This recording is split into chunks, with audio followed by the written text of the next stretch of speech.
Pride and Prejudice by Jane Austen. Chapter 1. It is a truth universally acknowledged that a single man in possession of a good fortune must be in want of a wife. However little known the feelings or views of such a man may be on his first entering a neighborhood, this truth is so well fixed in the minds of the surrounding families that he is considered as the rightful property of some one or other of their daughters. "My dear Mr. Bennet," said his lady to him one day, "have you heard that Netherfield Park is let at last?" Mr. Bennet replied that he had not. "But it is," returned she, "for Mrs. Long has just been here, and she told me all about it." Mr. Bennet made no answer. "Do not you want to know who has taken it?" cried his wife impatiently. "You want to tell me, and I have no objection to hearing it." This was invitation enough. "Why, my dear, you must know.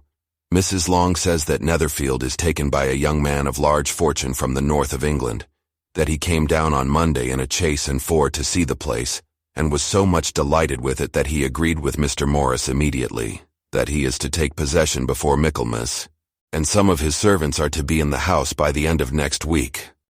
"What is his name?" "Bingley." "Is he married or single?" "Oh, single, my dear, to be sure. A single man of large fortune, 4,000 or 5,000 a year. What a fine thing for our girls." "How so? How can it affect them?" "My dear Mr. Bennet," replied his wife, "how can you be so tiresome? You must know that I am thinking of his marrying one of them." "Is that his design in settling here?" "Design? Nonsense, how can you talk so? But it is very likely that he may fall in love with one of them, and therefore you must visit him as soon as he comes." "I see no occasion for that. You and the girls may go, or you may send them by themselves, which perhaps will be still better, for as you are as handsome as any of them, Mr. Bingley might like you the best of the party." "My dear, you flatter me. I certainly have had my share of beauty, but I do not pretend to be anything extraordinary now. When a woman has 5 grown-up daughters, she ought to give over thinking of her own beauty. In such cases, a woman has not often much beauty to think of. But, my dear, you must indeed go and see Mr. Bingley when he comes into the neighborhood. It is more than I engage for, I assure you. But consider your daughters. Only think what an establishment it would be for one of them. Sir William and Lady Lucas are determined to go merely on that account, for in general, you know, they visit no newcomers. Indeed, you must go, for it will be impossible for us to visit him if you do not." "You are over-scrupulous, surely. I dare say Mr. Bingley will be very glad to see you, and I will send a few lines by you to assure him of my hearty consent to his marrying whichever he chooses of the girls, though I must throw in a good word for my little Lizzie." "I desire you will do no such thing. Lizzie is not a bit better than the others, and I am sure she is not half so handsome as Jane, nor half so good-humored as Lydia, but you are always giving her the preference." "They have none of them much to recommend them," replied he. "They are all silly and ignorant like other girls, but Lizzie has something more of quickness than her sisters." "Mr. Bennet, how can you abuse your own children in such a way? You take delight in vexing me. You have no compassion on my poor nerves." "You mistake me, my dear. I have a high respect for your nerves. They are my old friends. I have heard you mention them with consideration these 20 years at least. Ah, you do not know what I suffer. But I hope you will get over it, and live to see many young men of 4,000 a year come into the neighborhood. It will be no use to us if 20 such should come, since you will not visit them. Depend upon it, my dear, that when there are 20 I will visit them all." Mr. Bennet was so odd a mixture of quick parts, sarcastic humor, reserve, and caprice, that the experience of 23 years had been insufficient to make his wife understand his character. Her mind was less difficult to develop. She was a woman of mean understanding, little information, and uncertain temper. When she was discontented, she fancied herself nervous. The business of her life was to get her daughters married. Its solace was visiting and news. Chapter 2. Mr. Bennet was among the earliest of those who waited on Mr. Bingley. He had always intended to visit him, though to the last always assuring his wife that he should not go. Until the evening after the visit was paid, she had no knowledge of it. It was then disclosed in the following manner. Observing his second daughter employed in trimming a hat, he suddenly addressed her with, "I hope Mr. Bingley will like it, Lizzie." "We are not in a way to know what Mr. Bingley likes," said her mother resentfully, "since we are not to visit." "But you forget, Mamma," said Elizabeth, "that we shall meet him at the assemblies and that Mrs. Long has promised to introduce him." "I do not believe Mrs. Long will do any such thing. She has 2 nieces of her own. She is a selfish, hypocritical woman, and I have no opinion of her."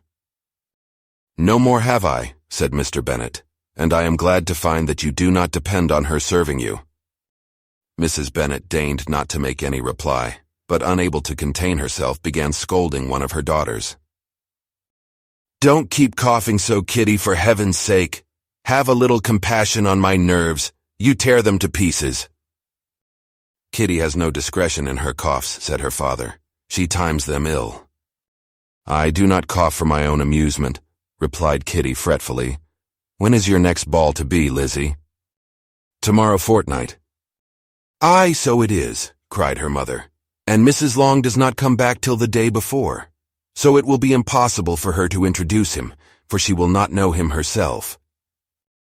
"Then, my dear, you may have the advantage of your friend, and introduce Mr. Bingley to her." "Impossible, Mr. Bennet, impossible when I am not acquainted with him myself. How can you be so teasing?" "I honor your circumspection. A fortnight's acquaintance is certainly very little. One cannot know what a man really is by the end of a fortnight. But if we do not venture, somebody else will. And after all, Mrs. Long and her nieces must stand their chance. And therefore, as she will think it an act of kindness, if you decline the office, I will take it on myself." The girls stared at their father. Mrs. Bennet said only, "Nonsense, nonsense." "What can be the meaning of that emphatic exclamation?" cried he. "Do you consider the forms of introduction and the stress that is laid on them as nonsense? I cannot quite agree with you there. What say you, Mary? For you are a young lady of deep reflection, I know, and read great books and make extracts." Mary wished to say something very sensible, but knew not how. "While Mary is adjusting her ideas," he continued, "let us return to Mr. Bingley." "I am sick of Mr. Bingley," cried his wife. "I am sorry to hear that, but why did you not tell me so before? If I had known as much this morning, I certainly would not have called on him. It is very unlucky, but as I have actually paid the visit, we cannot escape the acquaintance now." The astonishment of the ladies was just what he wished, that of Mrs. Bennet perhaps surpassing the rest. Though when the first tumult of joy was over, she began to declare that it was what she had expected all the while. "How good it was in you, my dear Mr. Bennet, but I knew I should persuade you at last. I was sure you loved your girls too well to neglect such an acquaintance. Well, how pleased I am, and it is such a good joke, too, that you should have gone this morning and never said a word about it till now." "Now, Kitty, you may cough as much as you choose," said Mr. Bennet, and as he spoke he left the room, fatigued with the raptures of his wife. "What an excellent father you have, girls," said she when the door was shut. "I do not know how you will ever make him amends for his kindness, or me either, for that matter. At our time of life it is not so pleasant, I can tell you, to be making new acquaintances every day. But for your sakes we would do anything. Lydia, my love, though you are the youngest, I dare say Mr. Bingley will dance with you at the next ball." "Oh," said Lydia stoutly, "I am not afraid, for though I am the youngest, I am the tallest." The rest of the evening was spent in conjecturing how soon he would return Mr. Bennet's visit, and determining when they should ask him to dinner. Chapter 3.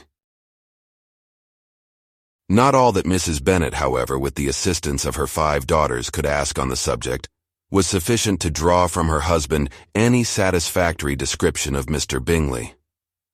They attacked him in various ways, with barefaced questions, ingenious suppositions, and distant surmises, but he eluded the skill of them all, and they were at last obliged to accept the second-hand intelligence of their neighbor, Lady Lucas.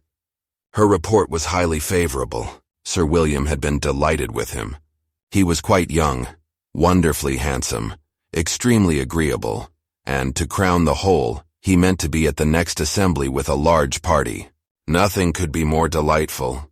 To be fond of dancing was a certain step towards falling in love, and very lively hopes of Mr. Bingley's heart were entertained. "If I can but see one of my daughters happily settled at Netherfield," said Mrs. Bennet to her husband, "and all the others equally well married, I shall have nothing to wish for." In a few days Mr. Bingley returned Mr. Bennet's visit, and sat about 10 minutes with him in his library. He had entertained hopes of being admitted to a sight of the young ladies, of whose beauty he had heard much.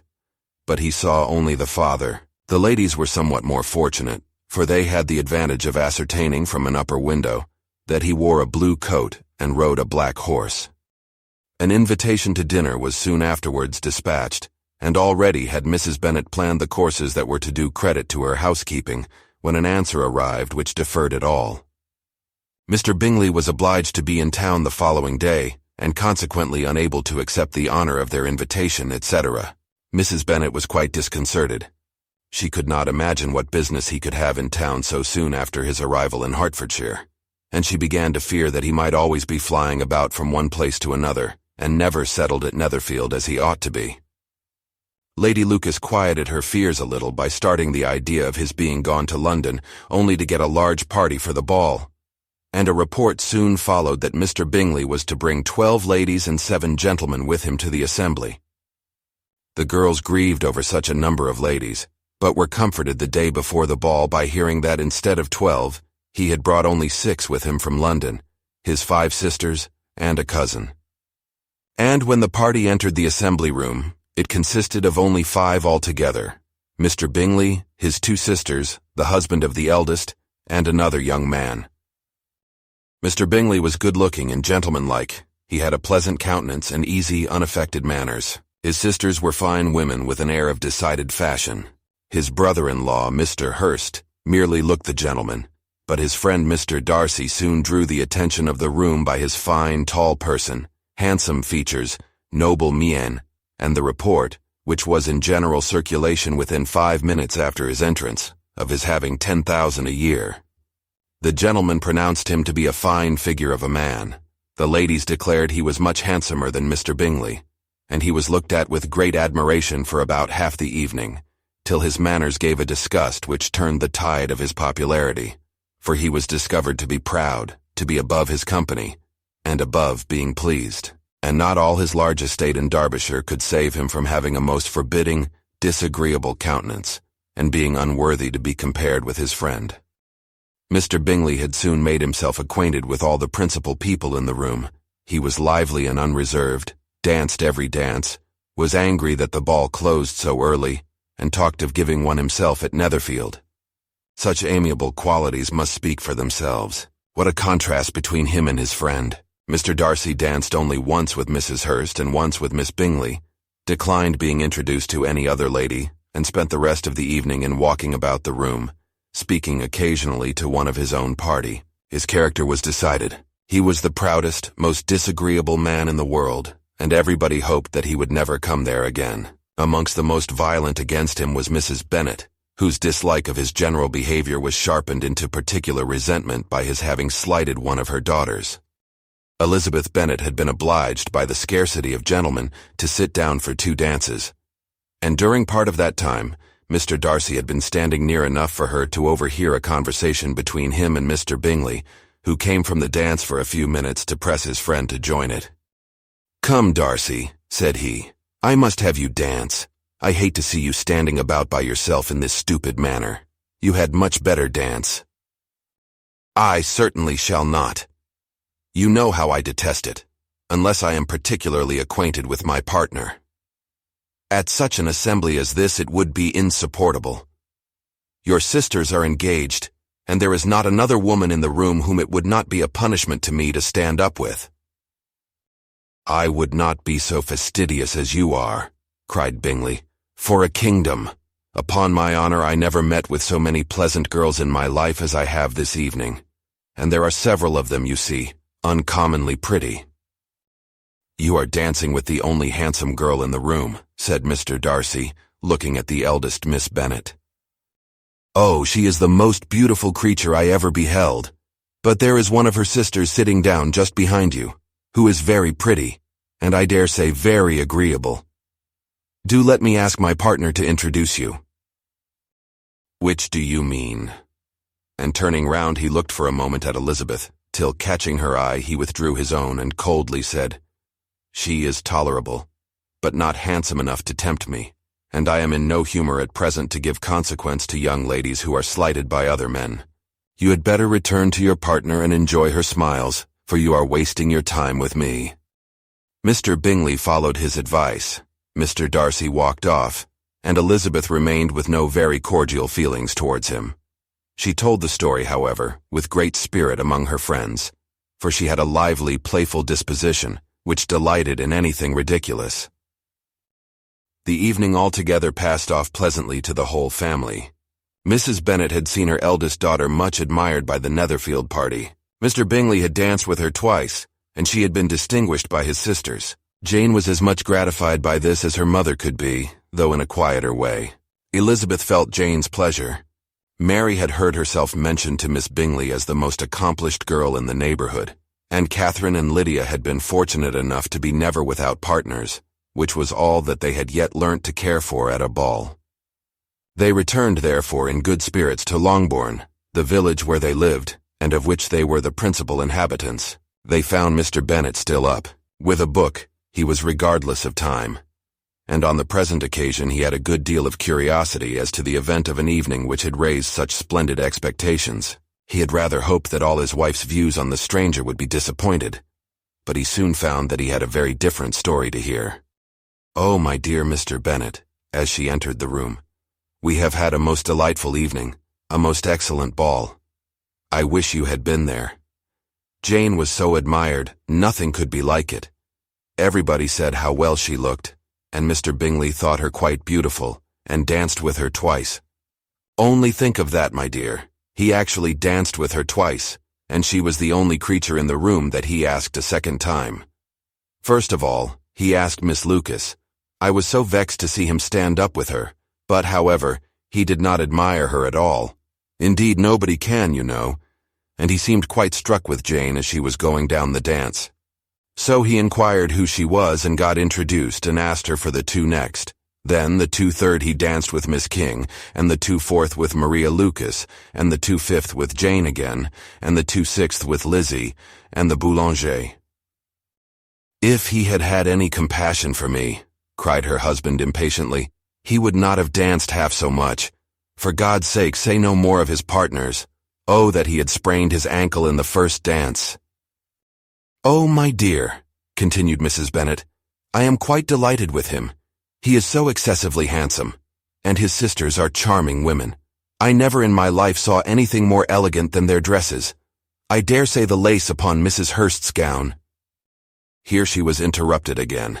Mr. Bennet protested against any description of finery. She was therefore obliged to seek another branch of the subject, and related with much bitterness of spirit, and some exaggeration, the shocking rudeness of Mr. Darcy. "But I can assure you," she added, "that Lizzie does not lose much by not suiting his fancy, for he is a most disagreeable, horrid man, not at all worth pleasing. So high and so conceited that there was no enduring him. He walked here and he walked there, fancying himself so very great. Not handsome enough to dance with. I wish you had been there, my dear, to have given him one of your set-downs. I quite detest the man." Chapter 4. When Jane and Elizabeth were alone, the former, who had been cautious in her praise of Mr. Bingley before, expressed to her sister how very much she admired him. "He is just what a young man ought to be," said she, "sensible, good-humored, lively, and I never saw such happy manners, so much ease with such perfect good breeding." "He is also handsome," replied Elizabeth, "which a young man ought likewise to be if he possibly can. His character is thereby complete." I was very much flattered by his asking me to dance a second time. I did not expect such a compliment. Did not you? I did for you. But that is one great difference between us. Compliments always take you by surprise, and me never. What could be more natural than his asking you again? He could not help seeing that you were about 5 times as pretty as every other woman in the room. No thanks to his gallantry for that. Well, he certainly is very agreeable, and I give you leave to like him. You have liked many a stupider person. Dear Lizzie. Oh, you are a great deal too apt, you know, to like people in general. You never see a fault in anybody. All the world are good and agreeable in your eyes. I never heard you speak ill of a human being in my life. I would wish not to be hasty in censuring anyone, but I always speak what I think. I know you do, and it is that which makes the wonder. With your good sense to be so honestly blind to the follies and nonsense of others. Affectation of candor is common enough. One meets with it everywhere. But to be candid without ostentation or design, to take the good of everybody's character and make it still better, and say nothing of the bad, belongs to you alone. And so, you like this man's sisters too, do you? Their manners are not equal to his. Certainly not at first, but they are very pleasing women when you converse with them. Miss Bingley is to live with her brother, and keep his house, and I am much mistaken if we shall not find a very charming neighbor in her. Elizabeth listened in silence, but was not convinced. Their behavior at the assembly had not been calculated to please in general, and with more quickness of observation and less pliancy of temper than her sister, and with a judgment, too, unassailed by any attention to herself, she was very little disposed to approve them. They were, in fact, very fine ladies, not deficient in good humor when they were pleased, nor in the power of being agreeable where they chose it, but proud and conceited. They were rather handsome, had been educated in one of the first private seminaries in town, had a fortune of £20,000, were in the habit of spending more than they ought, and of associating with people of rank, and were, therefore, in every respect entitled to think well of themselves and meanly of others. They were of a respectable family in the north of England, a circumstance more deeply impressed on their memories than that their brother's fortune and their own had been acquired by trade. Mr. Bingley inherited property to the amount of nearly £100,000 from his father, who had intended to purchase an estate, but did not live to do it. Mr. Bingley intended it likewise, and sometimes made choice of his county. But, as he was now provided with a good house and the liberty of a manor, it was doubtful to many of those who best knew the easiness of his temper, whether he might not spend the remainder of his days at Netherfield, and leave the next generation to purchase. His sisters were very anxious for his having an estate of his own, but though he was now established only as a tenant, Miss Bingley was by no means unwilling to preside at his table, nor was Mrs. Hurst, who had married a man of more fashion than fortune, less disposed to consider his house as her home when it suited her. Mr. Bingley had not been of age 2 years when he was tempted, by an accidental recommendation, to look at Netherfield House.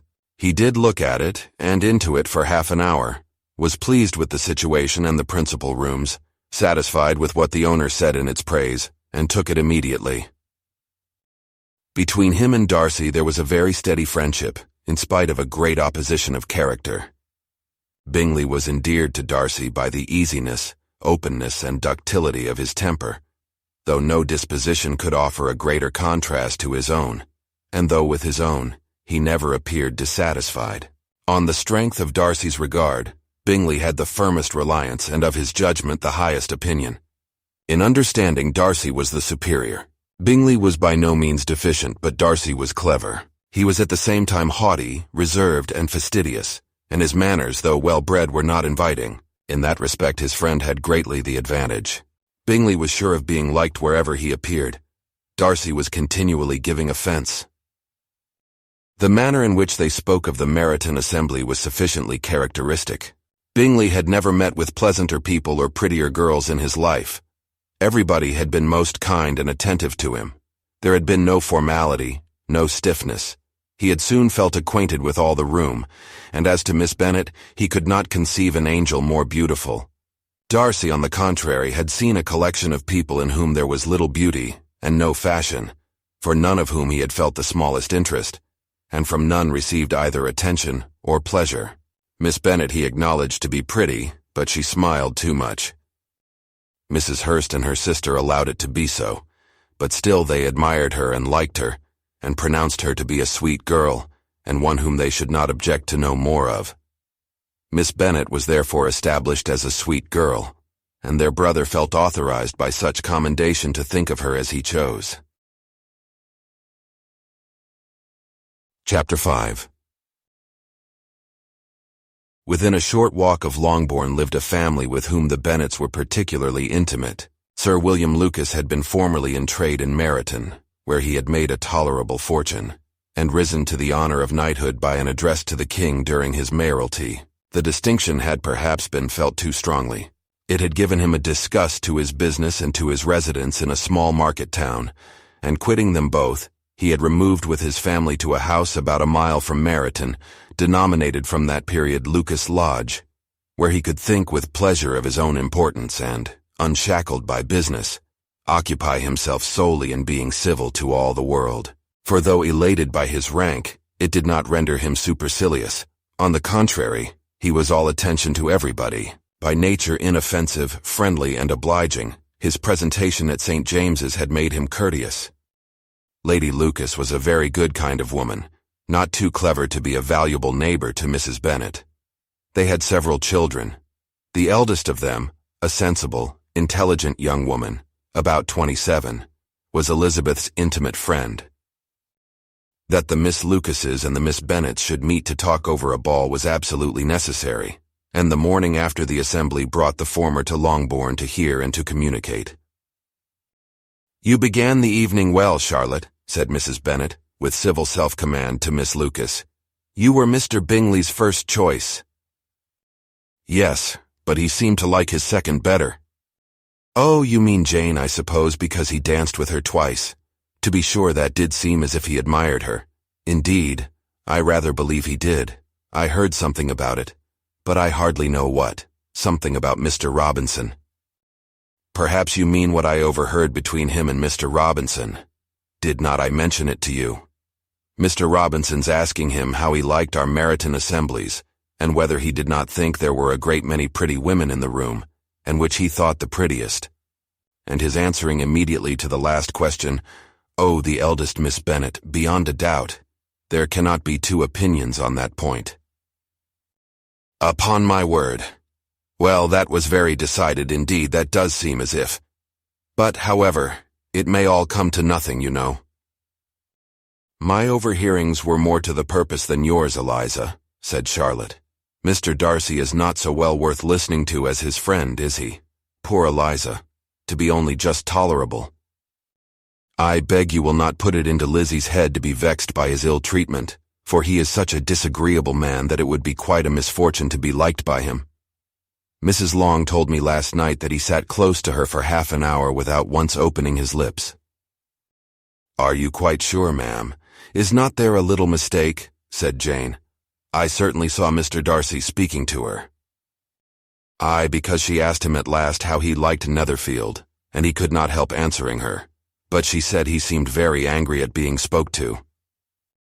"Miss Bingley told me," said Jane, "that he never speaks much unless among his intimate acquaintance. With them he is remarkably agreeable." "I do not believe a word of it, my dear. If he had been so very agreeable he would have talked to Mrs. Long. But I can guess how it was. Everybody says that he is eat up with pride, and I dare say he had heard somehow that Mrs. Long does not keep a carriage and had to come to the ball in a hack chaise." "I do not mind his not talking to Mrs. Long," said Miss Lucas, "but I wish he had danced with Eliza." "Another time, Lizzie," said her mother. "I would not dance with him if I were you." "I believe, ma'am, I may safely promise you never to dance with him." "His pride," said Miss Lucas, "does not offend me so much as pride often does, because there is an excuse for it. One cannot wonder that so very fine a young man, with family, fortune, everything in his favor, should think highly of himself. If I may so express it, he has a right to be proud." "That is very true," replied Elizabeth, "and I could easily forgive his pride if he had not mortified mine." Pride, observed Mary, who piqued herself upon the solidity of her reflections, is a very common failing, I believe. By all that I have ever read, I am convinced that it is very common indeed, that human nature is particularly prone to it, and that there are very few of us who do not cherish a feeling of self-complacency on the score of some quality or other, real or imaginary.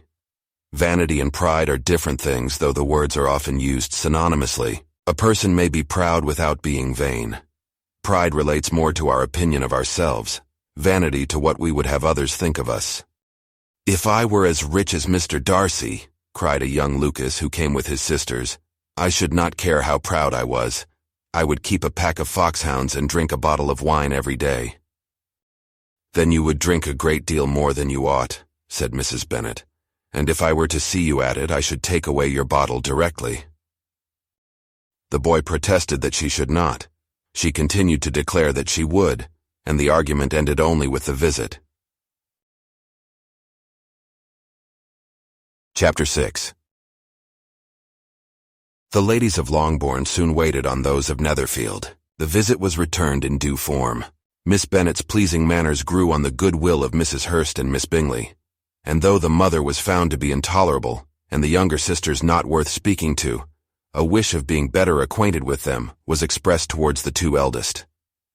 By Jane this attention was received with the greatest pleasure, but Elizabeth still saw superciliousness in their treatment of everybody, hardly excepting even her sister, and could not like them, though their kindness to Jane, such as it was, had a value, as arising in all probability, from the influence of their brother's admiration.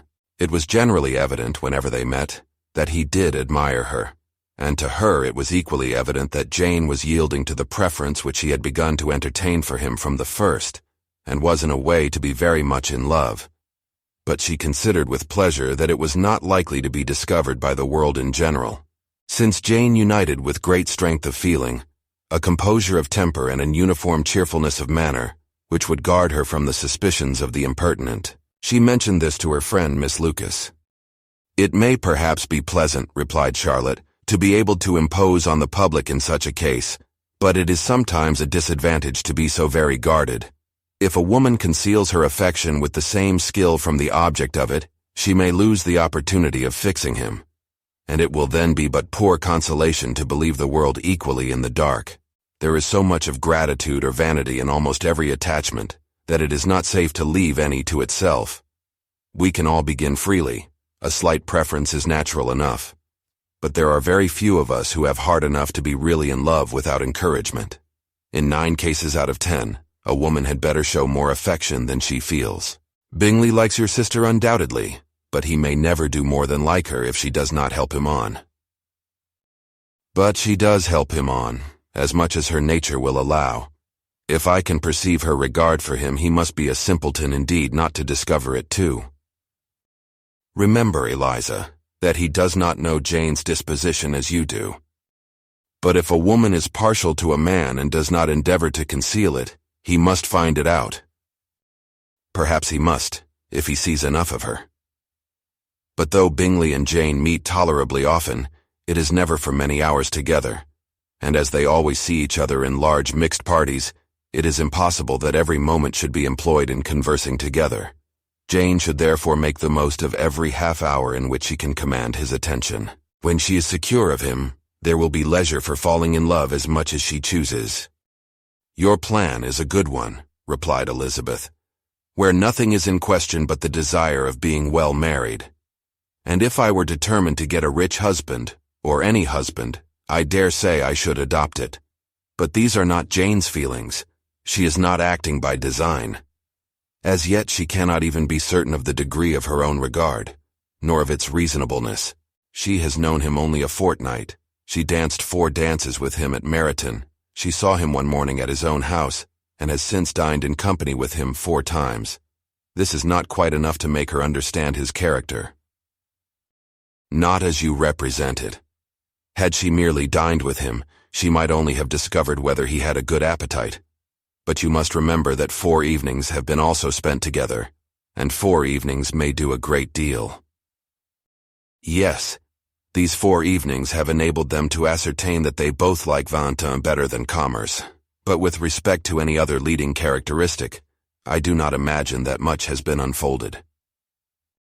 "Well," said Charlotte, "I wish Jane success with all my heart, and if she were married to him tomorrow, I should think she had as good a chance of happiness as if she were to be studying his character for a 12-month.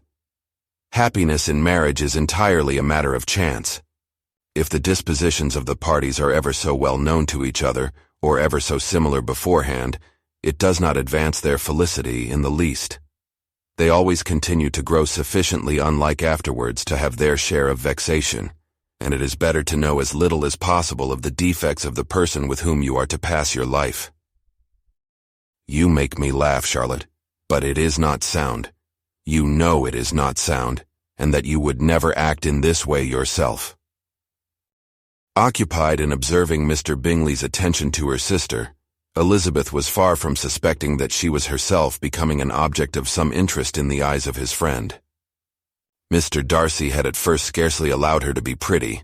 He had looked at her without admiration at the ball, and when they next met, he looked at her only to criticize. But no sooner had he made it clear to himself and his friends that she had hardly a good feature in her face, than he began to find it was rendered uncommonly intelligent by the beautiful expression of her dark eyes. To this discovery succeeded some others equally mortifying. Though he had detected with a critical eye more than one failure of perfect symmetry in her form, he was forced to acknowledge her figure to be light and pleasing, and in spite of his asserting that her manners were not those of the fashionable world, he was caught by their easy playfulness. Of this she was perfectly unaware. To her he was only the man who made himself agreeable nowhere, and who had not thought her handsome enough to dance with. He began to wish to know more of her, and as a step towards conversing with her himself, attended to her conversation with others. His doing so drew her notice. It was at Sir William Lucas's, where a large party were assembled. "What does Mr. Darcy mean," said she to Charlotte, "by listening to my conversation with Colonel Forster?" "That is a question which Mr. Darcy only can answer. But if he does it any more, I shall certainly let him know that I see what he is about. He has a very satirical eye, and if I do not begin by being impertinent myself, I shall soon grow afraid of him." On his approaching them soon afterwards, though without seeming to have any intention of speaking, Miss Lucas defied her friend to mention such a subject to him, which immediately provoking Elizabeth to do it, she turned to him and said, "Did not you think, Mr. Darcy, that I expressed myself uncommonly well just now when I was teasing Colonel Forster to give us a ball at Meryton?" "With great energy, but it is a subject which always makes a lady energetic." "You are severe on us." "It will be her turn soon to be teased," said Miss Lucas. "I am going to open the instrument, Eliza, and you know what follows. You are a very strange creature by way of a friend, always wanting me to play and sing before anybody and everybody. If my vanity had taken a musical turn, you would have been invaluable, but as it is, I would really rather not sit down before those who must be in the habit of hearing the very best performers." On Miss Lucas's persevering, however, she added, "Very well, if it must be so, it must." And gravely glancing at Mr. Darcy, "There is a very fine old saying, which everybody here is of course familiar with, 'Keep your breath to cool your porridge,' and I shall keep mine to swell my song." Her performance was pleasing, though by no means capital. After a song or two, and before she could reply to the entreaties of several that she would sing again, she was eagerly succeeded at the instrument by her sister Mary, who having, in consequence of being the only plain one in the family, worked hard for knowledge and accomplishments, was always impatient for display. Mary had neither genius nor taste, and though vanity had given her application, it had given her likewise a pedantic air and conceited manner, which would have injured a higher degree of excellence than she had reached. Elizabeth, easy and unaffected, had been listened to with much more pleasure, though not playing half so well, and Mary, at the end of a long concerto, was glad to purchase praise and gratitude by Scotch and Irish airs, at the request of her younger sisters, who with some of the Lucases and 2 or 3 officers, joined eagerly in dancing at one end of the room. Mr. Darcy stood near them in silent indignation at such a mode of passing the evening, to the exclusion of all conversation, and was too much engrossed by his own thoughts to perceive that Sir William Lucas was his neighbor, till Sir William thus began. "What a charming amusement for young people this is, Mr. Darcy. There's nothing like dancing after all. I consider it as one of the first refinements of polished societies." "Certainly, sir, and it has the advantage also of being in vogue amongst the less polished societies of the world. Every savage can dance." Sir William only smiled. "Your friend performs delightfully," he continued after a pause on seeing Bingley join the group. "And I doubt not that you are an adept in the science yourself, Mr. Darcy." "You saw me dance at Meryton, I believe, sir." "Yes, indeed, and received no inconsiderable pleasure from the sight. Do you often dance at St. James's?" "Never, sir." "Do you not think it would be a proper compliment to the place?" "It is a compliment which I never pay to any place if I can avoid it." "You have a house in town, I conclude?" Mr. Darcy bowed. "I had once some thoughts of fixing in town myself, for I am fond of superior society, but I did not feel quite certain that the air of London would agree with Lady Lucas." He paused in hopes of an answer, but his companion was not disposed to make any. And Elizabeth at that instant moving towards them, he was struck with the notion of doing a very gallant thing, and called out to her, "My dear Miss Eliza, why are not you dancing? Mr. Darcy, you must allow me to present this young lady to you as a very desirable partner. You cannot refuse to dance, I am sure, when so much beauty is before you." And, taking her hand, he would have given it to Mr. Darcy, who, though extremely surprised, was not unwilling to receive it, when she instantly drew back, and said with some discomposure to Sir William, "Indeed, sir, I have not the least intention of dancing. I entreat you not to suppose that I moved this way in order to beg for a partner." Mr. Darcy, with grave propriety, requested to be allowed the honor of her hand, but in vain. Elizabeth was determined, nor did Sir William at all shake her purpose by his attempt at persuasion. "You excel so much in the dance, Miss Eliza, that it is cruel to deny me the happiness of seeing you. And though this gentleman dislikes the amusement in general, he can have no objection, I am sure, to oblige us for 1/2 hour." "Mr. Darcy is all politeness," said Elizabeth, smiling. "He is indeed, but considering the inducement, my dear Miss Eliza, we cannot wonder at his complaisance, for who would object to such a partner?" Elizabeth looked archly and turned away. Her resistance had not injured her with the gentleman, and he was thinking of her with some complacency, when thus accosted by Miss Bingley. "I can guess the subject of your reverie." "I should imagine not." "You are considering how insupportable it would be to pass many evenings in this manner, in such society, and indeed I am quite of your opinion. I was never more annoyed. The insipidity, and yet the noise, the nothingness, and yet the self-importance of all these people. What would I give to hear your strictures on them? Your conjecture is totally wrong, I assure you. My mind was more agreeably engaged. I have been meditating on the very great pleasure which a pair of fine eyes in the face of a pretty woman can bestow." Miss Bingley immediately fixed her eyes on his face, and desired he would tell her what lady had the credit of inspiring such reflections. Mr. Darcy replied with great intrepidity, "Miss Elizabeth Bennet." "Miss Elizabeth Bennet," repeated Miss Bingley. "I am all astonishment. How long has she been such a favorite? And pray, when am I to wish you joy?" "That is exactly the question which I expected you to ask. A lady's imagination is very rapid. It jumps from admiration to love, from love to matrimony in a moment. I knew you would be wishing me joy."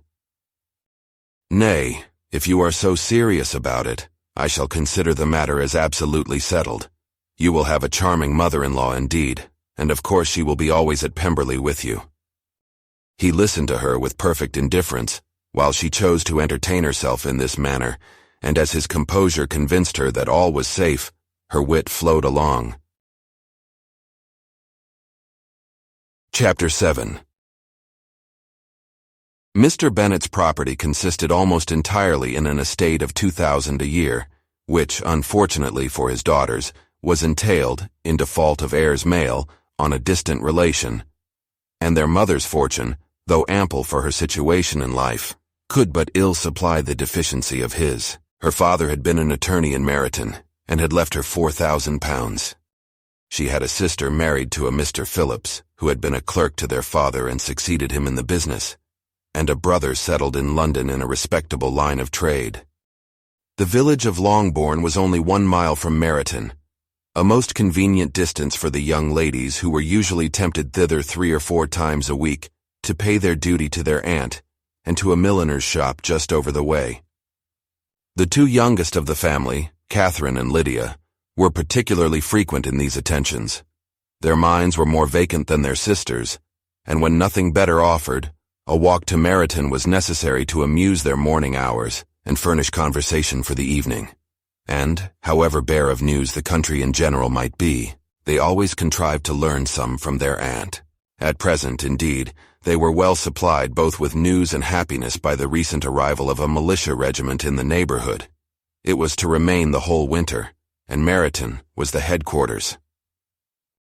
Their visits to Mrs. Phillips were now productive of the most interesting intelligence. Every day added something to their knowledge of the officers' names and connections. Their lodgings were not long a secret, and at length they began to know the officers themselves. Mr. Phillips visited them all, and this opened to his nieces a source of felicity unknown before.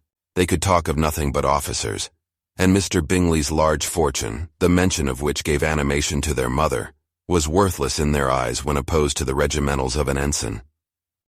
After listening one morning to their effusions on this subject, Mr. Bennet coolly observed, "From all that I can collect by your manner of talking, you must be 2 of the silliest girls in the country. I have suspected it some time, but I am now convinced." Catherine was disconcerted and made no answer, but Lydia, with perfect indifference, continued to express her admiration of Captain Carter and her hope of seeing him in the course of the day as he was going the next morning to London. "I am astonished, my dear," said Mrs. Bennet, "that you should be so ready to think your own children silly. If I wish to think slightingly of anybody's children, it should not be of my own, however. If my children are silly, I must hope to be always sensible of it." "Yes, but as it happens, they are all of them very clever." "This is the only point, I flatter myself, on which we do not agree. I had hoped that our sentiments coincided in every particular, but I must so far differ from you as to think our 2 youngest daughters uncommonly foolish." "My dear Mr. Bennet, you must not expect such girls to have the sense of their father and mother. When they get to our age, I dare say they will not think about officers any more than we do. I remember the time when I liked a red coat myself very well, and indeed so I do still at my heart, and if a smart young colonel with 5,000 or 6,000 a year should want one of my girls, I shall not say nay to him, and I thought Colonel Forster looked very becoming the other night at Sir William's in his regimentals." "Mamma," cried Lydia, "my aunt says that Colonel Forster and Captain Carter do not go so often to Miss Watson's as they did when they first came. She sees them now very often standing in Clark's library." Mrs. Bennet was prevented replying by the entrance of the footman with a note for Miss Bennet. It came from Netherfield, and the servant waited for an answer. Mrs. Bennet's eyes sparkled with pleasure, and she was eagerly calling out while her daughter read, "Well, Jane, who is it from? What is it about? What does he say? Well, Jane, make haste and tell us. Make haste, my love."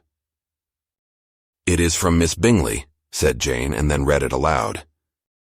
"My dear friend, if you are not so compassionate as to dine today with Louisa and me, we shall be in danger of hating each other for the rest of our lives, for a whole day's tete-a-tete between 2 women can never end without a quarrel. Come as soon as you can on the receipt of this. My brother and the gentleman are to dine with the officers. Yours ever, Caroline Bingley." "With the officers!" cried Lydia. "I wonder my aunt did not tell us of that." "Dining out," said Mrs. Bennet. "That is very unlucky." "Can I have the carriage?" said Jane. "No, my dear. You had better go on horseback because it seems likely to rain, and then you must stay all night." "That would be a good scheme," said Elizabeth. if you were sure that they would not offer to send her home. Oh, but the gentlemen will have Mr. Bingley's chaise to go to Meryton, and the Hursts have no horses to theirs. I had much rather go in the coach. But, my dear, your father cannot spare the horses, I am sure. They are wanted in the farm, Mr. Bennet, are not they? They are wanted in the farm much oftener than I can get them. But if you have got them today, said Elizabeth, my mother's purpose will be answered. She did at last extort from her father an acknowledgment that the horses were engaged. Jane was therefore obliged to go on horseback, and her mother attended her to the door with many cheerful prognostics of a bad day. Her hopes were answered. Jane had not been gone long before it rained hard. Her sisters were uneasy for her, but her mother was delighted. The rain continued the whole evening without intermission. Jane certainly could not come back. This was a lucky idea of mine indeed, said Mrs. Bennet more than once, as if the credit of making it rain were all her own. Till the next morning, however, she was not aware of all the felicity of her contrivance. Breakfast was scarcely over when a servant from Netherfield brought the following note for Elizabeth. My dearest Lizzie, I find myself very unwell this morning, which I suppose is to be imputed to my getting wet through yesterday. My kind friends will not hear of my returning home till I am better. They insist also on my seeing Mr. Jones. Therefore do not be alarmed if you should hear of his having been to me, and, excepting a sore throat and a headache, there is not much the matter with me. Yours, etc. Well, my dear, said Mr. Bennet when Elizabeth had read the note aloud, if your daughter should have a dangerous fit of illness, if she should die, it would be a comfort to know that it was all in pursuit of Mr. Bingley, and under your orders. Oh, I am not at all afraid of her dying. People do not die of little trifling colds. She will be taken good care of. As long as she stays there, it is all very well. I would go and see her if I could have the carriage. Elizabeth, feeling really anxious, determined to go to her, though the carriage was not to be had. And as she was no horsewoman, walking was her only alternative. She declared her resolution. How can you be so silly, cried her mother, as to think of such a thing in all this dirt? You will not be fit to be seen when you get there. I shall be very fit to see Jane, which is all I want. Is this a hint to me, Lizzie, said her father, to send for the horses? No, indeed, I do not wish to avoid the walk. The distance is nothing when one has a motive, only 3 miles. I shall be back by dinner. I admire the activity of your benevolence, observed Mary, but every impulse of feeling should be guided by reason, and, in my opinion, exertion should always be in proportion to what is required. We will go as far as Meryton with you, said Catherine and Lydia. Elizabeth accepted their company, and the 3 young ladies set off together. If we make haste, said Lydia as they walked along, perhaps we may see something of Captain Carter before he goes. In Meryton they parted. The 2 youngest repaired to the lodgings of one of the officers' wives, and Elizabeth continued her walk alone, crossing field after field at a quick pace, jumping over stiles and springing over puddles, with impatient activity, and finding herself at last within view of the house, with weary ankles, dirty stockings, and a face glowing with the warmth of exercise. She was shown into the breakfast parlor, where all but Jane were assembled, and where her appearance created a great deal of surprise. That she should have walked 3 miles so early in the day in such dirty weather, and by herself, was almost incredible to Mrs. Hurst and Miss Bingley, and Elizabeth was convinced that they held her in contempt for it. She was received, however, very politely by them, and in their brother's manners there was something better than politeness. There was good humor and kindness. Mr. Darcy said very little, and Mr. Hurst nothing at all. The former was divided between admiration of the brilliancy which exercise had given to her complexion, and doubt as to the occasions justifying her coming so far alone. The latter was thinking only of his breakfast. Her inquiries after her sister were not very favorably answered. Miss Bennet had slept ill, and though up was very feverish and not well enough to leave her room. Elizabeth was glad to be taken to her immediately, and Jane, who had only been withheld by the fear of giving alarm or inconvenience, from expressing in her note how much she longed for such a visit, was delighted at her entrance. She was not equal, however, to much conversation, and when Miss Bingley left them together, could attempt little beside expressions of gratitude for the extraordinary kindness she was treated with. Elizabeth silently attended her. When breakfast was over, they were joined by the sisters, and Elizabeth began to like them herself when she saw how much affection and solicitude they showed for Jane. The apothecary came, and having examined his patient said, as might be supposed, that she had caught a violent cold, and that they must endeavor to get the better of it, advised her to return to bed, and promised her some draughts. The advice was followed readily, for the feverish symptoms increased and her head ached acutely. Elizabeth did not quit her room for a moment, nor were the other ladies often absent. The gentlemen being out, they had in fact nothing to do elsewhere. When the clock struck 3, Elizabeth felt that she must go and very unwillingly said so. Miss Bingley offered her the carriage, and she only wanted a little pressing to accept it, when Jane testified such concern at parting with her that Miss Bingley was obliged to convert the offer of the chaise into an invitation to remain at Netherfield for the present. Elizabeth most thankfully consented, and a servant was dispatched to Longbourn to acquaint the family with her stay and bring back a supply of clothes. Chapter 8. At 5 o'clock the two ladies retired to dress, and at 6:30 Elizabeth was summoned to dinner.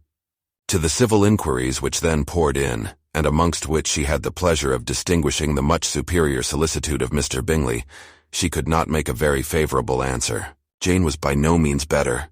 The sisters, on hearing this, repeated 3 or 4 times how much they were grieved, how shocking it was to have a bad cold, and how excessively they disliked being ill themselves, and then thought no more of the matter, and their indifference towards Jane, when not immediately before them, restored Elizabeth to the enjoyment of all her original dislike. Their brother, indeed, was the only one of the party whom she could regard with any complacency. His anxiety for Jane was evident, and his attentions to herself most pleasing, and they prevented her feeling herself so much an intruder as she believed she was considered by the others. She had very little notice from any but him. Miss Bingley was engrossed by Mr. Darcy, her sister scarcely less so, and as for Mr. Hurst, by whom Elizabeth sat, he was an indolent man, who lived only to eat, drink, and play at cards, who, when he found her prefer a plain dish to a ragout, had nothing to say to her. When dinner was over, she returned directly to Jane, and Miss Bingley began abusing her as soon as she was out of the room. Her manners were pronounced to be very bad indeed, a mixture of pride and impertinence. She had no conversation, no style, no taste, no beauty. Mrs. Hurst thought the same, and added, "She has nothing, in short, to recommend her, but being an excellent walker. I shall never forget her appearance this morning. She really looked almost wild." "She did indeed, Louisa. I could hardly keep my countenance. Very nonsensical to come at all. Why must she be scampering about the country because her sister had a cold? Her hair so untidy, so blousy." "Yes, and her petticoat. I hope you saw her petticoat 6 inches deep in mud, I am absolutely certain, and the gown which had been let down to hide it not doing its office." "Your picture may be very exact, Louisa," said Bingley, "but this was all lost upon me. I thought Miss Elizabeth Bennet looked remarkably well when she came into the room this morning. Her dirty petticoat quite escaped my notice." "You observed it, Mr. Darcy, I am sure," said Miss Bingley, "and I am inclined to think that you would not wish to see your sister make such an exhibition." "Certainly not. To walk 3 miles or 4 miles or 5 miles or whatever it is, above her ankles in dirt, and alone, quite alone. What could she mean by it? It seems to me to show an abominable sort of conceited independence, a most country town indifference to decorum." "It shows an affection for her sister that is very pleasing," said Bingley. "I am afraid, Mr. Darcy," observed Miss Bingley in a half-whisper, "that this adventure has rather affected your admiration of her fine eyes." "Not at all," he replied. "They were brightened by the exercise." A short pause followed this speech, and Mrs. Hurst began again. "I have an excessive regard for Jane Bennet. She is really a very sweet girl, and I wish with all my heart she were well settled. But with such a father and mother, and such low connections, I am afraid there is no chance of it. I think I have heard you say that their uncle is an attorney in Meryton? Yes, and they have another who lives somewhere near Cheapside. That is capital, added her sister, and they both laughed heartily. If they had uncles enough to fill all Cheapside, cried Bingley, it would not make them one jot less agreeable. But it must very materially lessen their chance of marrying men of any consideration in the world, replied Darcy. To this speech Bingley made no answer, but his sisters gave it their hearty assent, and indulged their mirth for some time at the expense of their dear friend's vulgar relations. With a renewal of tenderness, however, they repaired to her room on leaving the dining parlor, and sat with her till summoned to coffee. She was still very poorly, and Elizabeth would not quit her at all till late in the evening, when she had the comfort of seeing her asleep, and when it appeared to her rather right than pleasant that she should go downstairs herself. On entering the drawing-room she found the whole party at loo, and was immediately invited to join them, but suspecting them to be playing high she declined it, and making her sister the excuse said she would amuse herself, for the short time she could stay below, with a book. Mr. Hurst looked at her with astonishment.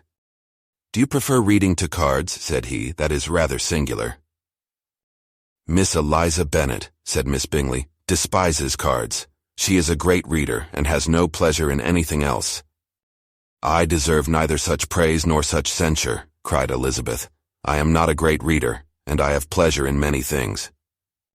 "In nursing your sister I am sure you have pleasure," said Bingley, "and I hope it will soon be increased by seeing her quite well." Elizabeth thanked him from her heart, and then walked towards a table where a few books were lying.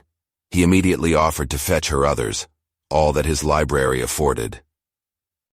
"And I wish my collection were larger for your benefit and my own credit, but I am an idle fellow, and though I have not many, I have more than I ever looked into."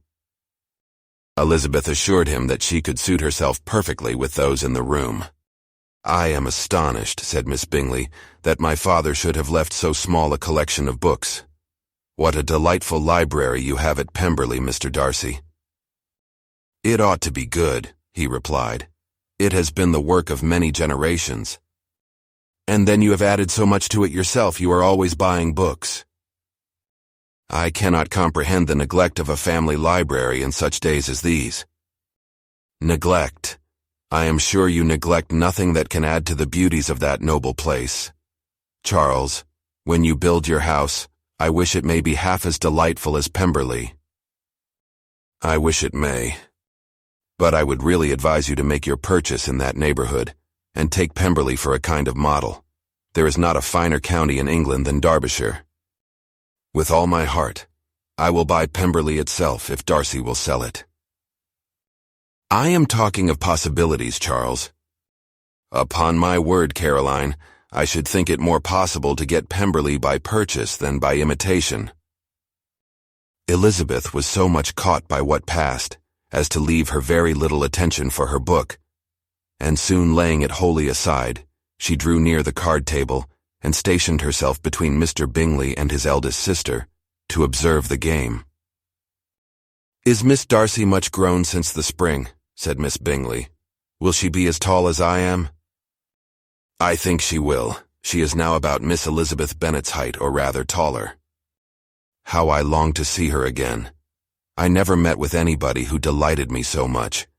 Such a countenance, such manners, and so extremely accomplished for her age. Her performance on the pianoforte is exquisite." "It is amazing to me," said Bingley, "how young ladies can have patience to be so very accomplished as they all are." "All young ladies accomplished? My dear Charles, what do you mean?" "Yes, all of them, I think. They all paint tables, cover screens, and net purses. I scarcely know anyone who cannot do all this, and I am sure I never heard a young lady spoken of for the first time without being informed that she was very accomplished." "Your list of the common extent of accomplishments," said Darcy, "has too much truth. The word is applied to many a woman who deserves it no otherwise than by netting a purse or covering a screen. But I am very far from agreeing with you in your estimation of ladies in general. I cannot boast of knowing more than half a dozen in the whole range of my acquaintance, that are really accomplished. Nor I'm sure, said Miss Bingley. Then, observed Elizabeth, you must comprehend a great deal in your idea of an accomplished woman. Yes, I do comprehend a great deal in it. Oh, certainly, cried his faithful assistant. No one can be really esteemed accomplished who does not greatly surpass what is usually met with. A woman must have a thorough knowledge of music, singing, drawing, dancing, and the modern languages to deserve the word.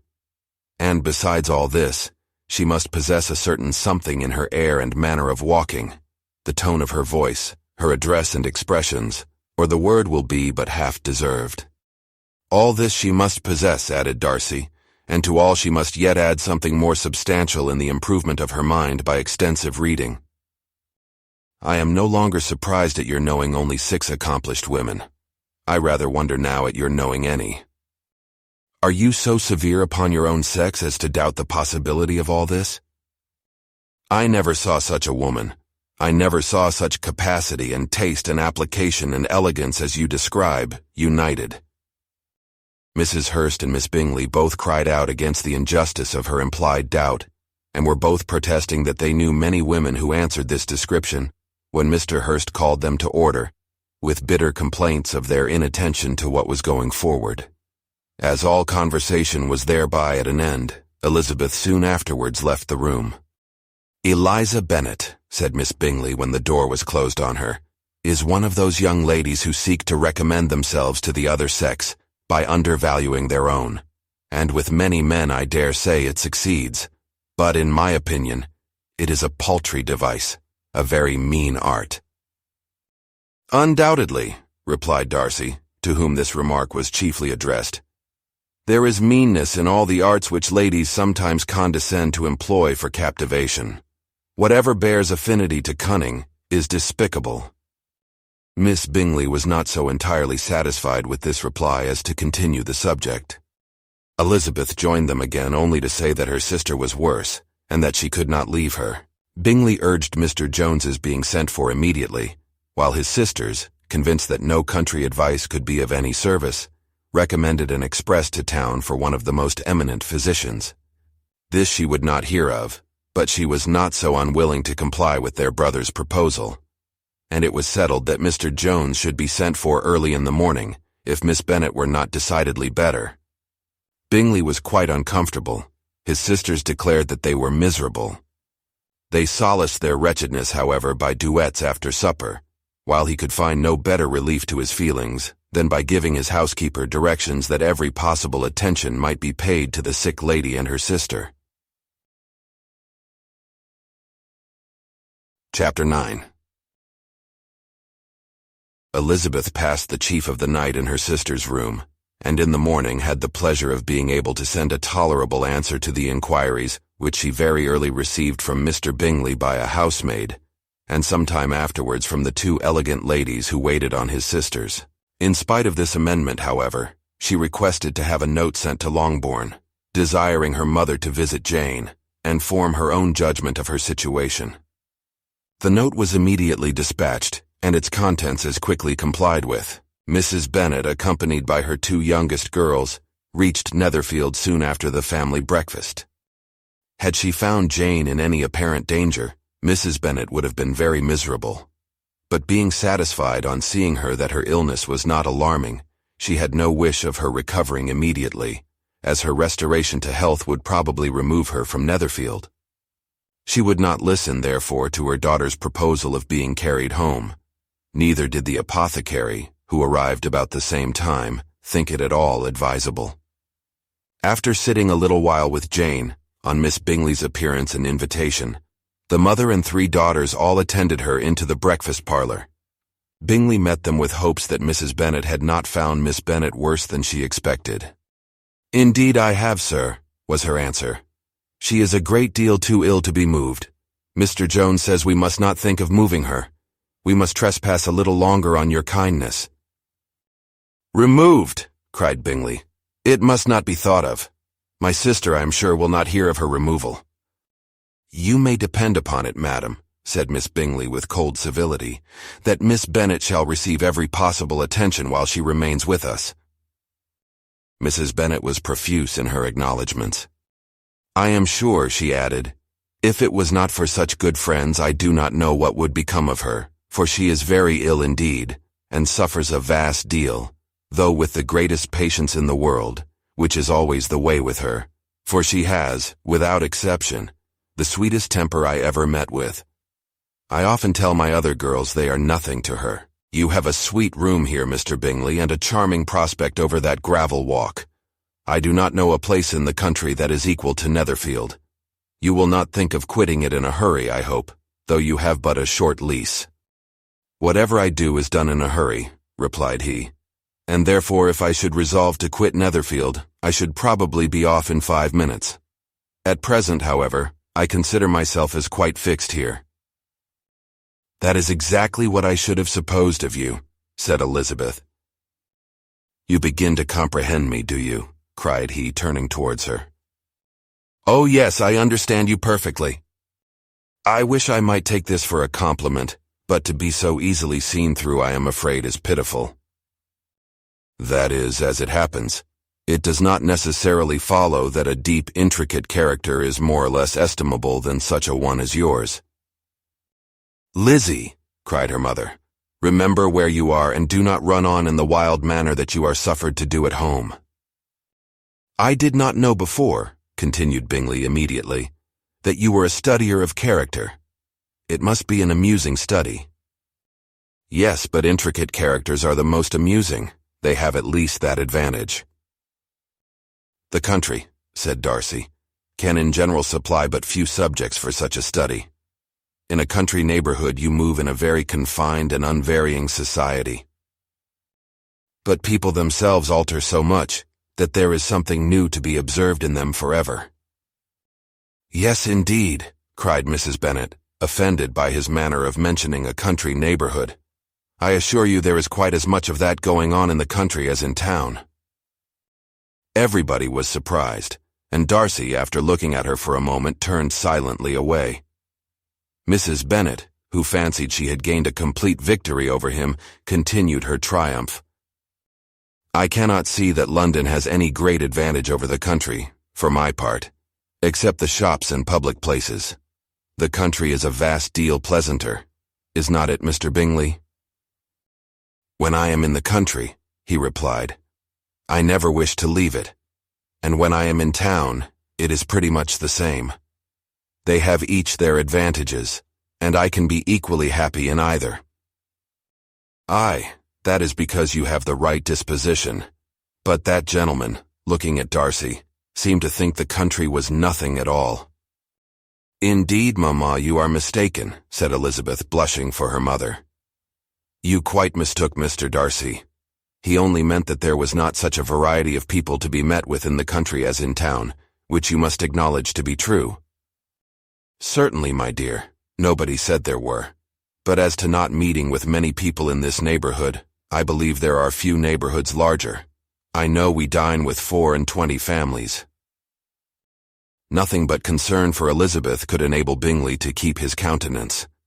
His sister was less delicate, and directed her eye towards Mr. Darcy, with a very expressive smile. Elizabeth, for the sake of saying something that might turn her mother's thoughts, now asked her if Charlotte Lucas had been at Longbourn since her coming away. Yes, she called yesterday with her father. What an agreeable man Sir William is, Mr. Bingley, is not he? So much the man of fashion, so genteel and so easy. He has always something to say to everybody. That is my idea of good breeding, and those persons who fancy themselves very important and never open their mouths quite mistake the matter. Did Charlotte dine with you? No, she would go home. I fancy she was wanted about the mince pies. For my part, Mr. Bingley, I always keep servants that can do their own work. My daughters are brought up differently, but everybody is to judge for themselves, and the Lucases are a very good sort of girls, I assure you. It is a pity they are not handsome. Not that I think Charlotte so very plain, but then she is our particular friend. She seems a very pleasant young woman, said Bingley. Oh dear, yes, but you must own she is very plain. Lady Lucas herself has often said so and envied me Jane's beauty. I do not like to boast of my own child, but to be sure, Jane one does not often see anybody better looking. It is what everybody says. I do not trust my own partiality. When she was only 15, there was a gentleman at my brother Gardner's in town so much in love with her that my sister-in-law was sure he would make her an offer before we came away. But, however, he did not. Perhaps he thought her too young. However, he wrote some verses on her, and very pretty they were. And so ended his affection, said Elizabeth impatiently. There has been many a one, I fancy, overcome in the same way. I wonder who first discovered the efficacy of poetry in driving away love. I have been used to consider poetry as the food of love, said Darcy. Of a fine, stout, healthy love it may. Everything nourishes what is strong already. But if it be only a slight, thin sort of inclination, I am convinced that one good sonnet will starve it entirely away. Darcy only smiled, and the general pause which ensued made Elizabeth tremble lest her mother should be exposing herself again. She longed to speak but could think of nothing to say, and after a short silence Mrs. Bennet began repeating her thanks to Mr. Bingley for his kindness to Jane, with an apology for troubling him also with Lizzie. Mr. Bingley was unaffectedly civil in his answer, and forced his younger sister to be civil also, and say what the occasion required. She performed her part indeed without much graciousness, but Mrs. Bennet was satisfied, and soon afterwards ordered her carriage. Upon this signal, the youngest of her daughters put herself forward. The two girls had been whispering to each other during the whole visit, and the result of it was that the youngest should tax Mr. Bingley with having promised on his first coming into the country to give a ball at Netherfield. Lydia was a stout, well-grown girl of 15, with a fine complexion and good-humored countenance, a favorite with her mother, whose affection had brought her into public at an early age. She had high animal spirits, and a sort of natural self-consequence which the attentions of the officers, to whom her uncle's good dinners and her own easy manners recommended her, had increased into assurance. She was very equal, therefore, to address Mr. Bingley on the subject of the ball, and abruptly reminded him of his promise, adding that it would be the most shameful thing in the world if he did not keep it. His answer to this sudden attack was delightful to her mother's ear. I am perfectly ready, I assure you, to keep my engagement, and when your sister is recovered you shall, if you please, name the very day of the ball. But you would not wish to be dancing while she is ill? Lydia declared herself satisfied. Oh yes, it would be much better to wait till Jane was well, and by that time, most likely, Captain Carter would be at Meryton again. And when you have given your ball, she added, I shall insist on their giving one also. I shall tell Colonel Forster it will be quite a shame if he does not. Mrs. Bennet and her daughters then departed, and Elizabeth returned instantly to Jane, leaving her own and her relations' behavior to the remarks of the two ladies and Mr. Darcy, the latter of whom, however, could not be prevailed on to join in their censure of her, in spite of all Miss Bingley's witticisms on fine eyes. Chapter 10. The day passed much as the day before had done. Mrs. Hurst and Miss Bingley had spent some hours of the morning with the invalid, who continued, though slowly, to mend, and in the evening, Elizabeth joined their party in the drawing-room. The loo table, however, did not appear. Mr. Darcy was writing, and Miss Bingley, seated near him, was watching the progress of his letter, and repeatedly calling off his attention by messages to his sister. Mr. Hurst and Mr. Bingley were at piquet, and Mrs. Hurst was observing their game. Elizabeth took up some needlework, and was sufficiently amused in attending to what passed between Darcy and his companion, the perpetual commendations of the lady either on his handwriting, or on the evenness of his lines, or on the length of his letter, with the perfect unconcern with which her praises were received, formed a curious dialogue, and was exactly in unison with her opinion of each. How delighted Miss Darcy will be to receive such a letter. He made no answer.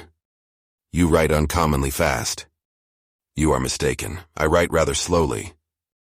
How many letters you must have occasion to write in the course of a year. Letters of business, too. How odious I should think them. It is fortunate, then, that they fall to my lot instead of to yours. Pray tell your sister that I long to see her. I have already told her so once by your desire, I am afraid you do not like your pen. Let me mend it for you. I mend pens remarkably well. Thank you, but I always mend my own. How can you contrive to write so even?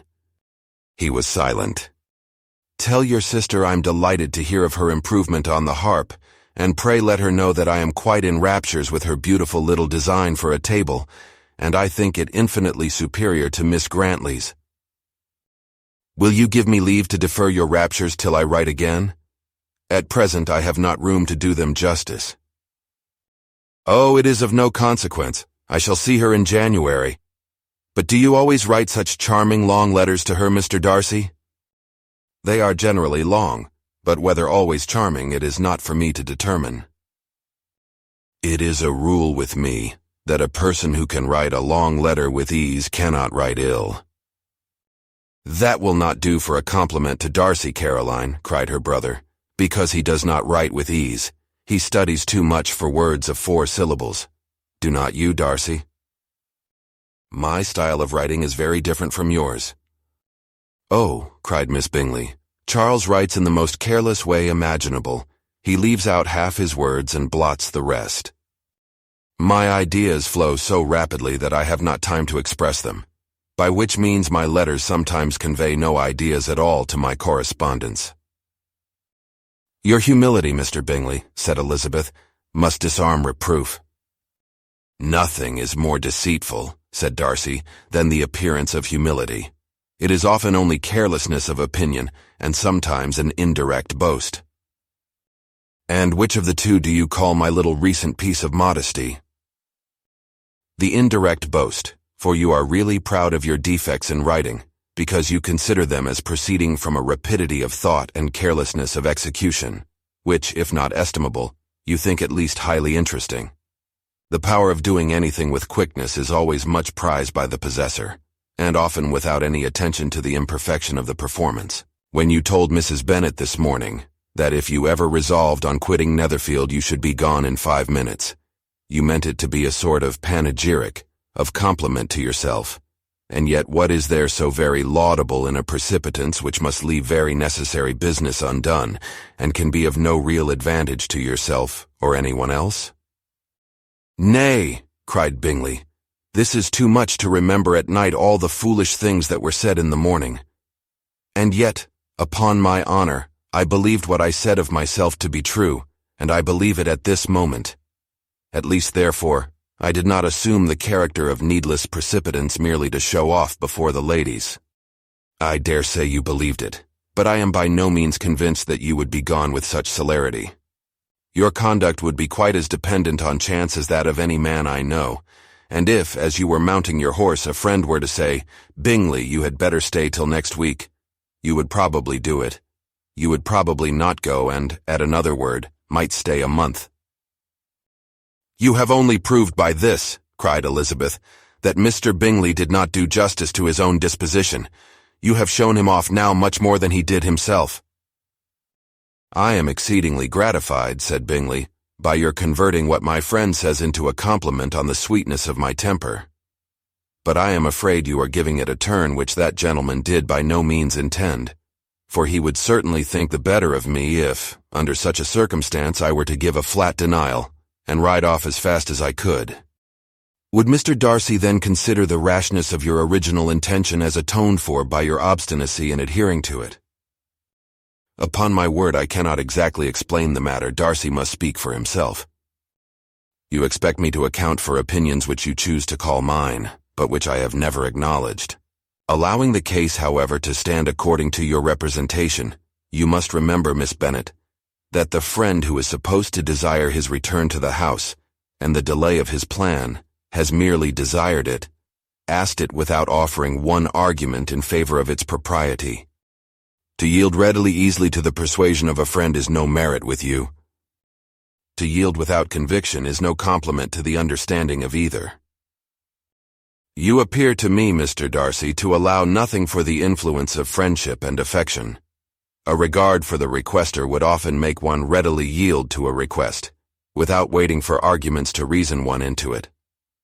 I am not particularly speaking of such a case as you have supposed about Mr. Bingley, We may as well wait, perhaps, till the circumstance occurs before we discuss the discretion of his behavior thereupon. But in general and ordinary cases, between friend and friend, where one of them is desired by the other to change a resolution of no very great moment, should you think ill of that person for complying with the desire, without waiting to be argued into it? Will it not be advisable, before we proceed on this subject, to arrange with rather more precision the degree of importance which is to appertain to this request, as well as the degree of intimacy subsisting between the parties? By all means, cried Bingley. Let us hear all the particulars, not forgetting their comparative height and size, for that will have more weight in the argument, Miss Bennet, than you may be aware of. I assure you that if Darcy were not such a great tall fellow in comparison with myself, I should not pay him half so much deference. I declare I do not know a more awful object than Darcy on particular occasions, and in particular places, at his own house especially, and of a Sunday evening, when he has nothing to do. Mr. Darcy smiled, but Elizabeth thought she could perceive that he was rather offended, and therefore checked her laugh. Miss Bingley warmly resented the indignity he had received, in an expostulation with her brother for talking such nonsense. I see your design, Bingley, said his friend. You dislike an argument and want to silence this. Perhaps I do. Arguments are too much like disputes. If you and Miss Bennet will defer yours till I am out of the room, I shall be very thankful, and then you may say whatever you like of me. What you ask, said Elizabeth, is no sacrifice on my side, and Mr. Darcy had much better finish his letter. Mr. Darcy took her advice and did finish his letter. When that business was over, he applied to Miss Bingley and Elizabeth for the indulgence of some music. Miss Bingley moved with alacrity to the pianoforte, and after a polite request that Elizabeth would lead the way, which the other as politely and more earnestly negatived, she seated herself.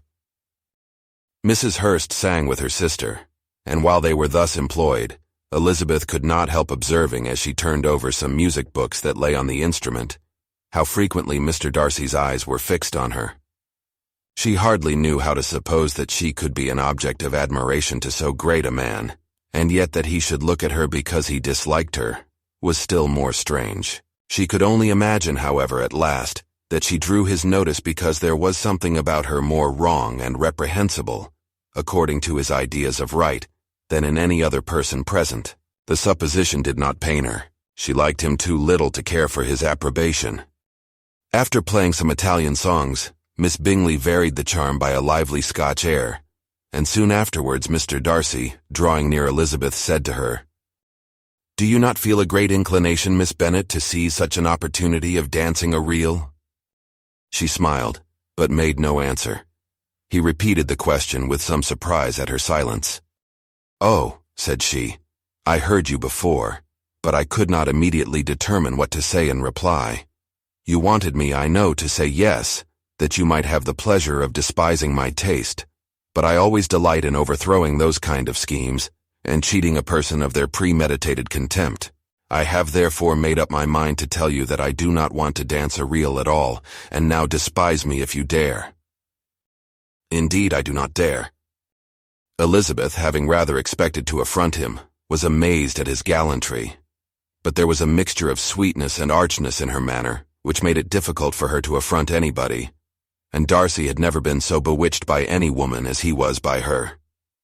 He really believed that, were it not for the inferiority of her connections, he should be in some danger. Miss Bingley saw, or suspected, enough to be jealous, and her great anxiety for the recovery of her dear friend Jane received some assistance from her desire of getting rid of Elizabeth.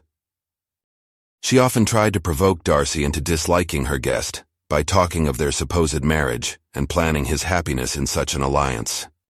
"I hope," said she as they were walking together in the shrubbery the next day, "you will give your mother-in-law a few hints, when this desirable event takes place, as to the advantage of holding her tongue, and if you can compass it, to cure the younger girls of running after the officers, and, if I may mention so delicate a subject, endeavor to check that little something, bordering on conceit and impertinence, which your lady possesses. Have you anything else to propose for my domestic felicity?" "Oh, yes. Do let the portraits of your uncle and Aunt Phillips be placed in the gallery at Pemberley. Put them next to your great-uncle the judge. They are in the same profession, you know, only in different lines. As for your Elizabeth's picture, you must not attempt to have it taken, for what painter could do justice to those beautiful eyes? It would not be easy indeed to catch their expression, but their color and shape and the eyelashes, so remarkably fine, might be copied. At that moment they were met from another walk by Mrs. Hurst and Elizabeth herself. "I did not know that you intended to walk," said Miss Bingley in some confusion, lest they had been overheard. "You used us abominably ill," answered Mrs. Hurst, "running away without telling us that you were coming out." Then, taking the disengaged arm of Mr. Darcy, she left Elizabeth to walk by herself. The path just admitted 3. Mr. Darcy felt their rudeness, and immediately said, "This walk is not wide enough for our party. We had better go into the avenue." But Elizabeth, who had not the least inclination to remain with them, laughingly answered, "No, no, stay where you are. You are charmingly grouped and appear to uncommon advantage. The picturesque would be spoilt by admitting a 4th. Goodbye." She then ran gaily off, rejoicing as she rambled about, in the hope of being at home again in a day or 2. Jane was already so much recovered as to intend leaving her room for a couple of hours that evening. Chapter 11.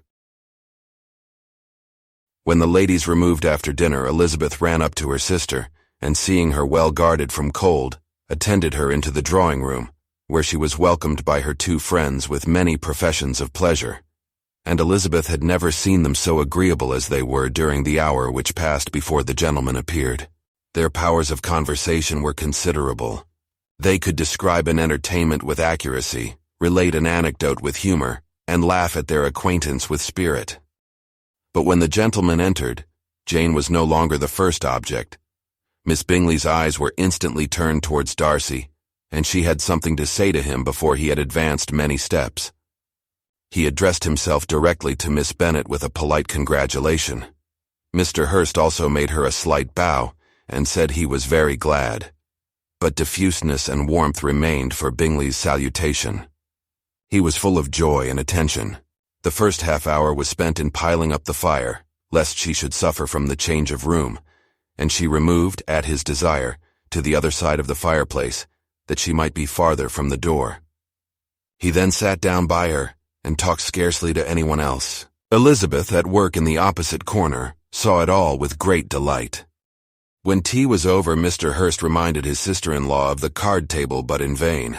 She had obtained private intelligence that Mr. Darcy did not wish for cards, and Mr. Hurst soon found even his open petition rejected. She assured him that no one intended to play, and the silence of the whole party on the subject seemed to justify her. Mr. Hurst had therefore nothing to do but to stretch himself on one of the sofas and go to sleep. Darcy took up a book.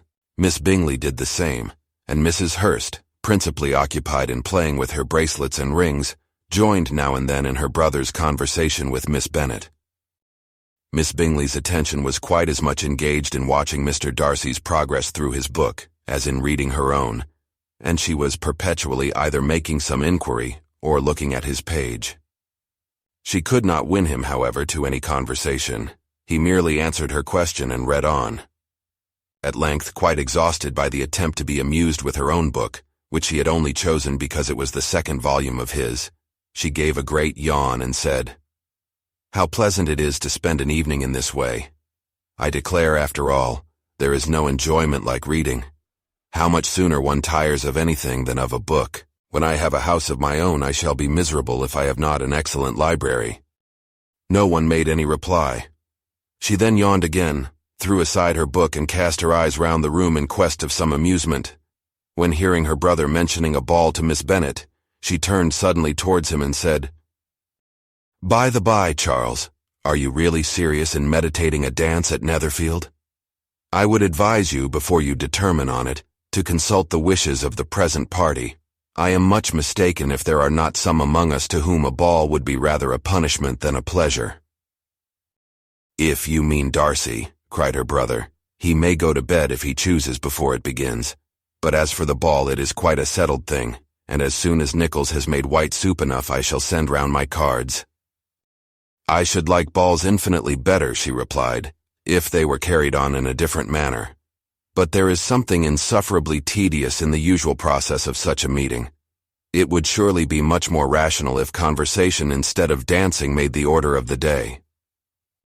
"Much more rational, my dear Caroline, I dare say, but it would not be near so much like a ball." Miss Bingley made no answer, and soon afterwards got up and walked about the room. Her figure was elegant, and she walked well, but Darcy, at whom it was all aimed, was still inflexibly studious. In the desperation of her feelings, she resolved on one effort more, and turning to Elizabeth said, "Miss Eliza Bennet, let me persuade you to follow my example and take a turn about the room. I assure you it is very refreshing after sitting so long in one attitude." Elizabeth was surprised, but agreed to it immediately. Miss Bingley succeeded no less in the real object of her civility. Mr. Darcy looked up. He was as much awake to the novelty of attention in that quarter as Elizabeth herself could be, and unconsciously closed his book. He was directly invited to join their party, but he declined it, observing that he could imagine but two motives for their choosing to walk up and down the room together, with either of which motives his joining them would interfere. What could he mean? She was dying to know what could be his meaning, and asked Elizabeth whether she could at all understand him. "Not at all," was her answer, "but depend upon it he means to be severe on us, and our surest way of disappointing him will be to ask nothing about it." Miss Bingley, however, was incapable of disappointing Mr. Darcy in anything, and persevered, therefore, in requiring an explanation of his two motives. "I have not the smallest objection to explaining them," said he, as soon as she allowed him to speak. "You either choose this method of passing the evening because you are in each other's confidence, and have secret affairs to discuss, or because you are conscious that your figures appear to the greatest advantage in walking. If the first, I should be completely in your way, and if the second, I can admire you much better as I sit by the fire." "Oh, shocking!" cried Miss Bingley. "I never heard anything so abominable. How shall we punish him for such a speech?" "Nothing so easy if you have but the inclination," said Elizabeth. "We can all plague and punish one another. Tease him, laugh at him. Intimate as you are, you must know how it is to be done." "But upon my honor I do not. I do assure you that my intimacy has not yet taught me that. Tease calmness of temper and presence of mind. No, no, I feel he may defy us there. And as to laughter, we will not expose ourselves, if you please, by attempting to laugh without a subject. Mr. Darcy may hug himself." "Mr. Darcy is not to be laughed at," cried Elizabeth. "That is an uncommon advantage, and uncommon I hope it will continue, for it would be a great loss to me to have many such acquaintance. I dearly love a laugh." "Miss Bingley," said he, "has given me credit for more than can be. The wisest and best of men, nay, the wisest and best of their actions, may be rendered ridiculous by a person whose first object in life is a joke." "Certainly," replied Elizabeth, "there are such people, but I hope I am not one of them. I hope I never ridicule what is wise or good. Follies and nonsense, whims and inconsistencies, do divert me, I own, and I laugh at them whenever I can. But these, I suppose, are precisely what you are without. Perhaps that is not possible for anyone, but it has been the study of my life to avoid those weaknesses which often expose a strong understanding to ridicule, such as vanity and pride. Yes, vanity is a weakness indeed, but pride, where there is a real superiority of mind, pride will be always under good regulation." Elizabeth turned away to hide a smile. "Your examination of Mr. Darcy is over, I presume," said Miss Bingley, "and pray what is the result?" "I am perfectly convinced by it that Mr. Darcy has no defect. He owns it himself without disguise."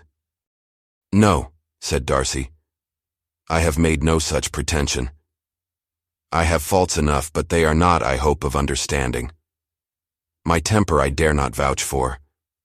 It is, I believe, too little yielding, certainly too little for the convenience of the world. I cannot forget the follies and vices of others so soon as I ought, nor their offenses against myself. My feelings are not puffed about with every attempt to move them. My temper would perhaps be called resentful. My good opinion once lost is lost forever." "That is a failing indeed," cried Elizabeth. "Implacable resentment is a shade in a character, but you have chosen your fault well. I really cannot laugh at it. You are safe from me. There is, I believe, in every disposition a tendency to some particular evil, a natural defect, which not even the best education can overcome. And your defect is a propensity to hate everybody. And yours," he replied with a smile, "is willfully to misunderstand them."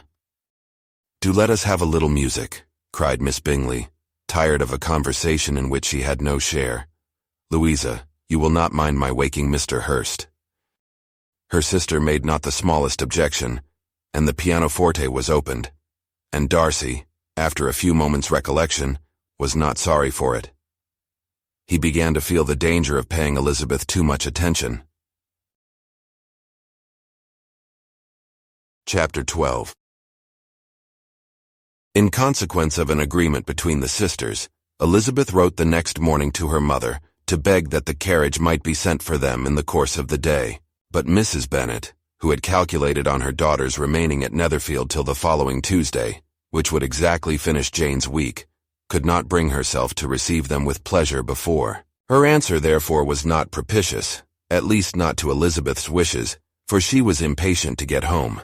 Mrs. Bennet sent them word that they could not possibly have the carriage before Tuesday, and in her postscript it was added that if Mr. Bingley and his sister pressed them to stay longer, she could spare them very well.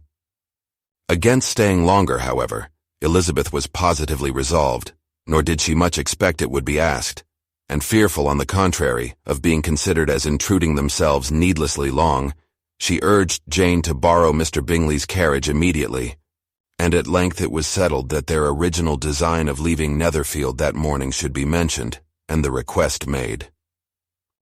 The communication excited many professions of concern, and enough was said of wishing them to stay at least till the following day to work on Jane, and till the morrow their going was deferred.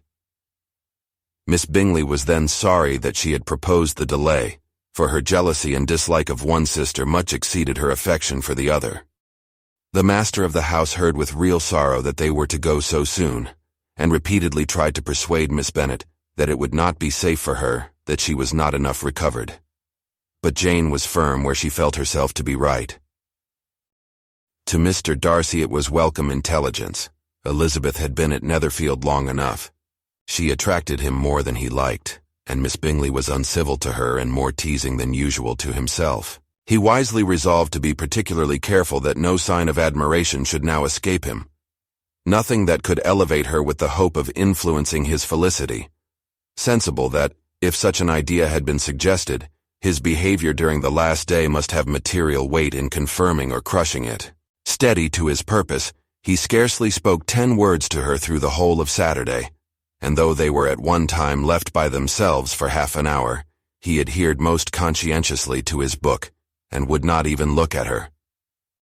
On Sunday after morning service, the separation so agreeable to almost all took place.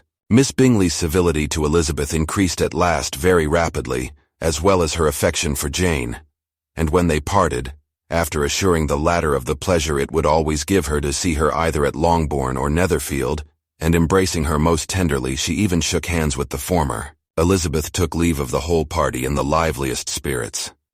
They were not welcomed home very cordially by their mother. Mrs. Bennet wondered at their coming, and thought them very wrong to give so much trouble, and was sure Jane would have caught cold again. But their father, though very laconic in his expressions of pleasure, was really glad to see them. He had felt their importance in the family circle. The evening conversation, when they were all assembled, had lost much of its animation, and almost all its sense, by the absence of Jane and Elizabeth. They found Mary, as usual, deep in the study of thorough base and human nature, and had some new extracts to admire and some new observations of threadbare morality to listen to. Catherine and Lydia had information for them of a different sort. Much had been done, and much had been said in the regiment since the preceding Wednesday. Several of the officers had dined lately with their uncle, a private had been flogged, and it had actually been hinted that Colonel Forster was going to be married. Chapter 13. "I hope, my dear," said Mr. Bennet to his wife, as they were at breakfast the next morning, "that you have ordered a good dinner today, because I have reason to expect an addition to our family party." "Who do you mean, my dear? I know of nobody that is coming, I am sure, unless Charlotte Lucas should happen to call in, and I hope my dinners are good enough for her. I do not believe she often sees such at home." "The person of whom I speak is a gentleman and a stranger." Mrs. Bennet's eyes sparkled. "A gentleman and a stranger. It is Mr. Bingley, I am sure. Why, Jane, you never dropped a word of this, you sly thing. Well, I am sure I shall be extremely glad to see Mr. Bingley. But good Lord, how unlucky. There is not a bit of fish to be got today. Lydia, my love, ring the bell. I must speak to Hill this moment." "It is not Mr. Bingley," said her husband. "It is a person whom I never saw in the whole course of my life." This roused a general astonishment, and he had the pleasure of being eagerly questioned by his wife and 5 daughters at once. After amusing himself some time with their curiosity, he thus explained, "About a month ago I received this letter, and about a fortnight ago I answered it, for I thought it a case of some delicacy, and requiring early attention. It is from my cousin, Mr. Collins, who, when I am dead, may turn you all out of this house as soon as he pleases." "Oh, my dear," cried his wife, "I cannot bear to hear that mentioned. Pray do not talk of that odious man. I do think it is the hardest thing in the world, that your estate should be entailed away from your own children, and I am sure if I had been you, I should have tried long ago to do something or other about it." Jane and Elizabeth attempted to explain to her the nature of an entail. They had often attempted it before, but it was a subject on which Mrs. Bennet was beyond the reach of reason, and she continued to rail bitterly against the cruelty of settling an estate away from a family of 5 daughters, in favor of a man whom nobody cared anything about. "It certainly is a most iniquitous affair," said Mr. Bennet, "and nothing can clear Mr. Collins from the guilt of inheriting Longbourn. But if you will listen to his letter, you may perhaps be a little softened by his manner of expressing himself." "No, that I am sure I shall not, and I think it was very impertinent of him to write to you at all, and very hypocritical. I hate such false friends. Why could not he keep on quarreling with you, as his father did before him?" "Why, indeed, he does seem to have had some filial scruples on that head, as you will hear." Hunsford, near Westerham, Kent, 15th October. "Dear Sir, the disagreement subsisting between yourself and my late honored father always gave me much uneasiness, and since I have had the misfortune to lose him, I have frequently wished to heal the breach. But for some time, I was kept back by my own doubts, fearing lest it might seem disrespectful to his memory for me to be on good terms with anyone with whom it had always pleased him to be at variance. There, Mrs. Bennet. My mind, however, is now made up on the subject, for having received ordination at Easter, I have been so fortunate as to be distinguished by the patronage of the Right Honourable Lady Catherine de Bourgh, widow of Sir Louis de Bourgh, whose bounty and beneficence has preferred me to the valuable rectory of this parish, where it shall be my earnest endeavour to demean myself with grateful respect towards her ladyship, and be ever ready to perform those rites and ceremonies which are instituted by the Church of England.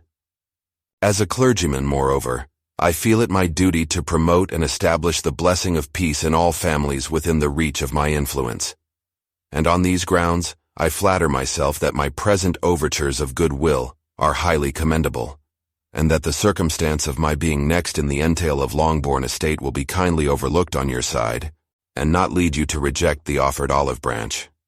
I cannot be otherwise than concerned at being the means of injuring your amiable daughters, and beg leave to apologize for it, as well as to assure you of my readiness to make them every possible amends. But of this hereafter.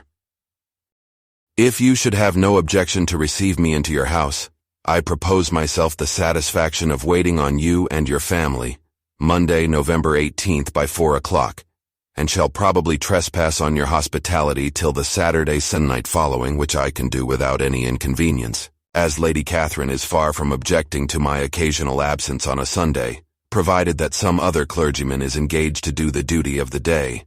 I remain, dear sir, with respectful compliments to your lady and daughters, your well-wisher and friend, William Collins. At 4 o'clock, therefore, we may expect this peacemaking gentleman, said Mr. Bennet as he folded up the letter. He seems to be a most conscientious and polite young man, upon my word, and I doubt not will prove a valuable acquaintance, especially if Lady Catherine should be so indulgent as to let him come to us again. There is some sense in what he says about the girls, however, and if he is disposed to make them any amends, I shall not be the person to discourage him. Though it is difficult, said Jane, to guess in what way he can mean to make us the atonement he thinks our due, the wish is certainly to his credit. Elizabeth was chiefly struck with his extraordinary deference for Lady Catherine, and his kind intention of christening, marrying, and burying his parishioners whenever it were required. He must be an oddity, I think, said she. I cannot make him out. There is something very pompous in his style, and what can he mean by apologizing for being next in the entail? We cannot suppose he would help it if he could. Can he be a sensible man, sir? No, my dear, I think not. I have great hopes of finding him quite the reverse. There is a mixture of servility and self-importance in his letter which promises well. I am impatient to see him. In point of composition, said Mary, his letter does not seem defective. The idea of the olive branch perhaps is not wholly new, yet I think it is well expressed. To Catherine and Lydia, neither the letter nor its writer were in any degree interesting. It was next to impossible that their cousin should come in a scarlet coat, and it was now some weeks since they had received pleasure from the society of a man in any other color. As for their mother, Mr. Collins's letter had done away much of her ill will, and she was preparing to see him with a degree of composure which astonished her husband and daughters. Mr. Collins was punctual to his time, and was received with great politeness by the whole family. Mr. Bennet indeed said little, but the ladies were ready enough to talk, and Mr. Collins seemed neither in need of encouragement nor inclined to be silent himself. He was a tall, heavy-looking young man of 25. His air was grave and stately, and his manners were very formal. He had not been long seated before he complimented Mrs. Bennet on having so fine a family of daughters, said he had heard much of their beauty, but that, in this instance, fame had fallen short of the truth, and added that he did not doubt her seeing them all in due time well disposed of in marriage. This gallantry was not much to the taste of some of his hearers, but Mrs. Bennet, who quarreled with no compliments, answered most readily. You are very kind, sir, I am sure, and I wish with all my heart it may prove so, for else they will be destitute enough. Things are settled so oddly. You allude perhaps to the entail of this estate? Ah, sir, I do indeed. It is a grievous affair to my poor girls, you must confess. Not that I mean to find fault with you, for such things I know are all chance in this world. There is no knowing how estates will go when once they come to be entailed. I am very sensible, madam, of the hardship to my fair cousins, and could say much on the subject, but that I am cautious of appearing forward and precipitate. But I can assure the young ladies that I come prepared to admire them. At present I will not say more, but perhaps when we are better acquainted. He was interrupted by a summons to dinner, and the girls smiled on each other. They were not the only objects of Mr. Collins's admiration.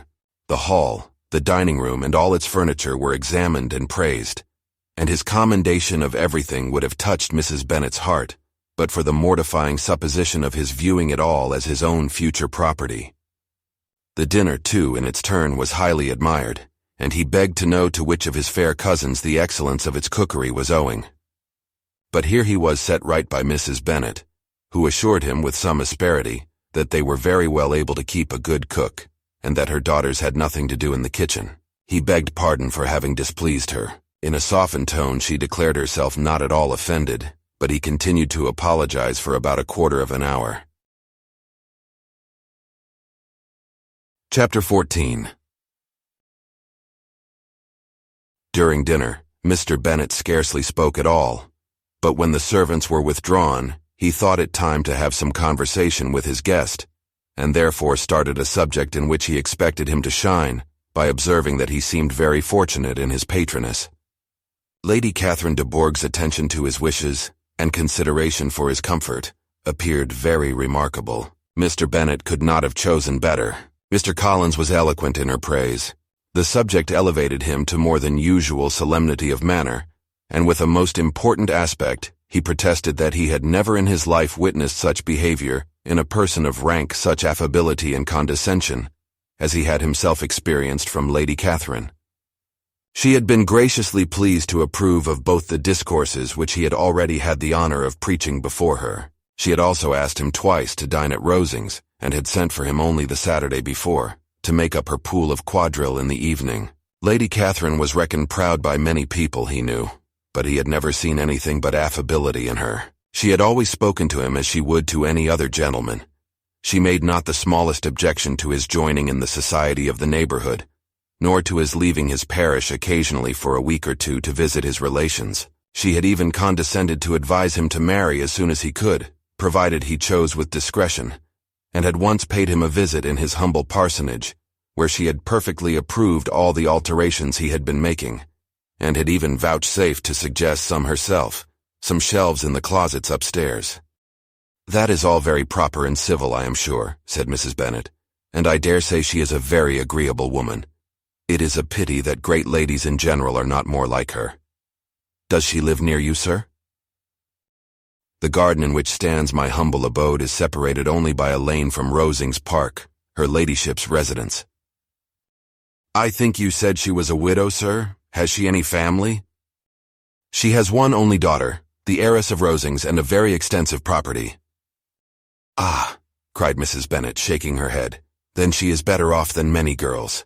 And what sort of young lady is she? Is she handsome?" "She is a most charming young lady indeed. Lady Catherine herself says that in point of true beauty, Miss de Bourgh is far superior to the handsomest of her sex, because there is that in her features which marks the young woman of distinguished birth. She is unfortunately of a sickly constitution, which has prevented her making that progress in many accomplishments which she could not otherwise have failed of, as I am informed by the lady who superintended her education, and who still resides with them. But she is perfectly amiable, and often condescends to drive by my humble abode in her little phaeton and ponies." "Has she been presented? I do not remember her name among the ladies at court."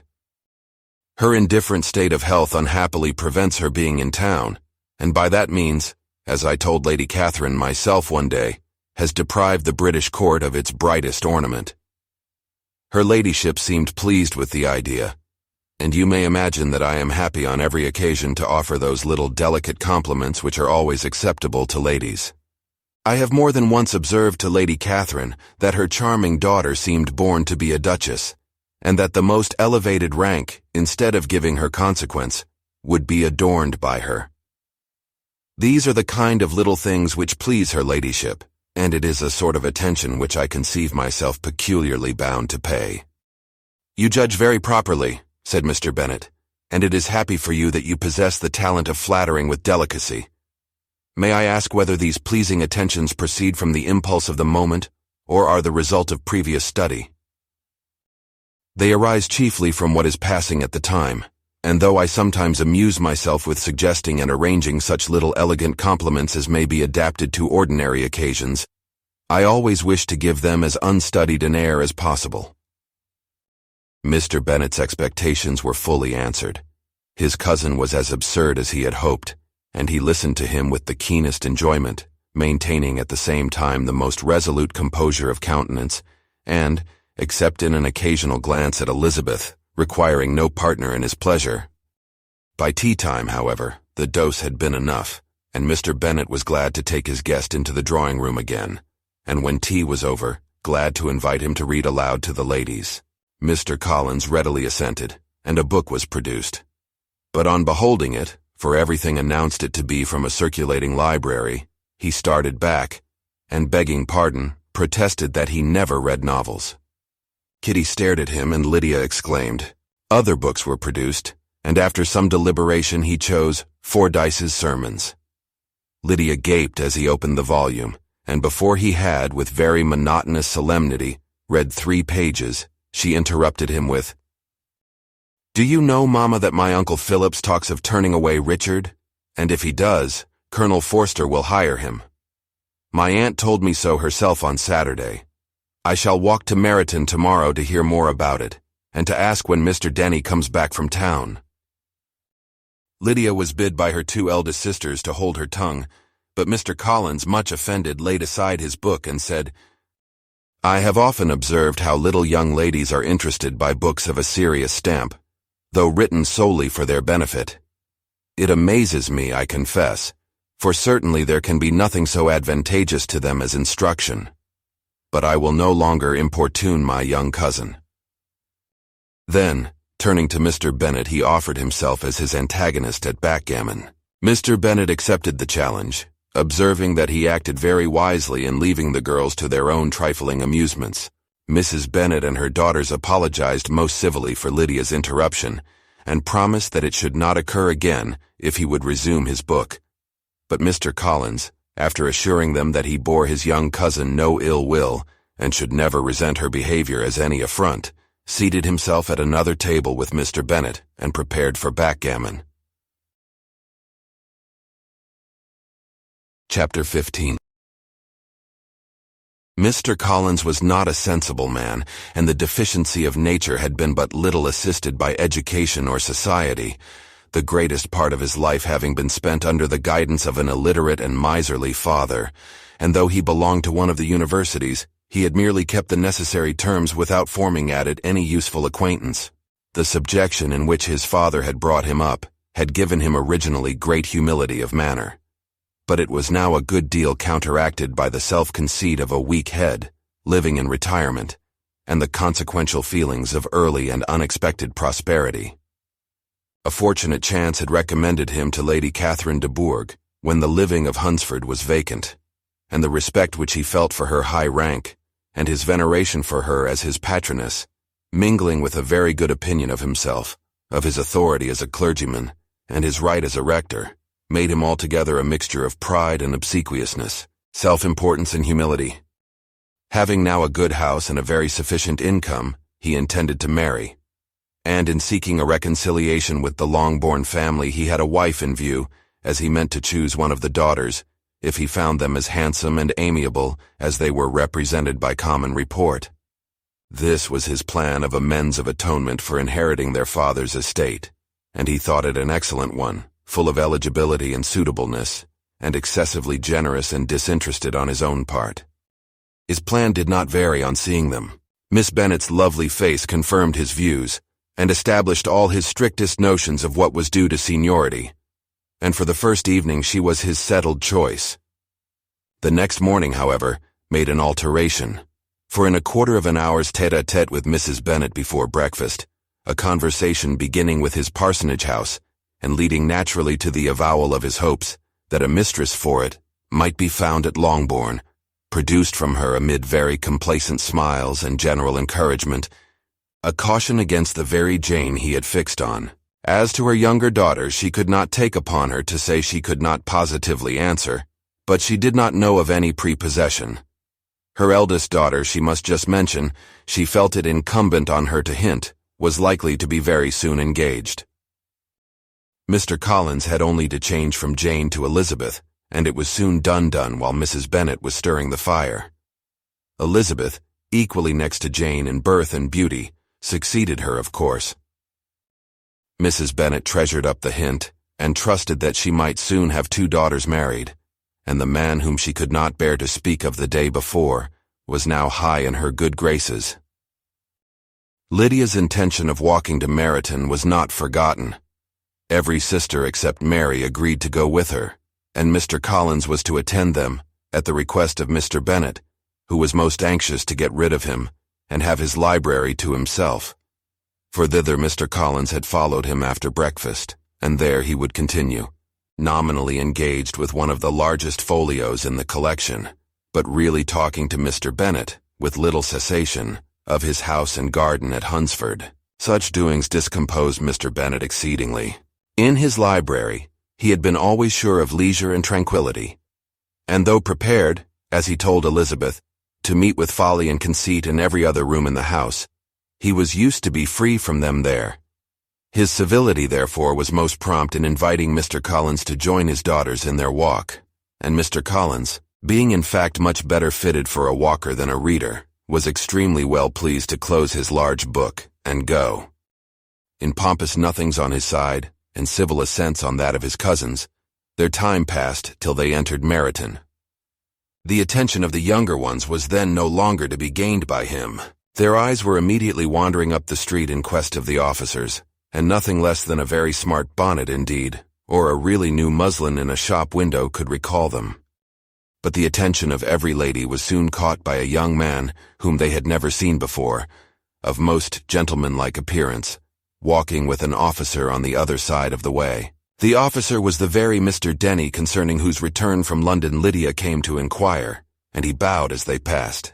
All were struck with the stranger's air, all wondered who he could be, and Kitty and Lydia, determined if possible to find out, led the way across the street, under pretense of wanting something in an opposite shop, and fortunately had just gained the pavement when the two gentlemen, turning back, had reached the same spot. Mr. Denny addressed them directly, and entreated permission to introduce his friend Mr. Wickham, who had returned with him the day before from town, and, he was happy to say, had accepted a commission in their corps. This was exactly as it should be, for the young man wanted only regimentals to make him completely charming. His appearance was greatly in his favor. He had all the best parts of beauty, a fine countenance, a good figure, and very pleasing address. The introduction was followed up on his side by a happy readiness of conversation, a readiness at the same time perfectly correct and unassuming, and the whole party were still standing and talking together very agreeably when the sound of horses drew their notice, and Darcy and Bingley were seen riding down the street. On distinguishing the ladies of the group, the two gentlemen came directly towards them and began the usual civilities. Bingley was the principal spokesman, and Miss Bennet the principal object. He was then, he said, on his way to Longbourn on purpose to inquire after her. Mr. Darcy corroborated it with a bow, and was beginning to determine not to fix his eyes on Elizabeth, when they were suddenly arrested by the sight of the stranger, and Elizabeth, happening to see the countenance of both as they looked at each other, was all astonishment at the effect of the meeting. Both changed color, one looked white, the other red. Mr. Wickham, after a few moments, touched his hat, a salutation which Mr. Darcy just deigned to return. What could be the meaning of it? It was impossible to imagine. It was impossible not to long to know. In another minute Mr. Bingley, but without seeming to have noticed what passed, took leave and rode on with his friend. Mr. Denny and Mr. Wickham walked with the young ladies to the door of Mr. Phillips's house, and then made their bows, in spite of Miss Lydia's pressing entreaties that they would come in, and even in spite of Mrs. Phillips's throwing up the parlor window and loudly seconding the invitation. Mrs. Phillips was always glad to see her nieces, and the two eldest from their recent absence were particularly welcome, and she was eagerly expressing her surprise at their sudden return home, which, as their own carriage had not fetched them, she should have known nothing about, if she had not happened to see Mr. Jones's shop-boy in the street, who had told her that they were not to send any more drafts to Netherfield, because the Miss Bennets were come away, when her civility was claimed towards Mr. Collins by Jane's introduction of him. She received him with her very best politeness, which he returned with as much more, apologizing for his intrusion, without any previous acquaintance with her, which he could not help flattering himself, however, might be justified by his relationship to the young ladies who introduced him to her notice. Mrs. Phillips was quite awed by such an excess of good breeding, but her contemplation of one stranger was soon put an end to by exclamations and inquiries about the other, of whom, however, she could only tell her nieces what they already knew, that Mr. Denny had brought him from London, and that he was to have a lieutenant's commission in the shire. She had been watching him the last hour, she said, as he walked up and down the street, and had Mr. Wickham appeared, Kitty and Lydia would certainly have continued the occupation. But unluckily no one passed the windows now except a few of the officers, who, in comparison with the stranger, were become stupid, disagreeable fellows. Some of them were to dine with the Phillipses the next day, and their aunt promised to make her husband call on Mr. Wickham, and give him an invitation also, if the family from Longbourn would come in the evening. This was agreed to, and Mrs. Phillips protested that they would have a nice, comfortable, noisy game of lottery tickets, and a little bit of hot supper afterwards. The prospect of such delights was very cheering, and they parted in mutual good spirits. Mr. Collins repeated his apologies in quitting the room, and was assured, with unwearying civility, that they were perfectly needless. As they walked home, Elizabeth related to Jane what she had seen pass between the two gentlemen, but though Jane would have defended either or both had they appeared to be wrong, she could no more explain such behavior than her sister. Mr. Collins on his return highly gratified Mrs. Bennet by admiring Mrs. Phillips's manners and politeness. He protested that, except Lady Catherine and her daughter, he had never seen a more elegant woman, for she had not only received him with the utmost civility, but had even pointedly included him in her invitation for the next evening, although utterly unknown to her before. Something, he supposed, might be attributed to his connection with them, but yet he had never met with so much attention in the whole course of his life. Chapter 16. As no objection was made to the young people's engagement with their aunt, and all Mr. Collins's scruples of leaving Mr. and Mrs. Bennet for a single evening during his visit were most steadily resisted, the coach conveyed him and his 5 cousins at a suitable hour to Meryton, and the girls had the pleasure of hearing as they entered the drawing-room that Mr. Wickham had accepted their uncle's invitation and was then in the house. When this information was given, and they had all taken their seats, Mr. Collins was at leisure to look around him and admire, and he was so much struck with the size and furniture of the apartment that he declared he might almost have supposed himself in the small summer breakfast parlor at Rosings, a comparison that did not at first convey much gratification. But when Mrs. Phillips understood from him what Rosings was, and who was its proprietor, when she had listened to the description of only one of Lady Catherine's drawing-rooms, and found that the chimney-piece alone had cost £800, she felt all the force of the compliment, and would hardly have resented a comparison with the housekeeper's room. In describing to her all the grandeur of Lady Catherine and her mansion, with occasional digressions in praise of his own humble abode and the improvements it was receiving, he was happily employed until the gentlemen joined them. And he found in Mrs. Phillips a very attentive listener, whose opinion of his consequence increased with what she heard, and who was resolving to retail it all among her neighbors as soon as she could. To the girls, who could not listen to their cousin, and who had nothing to do but to wish for an instrument, and examine their own indifferent imitations of china on the mantelpiece, the interval of waiting appeared very long. It was over at last, however. The gentlemen did approach, and when Mr. Wickham walked into the room, Elizabeth felt that she had neither been seeing him before nor thinking of him since, with the smallest degree of unreasonable admiration. The officers of the Monsieur were in general a very creditable gentlemanlike set, and the best of them were of the present party. But Mr. Wickham was as far beyond them all in person, countenance, air, and walk, as they were superior to the broad-faced, stuffy Uncle Phillips, breathing port wine, who followed them into the room. Mr. Wickham was the happy man towards whom almost every female eye was turned, and Elizabeth was the happy woman by whom he finally seated himself, and the agreeable manner in which he immediately fell into conversation, though it was only on its being a wet night, and on the probability of a rainy season, made her feel that the commonest, dullest, most threadbare topic might be rendered interesting by the skill of the speaker. With such rivals for the notice of the fair as Mr. Wickham and the officers, Mr. Collins seemed to sink into insignificance. To the young ladies he certainly was nothing, but he had still at intervals a kind listener in Mrs. Phillips, and was, by her watchfulness, most abundantly supplied with coffee and muffin. When the card tables were placed, he had an opportunity of obliging her in return by sitting down to whist. "I know little of the game at present," said he, "but I shall be glad to improve myself, for in my situation of life—" Mrs. Phillips was very thankful for his compliance, but could not wait for his reason.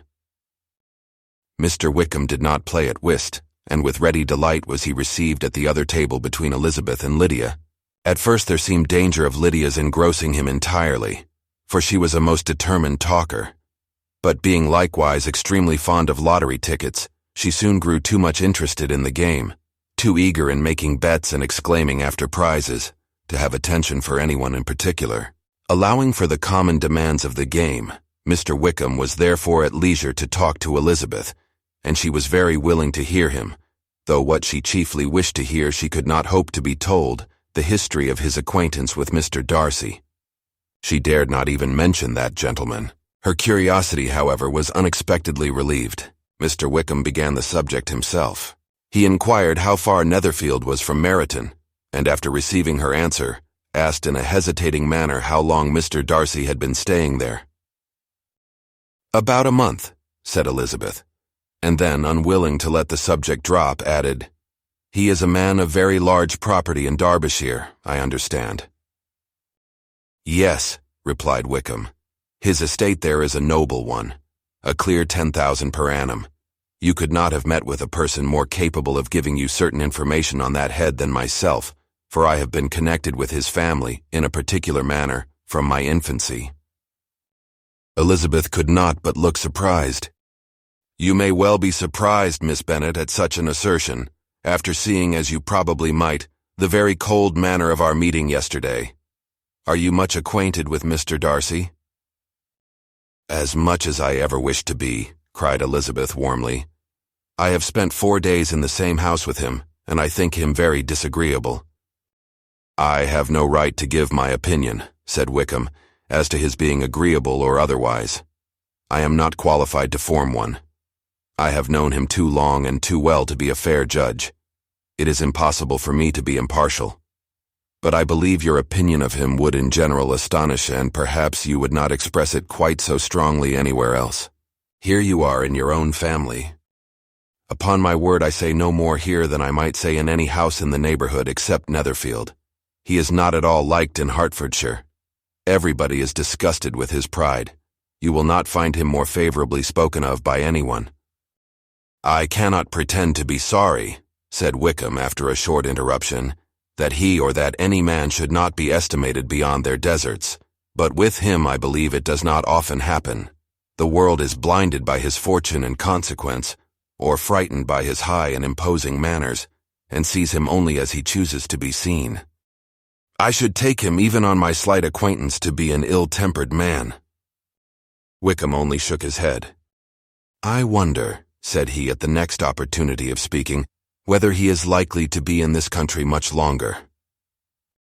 I do not at all know, but I heard nothing of his going away when I was at Netherfield. I hope your plans in favor of the shire will not be affected by his being in the neighborhood." "Oh no, it is not for me to be driven away by Mr. Darcy. If he wishes to avoid seeing me, he must go. We are not on friendly terms, and it always gives me pain to meet him, but I have no reason for avoiding him but what I might proclaim to all the world, a sense of very great ill-usage and most painful regrets at his being what he is. His father, Miss Bennet, the late Mr. Darcy, was one of the best men that ever breathed, and the truest friend I ever had.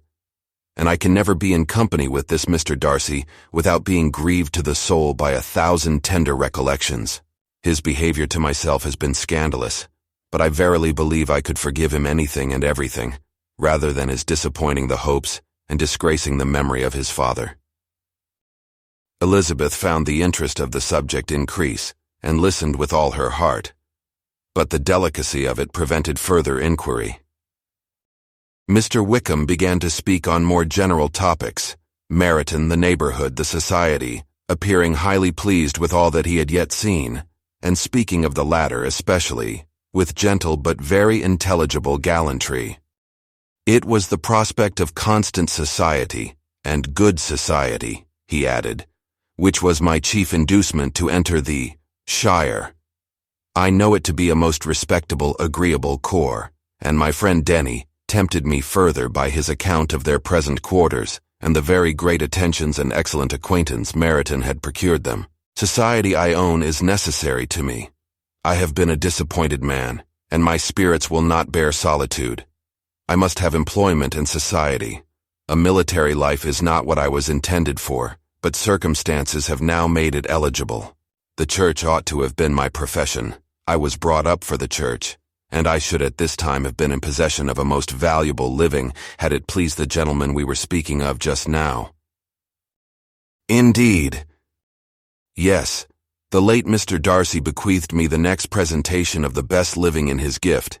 He was my godfather and excessively attached to me. I cannot do justice to his kindness. He meant to provide for me amply and thought he had done it, but when the living fell, it was given elsewhere. Good heavens, cried Elizabeth, but how could that be? How could his will be disregarded? Why did not you seek legal redress? There was just such an informality in the terms of the bequest as to give me no hope from law.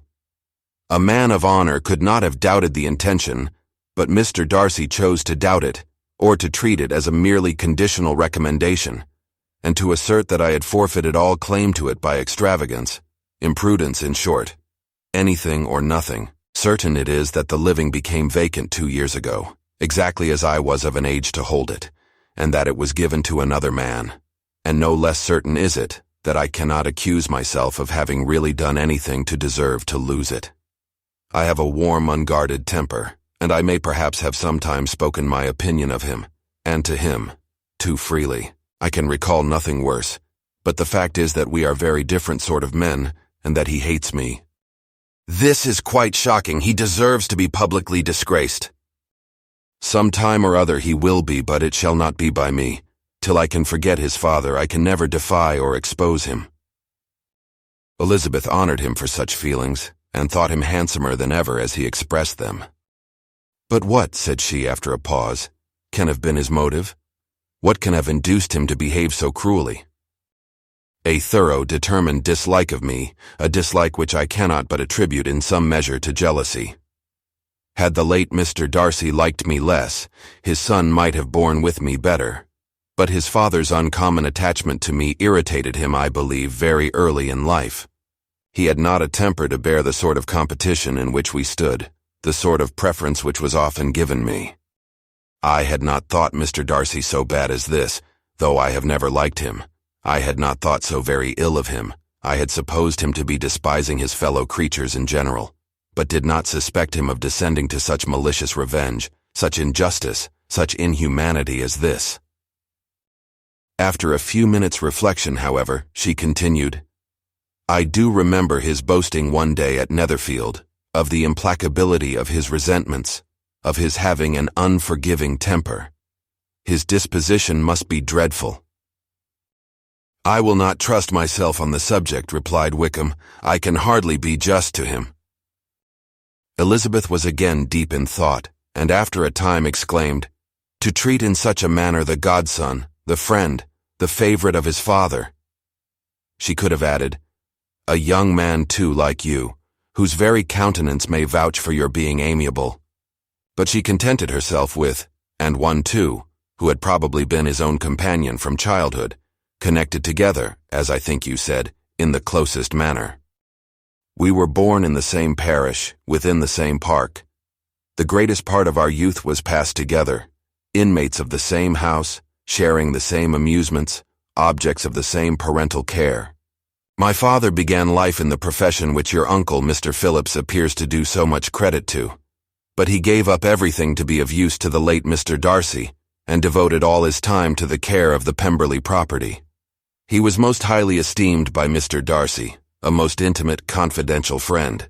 Mr. Darcy often acknowledged himself to be under the greatest obligations to my father's active superintendence, and when, immediately before my father's death, Mr. Darcy gave him a voluntary promise of providing for me, I am convinced that he felt it to be as much a debt of gratitude to him as of affection to myself. How strange, cried Elizabeth. How abominable! I wonder that the very pride of this Mr. Darcy has not made him just to you. If from no better motive, that he should not have been too proud to be dishonest. For dishonesty I must call it. It is wonderful, replied Wickham, for almost all his actions may be traced to pride, and pride has often been his best friend. It has connected him nearer with virtue than any other feeling. But we are none of us consistent, and in his behavior to me, there were stronger impulses even than pride. Can such abominable pride as his have ever done him good? Yes. It has often led him to be liberal and generous, to give his money freely, to display hospitality, to assist his tenants, and relieve the poor. Family pride and filial pride, for he is very proud of what his father was, have done this. Not to appear to disgrace his family, to degenerate from the popular qualities or lose the influence of the Pemberley house, is a powerful motive. He has also brotherly pride, which, with some brotherly affection, makes him a very kind and careful guardian of his sister, and you will hear him generally cried up as the most attentive and best of brothers. "What sort of a girl is Miss Darcy?" He shook his head. "I wish I could call her amiable.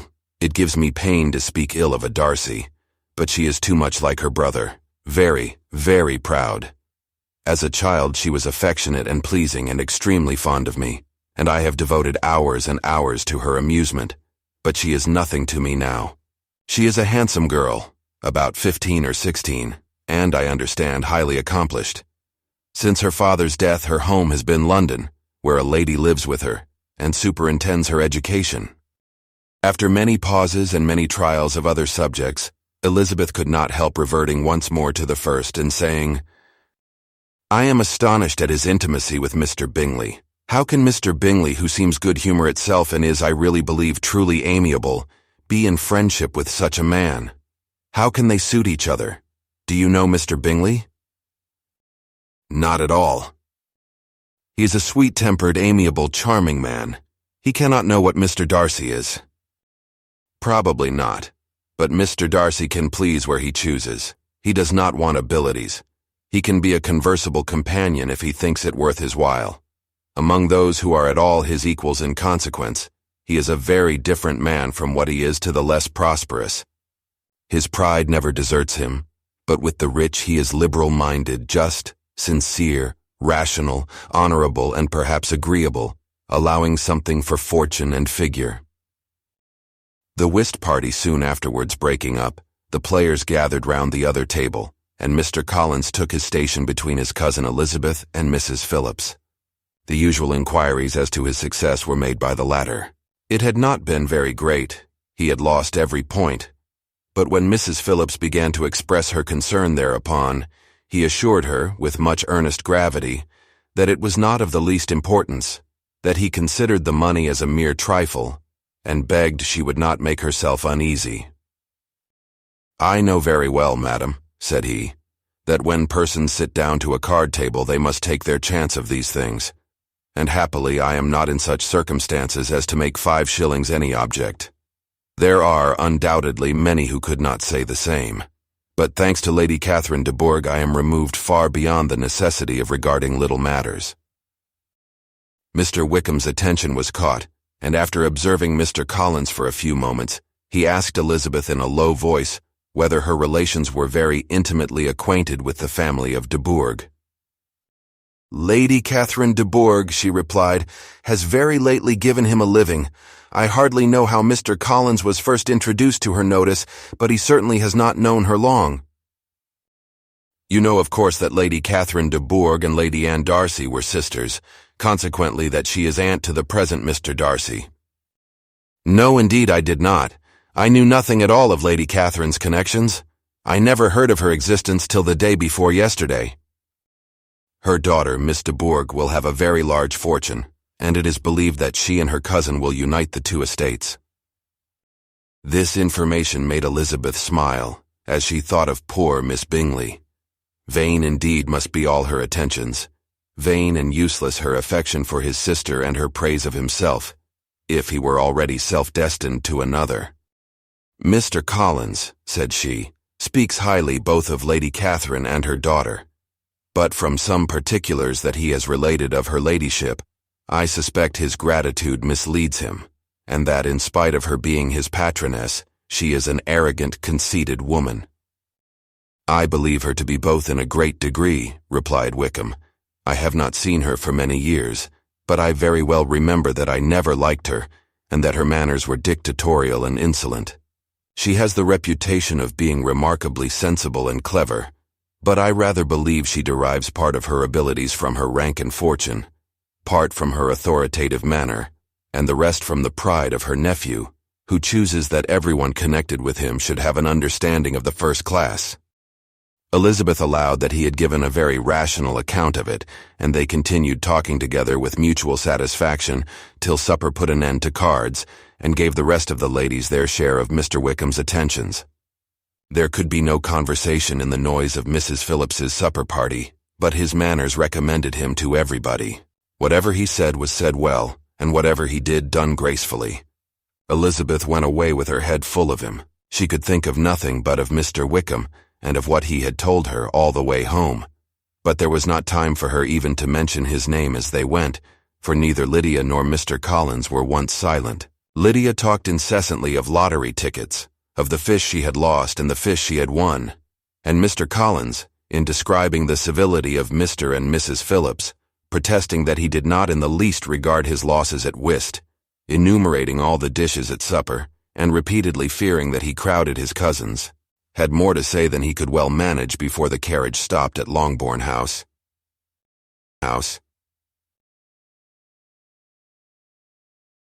Chapter 17. Elizabeth related to Jane the next day what had passed between Mr. Wickham and herself. Jane listened with astonishment and concern. She knew not how to believe that Mr. Darcy could be so unworthy of Mr. Bingley's regard, and yet it was not in her nature to question the veracity of a young man of such amiable appearance as Wickham. The possibility of his having really endured such unkindness was enough to interest all her tender feelings, and nothing therefore remained to be done but to think well of them both, to defend the conduct of each, and throw into the account of accident or mistake whatever could not be otherwise explained. "They have both," said she, "been deceived, I dare say, in some way or other, of which we can form no idea. Interested people have perhaps misrepresented each to the other. It is, in short, impossible for us to conjecture the causes or circumstances which may have alienated them, without actual blame on either side." "Very true indeed. And now, my dear Jane, what have you got to say in behalf of the interested people who have probably been concerned in the business? Do clear them too, or we shall be obliged to think ill of somebody. Laugh as much as you choose, but you will not laugh me out of my opinion. My dearest Lizzie, do but consider in what a disgraceful light it places Mr. Darcy, to be treating his father's favorite in such a manner, one whom his father had promised to provide for. It is impossible. No man of common humanity, no man who had any value for his character, could be capable of it. Can his most intimate friends be so excessively deceived in him? Oh, no. I can much more easily believe Mr. Bingley's being imposed on than that Mr. Wickham should invent such a history of himself as he gave me last night. Names, facts, everything mentioned without ceremony. If it be not so, let Mr. Darcy contradict it. Besides, there was truth in his looks. It is difficult, indeed it is distressing. One does not know what to think. I beg your pardon. One knows exactly what to think. But Jane could think with certainty on only one point, that Mr. Bingley, if he had been imposed on, would have much to suffer when the affair became public. The two young ladies were summoned from the shrubbery, where this conversation passed, by the arrival of some of the very persons of whom they had been speaking. Mr. Bingley and his sisters came to give their personal invitation for the long-expected ball at Netherfield, which was fixed for the following Tuesday. The two ladies were delighted to see their dear friend again, called it an age since they had met, and repeatedly asked what she had been doing with herself since their separation. To the rest of the family they paid little attention, avoiding Mrs. Bennet as much as possible, saying not much to Elizabeth, and nothing at all to the others. They were soon gone again, rising from their seats with an activity which took their brother by surprise, and hurrying off as if eager to escape from Mrs. Bennet's civilities. The prospect of the Netherfield ball was extremely agreeable to every female of the family. Mrs. Bennet chose to consider it as given in compliment to her eldest daughter, and was particularly flattered by receiving the invitation from Mr. Bingley himself, instead of a ceremonious card. Jane pictured to herself a happy evening in the society of her two friends, and the attentions of their brother. And Elizabeth thought with pleasure of dancing a great deal with Mr. Wickham, and of seeing a confirmation of everything in Mr. Darcy's look and behavior. The happiness anticipated by Catherine and Lydia depended less on any single event, or any particular person. For though they each, like Elizabeth, meant to dance half the evening with Mr. Wickham, he was by no means the only partner who could satisfy them, and a ball was, at any rate, a ball. And even Mary could assure her family that she had no disinclination for it. "While I can have my mornings to myself," said she, "it is enough. I think it is no sacrifice to join occasionally in evening engagements. Society has claims on us all, and I profess myself one of those who consider intervals of recreation and amusement as desirable for everybody." Elizabeth's spirits were so high on the occasion that though she did not often speak unnecessarily to Mr. Collins, she could not help asking him whether he intended to accept Mr. Bingley's invitation, and if he did, whether he would think it proper to join in the evening's amusement. And she was rather surprised to find that he entertained no scruple whatever on that head, and was very far from dreading a rebuke, either from the Archbishop or Lady Catherine de Bourgh, by venturing to dance. "I am by no means of opinion, I assure you," said he, "that a ball of this kind, given by a young man of character to respectable people, can have any evil tendency. And I am so far from objecting to dancing myself, that I shall hope to be honored with the hands of all my fair cousins in the course of the evening, and I take this opportunity of soliciting yours, Miss Elizabeth, for the 2 first dances especially, a preference which I trust my cousin Jane will attribute to the right cause, and not to any disrespect for her." Elizabeth felt herself completely taken in. She had fully proposed being engaged by Wickham for those very dances, and to have Mr. Collins instead. Her liveliness had been never worse timed. There was no help for it, however. Mr. Wickham's happiness and her own was perforce delayed a little longer, and Mr. Collins's proposal accepted with as good a grace as she could. She was not the better pleased with his gallantry, from the idea it suggested of something more. It now first struck her that she was selected from among her sisters as worthy of being the mistress of Hunsford Parsonage, and of assisting to form a quadrille table at Rosings, in the absence of more eligible visitors. The idea soon reached to conviction, as she observed his increasing civilities towards herself, and heard his frequent attempt at a compliment on her wit and vivacity. And though more astonished than gratified herself by this effect of her charms, it was not long before her mother gave her to understand that the probability of their marriage was exceedingly agreeable to her. Elizabeth, however, did not choose to take the hint, being well aware that a serious dispute must be the consequence of any reply. Mr. Collins might never make the offer, and till he did, it was useless to quarrel about him.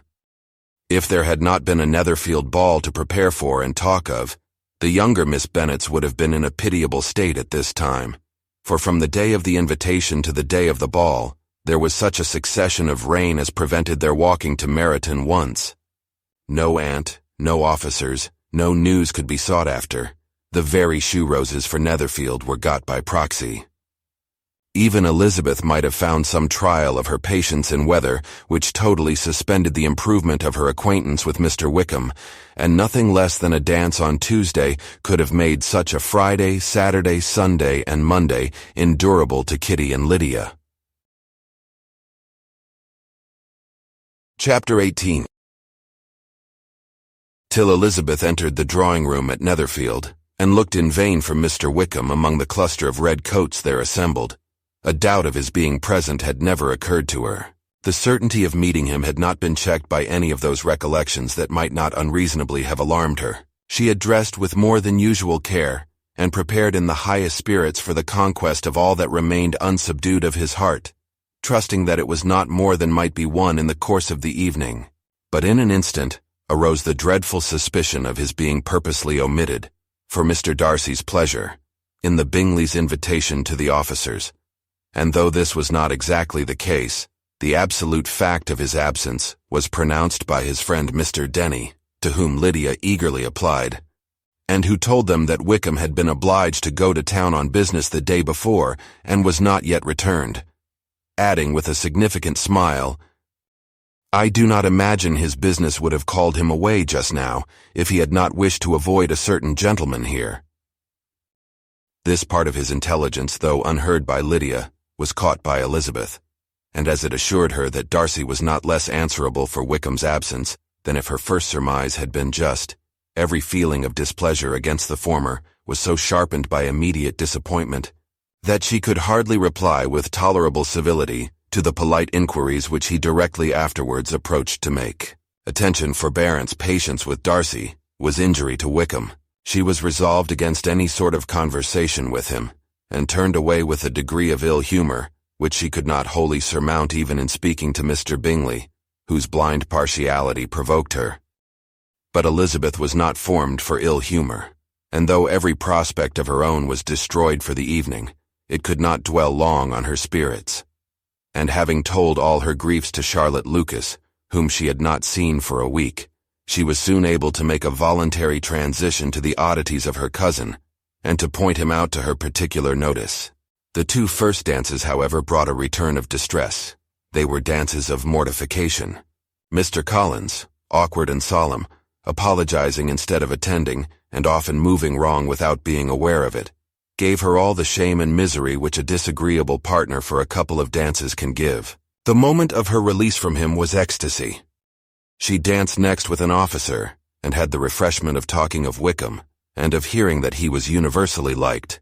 When those dances were over, she returned to Charlotte Lucas, and was in conversation with her when she found herself suddenly addressed by Mr. Darcy, who took her so much by surprise in his application for her hand, that without knowing what she did, she accepted him.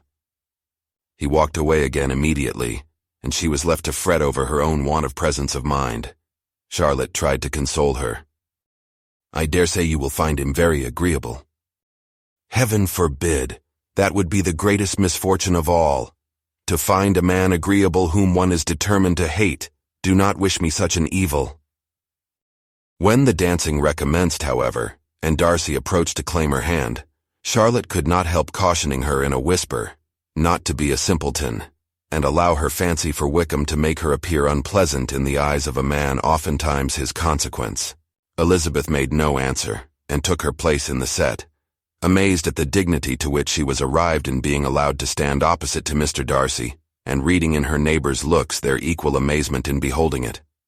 They stood for some time without speaking a word, and she began to imagine that their silence was to last through the 2 dances, and at first was resolved not to break it, till suddenly fancying that it would be the greater punishment to her partner to oblige him to talk, she made some slight observation on the dance. He replied, and was again silent. After a pause of some minutes, she addressed him a second time with, "It is your turn to say something now, Mr. Darcy.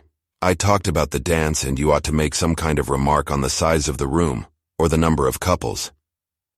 He smiled, and assured her that whatever she wished him to say should be said. "Very well, that reply will do for the present. Perhaps by and by I may observe that private balls are much pleasanter than public ones, but now we may be silent." "Do you talk by rule then while you are dancing?" "Sometimes. One must speak a little, you know.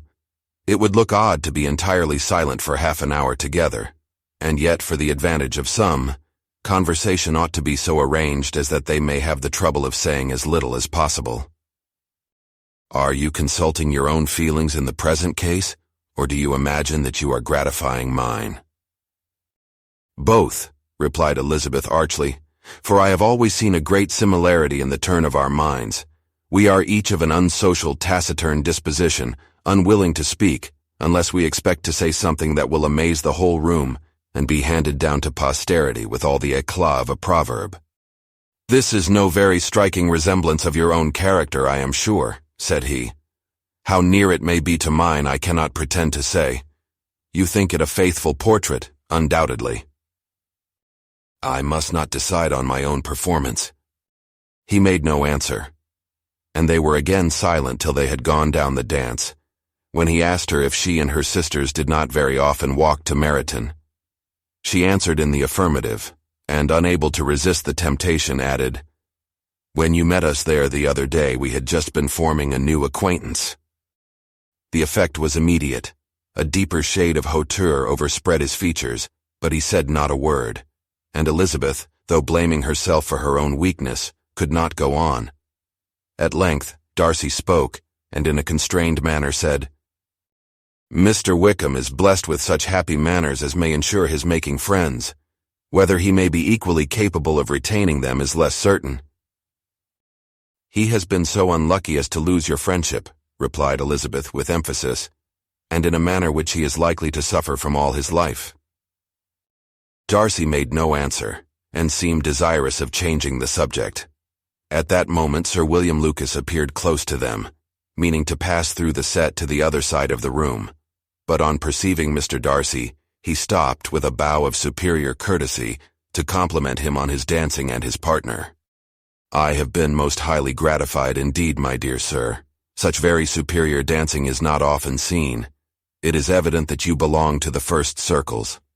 Allow me to say, however, that your fair partner does not disgrace you, and that I must hope to have this pleasure often repeated, especially when a certain desirable event, my dear Miss Eliza, glancing at her sister in Bingley, shall take place. What congratulations will then flow in? I appeal to Mr. Darcy. But let me not interrupt you, sir. You will not thank me for detaining you from the bewitching converse of that young lady, whose bright eyes are also upbraiding me. The latter part of this address was scarcely heard by Darcy, but Sir William's allusion to his friend seemed to strike him forcibly, and his eyes were directed with a very serious expression towards Bingley and Jane, who were dancing together. Recovering himself, however, shortly, he turned to his partner and said, Sir William's interruption has made me forget what we were talking of. I do not think we were speaking at all. Sir William could not have interrupted any two people in the room who had less to say for themselves. We have tried 2 or 3 subjects already without success, and what we are to talk of next, I cannot imagine. What think you of books? Said he, smiling.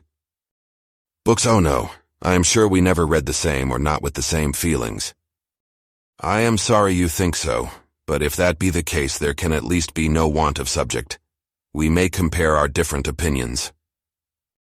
No, I cannot talk of books in a ballroom, my head is always full of something else. The present always occupies you in such scenes, does it? Said he with a look of doubt. Yes, always, she replied without knowing what she said. For her thoughts had wandered far from the subject, as soon afterwards appeared by her suddenly exclaiming, I remember hearing you once say, Mr. Darcy, that you hardly ever forgave, that your resentment once created was unappeasable. You are very cautious, I suppose, as to its being created. I am, said he with a firm voice. And never allow yourself to be blinded by prejudice? I hope not. It is particularly incumbent on those who never change their opinion to be secure of judging properly at first. May I ask to what these questions tend? Merely to the illustration of your character, said she, endeavoring to shake off her gravity. I'm trying to make it out. And what is your success? She shook her head. I do not get on at all. I hear such different accounts of you as puzzle me exceedingly. I can readily believe, answered he gravely, that reports may vary greatly with respect to me, and I could wish, Miss Bennet, that you were not to sketch my character at the present moment, as there is reason to fear that the performance would reflect no credit on either. But if I do not take your likeness now, I may never have another opportunity. They had not long separated when Miss Bingley came towards her, and with an expression of civil disdain, thus accosted her. So, Miss Eliza, I hear you are quite delighted with George Wickham. Your sister has been talking to me about him, and asking me 1,000 questions, and I find that the young man forgot to tell you, among his other communications, that he was the son of old Wickham, the late Mr. Darcy's steward. Let me recommend you, however, as a friend, not to give implicit confidence to all his assertions, for as to Mr. Darcy's using him ill, it is perfectly false. For on the contrary, he has been always remarkably kind to him, though George Wickham has treated Mr. Darcy in a most infamous manner. I do not know the particulars, but I know very well that Mr. Darcy is not in the least to blame, that he cannot bear to hear George Wickham mentioned, and that though my brother thought he could not well avoid including him in his invitation to the officers, he was excessively glad to find that he had taken himself out of the way. His coming into the country at all is a most insolent thing indeed, and I wonder how he could presume to do it. I pity you, Miss Eliza, for this discovery of your favorite's guilt, But really, considering his descent, one could not expect much better. His guilt and his descent appear by your account to be the same, said Elizabeth angrily, for I have heard you accuse him of nothing worse than of being the son of Mr. Darcy's steward, and of that, I can assure you, he informed me himself. I beg your pardon, replied Miss Bingley, turning away with a sneer. Excuse my interference, it was kindly meant. Insolent girl, said Elizabeth to herself. You are much mistaken if you expect to influence me by such a paltry attack as this. I see nothing in it but your own willful ignorance, and the malice of Mr. Darcy. She then sought her eldest sister, who had undertaken to make inquiries on the same subject of Bingley. Jane met her with a smile of such sweet complacency, a glow of such happy expression, as sufficiently marked how well she was satisfied with the occurrences of the evening. Elizabeth instantly read her feelings, and at that moment solicitude for Wickham, resentment against his enemies and everything else, gave way before the hope of Jane's being in the fairest way for happiness. I want to know, said she, with a countenance no less smiling than her sister's, what you have learnt about Mr. Wickham.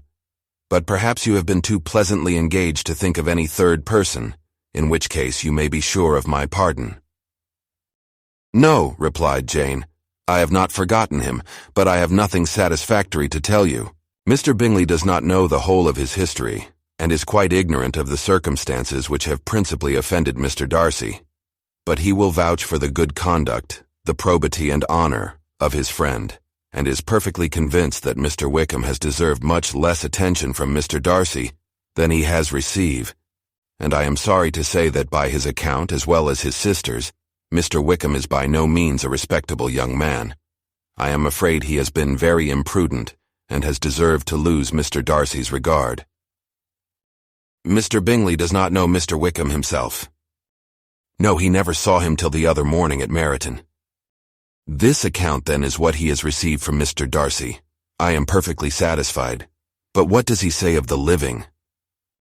He does not exactly recollect the circumstances, though he has heard them from Mr. Darcy more than once, but he believes that it was left to him conditionally only. I have not a doubt of Mr. Bingley's sincerity, said Elizabeth warmly, but you must excuse my not being convinced by assurances only. Mr. Bingley's defense of his friend was a very able one, I dare say, but since he is unacquainted with several parts of the story, and has learnt the rest from that friend himself, I shall venture still to think of both gentlemen as I did before. She then changed the discourse to one more gratifying to each, and on which there could be no difference of sentiment. Elizabeth listened with delight to the happy though modest hopes which Jane entertained of Bingley's regard, and said all in her power to heighten her confidence in it. On their being joined by Mr. Bingley himself, Elizabeth withdrew to Miss Lucas, to whose inquiry after the pleasantness of her last partner she had scarcely replied, before Mr. Collins came up to them, and told her with great exultation that he had just been so fortunate as to make a most important discovery. I have found out, said he, by a singular accident, that there is now in the room a near relation to my patroness. I happened to overhear the gentleman himself mentioning to the young lady who does the honors of this house the names of his cousin Miss de Bourgh and of her mother Lady Catherine. How wonderfully these sort of things occur! Who would have thought of my meeting with perhaps a nephew of Lady Catherine de Bourgh in this assembly? I am most thankful that the discovery is made in time for me to pay my respects to him, which I am now going to do, and trust he will excuse my not having done it before. My total ignorance of the connection must plead my apology. You are not going to introduce yourself to Mr. Darcy? Indeed I am. I shall entreat his pardon for not having done it earlier. I believe him to be Lady Catherine's nephew. It will be in my power to assure him that her ladyship was quite well yesterday se'night. Elizabeth tried hard to dissuade him from such a scheme, assuring him that Mr. Darcy would consider his addressing him without introduction as an impertinent freedom rather than a compliment to his aunt, that it was not in the least necessary there should be any notice on either side, and that if it were, it must belong to Mr. Darcy, the superior in consequence, to begin the acquaintance. Mr. Collins listened to her with the determined air of following his own inclination, and when she ceased speaking, replied thus, My dear Miss Elizabeth, I have the highest opinion in the world of your excellent judgment in all matters within the scope of your understanding, but permit me to say that there must be a wide difference between the established forms of ceremony amongst the laity and those which regulate the clergy. For, give me leave to observe that I consider the clerical office as equal in point of dignity with the highest rank in the kingdom, provided that a proper humility of behavior is at the same time maintained. You must, therefore, allow me to follow the dictates of my conscience on this occasion, which lead me to perform what I look on as a point of duty. Pardon me for neglecting to profit by your advice, which on every other subject shall be my constant guide, though in the case before us, I consider myself more fitted by education and habitual study to decide on what is right than a young lady like yourself. And with a low bow he left her to attack Mr. Darcy, whose reception of his advances she eagerly watched, and whose astonishment at being so addressed was very evident.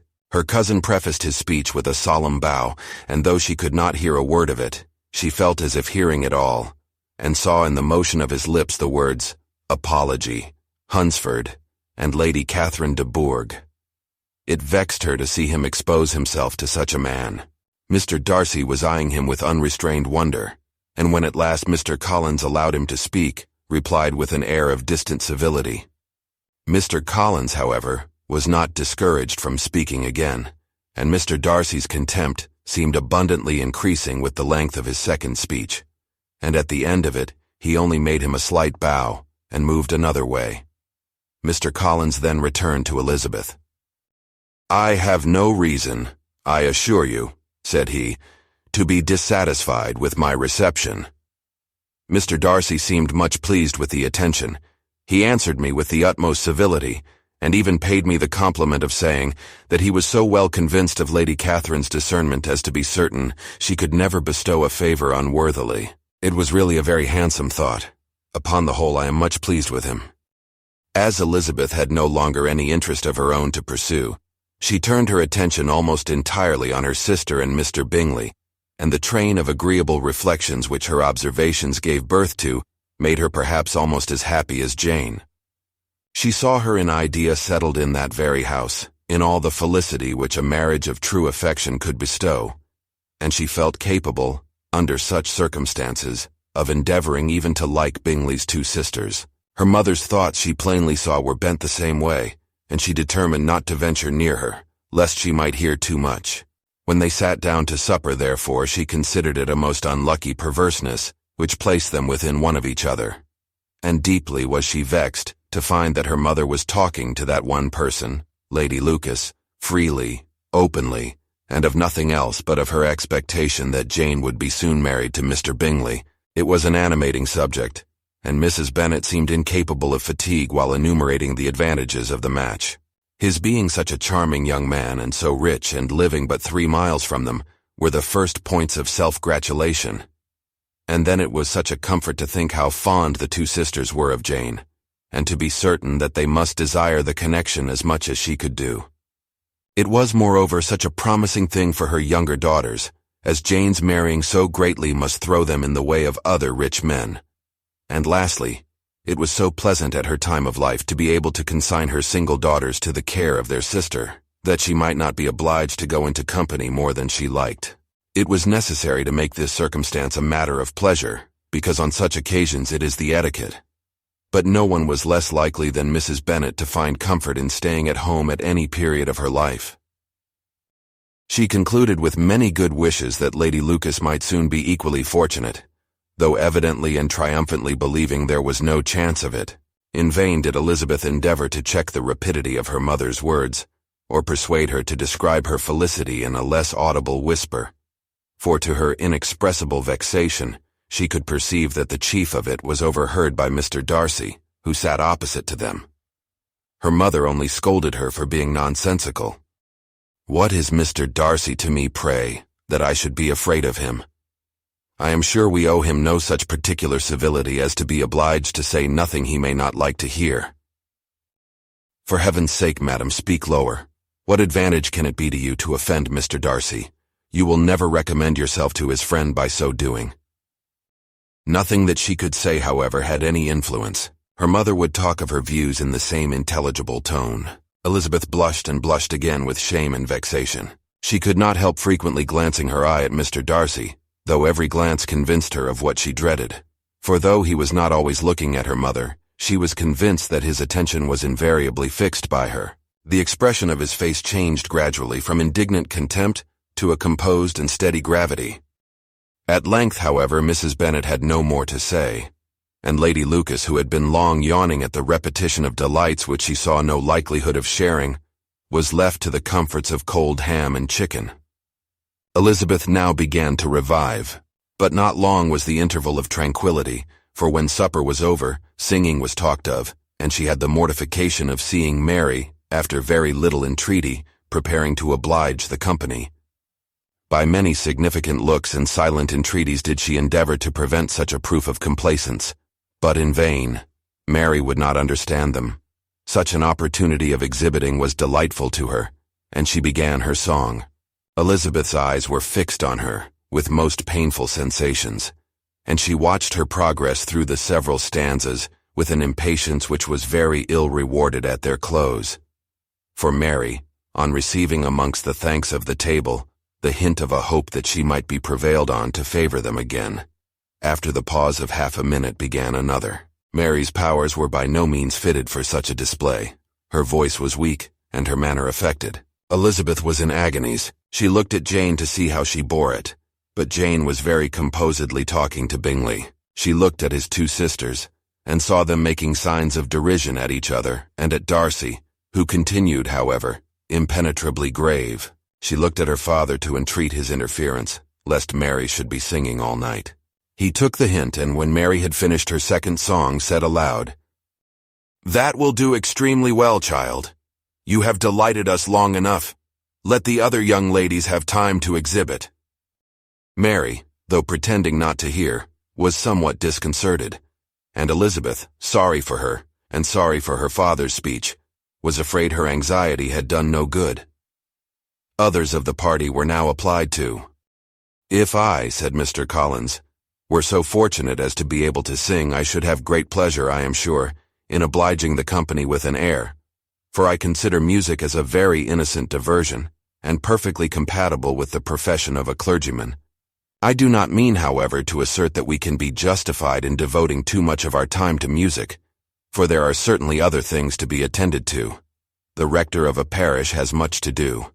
In the first place, he must make such an agreement for tithes as may be beneficial to himself and not offensive to his patron. He must write his own sermons, and the time that remains will not be too much for his parish duties, and the care and improvement of his dwelling, which he cannot be excused from making as comfortable as possible. And I do not think it of light importance that he should have attentive and conciliatory manners towards everybody, especially towards those to whom he owes his preferment.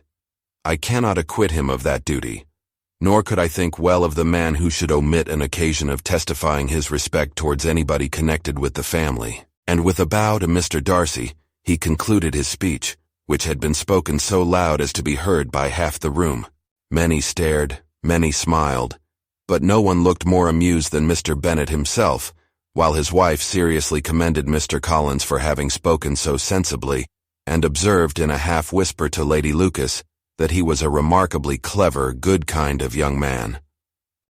To Elizabeth it appeared that had her family made an agreement to expose themselves as much as they could during the evening, it would have been impossible for them to play their parts with more spirit or finer success, and happy did she think it for Bingley and her sister that some of the exhibition had escaped his notice, and that his feelings were not of a sort to be much distressed by the folly which he must have witnessed. That his two sisters and Mr. Darcy, however, should have such an opportunity of ridiculing her relations was bad enough, and she could not determine whether the silent contempt of the gentlemen or the insolent smiles of the ladies were more intolerable.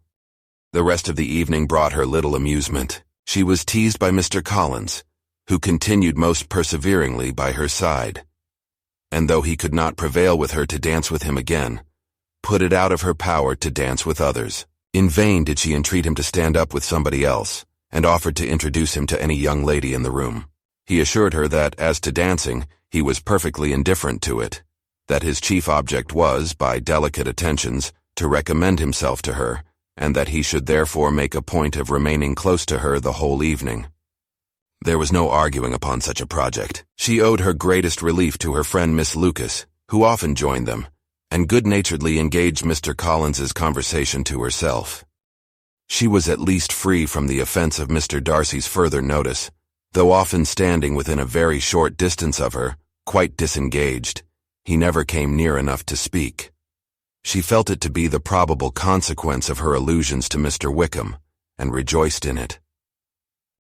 The Longbourn party were the last of all the company to depart, and by a maneuver of Mrs. Bennet had to wait for their carriage a quarter of an hour after everybody else was gone, which gave them time to see how heartily they were wished away by some of the family.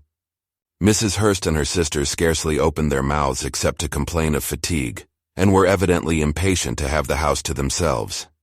They repulsed every attempt of Mrs. Bennet at conversation, and, by so doing, threw a languor over the whole party, which was very little relieved by the long speeches of Mr. Collins, who was complimenting Mr. Bingley and his sisters on the elegance of their entertainment, and the hospitality and politeness which had marked their behavior to their guests. Darcy said nothing at all. Mr. Bennet, in equal silence, was enjoying the scene. Mr. Bingley and Jane were standing together a little detached from the rest, and talked only to each other. Elizabeth preserved as steady a silence as either Mrs. Hurst or Miss Bingley, and even Lydia was too much fatigued to utter more than the occasional exclamation of, "Lord, how tired I am," accompanied by a violent yawn. When at length they arose to take leave, Mrs. Bennet was most pressingly civil in her hope of seeing the whole family soon at Longbourn, and addressed herself particularly to Mr. Bingley, to assure him how happy he would make them by eating a family dinner with them at any time, without the ceremony of a formal invitation. Bingley was all grateful pleasure, and he readily engaged for taking the earliest opportunity of waiting on her after his return from London, whither he was obliged to go the next day for a short time.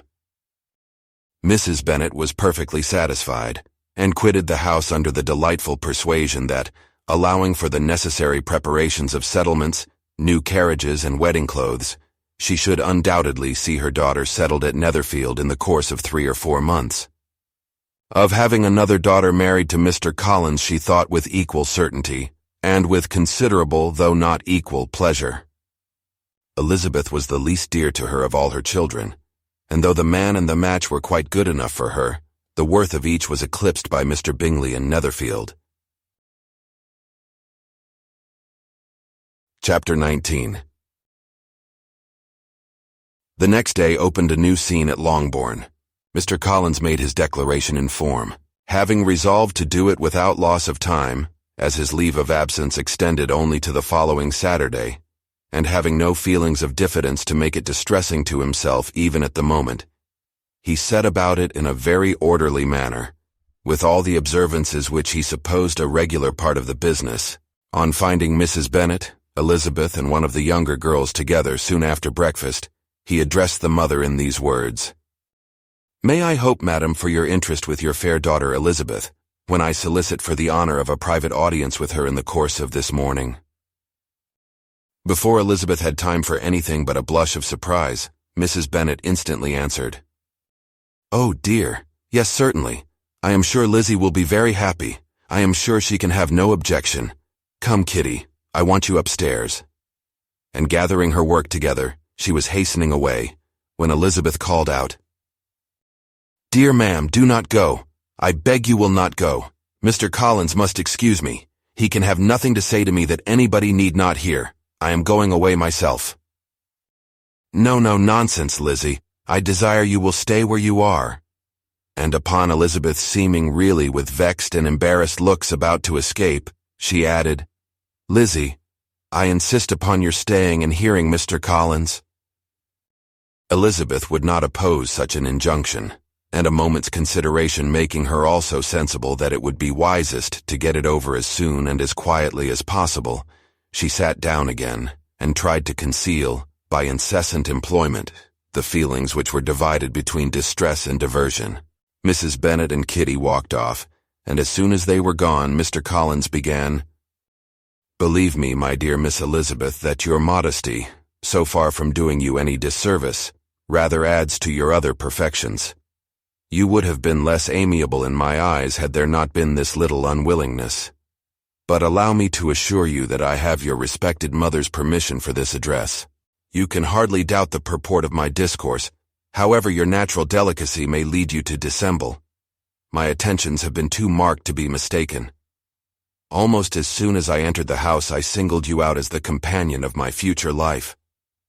But before I am run away with by my feelings on this subject, perhaps it will be advisable for me to state my reasons for marrying, and moreover, for coming into Hertfordshire with the design of selecting a wife, as I certainly did. The idea of Mr. Collins, with all his solemn composure, being run away with by his feelings, made Elizabeth so near laughing that she could not use the short pause he allowed in any attempt to stop him farther, and he continued, "My reasons for marrying are, first, that I think it a right thing for every clergyman in easy circumstances, like myself, to set the example of matrimony in his parish. Secondly, that I am convinced it will add very greatly to my happiness. And thirdly, which perhaps I ought to have mentioned earlier, that it is the particular advice and recommendation of the very noble lady whom I have the honor of calling patroness. Twice has she condescended to give me her opinion, unasked too, on this subject. And it was but the very Saturday night before I left Hunsford, between our pools at quadrille, while Mrs. Jenkinson was arranging Miss de Bourgh's footstool, that she said, 'Mr. Collins, you must marry. A clergyman like you must marry. Choose properly. Choose a gentlewoman for my sake and for your own. Let her be an active, useful sort of person, not brought up high, but able to make a small income go a good way. This is my advice. Find such a woman as soon as you can, bring her to Hunsford, and I will visit her. That allow me, by the way, to observe, my fair cousin, that I do not reckon the notice and kindness of Lady Catherine de Bourgh as among the least of the advantages in my power to offer. You will find her manners beyond anything I can describe, and your wit and vivacity, I think, must be acceptable to her, especially when tempered with the silence and respect which her rank will inevitably excite.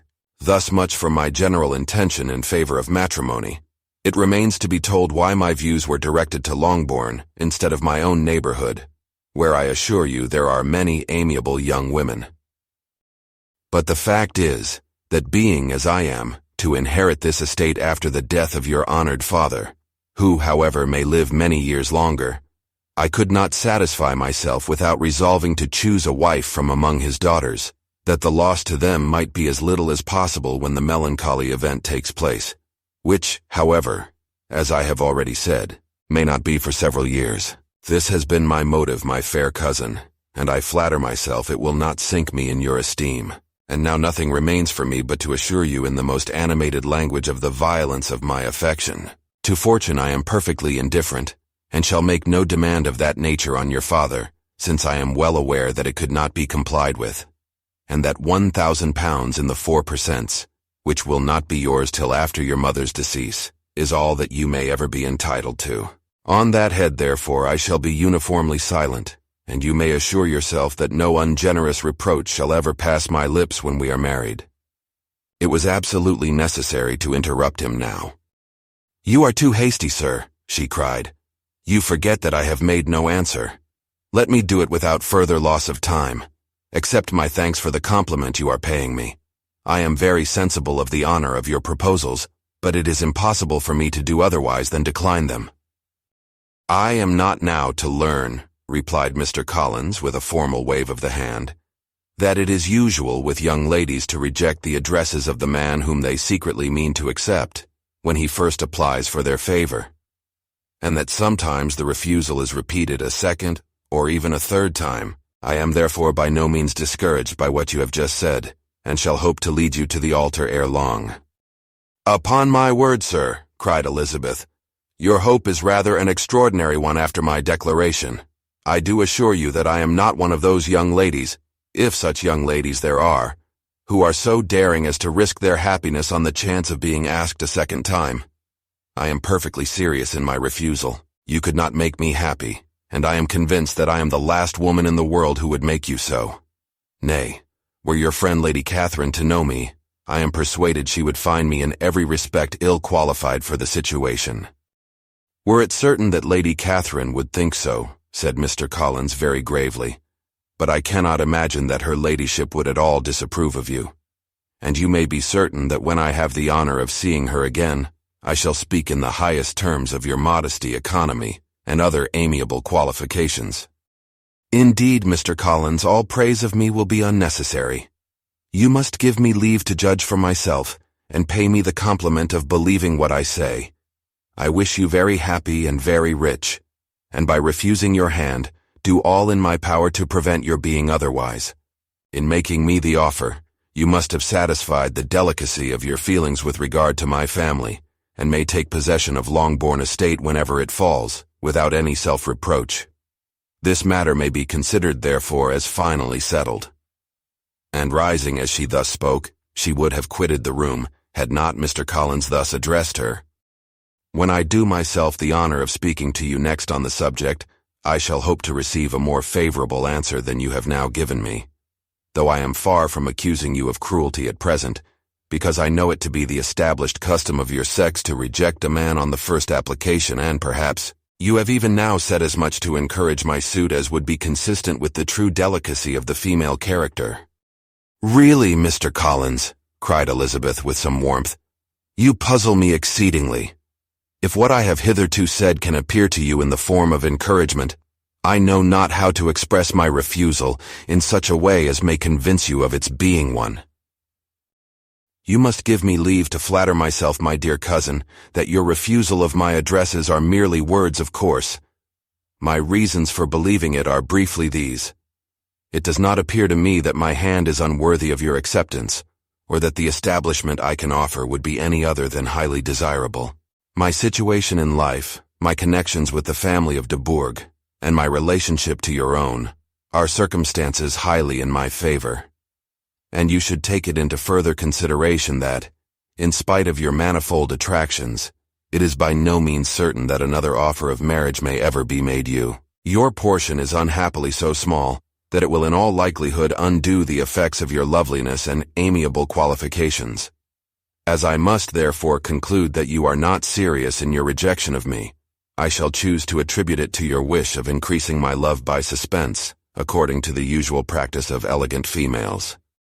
I do assure you, sir, that I have no pretensions whatever to that kind of elegance which consists in tormenting a respectable man. I would rather be paid the compliment of being believed sincere. I thank you again and again for the honor you have done me in your proposals, but to accept them is absolutely impossible. My feelings in every respect forbid it. Can I speak plainer? Do not consider me now as an elegant female intending to plague you, but as a rational creature speaking the truth from her heart." "You are uniformly charming," cried he with an air of awkward gallantry, "and I am persuaded that, when sanctioned by the express authority of both your excellent parents, my proposals will not fail of being acceptable." To such perseverance in wilful self-deception, Elizabeth would make no reply, and immediately and in silence withdrew, determined that if he persisted in considering her repeated refusals as flattering encouragement, to apply to her father, whose negative might be uttered in such a manner as must be decisive, and whose behavior at least could not be mistaken for the affectation and coquetry of an elegant female. Chapter 20. Mr. Collins was not left long to the silent contemplation of his successful love, for Mrs. Bennet, having dawdled about in the vestibule to watch for the end of the conference, no sooner saw Elizabeth open the door, and with quick step pass her towards the staircase than she entered the breakfast-room, and congratulated both him and herself in warm terms on the happy prospect of their nearer connection. Mr. Collins received and returned these felicitations with equal pleasure, and then proceeded to relate the particulars of their interview, with the result of which he trusted he had every reason to be satisfied, since the refusal which his cousin had steadfastly given him would naturally flow from her bashful modesty and the genuine delicacy of her character. This information, however, startled Mrs. Bennet. She would have been glad to be equally satisfied that her daughter had meant to encourage him by protesting against his proposals, but she dared not believe it, and could not help saying so. "But depend upon it, Mr. Collins," she added, "that Lizzie shall be brought to reason. I will speak to her about it myself directly, She is a very headstrong, foolish girl, and does not know her own interest. But I will make her know it." "Pardon me for interrupting you, madam," cried Mr. Collins, "but if she is really headstrong and foolish, I know not whether she would altogether be a very desirable wife to a man in my situation, who naturally looks for happiness in the marriage state. If therefore she actually persists in rejecting my suit, perhaps it were better not to force her into accepting me, because if liable to such defects of temper, she could not contribute much to my felicity." "Sir, you quite misunderstand me," said Mrs. Bennet, alarmed. "Lizzie is only headstrong in such matters as these. In everything else, she is as good-natured a girl as ever lived. I will go directly to Mr. Bennet, and we shall very soon settle it with her, I am sure." She would not give him time to reply, but hurrying instantly to her husband, called out as she entered the library, "Oh, Mr. Bennet, you are wanted immediately. We are all in an uproar. You must come and make Lizzie marry Mr. Collins, for she vows she will not have him, and if you do not make haste, he will change his mind and not have her." Mr. Bennet raised his eyes from his book as she entered, and fixed them on her face with a calm unconcern, which was not in the least altered by her communication. "I have not the pleasure of understanding you," said he when she had finished her speech. "Of what are you talking?" "Of Mr. Collins and Lizzie. Lizzie declares she will not have Mr. Collins, and Mr. Collins begins to say that he will not have Lizzie. And what am I to do on the occasion? It seems a hopeless business." "Speak to Lizzie about it yourself. Tell her that you insist upon her marrying him." "Let her be called down. She shall hear my opinion." Mrs. Bennet rang the bell, and Miss Elizabeth was summoned to the library. "Come here, child," cried her father as she appeared. "I have sent for you on an affair of importance. I understand that Mr. Collins has made you an offer of marriage. Is it true?" Elizabeth replied that it was. "Very well, and this offer of marriage you have refused?" "I have, sir." "Very well. We now come to the point. Your mother insists upon your accepting it. Is it not so, Mrs. Bennet?" "Yes, or I will never see her again." "An unhappy alternative is before you, Elizabeth. From this day you must be a stranger to one of your parents. Your mother will never see you again if you do not marry Mr. Collins, and I will never see you again if you do." Elizabeth could not but smile at such a conclusion of such a beginning, but Mrs. Bennet, who had persuaded herself that her husband regarded the affair as she wished, was excessively disappointed. "What do you mean, Mr. Bennet, by talking in this way? You promised me to insist upon her marrying him." "My dear," replied her husband, "I have two small favors to request. First, that you will allow me the free use of my understanding on the present occasion, and secondly, of my room. I shall be glad to have the library to myself as soon as may be." Not yet, however, in spite of her disappointment in her husband, did Mrs. Bennet give up the point. She talked to Elizabeth again and again, coaxed and threatened her by turns. She endeavored to secure Jane in her interest, but Jane, with all possible mildness, declined interfering, and Elizabeth, sometimes with real earnestness, and sometimes with playful gaiety, replied to her attacks. Though her manner varied, however, her determination never did. Mr. Collins, meanwhile, was meditating in solitude on what had passed. He thought too well of himself to comprehend on what motive his cousin could refuse him, and though his pride was hurt, he suffered in no other way. His regard for her was quite imaginary, and the possibility of her deserving her mother's reproach prevented his feeling any regret. While the family were in this confusion, Charlotte Lucas came to spend the day with them. She was met in the vestibule by Lydia, who, flying to her, cried in a half-whisper, "I am glad you are come, for there is such fun here. What do you think has happened this morning? Mr. Collins has made an offer to Lizzie, and she will not have him." Charlotte had hardly time to answer before they were joined by Kitty, who came to tell the same news, and no sooner had they entered the breakfast room, where Mrs. Bennet was alone, than she likewise began on the subject, calling on Miss Lucas for her compassion, and entreating her to persuade her friend Lizzie to comply with the wishes of her family.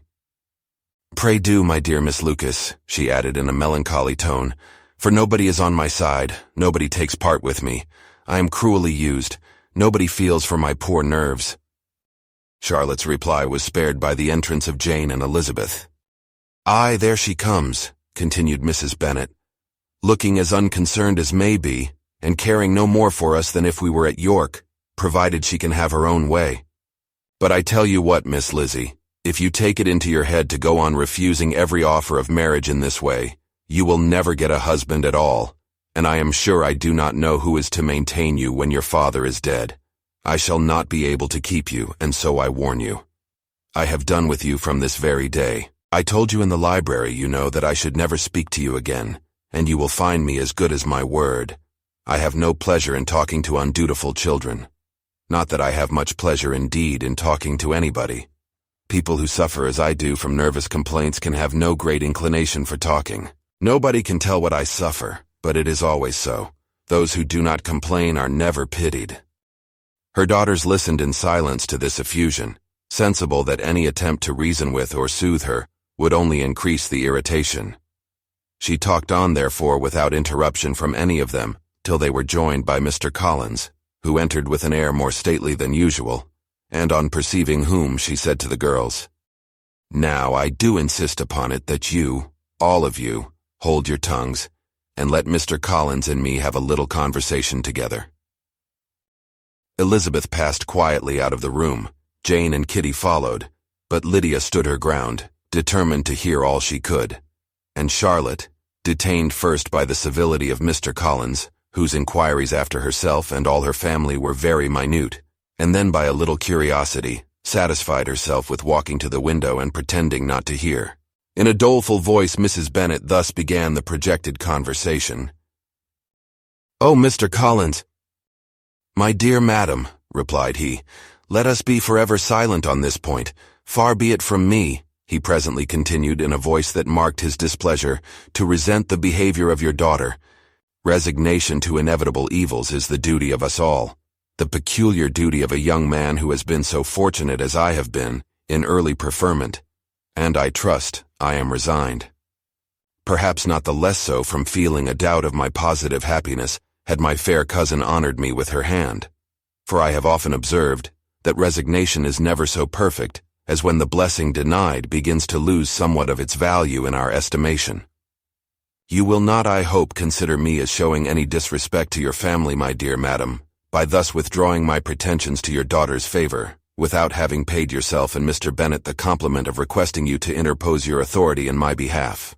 My conduct may, I fear, be objectionable in having accepted my dismission from your daughter's lips instead of your own. But we are all liable to error. I have certainly meant well through the whole affair.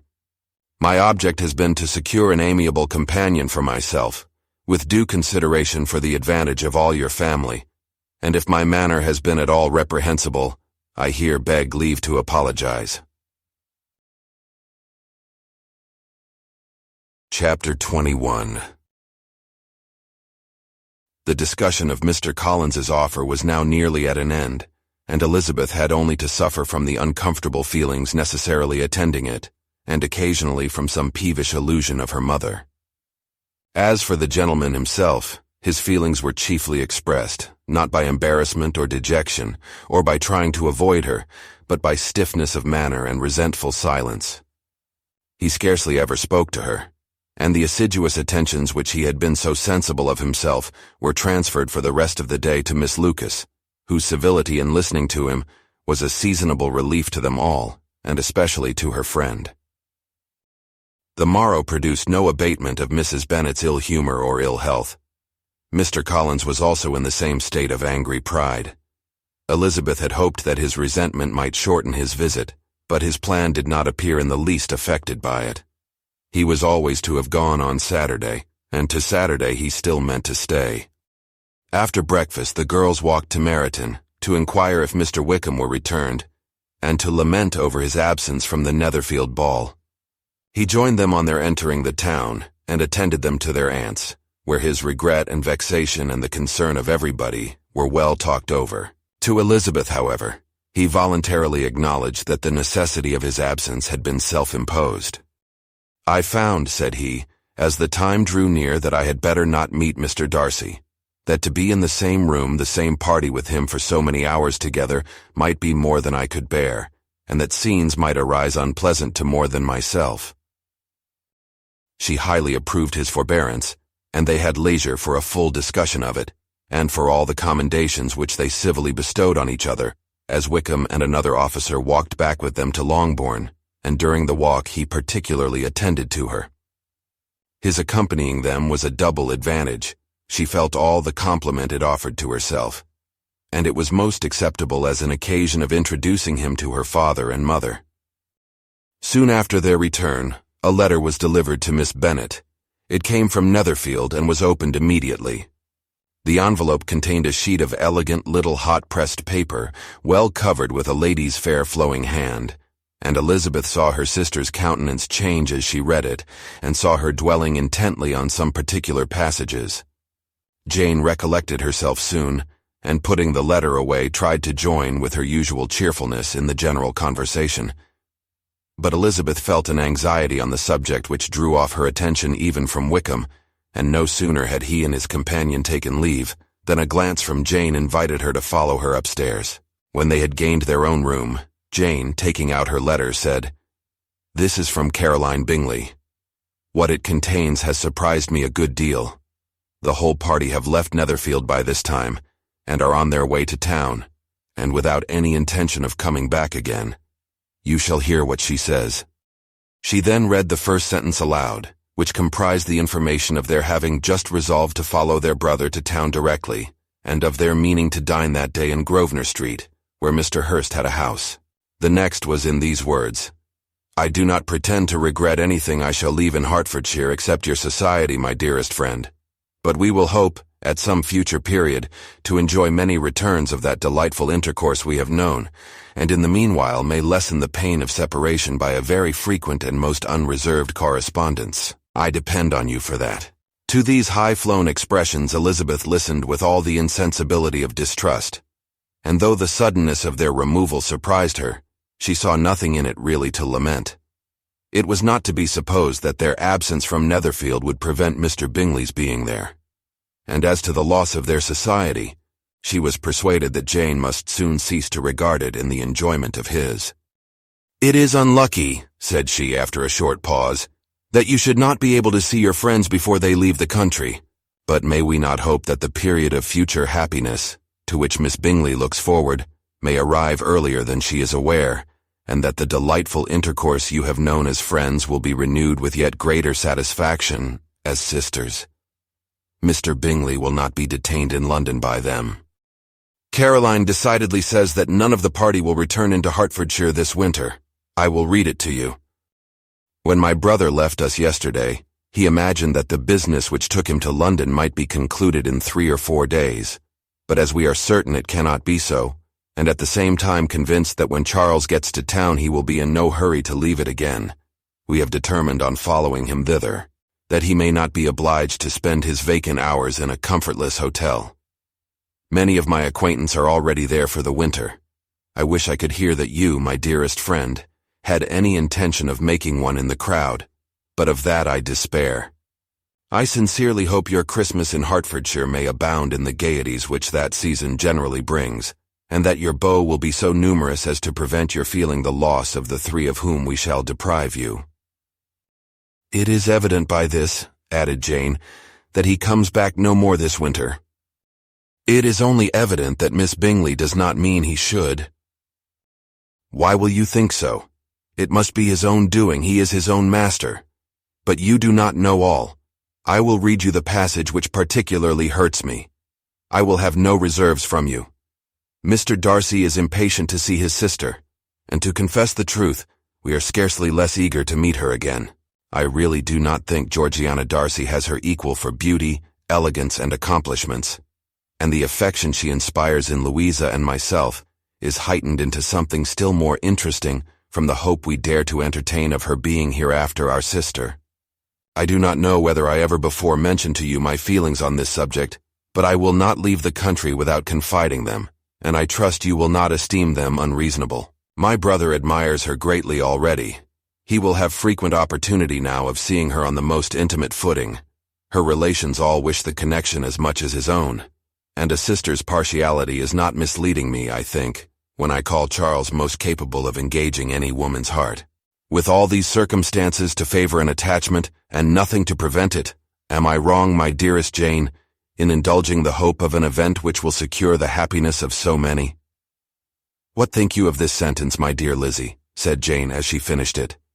Is it not clear enough? Does it not expressly declare that Caroline neither expects nor wishes me to be her sister, that she is perfectly convinced of her brother's indifference, and that if she suspects the nature of my feelings for him, she means, most kindly, to put me on my guard? Can there be any other opinion on the subject? Yes, there can, for mine is totally different. Will you hear it? Most willingly. You shall have it in a few words. Miss Bingley sees that her brother is in love with you and wants him to marry Miss Darcy. She follows him to town in the hope of keeping him there, and tries to persuade you that he does not care about you. Jane shook her head. Indeed, Jane, you ought to believe me. No one who has ever seen you together can doubt his affection. Miss Bingley, I am sure, cannot. She is not such a simpleton. Could she have seen half as much love in Mr. Darcy for herself, she would have ordered her wedding clothes. But the case is this. We are not rich enough or grand enough for them, and she is the more anxious to get Miss Darcy for her brother, from the notion that when there has been one intermarriage, she may have less trouble in achieving a second, in which there is certainly some ingenuity, and I dare say it would succeed if Miss de Bourgh were out of the way. But, my dearest Jane, you cannot seriously imagine that, because Miss Bingley tells you her brother greatly admires Miss Darcy, he is in the smallest degree less sensible of your merit than when he took leave of you on Tuesday, or that it will be in her power to persuade him that instead of being in love with you, he is very much in love with her friend. If we thought alike of Miss Bingley, replied Jane, your representation of all this might make me quite easy. But I know the foundation is unjust. Caroline is incapable of willfully deceiving anyone, and all that I can hope in this case is that she is deceived herself. That is right. You could not have started a more happy idea, since you will not take comfort in mine. Believe her to be deceived by all means. You have now done your duty by her, and must fret no longer. But my dear sister, can I be happy even supposing the best in accepting a man whose sisters and friends are all wishing him to marry elsewhere? You must decide for yourself, said Elizabeth, and if, upon mature deliberation, you find that the misery of disobliging his two sisters is more than equivalent to the happiness of being his wife, I advise you by all means to refuse him. How can you talk so? Said Jane, faintly smiling. You must know that though I should be exceedingly grieved at their disapprobation, I could not hesitate. I did not think you would, and that being the case, I cannot consider your situation with much compassion. But if he returns no more this winter, my choice will never be required. 1,000 things may arise in 6 months. The idea of his returning no more Elizabeth treated with the utmost contempt. It appeared to her merely the suggestion of Caroline's interested wishes, and she could not for a moment suppose that those wishes, however openly or artfully spoken, could influence a young man so totally independent of everyone.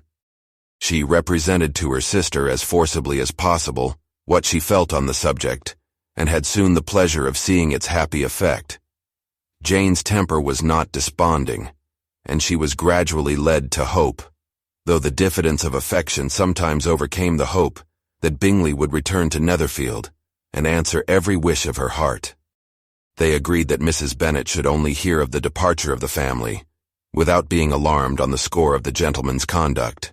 But even this partial communication gave her a great deal of concern, and she bewailed it as exceedingly unlucky that the ladies should happen to go away just as they were all getting so intimate together. After lamenting it, however, at some length, she had the consolation of thinking that Mr. Bingley would be soon down again, and soon dining at Longbourn, and the conclusion of all was the comfortable declaration that, though he had been invited only to a family dinner, she would take care to have 2 full courses.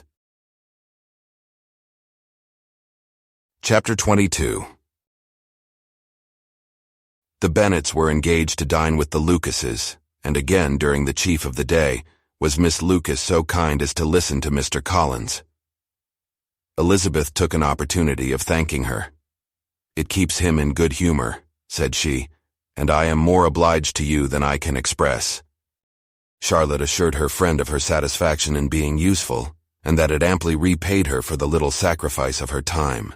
This was very amiable, but Charlotte's kindness extended farther than Elizabeth had any conception of.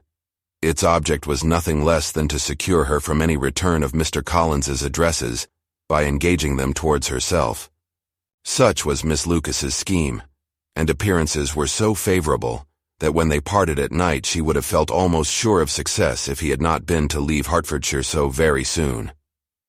But here she did injustice to the fire and independence of his character, for it led him to escape out of Longbourn House the next morning with admirable slyness, and hastened to Lucas Lodge to throw himself at her feet. He was anxious to avoid the notice of his cousins, from a conviction that, if they saw him depart, they could not fail to conjecture his design, and he was not willing to have the attempt known till its success could be known likewise.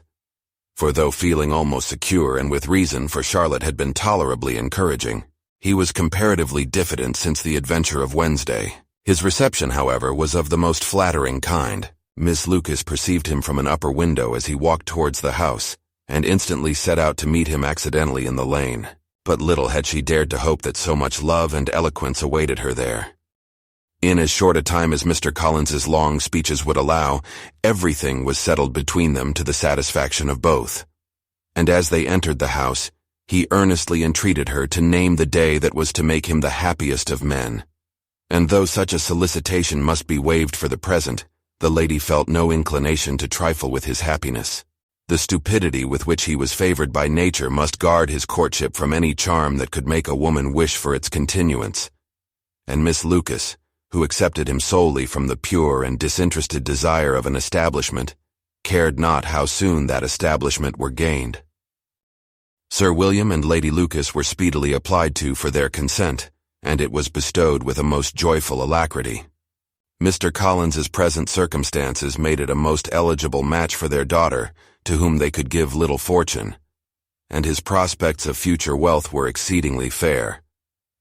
Lady Lucas began directly to calculate, with more interest than the matter had ever excited before, how many years longer Mr. Bennet was likely to live, and Sir William gave it as his decided opinion that whenever Mr. Collins should be in possession of the Longbourn estate, it would be highly expedient that both he and his wife should make their appearance at St. James's. The whole family, in short, were properly overjoyed on the occasion. The younger girls formed hopes of coming out a year or two sooner than they might otherwise have done, and the boys were relieved from their apprehension of Charlotte's dying an old maid. Charlotte herself was tolerably composed. She had gained her point and had time to consider of it. Her reflections were in general satisfactory. Mr. Collins, to be sure, was neither sensible nor agreeable.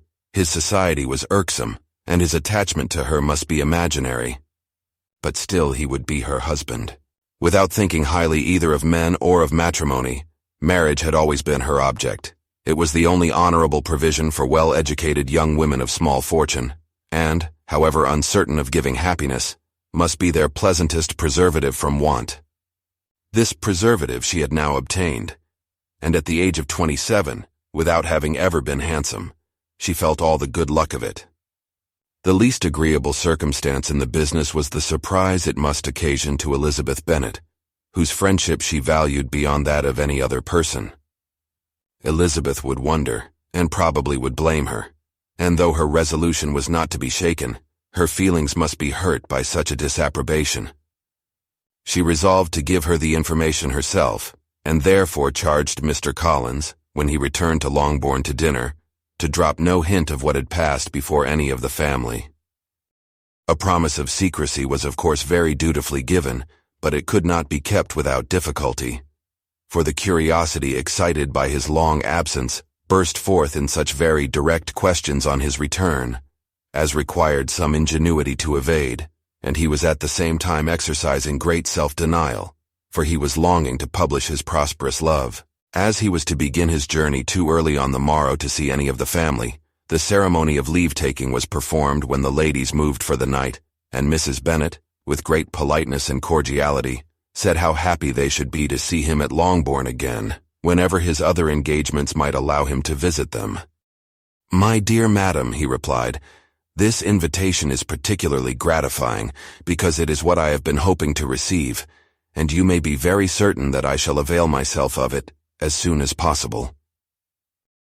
They were all astonished, and Mr. Bennet, who could by no means wish for so speedy a return, immediately said, "But is there not danger of Lady Catherine's disapprobation here, my good sir? You had better neglect your relations than run the risk of offending your patroness." "My dear sir," replied Mr. Collins, "I am particularly obliged to you for this friendly caution, and you may depend upon my not taking so material a step without her ladyship's concurrence. You cannot be too much on your guard, risk anything rather than her displeasure, and if you find it likely to be raised by your coming to us again, which I should think exceedingly probable, stay quietly at home, and be satisfied that we shall take no offense. Believe me, my dear sir, my gratitude is warmly excited by such affectionate attention, and depend upon it, you will speedily receive from me a letter of thanks for this, as well as for every other mark of your regard during my stay in Hertfordshire. As for my fair cousins, though my absence may not be long enough to render it necessary, I shall now take the liberty of wishing them health and happiness, not excepting my cousin Elizabeth." With proper civilities, the ladies then withdrew, all of them equally surprised to find that he meditated a quick return. Mrs. Bennet wished to understand by it that he thought of paying his addresses to one of her younger girls, and Mary might have been prevailed on to accept him. She rated his abilities much higher than any of the others.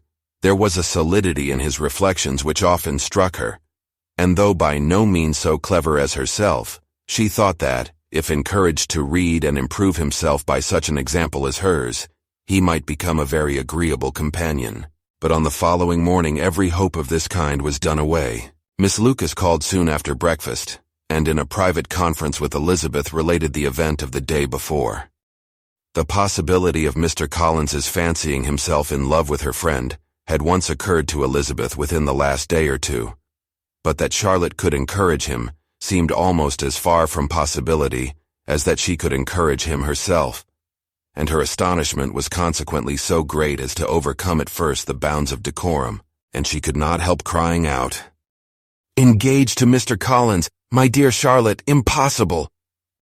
The steady countenance which Miss Lucas had commanded in telling her story gave way to a momentary confusion here on receiving so direct a reproach, though, as it was no more than she expected, she soon regained her composure, and calmly replied, "Why should you be surprised, my dear Eliza? Do you think it incredible that Mr. Collins should be able to procure any woman's good opinion, because he was not so happy as to succeed with you?" But Elizabeth had now recollected herself, and making a strong effort for it, was able to assure her, with tolerable firmness, that the prospect of their relationship was highly grateful to her, and that she wished her all imaginable happiness. "I see what you are feeling," replied Charlotte. "You must be surprised, very much surprised, so lately as Mr. Collins was wishing to marry you. But when you have had time to think it all over, I hope you will be satisfied with what I have done. I am not romantic, you know. I never was. I ask only a comfortable home, and considering Mr. Collins's character, connections, and situation in life, I am convinced that my chance of happiness with him is as fair as most people can boast on entering the marriage state." Elizabeth quietly answered undoubtedly, and after an awkward pause they returned to the rest of the family. Charlotte did not stay much longer, and Elizabeth was then left to reflect on what she had heard. It was a long time before she became at all reconciled to the idea of so unsuitable a match. The strangeness of Mr. Collins making 2 offers of marriage within 3 days was nothing in comparison of his being now accepted. She had always felt that Charlotte's opinion of matrimony was not exactly like her own, but she could not have supposed it possible that, when called into action, she would have sacrificed every better feeling to worldly advantage. Charlotte, the wife of Mr. Collins, was a most humiliating picture.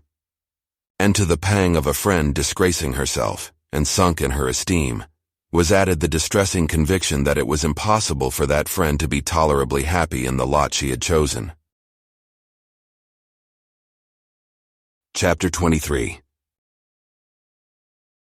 Elizabeth was sitting with her mother and sisters, reflecting on what she had heard, and doubting whether she was authorized to mention it, when Sir William Lucas himself appeared, sent by his daughter to announce her engagement to the family.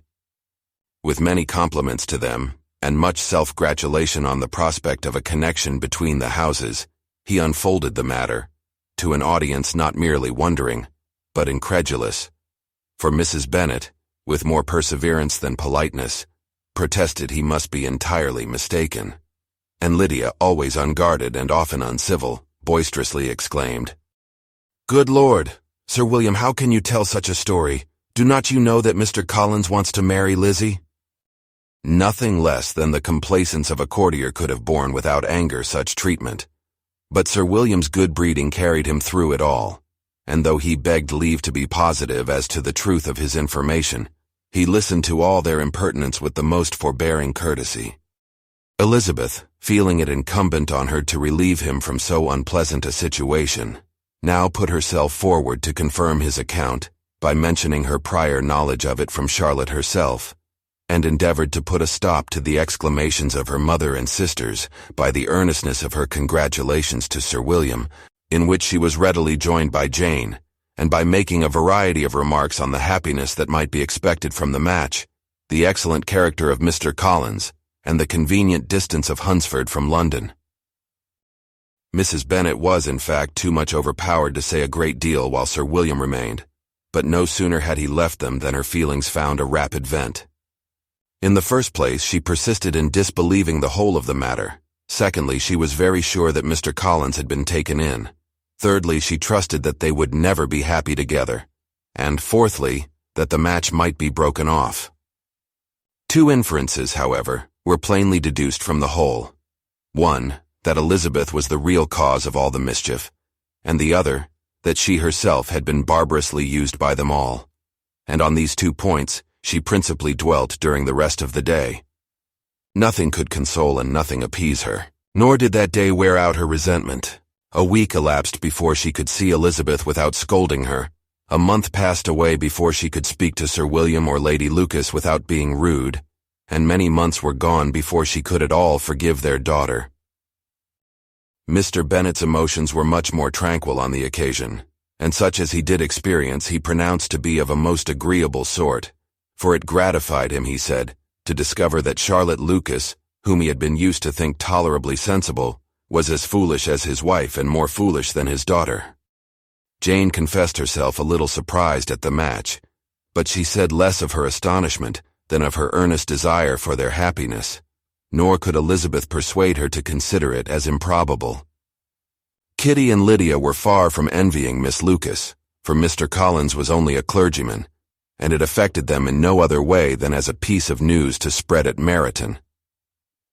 Lady Lucas could not be insensible of triumph on being able to retort on Mrs. Bennet the comfort of having a daughter well married, and she called at Longbourn rather oftener than usual to say how happy she was, though Mrs. Bennet's sour looks and ill-natured remarks might have been enough to drive happiness away. Between Elizabeth and Charlotte there was a restraint which kept them mutually silent on the subject, and Elizabeth felt persuaded that no real confidence could ever subsist between them again. Her disappointment in Charlotte made her turn with fonder regard to her sister, of whose rectitude and delicacy she was sure her opinion could never be shaken, and for whose happiness she grew daily more anxious, as Bingley had now been gone a week, and nothing was heard of his return. Jane had sent Caroline an early answer to her letter, and was counting the days till she might reasonably hope to hear again. The promised letter of thanks from Mr. Collins arrived on Tuesday, addressed to their father, and written with all the solemnity of gratitude which a 12 months' abode in the family might have prompted. After discharging his conscience on that head, he proceeded to inform them, with many rapturous expressions, of his happiness in having obtained the affection of their amiable neighbor, Miss Lucas, and then explained that it was merely with the view of enjoying her society that he had been so ready to close with their kind wish of seeing him again at Longbourn, whither he hoped to be able to return on Monday fortnight, For Lady Catherine, he added, so heartily approved his marriage, that she wished it to take place as soon as possible, which he trusted would be an unanswerable argument with his amiable Charlotte, to name an early day for making him the happiest of men.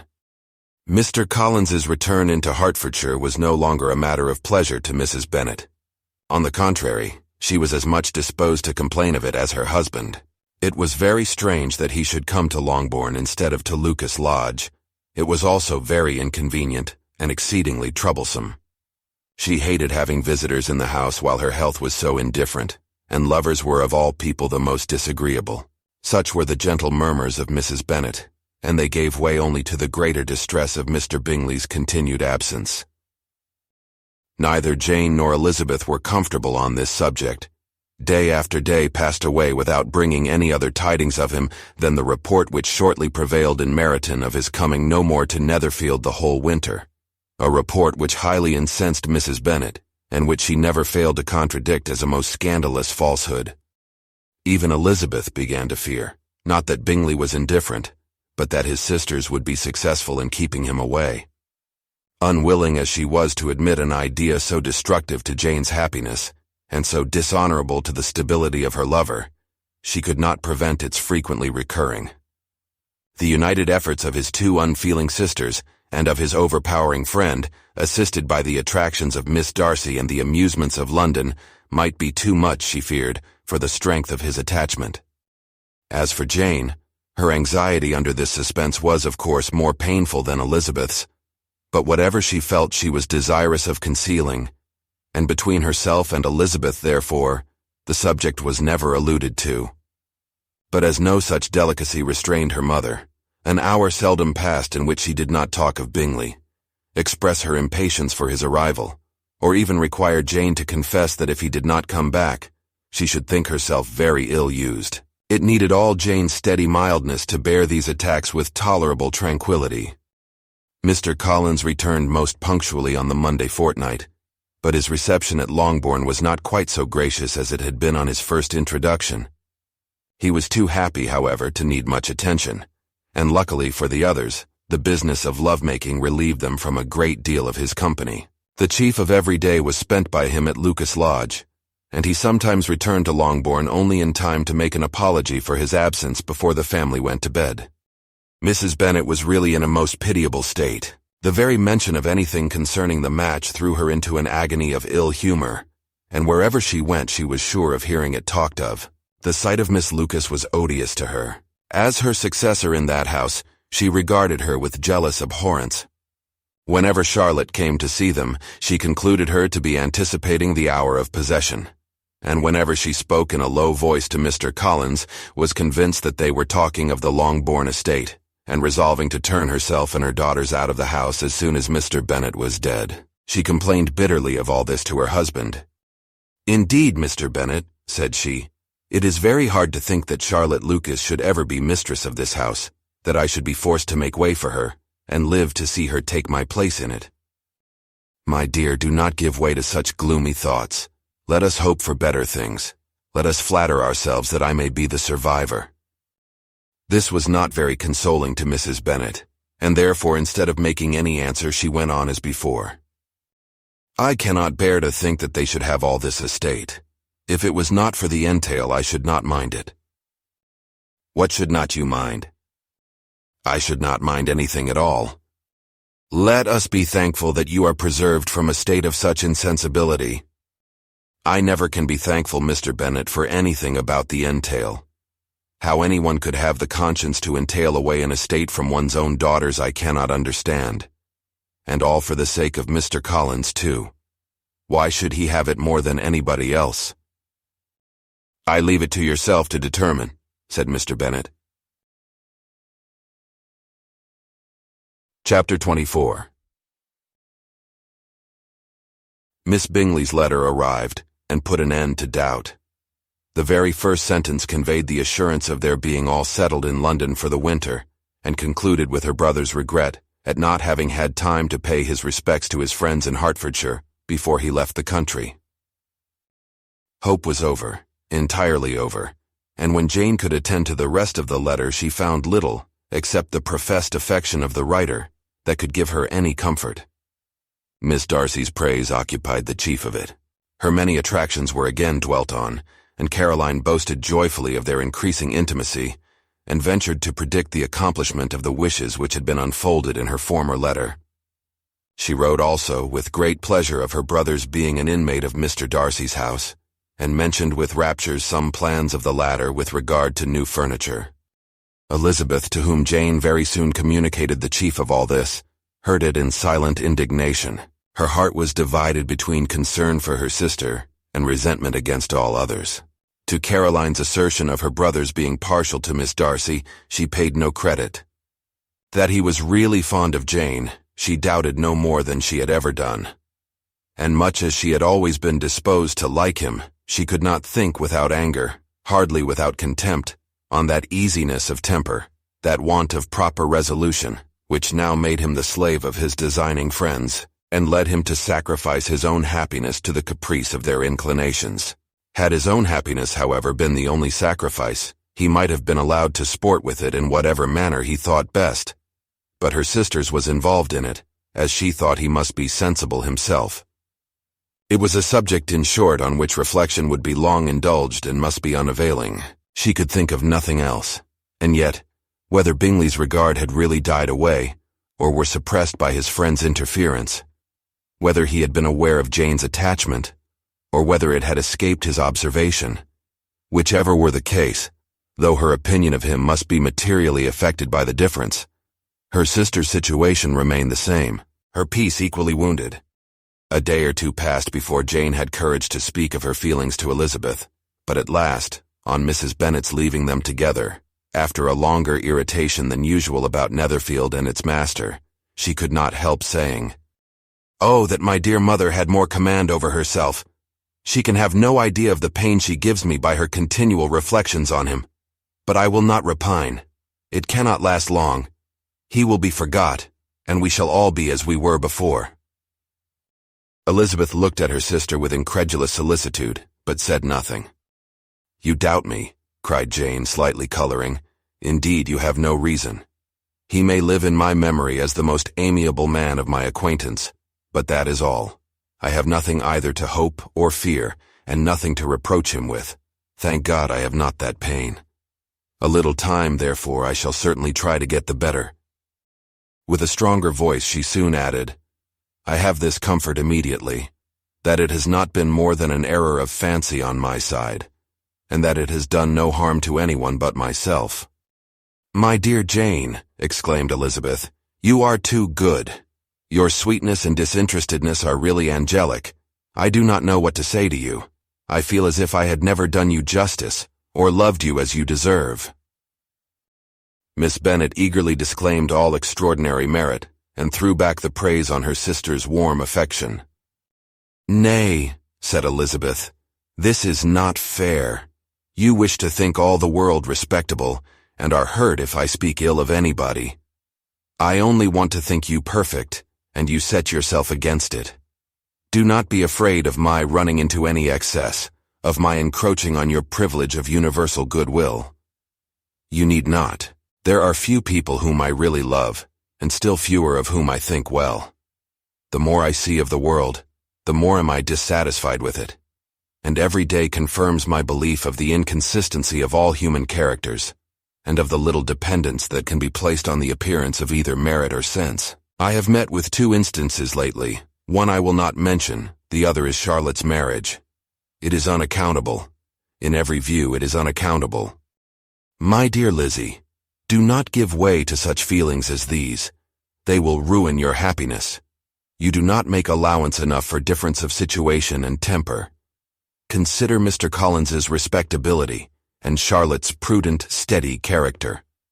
Remember that she is one of a large family, that as to fortune it is a most eligible match, and be ready to believe for everybody's sake that she may feel something like regard and esteem for our cousin.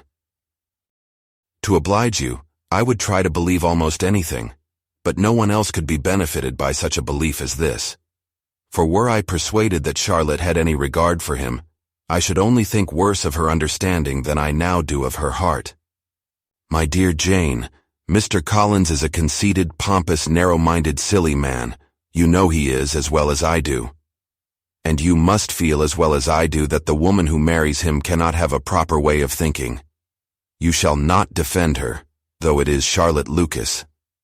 You shall not, for the sake of one individual, change the meaning of principle and integrity, nor endeavor to persuade yourself or me that selfishness is prudence and insensibility of danger security for happiness.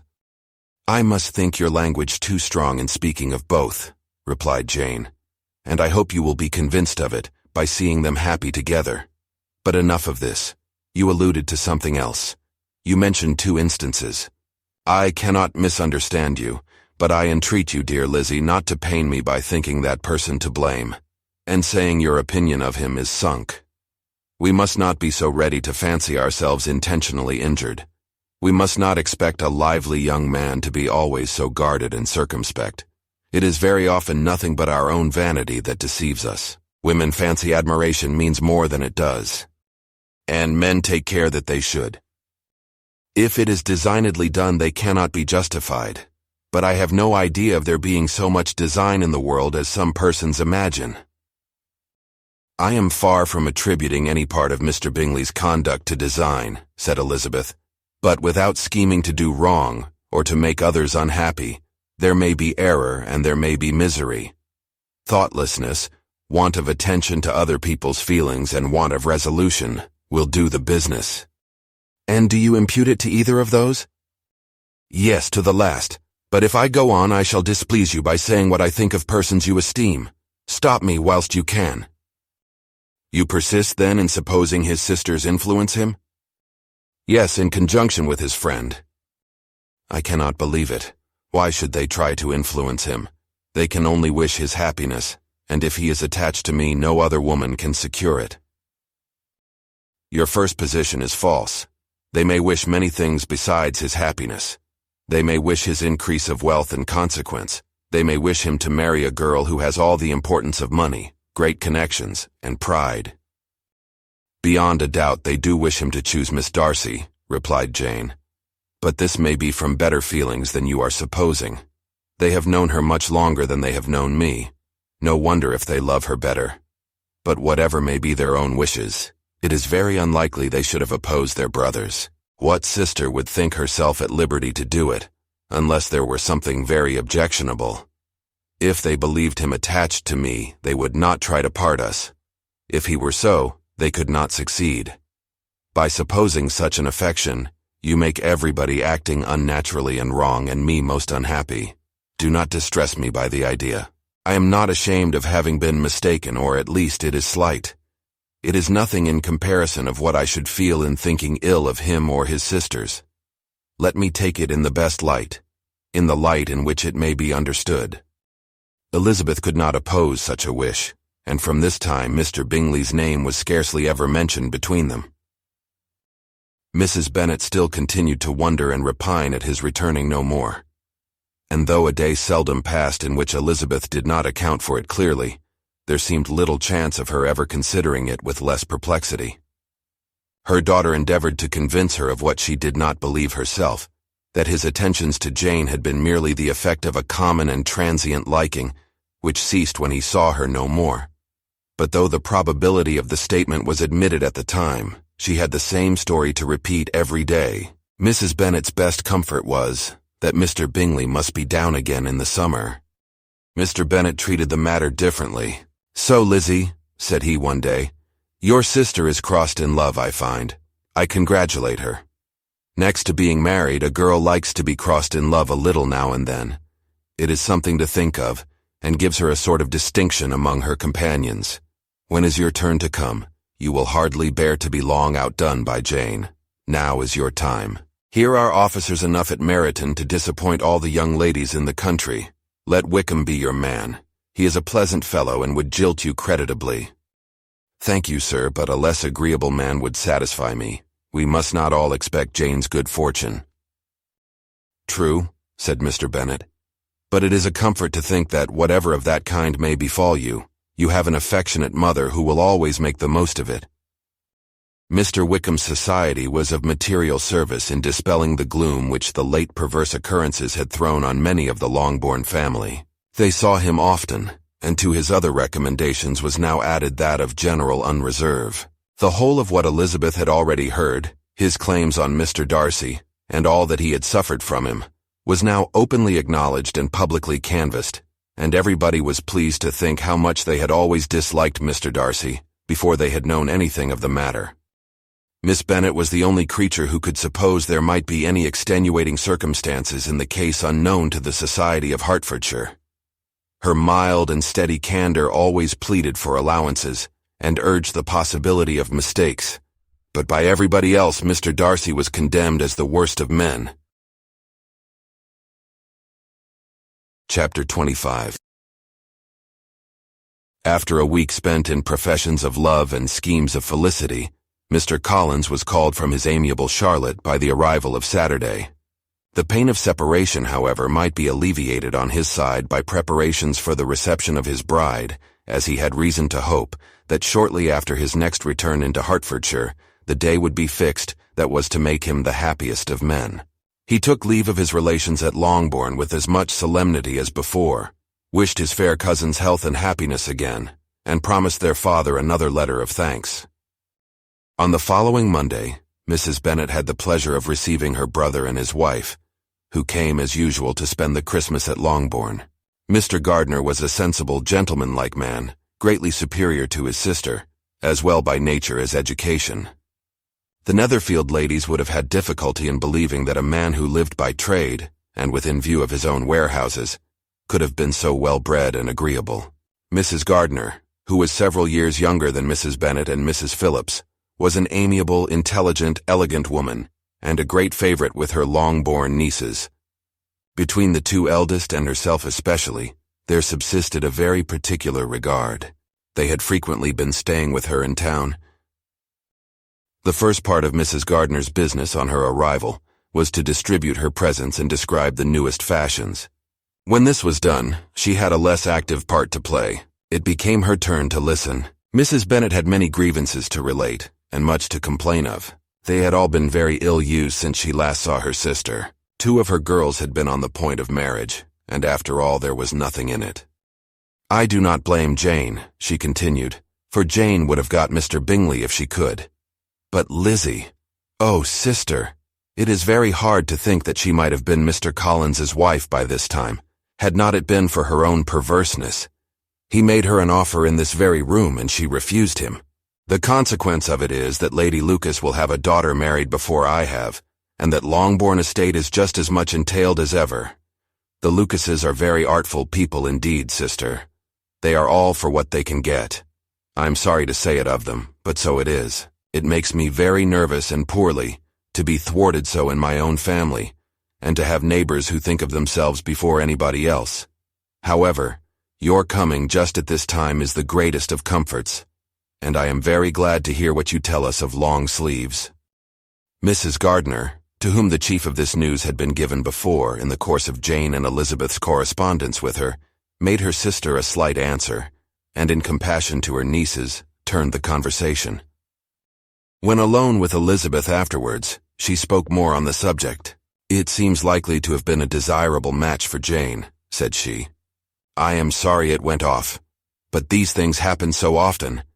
A young man such as you describe Mr. Bingley so easily falls in love with a pretty girl for a few weeks, and, when accident separates them, so easily forgets her, that these sort of inconstancies are very frequent." "An excellent consolation in its way," said Elizabeth, "but it will not do for us. We do not suffer by accident. It does not often happen that the interference of friends will persuade a young man of independent fortune to think no more of a girl whom he was violently in love with only a few days before. But that expression of violently in love is so hackneyed, so doubtful, so indefinite, that it gives me very little idea. It is as often applied to feelings which arise only from a half-hour's acquaintance as to a real, strong attachment. Pray, how violent was Mr. Bingley's love? I never saw a more promising inclination. He was growing quite inattentive to other people, and wholly engrossed by her. Every time they met, it was more decided and remarkable.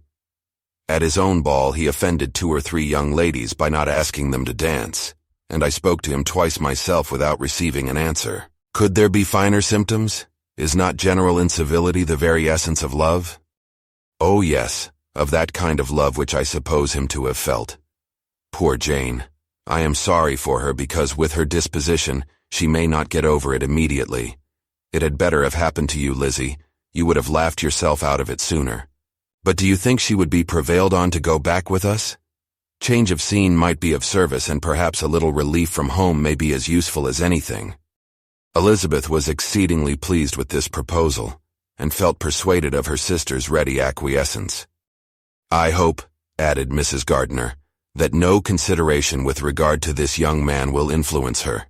We live in so different a part of town, all our connections are so different, and as you well know, we go out so little that it is very improbable they should meet at all, unless he really comes to see her. And that is quite impossible, for he is now in the custody of his friend, and Mr. Darcy would no more suffer him to call on Jane in such a part of London. My dear aunt, how could you think of it? Mr. Darcy may perhaps have heard of such a place as Gracechurch Street, but he would hardly think a month's ablution enough to cleanse him from its impurities, were he once to enter it. And, depend upon it, Mr. Bingley never stirs without him. So much the better. I hope they will not meet at all. But does not Jane correspond with his sister? She will not be able to help calling. She will drop the acquaintance entirely. But, in spite of the certainty in which Elizabeth affected to place this point, as well as the still more interesting one of Bingley's being withheld from seeing Jane, she felt a solicitude on the subject which convinced her, on examination, that she did not consider it entirely hopeless. It was possible, and sometimes she thought it probable, that his affection might be reanimated, and the influence of his friends successfully combated by the more natural influence of Jane's attractions.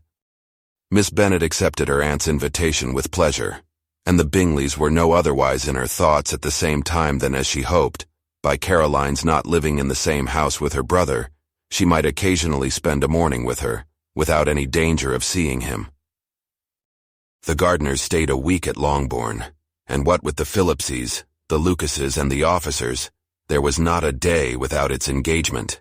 Mrs. Bennet had so carefully provided for the entertainment of her brother and sister, that they did not once sit down to a family dinner.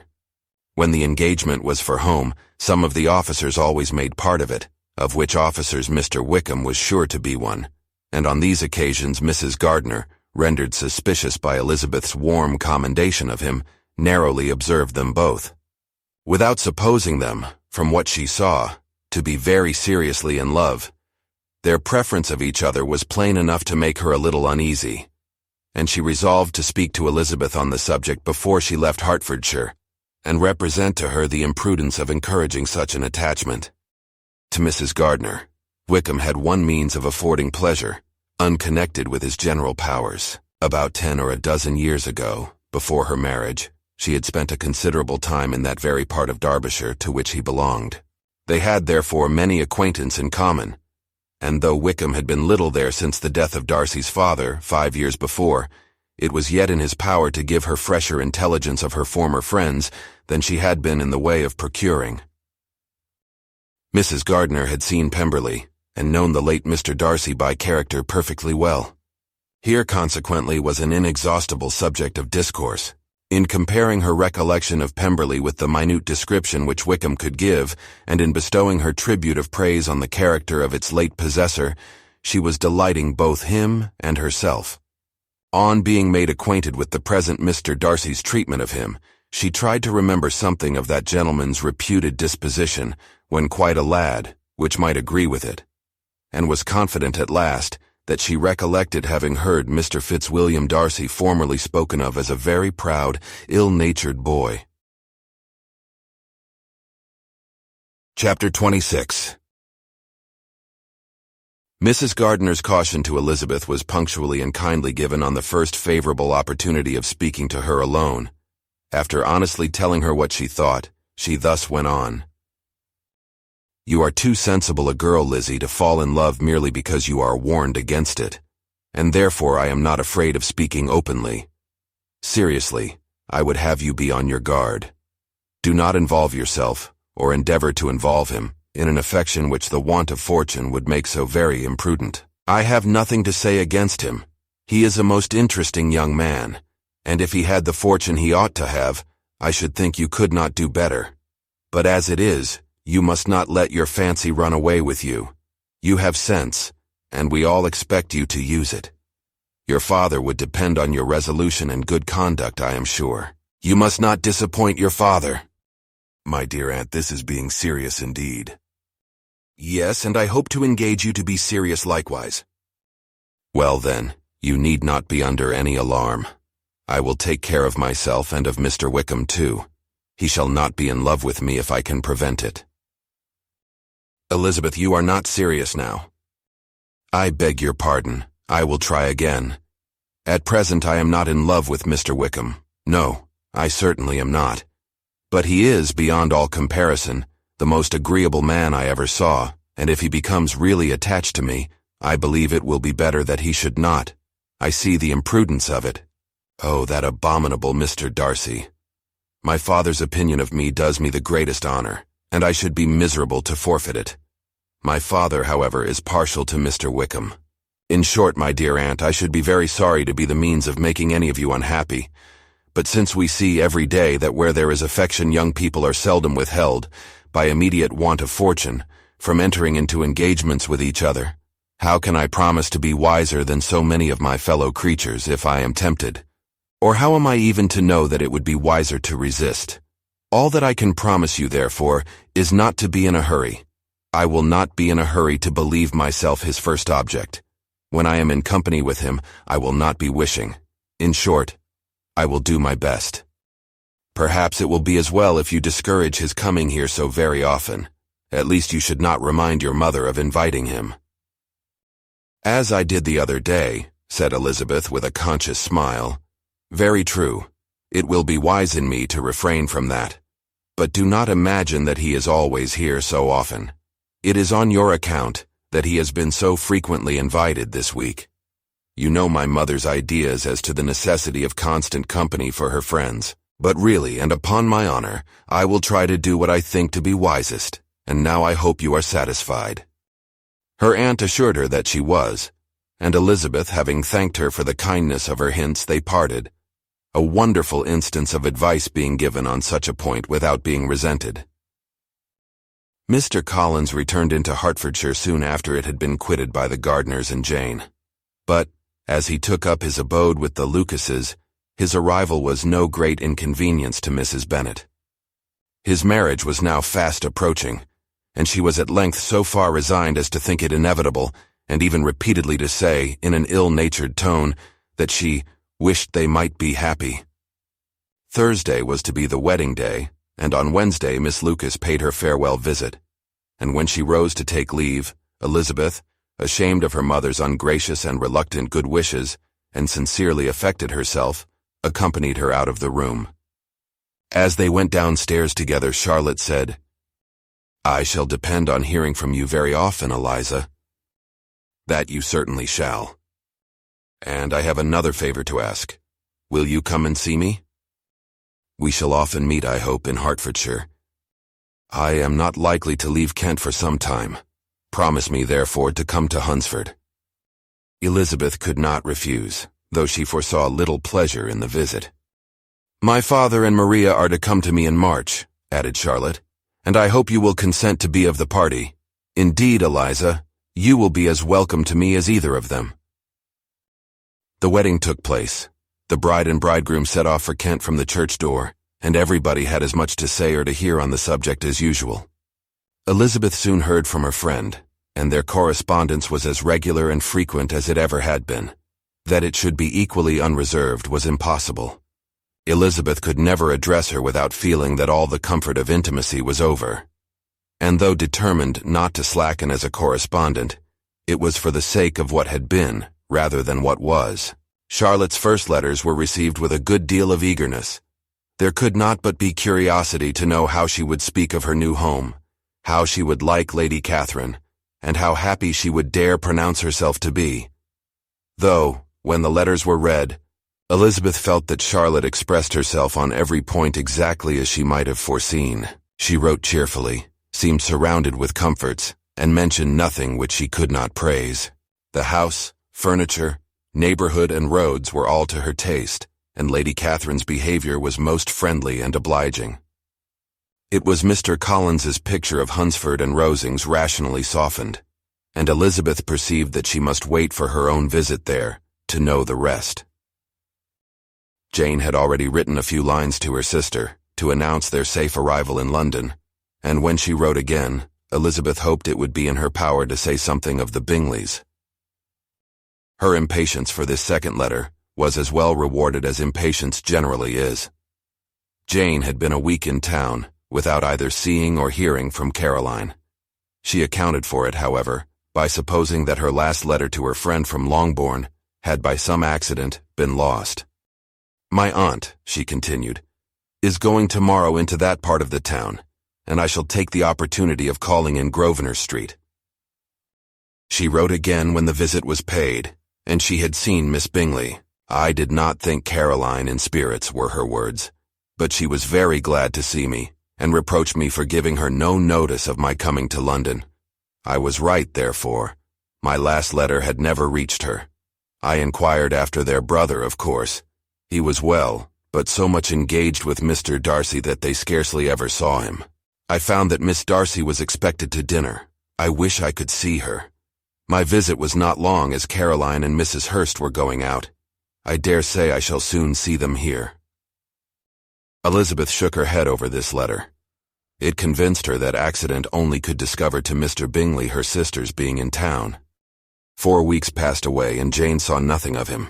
She endeavored to persuade herself that she did not regret it, but she could no longer be blind to Miss Bingley's inattention. After waiting at home every morning for a fortnight, and inventing every evening a fresh excuse for her, the visitor did at last appear. But the shortness of her stay, and yet more the alteration of her manner, would allow Jane to deceive herself no longer. The letter which she wrote on this occasion to her sister will prove what she felt. "My dearest Lizzie will, I am sure, be incapable of triumphing in her better judgment at my expense, when I confess myself to have been entirely deceived in Miss Bingley's regard for me. But, my dear sister, though the event has proved you right, do not think me obstinate if I still assert that, considering what her behavior was, my confidence was as natural as your suspicion. I do not at all comprehend her reason for wishing to be intimate with me. But if the same circumstances were to happen again, I am sure I should be deceived again. Caroline did not return my visit till yesterday, and not a note, not a line did I receive in the meantime. When she did come, it was very evident that she had no pleasure in it. She made a slight, formal apology for not calling before, said not a word of wishing to see me again, and was, in every respect, so altered a creature, that when she went away, I was perfectly resolved to continue the acquaintance no longer. I pity, though I cannot help blaming her. She was very wrong in singling me out as she did. I can safely say that every advance to intimacy began on her side. But I pity her, because she must feel that she has been acting wrong, and because I am very sure that anxiety for her brother is the cause of it.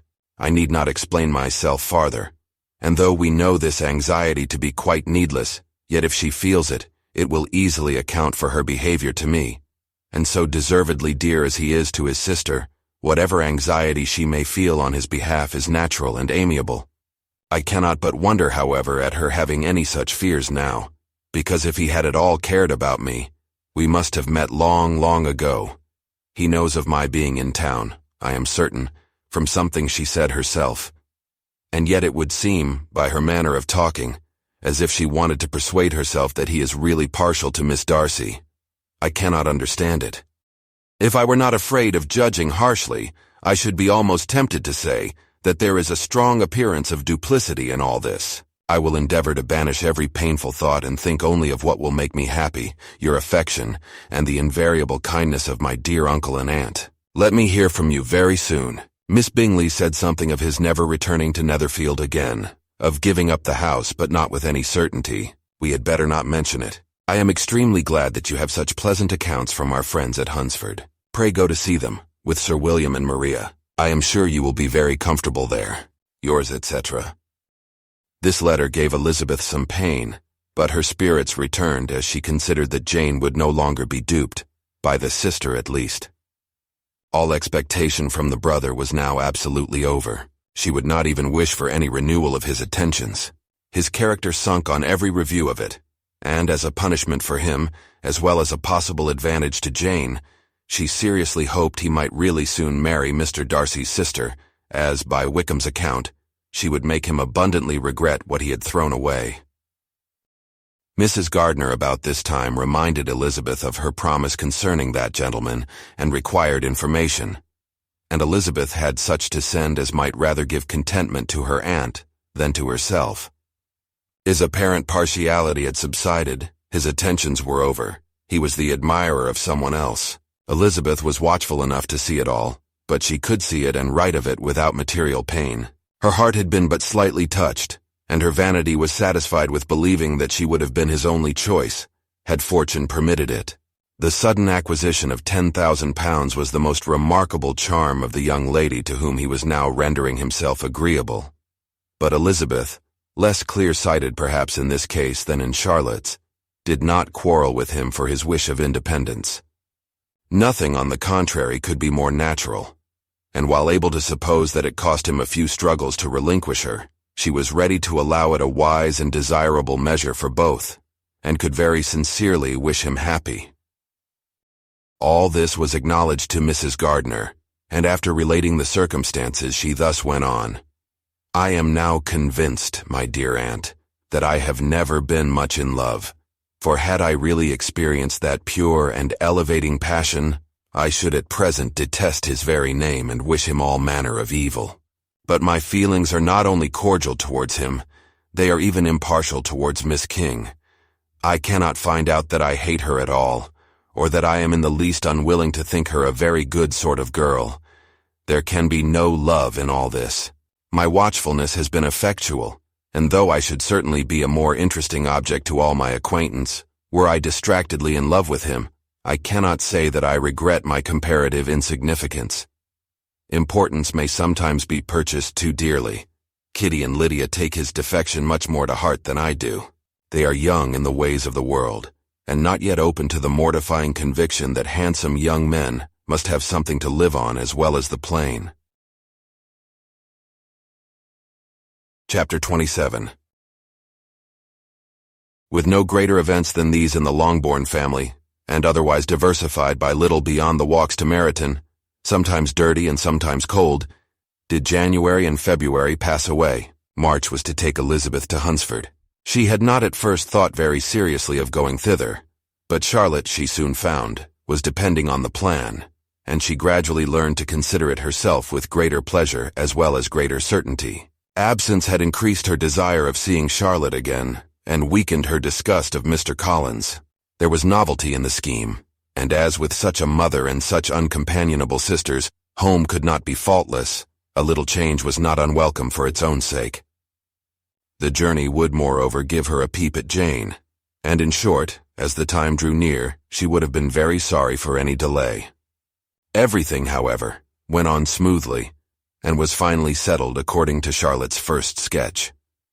She was to accompany Sir William and his second daughter. The improvement of spending a night in London was added in time, and the plan became as perfect as plan could be. The only pain was in leaving her father, who would certainly miss her, and who, when it came to the point, so little liked her going, that he told her to write to him, and almost promised to answer her letter. The farewell between herself and Mr. Wickham was perfectly friendly, on his side even more. His present pursuit could not make him forget that Elizabeth had been the first to excite and to deserve his attention, the first to listen and to pity, the first to be admired, and in his manner of bidding her adieu, wishing her every enjoyment, reminding her of what she was to expect in Lady Catherine de Bourgh, and trusting their opinion of her. Their opinion of everybody would always coincide. There was a solicitude, an interest, which she felt must ever attach her to him with a most sincere regard, and she parted from him convinced that, whether married or single, He must always be her model of the amiable and pleasing. Her fellow travelers the next day were not of a kind to make her think him less agreeable. Sir William Lucas and his daughter Maria, a good-humored girl but as empty-headed as himself, had nothing to say that could be worth hearing, and were listened to with about as much delight as the rattle of the chaise. Elizabeth loved absurdities, but she had known Sir William's too long. He could tell her nothing new of the wonders of his presentation and knighthood, and his civilities were worn out, like his information. It was a journey of only 24 miles, and they began it so early as to be in Gracechurch Street by noon. As they drove to Mr. Gardner's door, Jane was at a drawing-room window watching their arrival. When they entered the passage, she was there to welcome them, and Elizabeth, looking earnestly in her face, was pleased to see it healthful and lovely as ever. On the stairs were a troop of little boys and girls, whose eagerness for their cousin's appearance would not allow them to wait in the drawing-room, and whose shyness, as they had not seen her for a 12-month, prevented their coming lower. All was joy and kindness. The day passed most pleasantly away, the morning in bustle and shopping, and the evening at one of the theaters. Elizabeth then contrived to sit by her aunt. Their first subject was her sister, and she was more grieved than astonished to hear, in reply to her minute inquiries, that though Jane always struggled to support her spirits, there were periods of dejection. It was reasonable, however, to hope that they would not continue long. Mrs. Gardner gave her the particulars also of Miss Bingley's visit in Gracechurch Street, and repeated conversations occurring at different times between Jane and herself, which proved that the former had, from her heart, given up the acquaintance. Mrs. Gardner then rallied her niece on Wickham's desertion, and complimented her on bearing it so well. "But, my dear Elizabeth," she added, "what sort of girl is Miss King? I should be sorry to think our friend mercenary." "Pray, my dear aunt, what is the difference in matrimonial affairs between the mercenary and the prudent motive? Where does discretion end, and avarice begin? Last Christmas you were afraid of his marrying me, because it would be imprudent, and now, because he is trying to get a girl with only £10,000, you want to find out that he is mercenary. If you will only tell me what sort of girl Miss King is, I shall know what to think. She is a very good kind of girl, I believe. I know no harm of her. But he paid her not the smallest attention till her grandfather's death made her mistress of this fortune? No, why should he? If it were not allowable for him to gain my affections because I had no money, what occasion could there be for making love to a girl whom he did not care about, and who was equally poor? But there seems indelicacy in directing his attentions towards her so soon after this event. A man in distressed circumstances has not time for all those elegant decorums which other people may observe. If she does not object to it, why should we? Her not objecting does not justify him. It only shows her being deficient in something herself sense or feeling. "Well," cried Elizabeth, "have it as you choose. He shall be mercenary and she shall be foolish." "No, Lizzie, that is what I do not choose. I should be sorry, you know, to think ill of a young man who has lived so long in Derbyshire." "Oh, if that is all, I have a very poor opinion of young men who live in Derbyshire, and their intimate friends who live in Hertfordshire are not much better. I am sick of them all. Thank heaven. I am going tomorrow, where I shall find a man who has not one agreeable quality, who has neither manners nor sense to recommend him. Stupid men are the only ones worth knowing after all. Take care, Lizzie. That speech savors strongly of disappointment." Before they were separated by the conclusion of the play, she had the unexpected happiness of an invitation to accompany her uncle and aunt in a tour of pleasure which they proposed taking in the summer. "We have not quite determined how far it shall carry us," said Mrs. Gardner, "but perhaps to the lakes." No scheme could have been more agreeable to Elizabeth, and her acceptance of the invitation was most ready and grateful. "My dear, dear aunt," she rapturously cried, "what delight! What felicity! You give me fresh life and vigor. Adieu to disappointment and spleen. What are men to rocks and mountains? Oh, what hours of transport we shall spend! And when we do return, it shall not be like other travelers without being able to give one accurate idea of anything. We will know where we have gone. We will recollect what we have seen. Lakes, mountains, and rivers shall not be jumbled together in our imaginations, Nor, when we attempt to describe any particular scene, will we begin quarreling about its relative situation. Let our first effusions be less insupportable than those of the generality of travelers. Chapter 28. Every object in the next day's journey was new and interesting to Elizabeth, and her spirits were in a state of enjoyment, for she had seen her sister looking so well as to banish all fear for her health, and the prospect of her northern tour was a constant source of delight. When they left the high road for the lane to Hunsford, every eye was in search of the parsonage, and every turning expected to bring it in view. The paling of Rosings Park was their boundary on one side. Elizabeth smiled at the recollection of all that she had heard of its inhabitants. At length the parsonage was discernible, the garden sloping to the road, the house standing in it, the green pales and the laurel hedge. Everything declared they were arriving. Mr. Collins and Charlotte appeared at the door, and the carriage stopped at the small gate, which led by a short gravel walk to the house, amidst the nods and smiles of the whole party. In a moment they were all out of the chaise, rejoicing at the sight of each other. Mrs. Collins welcomed her friend with the liveliest pleasure, and Elizabeth was more and more satisfied with coming, when she found herself so affectionately received. She saw instantly that her cousin's manners were not altered by his marriage. His formal civility was just what it had been, and he detained her some minutes at the gate to hear and satisfy his inquiries after all her family. They were then, with no other delay than his pointing out the neatness of the entrance, taken into the house, and as soon as they were in the parlor, he welcomed them a second time, with ostentatious formality, to his humble abode, and punctually repeated all his wife's offers of refreshment.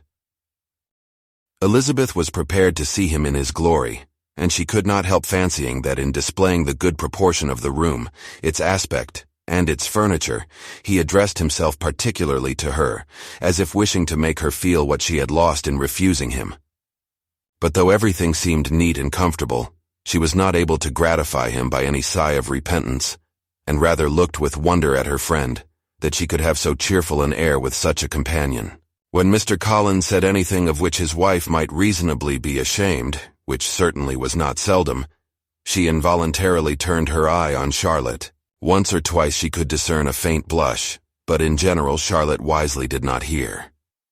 After sitting long enough to admire every article of furniture in the room, from the sideboard to the fender, to give an account of their journey, and of all that had happened in London, Mr. Collins invited them to take a stroll in the garden, which was large and well laid out, and to the cultivation of which he attended himself. To work in his garden was one of his most respectable pleasures, and Elizabeth admired the command of countenance with which Charlotte talked of the healthfulness of the exercise, and owned she encouraged it as much as possible. Here, leading the way through every walk and crosswalk, and scarcely allowing them an interval to utter the praises he asked for, every view was pointed out with a minuteness which left beauty entirely behind. He could number the fields in every direction, and could tell how many trees there were in the most distant clump. But of all the views which his garden, or which the country or the kingdom could boast, none were to be compared with the prospect of Rosings, afforded by an opening in the trees that bordered the park nearly opposite the front of his house. It was a handsome modern building, well situated on rising ground.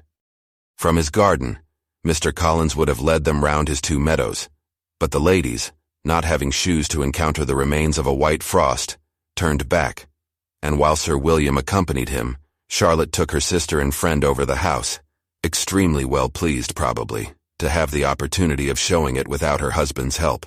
It was rather small, but well built and convenient, and everything was fitted up and arranged with a neatness and consistency of which Elizabeth gave Charlotte all the credit. When Mr. Collins could be forgotten, there was really a great air of comfort throughout, and by Charlotte's evident enjoyment of it, Elizabeth supposed he must be often forgotten. She had already learnt that Lady Catherine was still in the country. It was spoken of again while they were at dinner, when Mr. Collins, joining in, observed, "Yes, Miss Elizabeth, you will have the honor of seeing Lady Catherine de Bourgh on the ensuing Sunday at church, and I need not say you will be delighted with her. She is all affability and condescension, and I doubt not but you will be honored with some portion of her notice when service is over. I have scarcely any hesitation in saying that she will include you and my sister Maria in every invitation with which she honors us during your stay here. Her behavior to my dear Charlotte is charming. We dine at Rosings twice every week, and are never allowed to walk home. Her ladyship's carriage is regularly ordered for us, I should say. One of her ladyship's carriages, for she has several. Lady Catherine is a very respectable, sensible woman indeed, added Charlotte, and a most attentive neighbor. Very true, my dear, that is exactly what I say. She is the sort of woman whom one cannot regard with too much deference. The evening was spent chiefly in talking over Hertfordshire news, and telling again what had been already written. And when it closed, Elizabeth, in the solitude of her chamber, had to meditate upon Charlotte's degree of contentment, to understand her address in guiding and composure in bearing with her husband, and to acknowledge that it was all done very well. She had also to anticipate how her visit would pass, the quiet tenure of their usual employments, the vexatious interruptions of Mr. Collins, and the gaieties of their intercourse with Rosings. A lively imagination soon settled it all. About the middle of the next day, as she was in her room getting ready for a walk, a sudden noise below seemed to speak the whole house in confusion, and after listening a moment, she heard somebody running upstairs in a violent hurry and calling loudly after her. She opened the door and met Maria in the landing place, who, breathless with agitation, cried out, "Oh, my dear Eliza, pray make haste and come into the dining room, for there is such a sight to be seen. I will not tell you what it is. Make haste, and come down this moment." Elizabeth asked questions in vain. Maria would tell her nothing more, and down they ran into the dining room which fronted the lane, in quest of this wonder. It was two ladies, stopping in a low phaeton at the garden gate. "And is this all?" cried Elizabeth.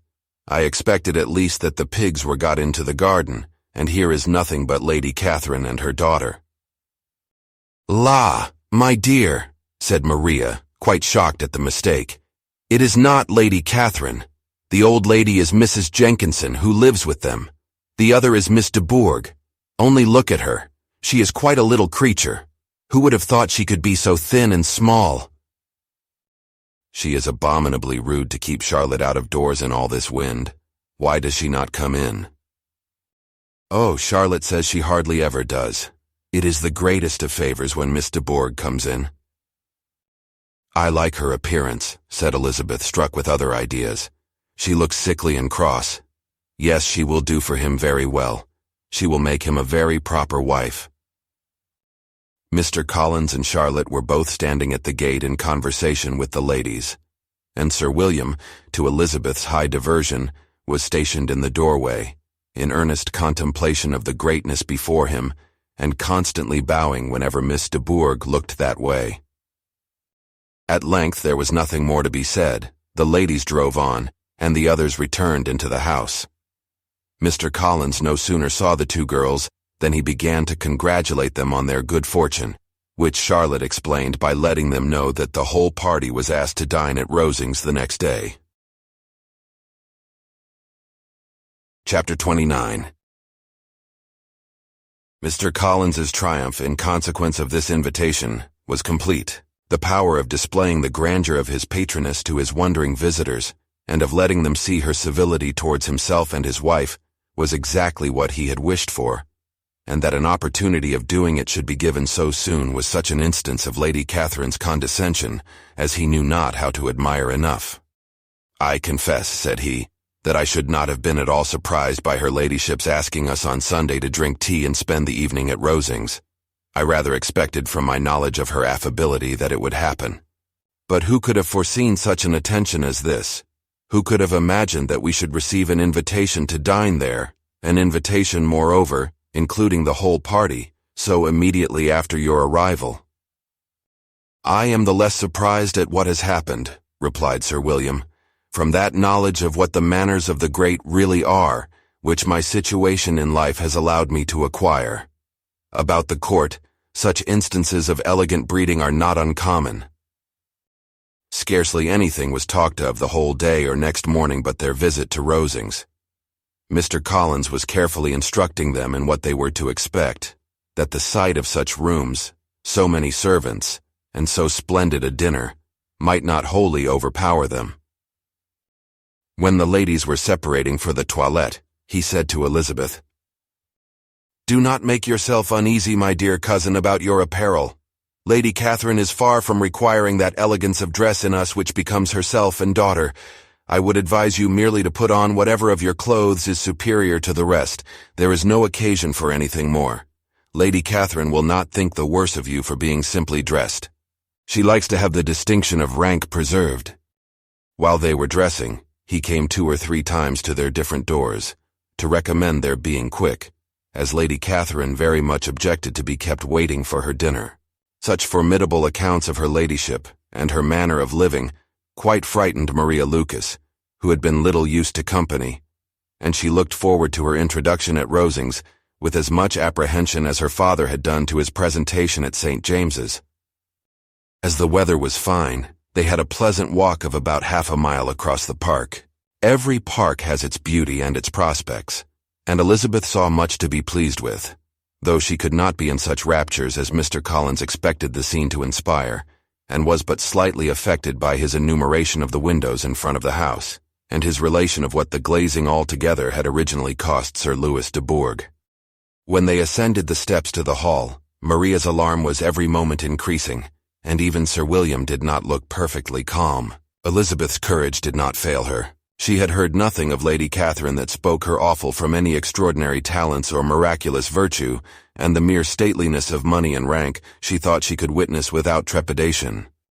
From the entrance hall, of which Mr. Collins pointed out, with a rapturous air, the fine proportion and finished ornaments, they followed the servants through an antechamber to the room where Lady Catherine, her daughter, and Mrs. Jenkinson were sitting. Her ladyship, with great condescension, arose to receive them, and as Mrs. Collins had settled it with her husband that the office of introduction should be hers, it was performed in a proper manner, without any of those apologies and thanks which he would have thought necessary.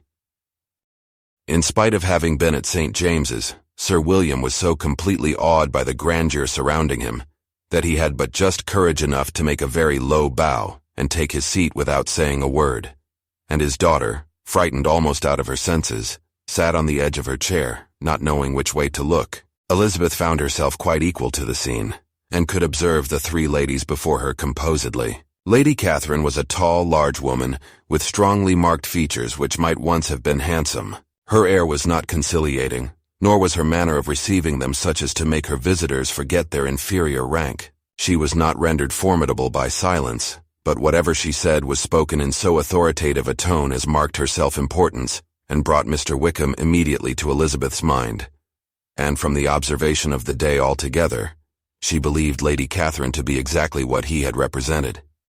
When, after examining the mother, in whose countenance and deportment she soon found some resemblance of Mr. Darcy, she turned her eyes on the daughter, she could almost have joined in Maria's astonishment at her being so thin and so small. There was neither in figure nor face any likeness between the ladies.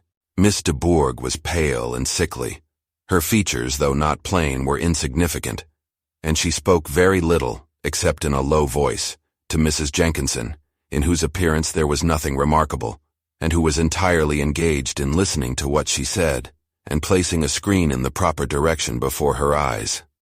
After sitting a few minutes, they were all sent to one of the windows to admire the view, Mr. Collins attending them to point out its beauties, and Lady Catherine kindly informing them that it was much better worth looking at in the summer. The dinner was exceedingly handsome, and there were all the servants, and all the articles of plate which Mr. Collins had promised. And, as he had likewise foretold, he took his seat at the bottom of the table, by her ladyship's desire, and looked as if he felt that life could furnish nothing greater. He carved and ate and praised with delighted alacrity, and every dish was commended first by him, and then by Sir William, who was now enough recovered to echo whatever his son-in-law said, in a manner which Elizabeth wondered Lady Catherine could bear. But Lady Catherine seemed gratified by their excessive admiration, and gave most gracious smiles, especially when any dish on the table proved a novelty to them. The party did not supply much conversation. Elizabeth was ready to speak whenever there was an opening, but she was seated between Charlotte and Miss de Bourgh, the former of whom was engaged in listening to Lady Catherine, and the latter said not a word to her all the dinner time. Mrs. Jenkinson was chiefly employed in watching how little Miss de Bourgh ate, pressing her to try some other dish and fearing she was indisposed. Maria thought speaking out of the question, and the gentlemen did nothing but eat and admire. When the ladies returned to the drawing-room, there was little to be done but to hear Lady Catherine talk, which she did without any intermission till coffee came in, delivering her opinion on every subject in so decisive a manner, as proved that she was not used to have her judgment controverted. She inquired into Charlotte's domestic concerns familiarly and minutely, and gave her a great deal of advice as to the management of them all, told her how everything ought to be regulated in so small a family as hers, and instructed her as to the care of her cows and her poultry. Elizabeth found that nothing was beneath this great lady's attention which could furnish her with an occasion for dictating to others. In the intervals of her discourse with Mrs. Collins, she addressed a variety of questions to Maria and Elizabeth, but especially to the latter, of whose connection she knew the least, and who, she observed to Mrs. Collins, was a very genteel, pretty kind of girl. She asked her at different times how many sisters she had, whether they were older or younger than herself, whether any of them were likely to be married, whether they were handsome, where they had been educated, what carriage her father kept, and what had been her mother's maiden name. Elizabeth felt all the impertinence of her questions, but answered them very composedly. Lady Catherine then observed, "Your father's estate is entailed on Mr. Collins, I think? For your sake," turning to Charlotte, "I am glad of it, but otherwise I see no occasion for entailing estates from the female line. It was not thought necessary in Sir Louis de Bourgh's family. Do you play and sing, Miss Bennet?" "A little." "Oh, then some time or other we shall be happy to hear you. Our instrument is a capital one, probably superior to. You shall try it some day. Do your sisters play and sing?" "One of them does." "Why did not you all learn? You ought all to have learned. The Miss Webbs all play, and their father has not so good an income as yours. Do you draw?" "No, not at all." "What, none of you?" "Not one." "That is very strange, but I suppose you had no opportunity. Your mother should have taken you to town every spring for the benefit of masters." "My mother would have no objection, but my father hates London." "Has your governess left you?" "We never had any governess." "No governess? How was that possible? 5 daughters brought up at home without a governess. I never heard of such a thing. Your mother must have been quite a slave to your education." Elizabeth could hardly help smiling, as she assured her that had not been the case. "Then who taught you? Who attended to you? Without a governess you must have been neglected." "Compared with some families I believe we were, but such of us as wished to learn never wanted the means. We were always encouraged to read, and had all the masters that were necessary. Those who chose to be idle certainly might." "Aye, no doubt, but that is what a governess will prevent. And if I had known your mother, I should have advised her most strenuously to engage one. I always say that nothing is to be done in education without steady and regular instruction, and nobody but a governess can give it. It is wonderful how many families I have been the means of supplying in that way. I am always glad to get a young person well placed out. 4 nieces of Mrs. Jenkinson are most delightfully situated through my means, and it was but the other day that I recommended another young person who was merely accidentally mentioned to me, and the family are quite delighted with her. Mrs. Collins, did I tell you of Lady Metcalfe's calling yesterday to thank me? She finds Miss Pope a treasure." "Lady Catherine," said she, "you have given me a treasure. Are any of your younger sisters out, Miss Bennet?" "Yes, ma'am, all." "All? What, all 5 out at once? Very odd, and you only the second. The younger ones out before the elder are married. Your younger sisters must be very young." "Yes, my youngest is not 16. Perhaps she is full young to be much in company. But really, ma'am, I think it would be very hard upon younger sisters that they should not have their share of society and amusement, because the elder may not have the means or inclination to marry early. The last-born has as good a right to the pleasures of youth as the first. And to be kept back on such a motive, I think it would not be very likely to promote sisterly affection or delicacy of mind." "Upon my word," said her ladyship, "you give your opinion very decidedly for so young a person. Pray, what is your age?" "With 3 younger sisters grown up," replied Elizabeth, smiling. "Your ladyship can hardly expect me to own it." Lady Catherine seemed quite astonished at not receiving a direct answer, and Elizabeth suspected herself to be the first creature who had ever dared to trifle with so much dignified impertinence. "You cannot be more than 20, I am sure. Therefore you need not conceal your age." "I am not 21." When the gentlemen had joined them and tea was over, the card tables were placed. Lady Catherine, Sir William, and Mr. and Mrs. Collins sat down to quadrille, and as Miss de Bourgh chose to play at casino, the 2 girls had the honor of assisting Mrs. Jenkinson to make up her party. Their table was superlatively stupid. Scarcely a syllable was uttered that did not relate to the game, except when Mrs. Jenkinson expressed her fears of Miss de Bourgh's being too hot or too cold, or having too much or too little light. A great deal more passed at the other table. Lady Catherine was generally speaking stating the mistakes of the 3 others, or relating some anecdote of herself. Mr. Collins was employed in agreeing to everything her ladyship said, thanking her for every fish he won, and apologizing if he thought he won too many. Sir William did not say much. He was storing his memory with anecdotes and noble names. When Lady Catherine and her daughter had played as long as they chose, the tables were broken up, the carriage was offered to Mrs. Collins, gratefully accepted, and immediately ordered. The party then gathered round the fire to hear Lady Catherine determine what weather they were to have on the morrow.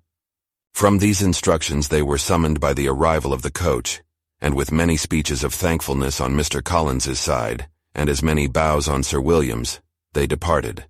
As soon as they had driven from the door, Elizabeth was called on by her cousin to give her opinion of all that she had seen at Rosings, which, for Charlotte's sake, she made more favorable than it really was.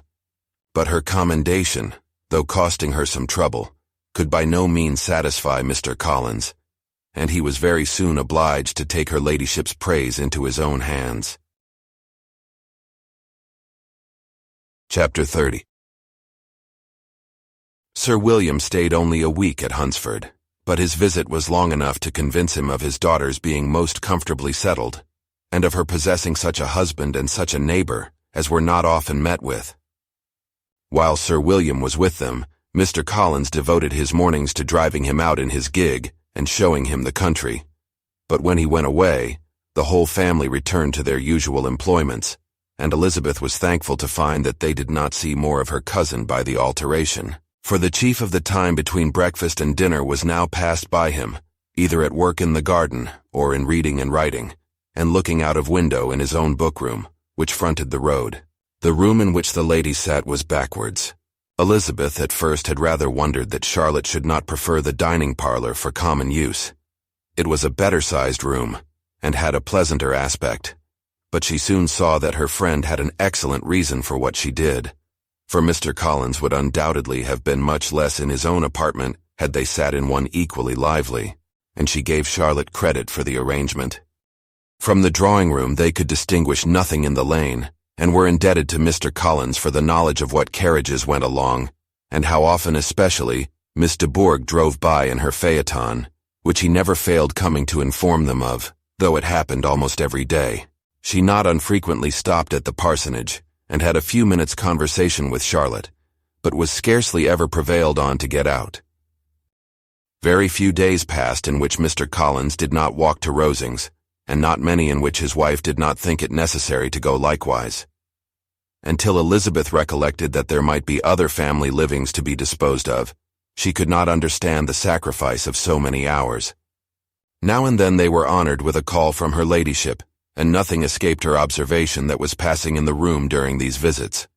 She examined into their employments, looked at their work, and advised them to do it differently, found fault with the arrangement of the furniture, or detected the housemaid in negligence, and if she accepted any refreshment, seemed to do it only for the sake of finding out that Mrs. Collins's joints of meat were too large for her family. Elizabeth soon perceived that though this great lady was not in the commission of the peace for the county, she was a most active magistrate in her own parish, the minutest concerns of which were carried to her by Mr. Collins. and whenever any of the cottagers were disposed to be quarrelsome, discontented, or too poor, she sallied forth into the village to settle their differences, silence their complaints, and scold them into harmony and plenty. The entertainment of dining at Rosings was repeated about twice a week, and allowing for the loss of Sir William, and there being only one card table in the evening, every such entertainment was the counterpart of the first. Their other engagements were few, as the style of living of the neighborhood in general was beyond the Collinses' reach. This, however, was no evil to Elizabeth, and upon the whole she spent her time comfortably enough. There were half-hours of pleasant conversation with Charlotte, and the weather was so fine for the time of year that she had often great enjoyment out of doors. Her favorite walk, and where she frequently went while the others were calling on Lady Catherine, was along the open grove which edged that side of the park, where there was a nice sheltered path, which no one seemed to value but herself, and where she felt beyond the reach of Lady Catherine's curiosity. In this quiet way, the first fortnight of her visit soon passed away. Easter was approaching, and the week preceding it was to bring an addition to the family at Rosings, which in so small a circle must be important. Elizabeth had heard, soon after her arrival, that Mr. Darcy was expected there in the course of a few weeks, and though there were not many of her acquaintance whom she did not prefer, his coming would furnish one comparatively new to look at in their Rosings parties, and she might be amused in seeing how hopeless Miss Bingley's designs on him were, by his behavior to his cousin, for whom he was evidently destined by Lady Catherine, who talked of his coming with the greatest satisfaction, spoke of him in terms of the highest admiration, and seemed almost angry to find that he had already been frequently seen by Miss Lucas and herself. His arrival was soon known at the parsonage, for Mr. Collins was walking the whole morning within view of the lodges opening into Hunsford Lane, in order to have the earliest assurance of it, and after making his bow as the carriage turned into the park, hurried home with the great intelligence. On the following morning he hastened to Rosings to pay his respects. There were 2 nephews of Lady Catherine to require them, for Mr. Darcy had brought with him a Colonel Fitzwilliam, the younger son of his uncle Lord, and to the great surprise of all the party, when Mr. Collins returned, the gentleman accompanied him. Charlotte had seen them from her husband's room, crossing the road and immediately running into the other, told the girls what an honor they might expect, adding, "I may thank you, Eliza, for this piece of civility. Mr. Darcy would never have come so soon to wait upon me." Elizabeth had scarcely time to disclaim all right to the compliment before their approach was announced by the doorbell, and shortly afterwards the 3 gentlemen entered the room. Colonel Fitzwilliam, who led the way, was about 30, not handsome but in person and address most truly the gentleman. Mr. Darcy looked just as he had been used to look in Hertfordshire, paid his compliments, with his usual reserve, to Mrs. Collins, and whatever might be his feelings towards her friend, met her with every appearance of composure. Elizabeth merely courtesied to him without saying a word. Colonel Fitzwilliam entered into conversation directly, with the readiness and ease of a well-bred man, and talked very pleasantly, but his cousin, after having addressed a slight observation on the house and garden to Mrs. Collins, sat for some time without speaking to anybody. At length, however, his civility was so far awakened as to inquire of Elizabeth after the health of her family. She answered him in the usual way, and after a moment's pause added, "My eldest sister has been in town these 3 months. Have you never happened to see her there?" She was perfectly sensible that he never had, but she wished to see whether he would betray any consciousness of what had passed between the Bingleys and Jane, and she thought he looked a little confused as he answered that he had never been so fortunate as to meet Miss Bennet. The subject was pursued no further, and the gentlemen soon afterwards went away. Chapter 31.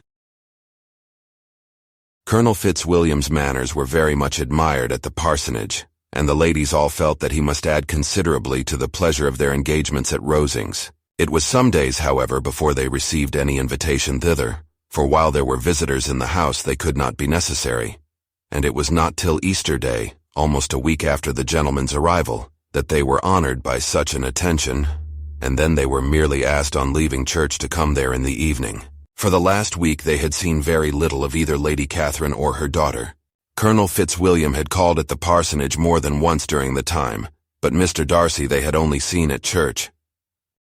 The invitation was accepted, of course, and at a proper hour they joined the party in Lady Catherine's drawing room. Her ladyship received them civilly, but it was plain that their company was by no means so acceptable as when she could get nobody else. And she was, in fact, almost engrossed by her nephews, speaking to them, especially to Darcy, much more than to any other person in the room. Colonel Fitzwilliam seemed really glad to see them. Anything was a welcome relief to him at Rosings, and Mrs. Collins's pretty friend had, moreover, caught his fancy very much.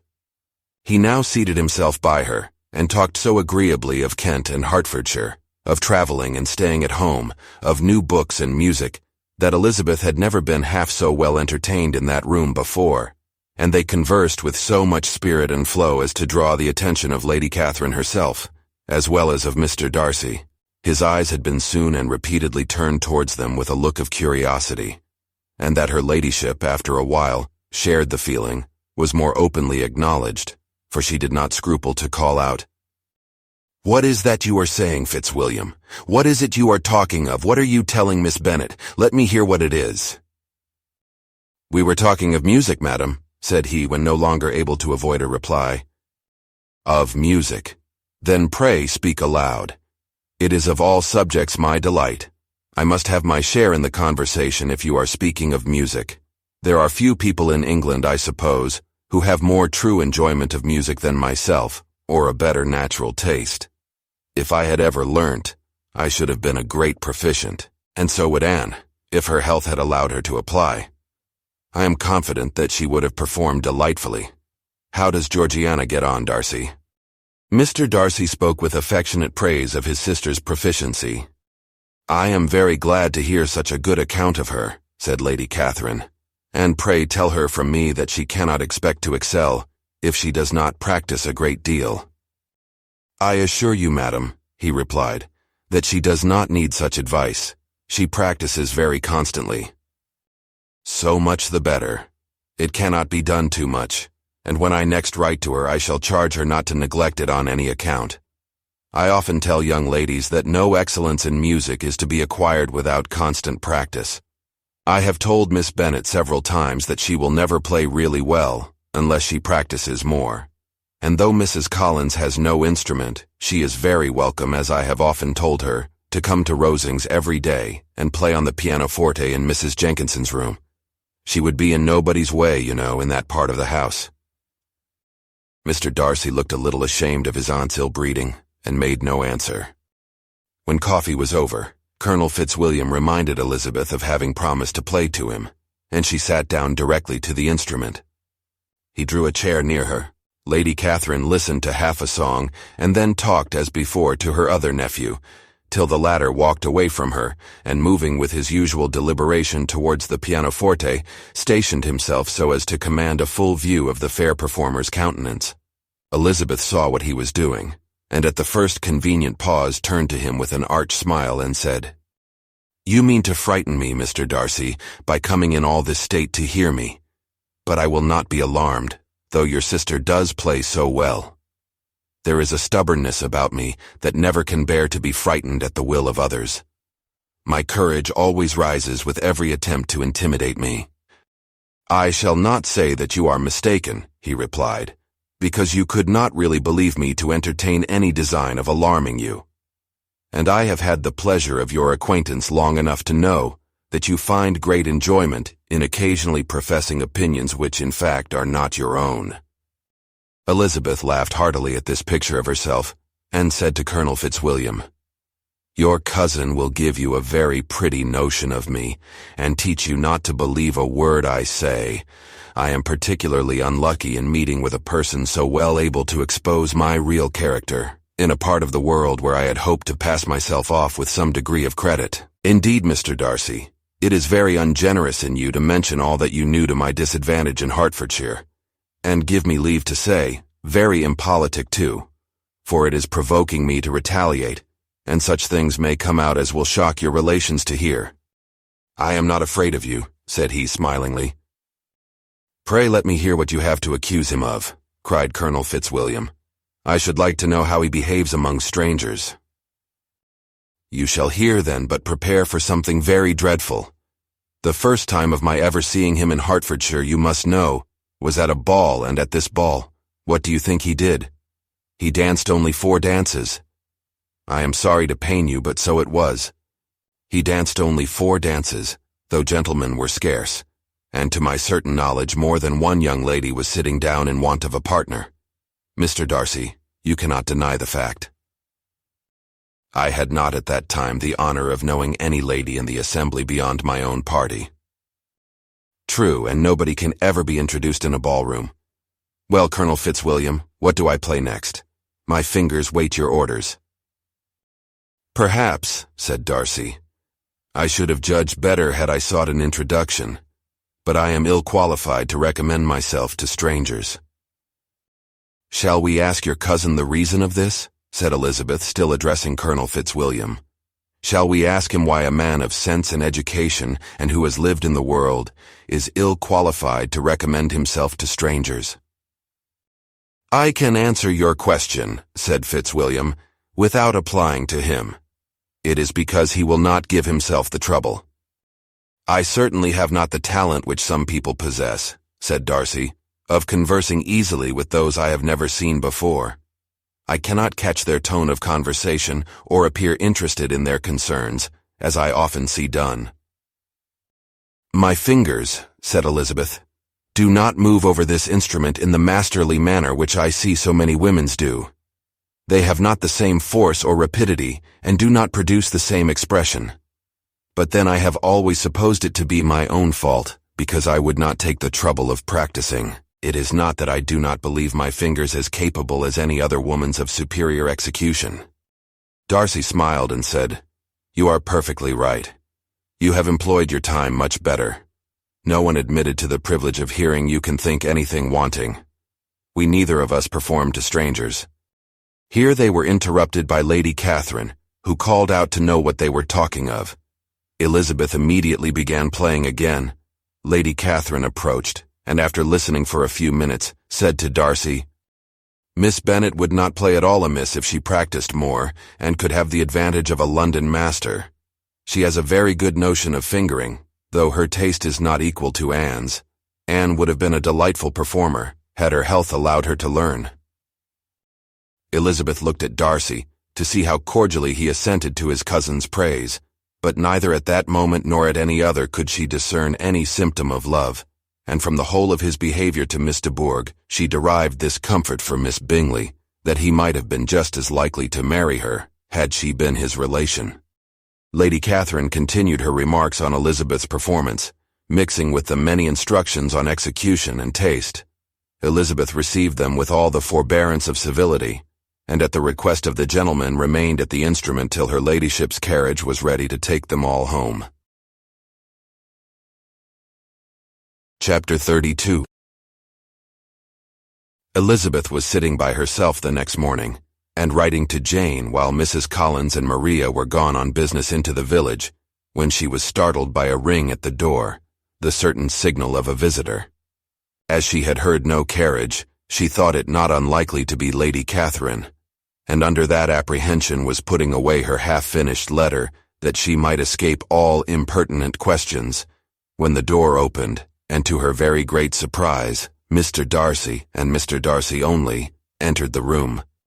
He seemed astonished, too, on finding her alone, and apologized for his intrusion, by letting her know that he had understood all the ladies to be within. They then sat down, and when her inquiries after Rosings were made, seemed in danger of sinking into total silence. It was absolutely necessary, therefore, to think of something, and in this emergency, recollecting when she had seen him last in Hertfordshire, and feeling curious to know what he would say on the subject of their hasty departure, she observed, How very suddenly you all quitted Netherfield last November, Mr. Darcy. It must have been a most agreeable surprise to Mr. Bingley to see you all after him so soon, for if I recollect right, he went but the day before. He and his sisters were well, I hope, when you left London. Perfectly so, I thank you. She found that she was to receive no other answer, and after a short pause added, I think I have understood that Mr. Bingley has not much idea of ever returning to Netherfield again. I have never heard him say so, but it is probable that he may spend very little of his time there in future. He has many friends, and he is at a time of life when friends and engagements are continually increasing. If he means to be but little at Netherfield, it would be better for the neighborhood that he should give up the place entirely, for then we might possibly get a settled family there. But perhaps Mr. Bingley did not take the house so much for the convenience of the neighborhood as for his own, and we must expect him to keep or quit it on the same principle. I should not be surprised, said Darcy, if he were to give it up as soon as any eligible purchase offers. Elizabeth made no answer. She was afraid of talking longer of his friend, and having nothing else to say was now determined to leave the trouble of finding a subject to him. He took the hint and soon began with, "This seems a very comfortable house. Lady Catherine, I believe, did a great deal to it when Mr. Collins first came to Hunsford." "I believe she did, and I am sure she could not have bestowed her kindness on a more grateful object. Mr. Collins appears very fortunate in his choice of a wife." "Yes, indeed. His friends may well rejoice in his having met with one of the very few sensible women who would have accepted him, or have made him happy if they had. My friend has an excellent understanding, though I am not certain that I consider her marrying Mr. Collins as the wisest thing she ever did. She seems perfectly happy, however, and in a prudential light it is certainly a very good match for her. It must be very agreeable to her to be settled within so easy a distance of her own family and friends." "An easy distance, do you call it? It is nearly 50 miles. "And what is 50 miles of good road? Little more than half a day's journey. Yes, I call it a very easy distance." "I should never have considered the distance as one of the advantages of the match," cried Elizabeth. "I should never have said Mrs. Collins was settled near her family." "It is a proof of your own attachment to Hertfordshire. Anything beyond the very neighborhood of Longbourn, I suppose, would appear far." As he spoke, there was a sort of smile, which Elizabeth fancied she understood. He must be supposing her to be thinking of Jane and Netherfield, and she blushed as she answered, "I do not mean to say that a woman may not be settled too near her family. The far and the near must be relative, and depend on many varying circumstances. Where there is fortune to make the expense of traveling unimportant, distance becomes no evil. But that is not the case here. Mr. and Mrs. Collins have a comfortable income, but not such a one as will allow of frequent journeys, and I am persuaded my friend would not call herself near her family under less than half the present distance." Mr. Darcy drew his chair a little towards her and said, "You cannot have a right to such very strong local attachment. You cannot have been always at Longbourn." Elizabeth looked surprised. The gentleman experienced some change of feeling. He drew back his chair, took a newspaper from the table, and glancing over it, said in a colder voice, "Are you pleased with Kent?"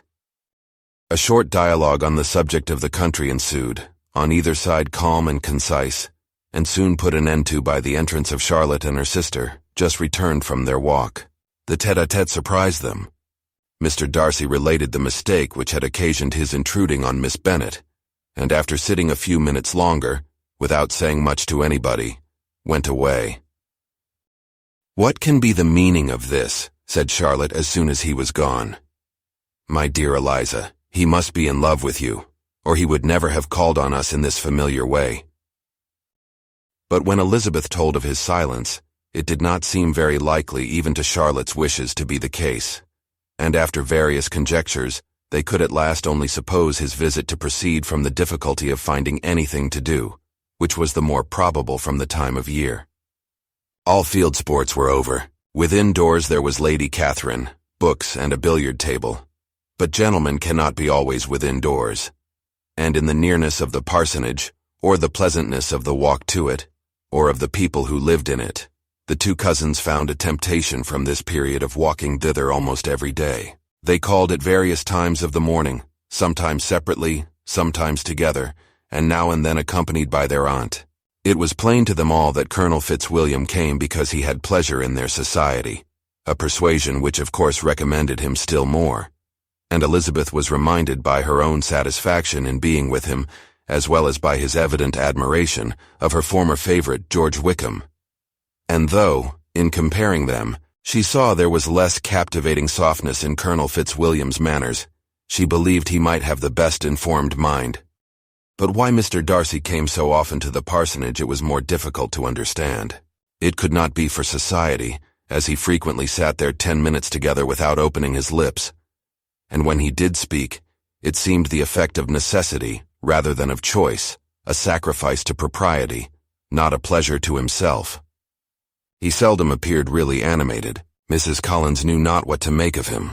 Colonel Fitzwilliam's occasionally laughing at his stupidity proved that he was generally different, which her own knowledge of him could not have told her, and as she would have liked to believe this changed the effect of love, and the object of that love her friend Eliza, she set herself seriously to work to find it out.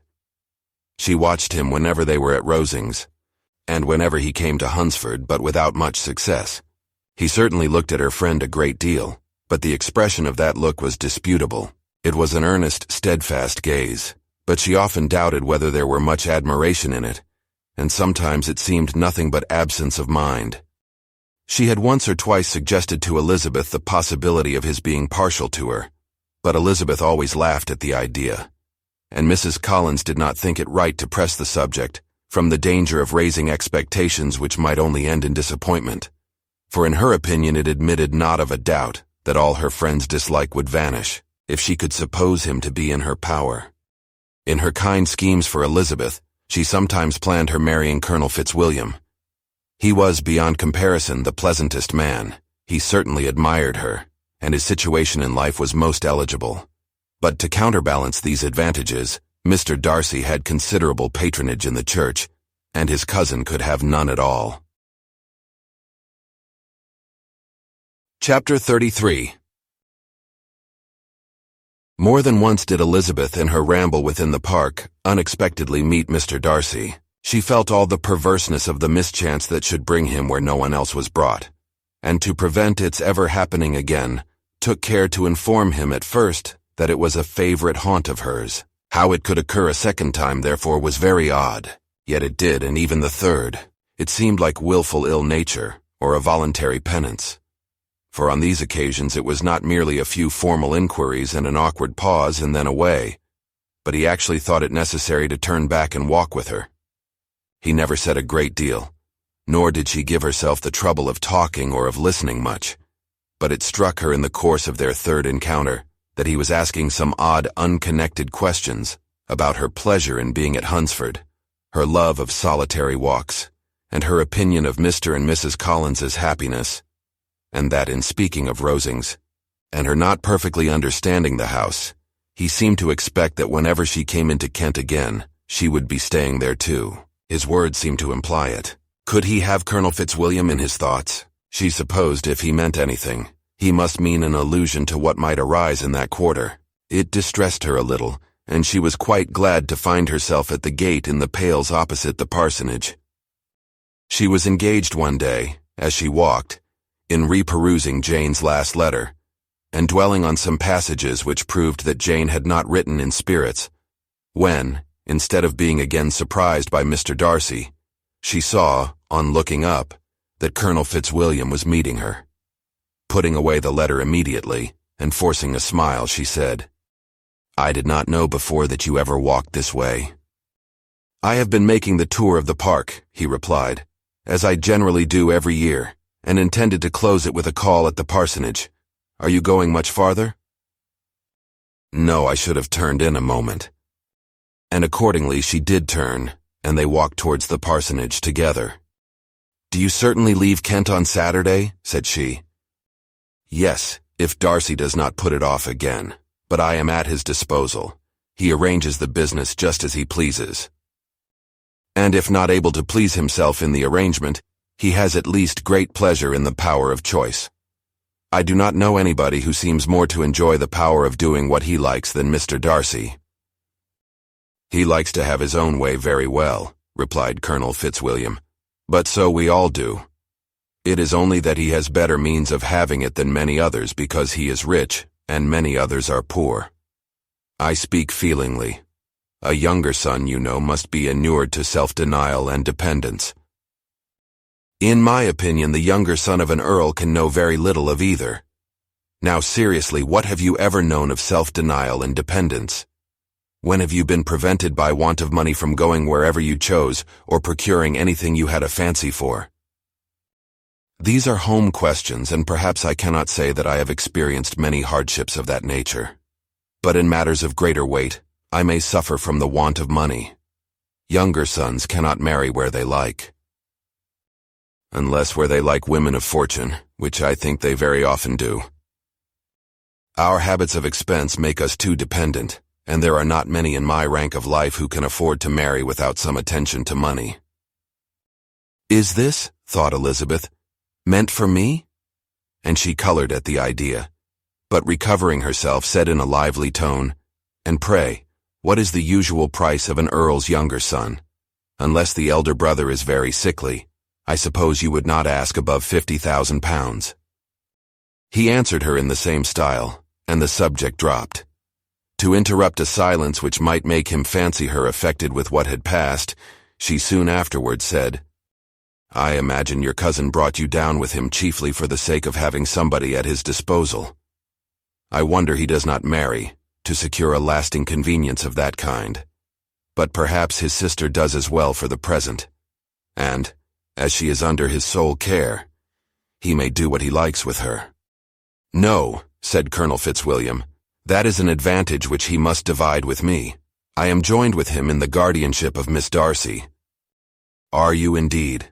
And pray what sort of a guardian do you make? Does your charge give you much trouble? Young ladies of her age are sometimes a little difficult to manage, and if she has the true Darcy spirit she may like to have her own way. As she spoke, she observed him looking at her earnestly, and the manner in which he immediately asked her why she supposed Miss Darcy likely to give them any uneasiness, convinced her that she had somehow or other got pretty near the truth. She directly replied, You need not be frightened. I never heard any harm of her, and I dare say she is one of the most tractable creatures in the world. She is a very great favorite with some ladies of my acquaintance, Mrs. Hurst and Miss Bingley. I think I have heard you say that you know them. I know them a little. Their brother is a pleasant, gentlemanlike man. He's a great friend of Darcy's. Oh, yes, said Elizabeth dryly. Mr. Darcy is uncommonly kind to Mr. Bingley, and takes a prodigious deal of care of him. Care of him?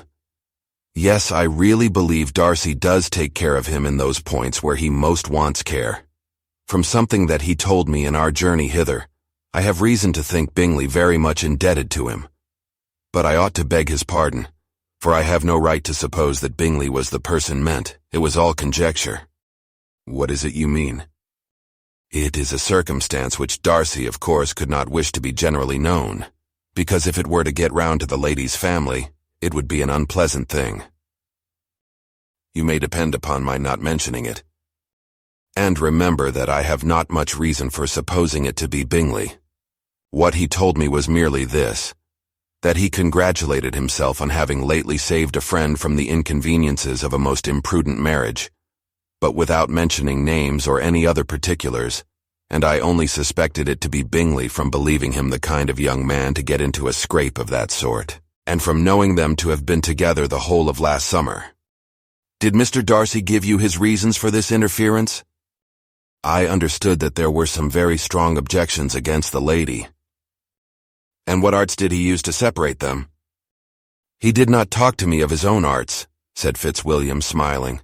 He only told me what I have now told you. Elizabeth made no answer and walked on, her heart swelling with indignation. After watching her a little, Fitzwilliam asked her why she was so thoughtful. I am thinking of what you have been telling me, said she. Your cousin's conduct does not suit my feelings. Why was he to be the judge? You are rather disposed to call his interference officious? I do not see what right Mr. Darcy had to decide on the propriety of his friend's inclination, or why, upon his own judgment alone, he was to determine and direct in what manner that friend was to be happy.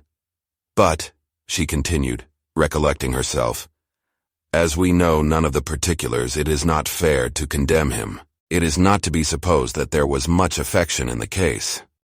"That is not an unnatural surmise," said Fitzwilliam, "but it is lessening the honor of my cousin's triumph very sadly." This was spoken jestingly, but it appeared to her so just a picture of Mr. Darcy that she would not trust herself with an answer, and therefore, abruptly changing the conversation, talked on indifferent matters till they reached the parsonage. There, shut into her own room as soon as their visitor left them, she could think without interruption of all that she had heard. It was not to be supposed that any other people could be meant than those with whom she was connected. There could not exist in the world two men over whom Mr. Darcy could have such boundless influence. That he had been concerned in the measures taken to separate Mr. Bingley and Jane, she had never doubted, but she had always attributed to Miss Bingley the principal design and arrangement of them. If his own vanity, however, did not mislead him, he was the cause his pride and caprice were the cause of all that Jane had suffered, and still continued to suffer. He had ruined for a while every hope of happiness for the most affectionate, generous heart in the world, and no one could say how lasting an evil he might have inflicted. There were some very strong objections against the lady, were Colonel Fitzwilliam's words, and these strong objections probably were her having one uncle who was a country attorney, and another who was in business in London. To Jane herself, she exclaimed, there could be no possibility of objection, all loveliness and goodness as she is, her understanding excellent, her mind improved, and her manners captivating.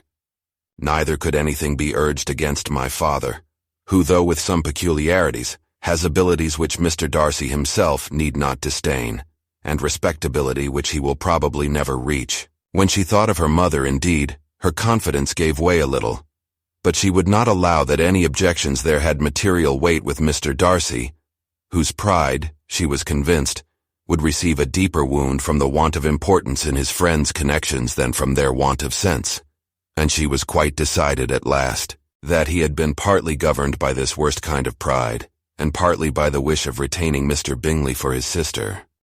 The agitation and tears which the subject occasioned brought on a headache, and it grew so much worse towards the evening that, added to her unwillingness to see Mr. Darcy, it determined her not to attend her cousins to Rosings, where they were engaged to drink tea. Mrs. Collins, seeing that she was really unwell, did not press her to go, and as much as possible prevented her husband from pressing her. But Mr. Collins could not conceal his apprehension of Lady Catherine's being rather displeased by her staying at home. Chapter 34. When they were gone, Elizabeth, as if intending to exasperate herself as much as possible against Mr. Darcy, chose for her employment the examination of all the letters which Jane had written to her since her being in Kent. They contained no actual complaint, nor was there any revival of past occurrences, or any communication of present suffering. But in all, and in almost every line of each, there was a want of that cheerfulness which had been used to characterize her style, and which, proceeding from the serenity of a mind at ease with itself, and kindly disposed towards everyone, had been scarcely ever clouded. Elizabeth noticed every sentence conveying the idea of uneasiness, with an attention which it had hardly received on the first perusal. Mr. Darcy's shameful boast of what misery he had been able to inflict gave her a keener sense of her sister's sufferings. It was some consolation to think that his visit to Rosings was to end on the day after the next, and a still greater that in less than a fortnight she should herself be with Jane again, and enabled to contribute to the recovery of her spirits by all that affection could do.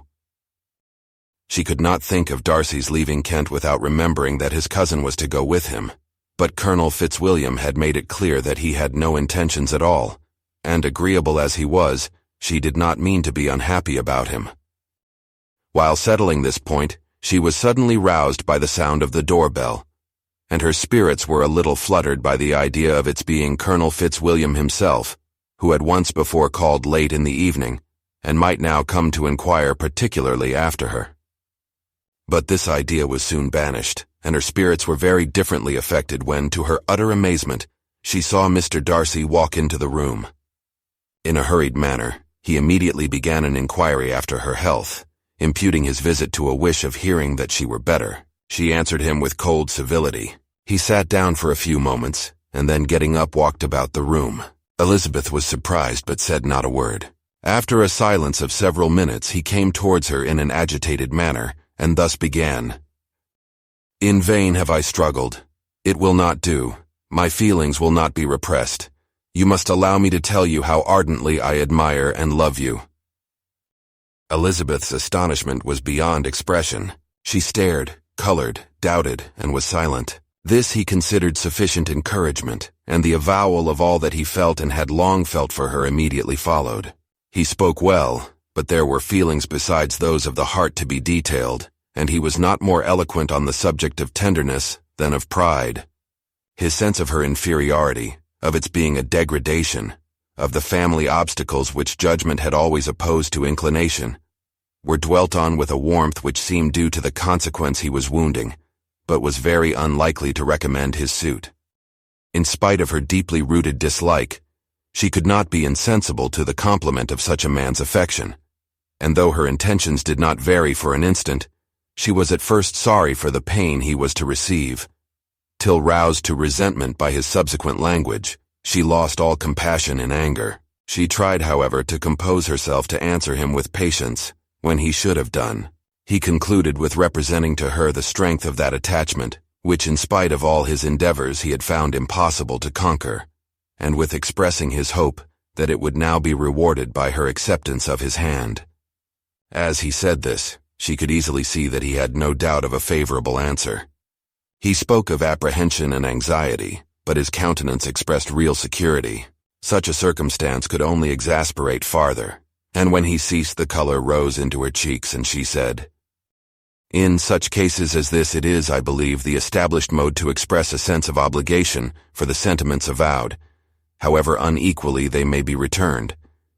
It is natural that obligation should be felt, and if I could feel gratitude I would now thank you. But I cannot. I have never desired your good opinion, and you have certainly bestowed it most unwillingly. I am sorry to have occasioned pain to anyone. It has been most unconsciously done, however, and I hope will be of short duration. The feelings which you tell me have long prevented the acknowledgement of your regard can have little difficulty in overcoming it after this explanation." Mr. Darcy, who was leaning against the mantelpiece with his eyes fixed on her face, seemed to catch her words with no less resentment than surprise. His complexion became pale with anger, and the disturbance of his mind was visible in every feature. He was struggling for the appearance of composure, and would not open his lips till he believed himself to have attained it. The pause was, to Elizabeth's feelings, dreadful. At length, in a voice of forced calmness, he said, "And this is all the reply which I am to have the honor of expecting. I might perhaps wish to be informed why, with so little endeavor at civility, I am thus rejected, but it is of small importance." "I might as well inquire," replied she, "why, with so evident a design of offending and insulting me, you chose to tell me that you liked me against your will, against your reason, and even against your character. Was not this some excuse for incivility, if I was uncivil? But I have other provocations. You know I have. Had not my own feelings decided against you, had they been indifferent or had they even been favorable, do you think that any consideration would tempt me to accept the man who has been the means of ruining, perhaps forever, the happiness of a most beloved sister?" As she pronounced these words, Mr. Darcy changed color, but the emotion was short, and he listened without attempting to interrupt her while she continued, "I have every reason in the world to think ill of you. No motive can excuse the unjust and ungenerous part you acted there.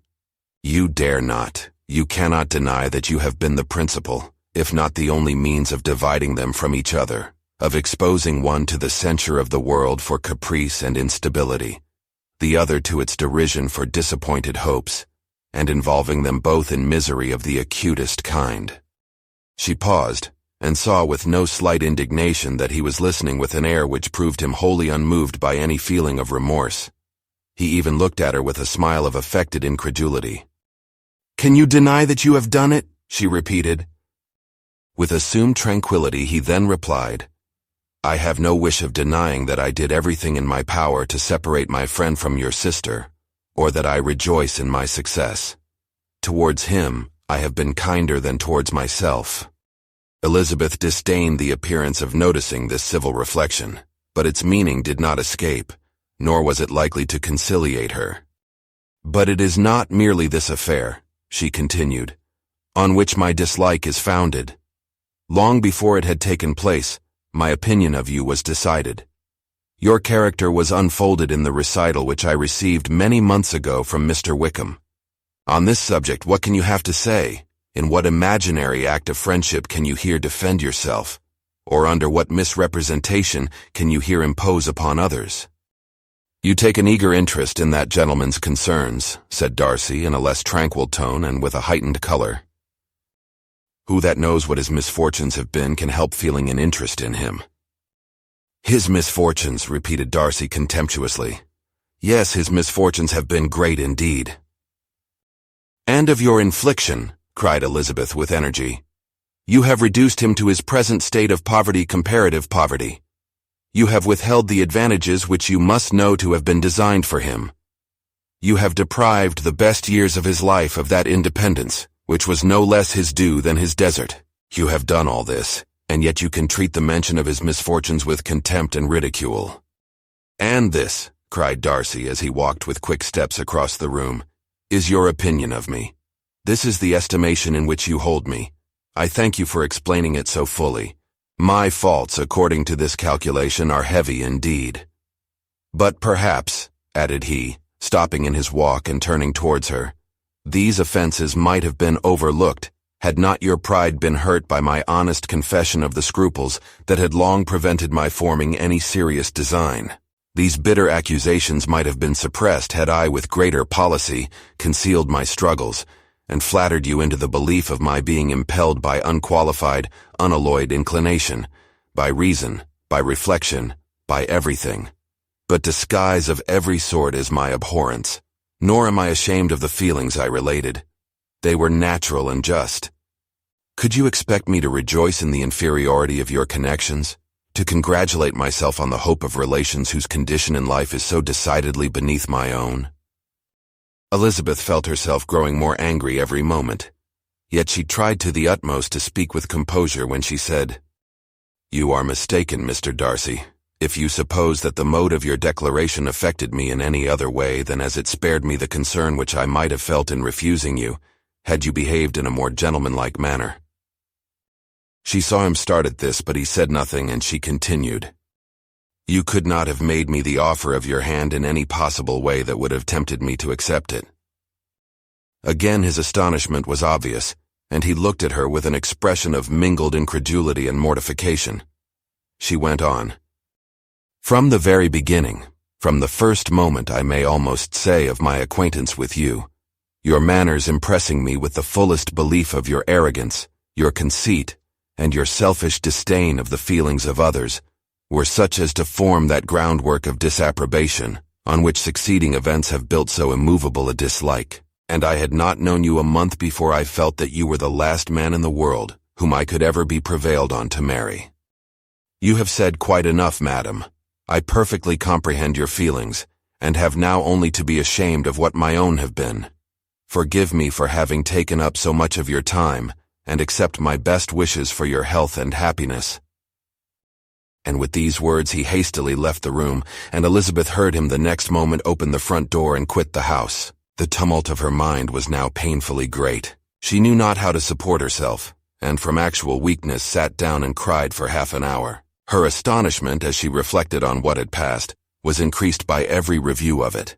That she should receive an offer of marriage from Mr. Darcy, that he should have been in love with her for so many months, so much in love as to wish to marry her in spite of all the objections which had made him prevent his friends marrying her sister, and which must appear at least with equal force in his own case, was almost incredible. It was gratifying to have inspired unconsciously so strong an affection, but his pride, his abominable pride, his shameless avowal of what he had done with respect to Jane, his unpardonable assurance in acknowledging, though he could not justify it, and the unfeeling manner which he had mentioned Mr. Wickham, his cruelty towards whom he had not attempted to deny, soon overcame the pity which the consideration of his attachment had for a moment excited.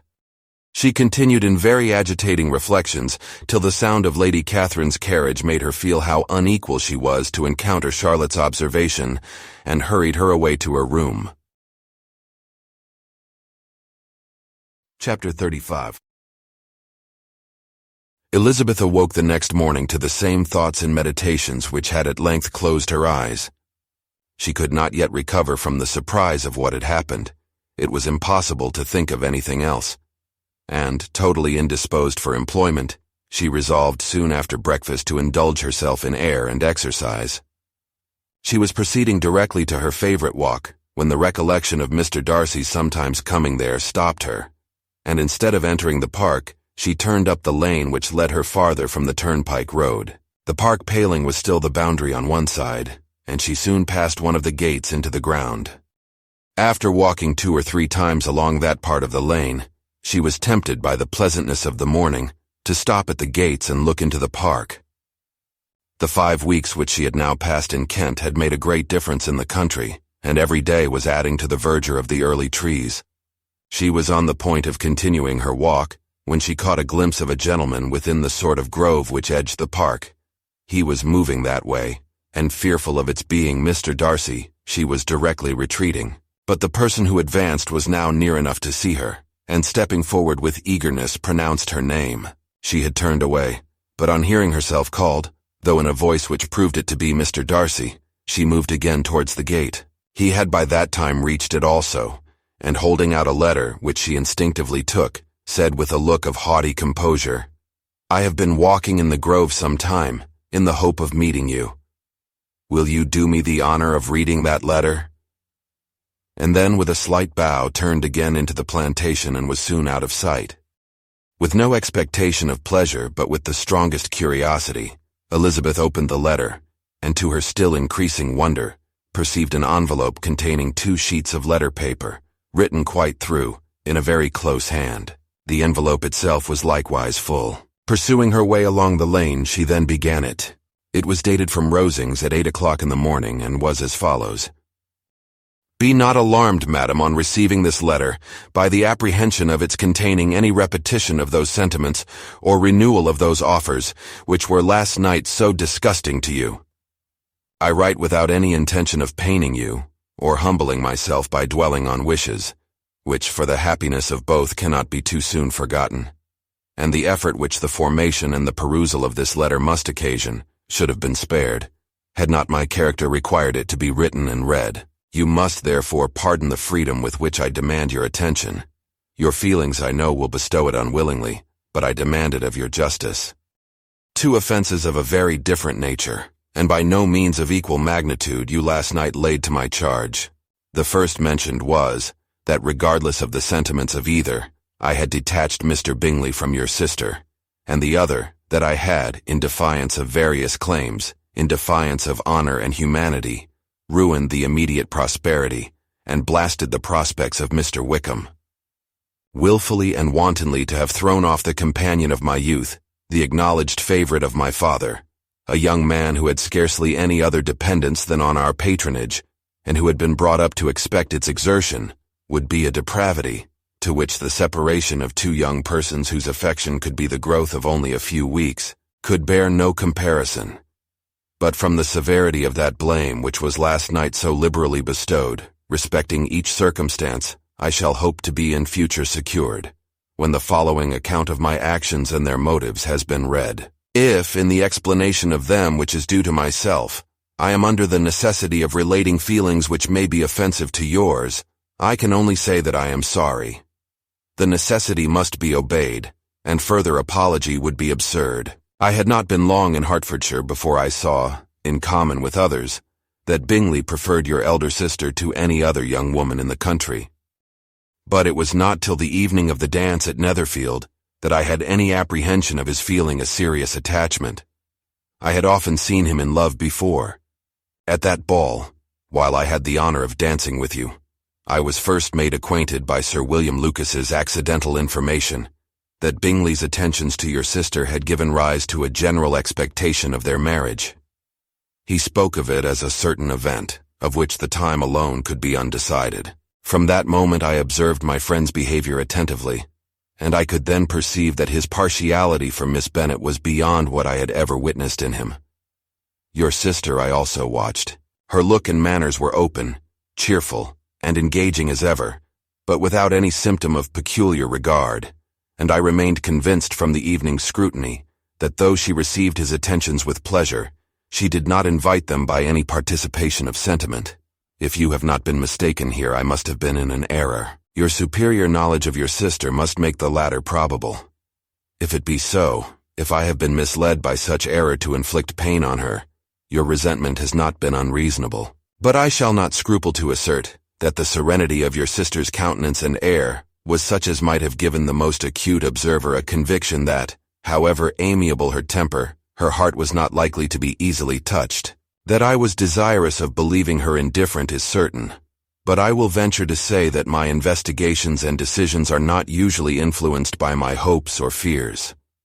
I did not believe her to be indifferent because I wished it. I believed it on impartial conviction, as truly as I wished it in reason.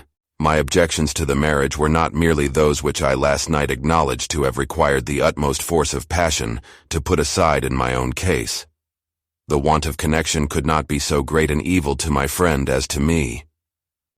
But there were other causes of repugnance, causes which, though still existing, and existing to an equal degree in both instances, I had myself endeavored to forget, because they were not immediately before me. These causes must be stated, though briefly. The situation of your mother's family, though objectionable, was nothing in comparison of that total want of propriety so frequently, so almost uniformly betrayed by herself, by your 3 younger sisters, and occasionally even by your father. Pardon me. It pains me to offend you. But amidst your concern for the defects of your nearest relations, and your displeasure at this representation of them, let it give you consolation to consider that to have conducted yourselves so as to avoid any share of the like censure is praise no less generally bestowed on you and your eldest sister than it is honorable to the sense and disposition of both. I will only say farther, that from what passed that evening my opinion of all parties was confirmed, and every inducement heightened, which could have led me before to preserve my friend from what I esteemed a most unhappy connection. He left Netherfield for London on the day following, as you, I am certain, remember, with the design of soon returning. The part which I acted is now to be explained. His sister's uneasiness had been equally excited with my own. Our coincidence of feeling was soon discovered, and alike sensible that no time was to be lost in detaching their brother, we shortly resolved on joining him directly in London. We accordingly went, and there I readily engaged in the office of pointing out to my friend the certain evils of such a choice. I described and enforced them earnestly. But however this remonstrance might have staggered or delayed his determination, I do not suppose that it would ultimately have prevented the marriage, had it not been seconded by the assurance, which I hesitated not in giving, of your sister's indifference. He had before believed her to return his affection with sincere, if not with equal regard. But Bingley has great natural modesty, with a stronger dependence on my judgment than on his own. To convince him, therefore, that he had deceived himself was no very difficult point. To persuade him against returning into Hertfordshire, when that conviction had been given, was scarcely the work of a moment. I cannot blame myself for having done thus much. There is but one part of my conduct in the whole affair on which I do not reflect with satisfaction. It is that I condescended to adopt the measures of art so far as to conceal from him your sister's being in town. I knew it myself, as it was known to Miss Bingley, but her brother is even yet ignorant of it. That they might have met without ill consequence is perhaps probable, but his regard did not appear to me enough extinguished for him to see her without some danger. Perhaps this concealment, this disguise, was beneath me. It is done, however, and it was done for the best. On this subject I have nothing more to say, no other apology to offer. If I have wounded your sister's feelings, it was unknowingly done, and though the motives which governed me made to you very naturally appear insufficient, I have not yet learnt to condemn them. With respect to that other more weighty accusation of having injured Mr. Wickham, I can only refute it by laying before you the whole of his connection with my family. Of what he has particularly accused me I am ignorant, but of the truth of what I shall relate I can summon more than one witness of undoubted veracity. Mr. Wickham is the son of a very respectable man, who had for many years the management of all the Pemberley estates, and whose good conduct in the discharge of his trust naturally inclined my father to be of service to him. And on George Wickham, who was his godson, his kindness was therefore liberally bestowed. My father supported him at school, and afterwards at Cambridge, most important assistance as his own father, always poor from the extravagance of his wife, would have been unable to give him a gentleman's education. My father was not only fond of this young man's society, whose manners were always engaging, he had also the highest opinion of him, and hoping the church would be his profession, intended to provide for him in it. As for myself, it is many, many years since I first began to think of him in a very different manner. The vicious propensities, the want of principle, which he was careful to guard from the knowledge of his best friend, could not escape the observation of a young man of nearly the same age with himself, and who had opportunities of seeing him in unguarded moments, which Mr. Darcy could not have. Here again I shall give you pain, to what degree you only can tell. But whatever may be the sentiments which Mr. Wickham has created, a suspicion of their nature shall not prevent me from unfolding his real character. It adds even another motive. My excellent father died about 5 years ago, and his attachment to Mr. Wickham was to the last so steady that in his will he particularly recommended it to me to promote his advancement in the best manner that his profession might allow, and if he took orders, desired that a valuable family living might be his as soon as it became vacant. There was also a legacy of £1,000. His own father did not long survive mine, and within half a year from these events, Mr. Wickham wrote to inform me that having finally resolved against taking orders, he hoped I should not think it unreasonable for him to expect some more immediate pecuniary advantage in lieu of the preferment, by which he could not be benefited. He had some intention, he added, of studying the law, and I must be aware that the interest of £1,000 would be a very insufficient support therein. I rather wished than believed him to be sincere, but, at any rate, was perfectly ready to accede to his proposal. I knew that Mr. Wickham ought not to be a clergyman. The business was therefore soon settled. He resigned all claim to assistance in the church, were it possible that he could ever be in a situation to receive it, and accepted in return £3,000. All connection between us seemed now dissolved.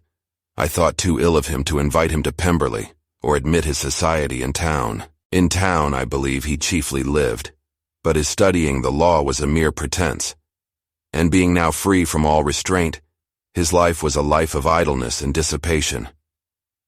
For about 3 years I heard little of him, but on the decease of the incumbent of the living which had been designed for him, he applied to me again by letter for the presentation. His circumstances, he assured me, and I had no difficulty in believing it, were exceedingly bad.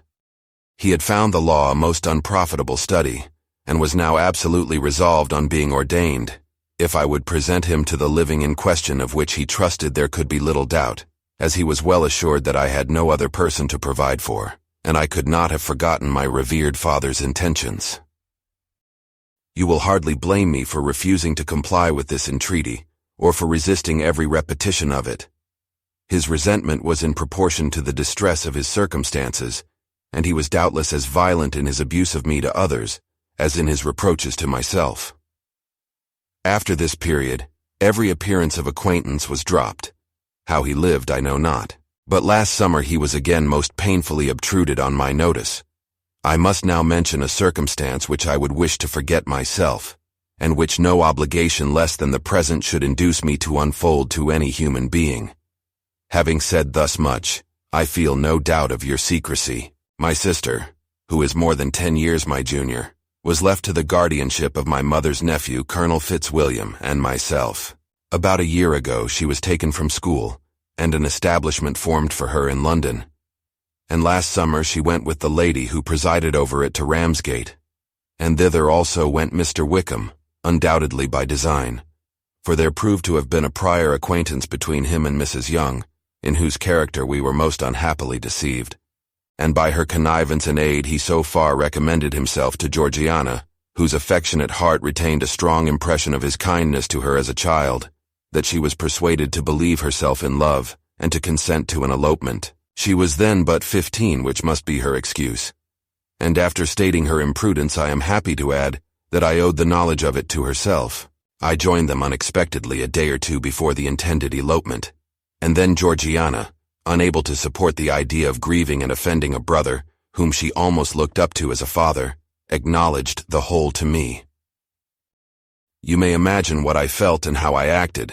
Regard for my sister's credit and feelings prevented any public exposure, but I wrote to Mr. Wickham, who left the place immediately, and Mrs. Young was of course removed from her charge. Mr. Wickham's chief object was unquestionably my sister's fortune, which is £30,000. But I cannot help supposing that the hope of revenging himself on me was a strong inducement. His revenge would have been complete indeed. This, madam, is a faithful narrative of every event in which we have been concerned together.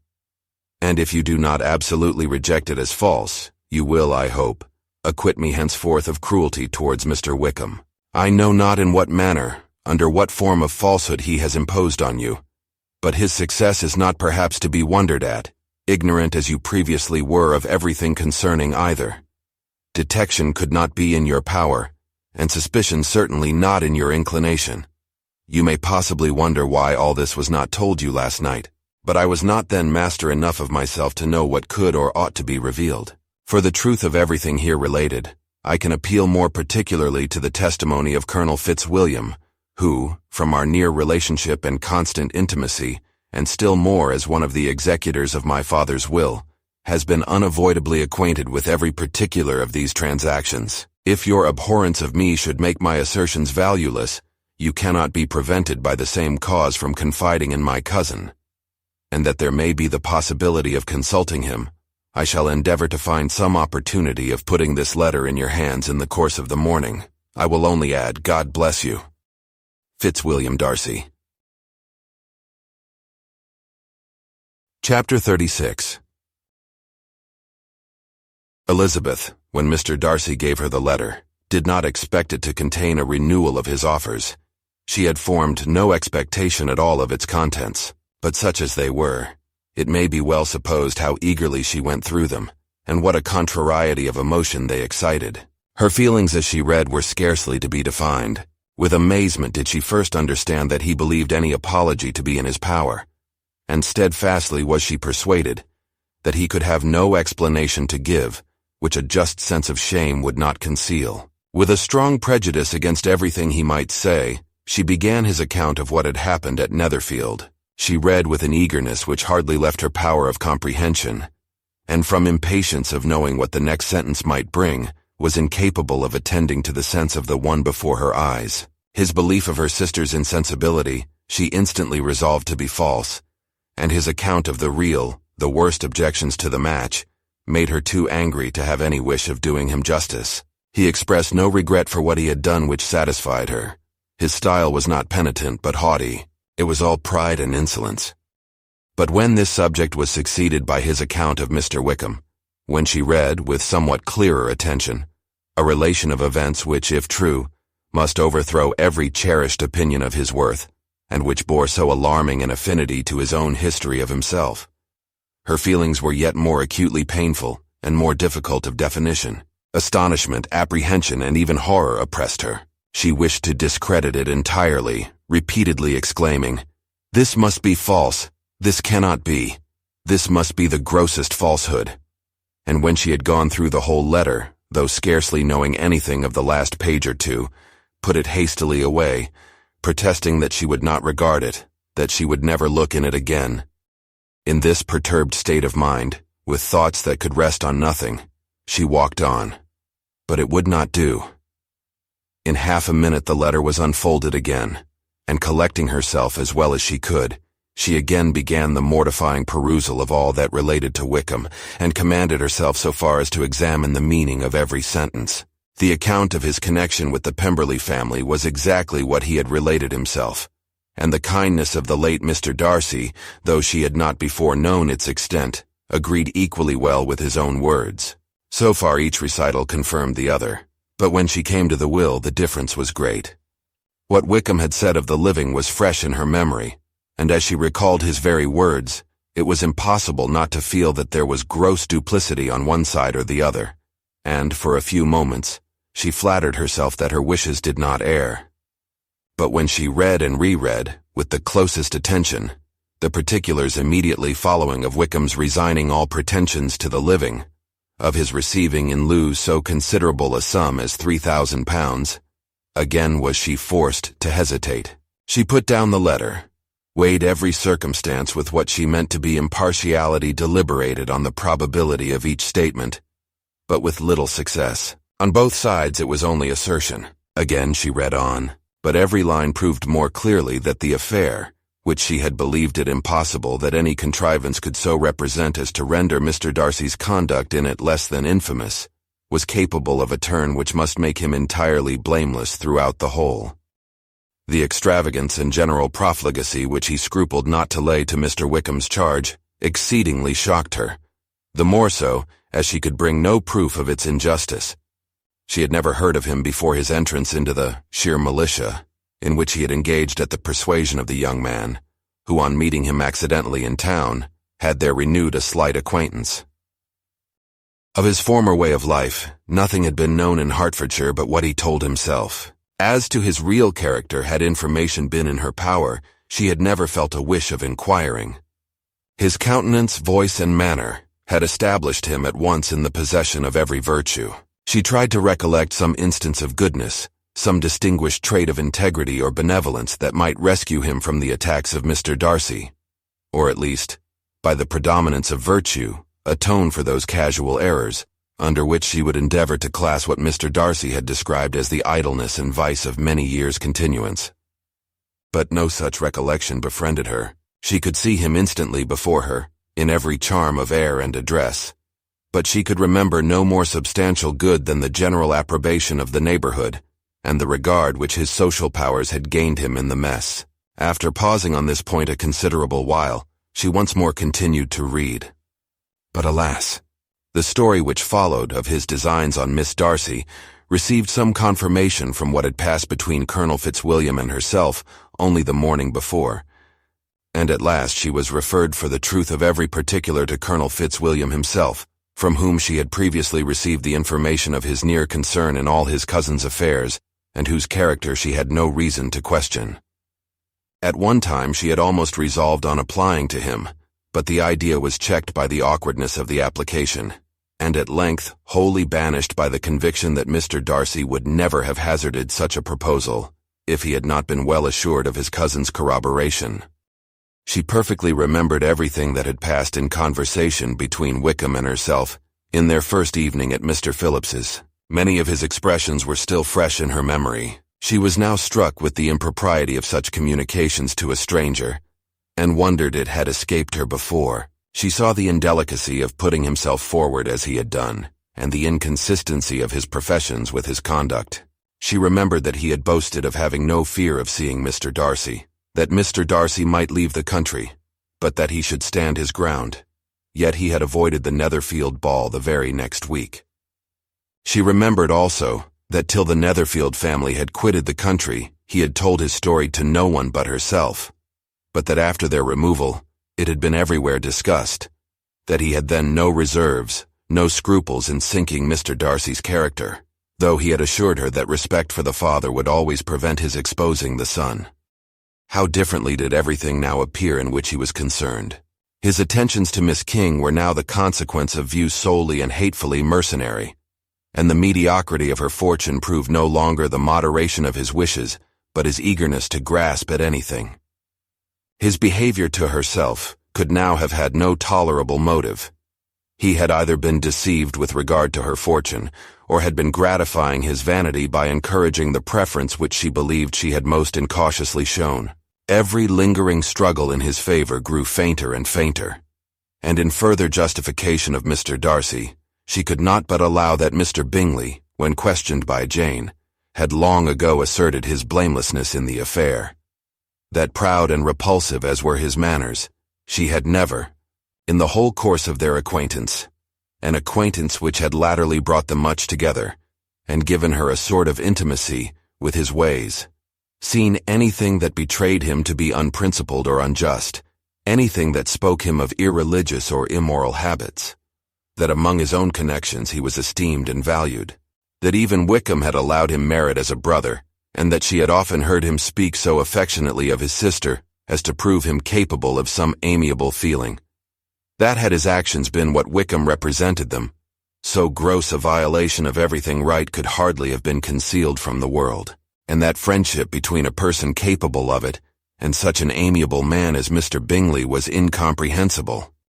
She grew absolutely ashamed of herself. Of neither Darcy nor Wickham could she think, without feeling that she had been blind, partial, prejudiced, absurd.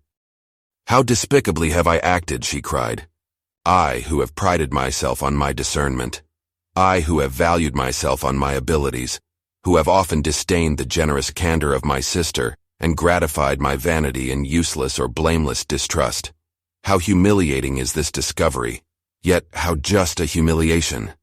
Had I been in love, I could not have been more wretchedly blind. But vanity, not love, has been my folly.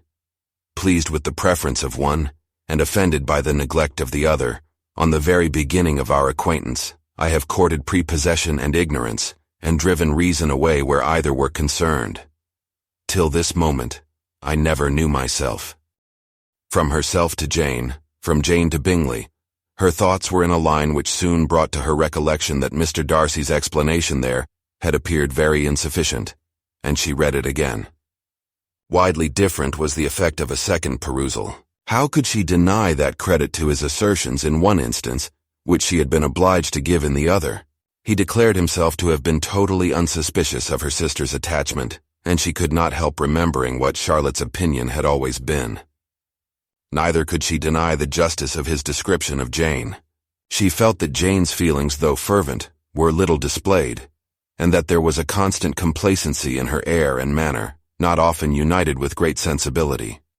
When she came to that part of the letter in which her family were mentioned, in tones of such mortifying yet merited reproach, her sense of shame was severe.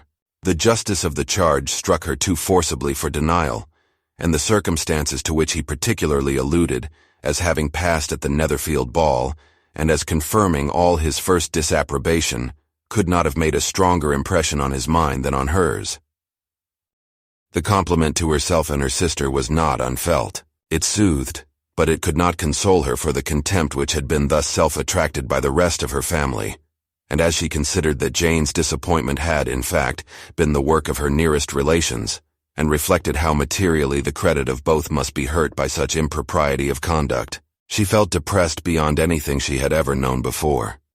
After wandering along the lane for 2 hours, giving way to every variety of thought, reconsidering events, determining probabilities, and reconciling herself, as well as she could, to a change so sudden and so important, fatigue, and a recollection of her long absence made her at length return home, and she entered the house with the wish of appearing cheerful as usual, and the resolution of repressing such reflections as must make her unfit for conversation.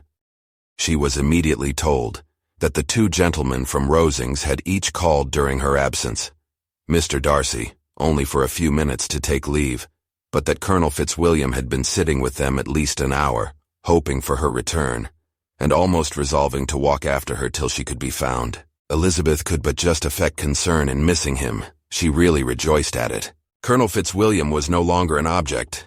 She could think only of her letter. Chapter 37.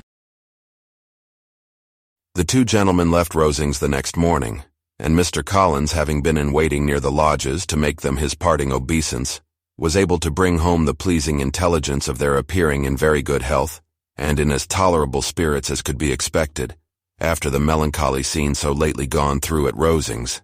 To Rosings he then hastened to console Lady Catherine and her daughter, and on his return brought back with great satisfaction a message from her ladyship, importing that she felt herself so dull as to make her very desirous of having them all to dine with her. Elizabeth could not see Lady Catherine without recollecting that, had she chosen it, she might by this time have been presented to her as her future niece.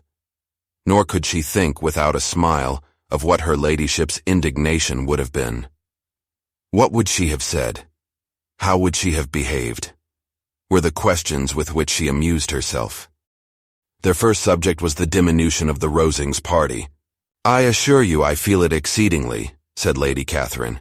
"I believe nobody feels the loss of friends so much as I do. But I am particularly attached to these young men, and know them to be so much attached to me.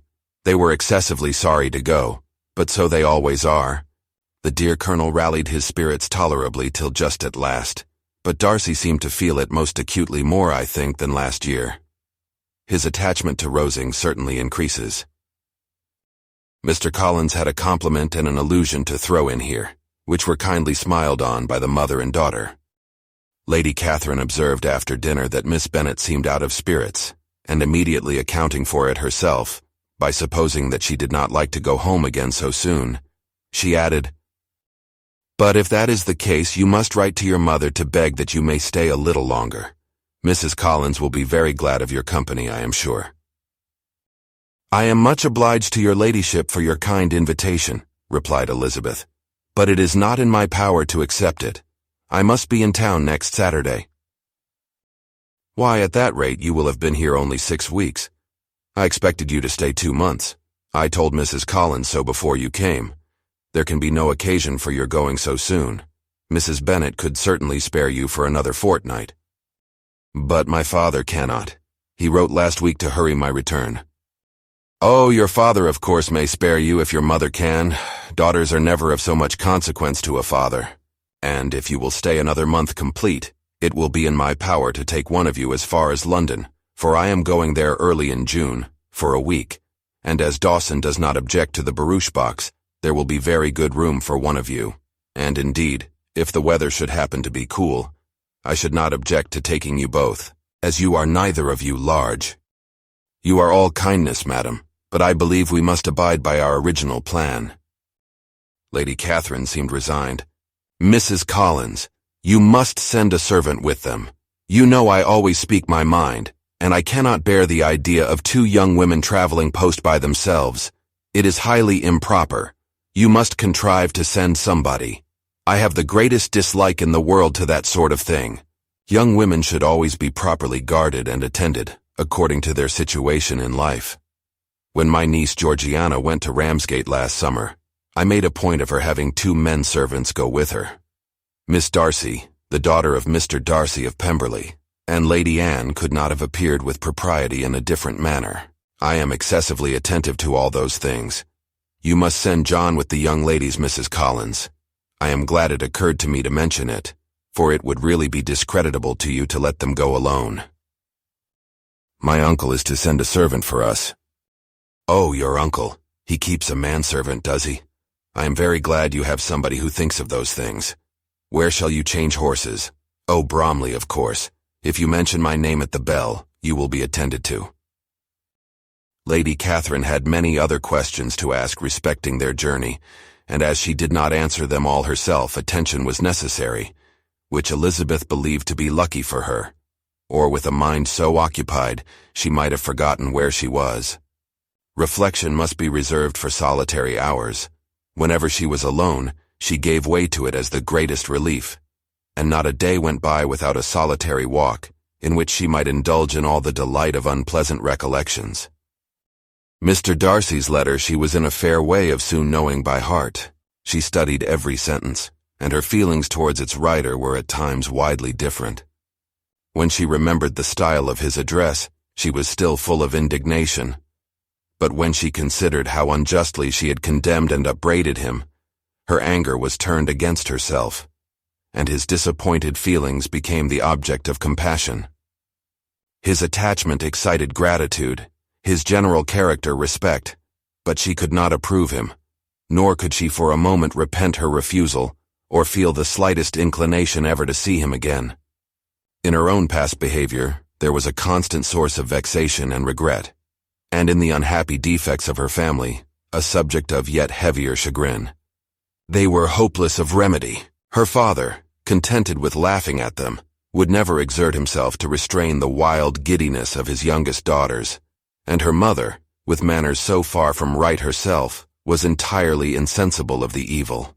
Elizabeth had frequently united with Jane in an endeavor to check the imprudence of Catherine and Lydia, but while they were supported by their mother's indulgence, what chance could there be of improvement?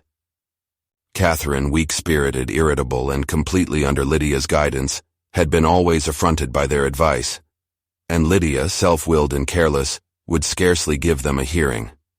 They were ignorant, idle, and vain.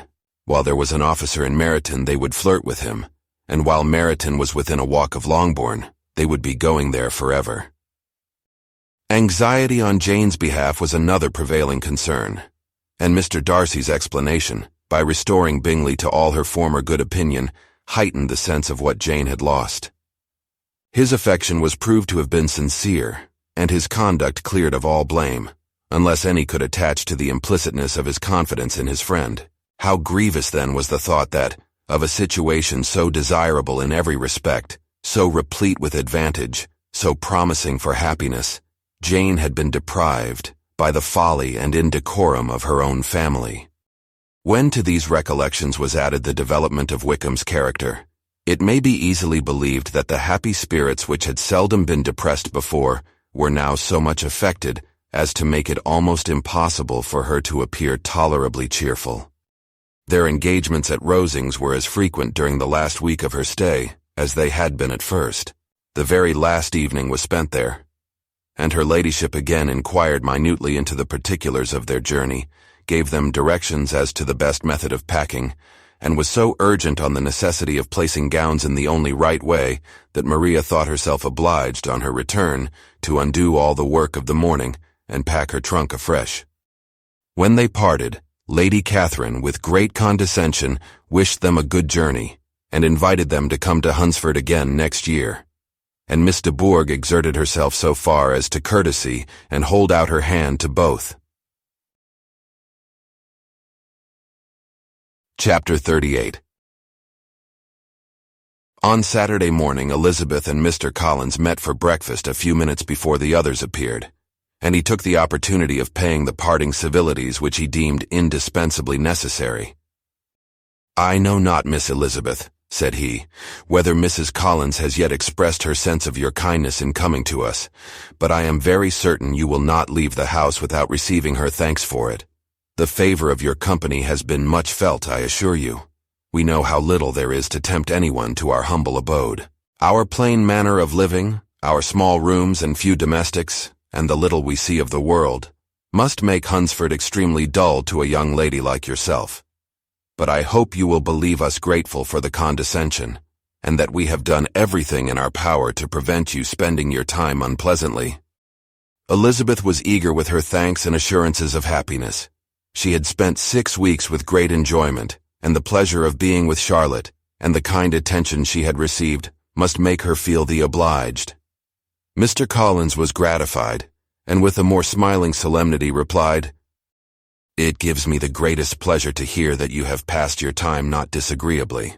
We have certainly done our best, and most fortunately having it in our power to introduce you to very superior society, and from our connection with Rosings, the frequent means of varying the humble home scene, I think we may flatter ourselves that your Hunsford visit cannot have been entirely irksome. Our situation with regard to Lady Catherine's family is, indeed, the sort of extraordinary advantage and blessing which few can boast.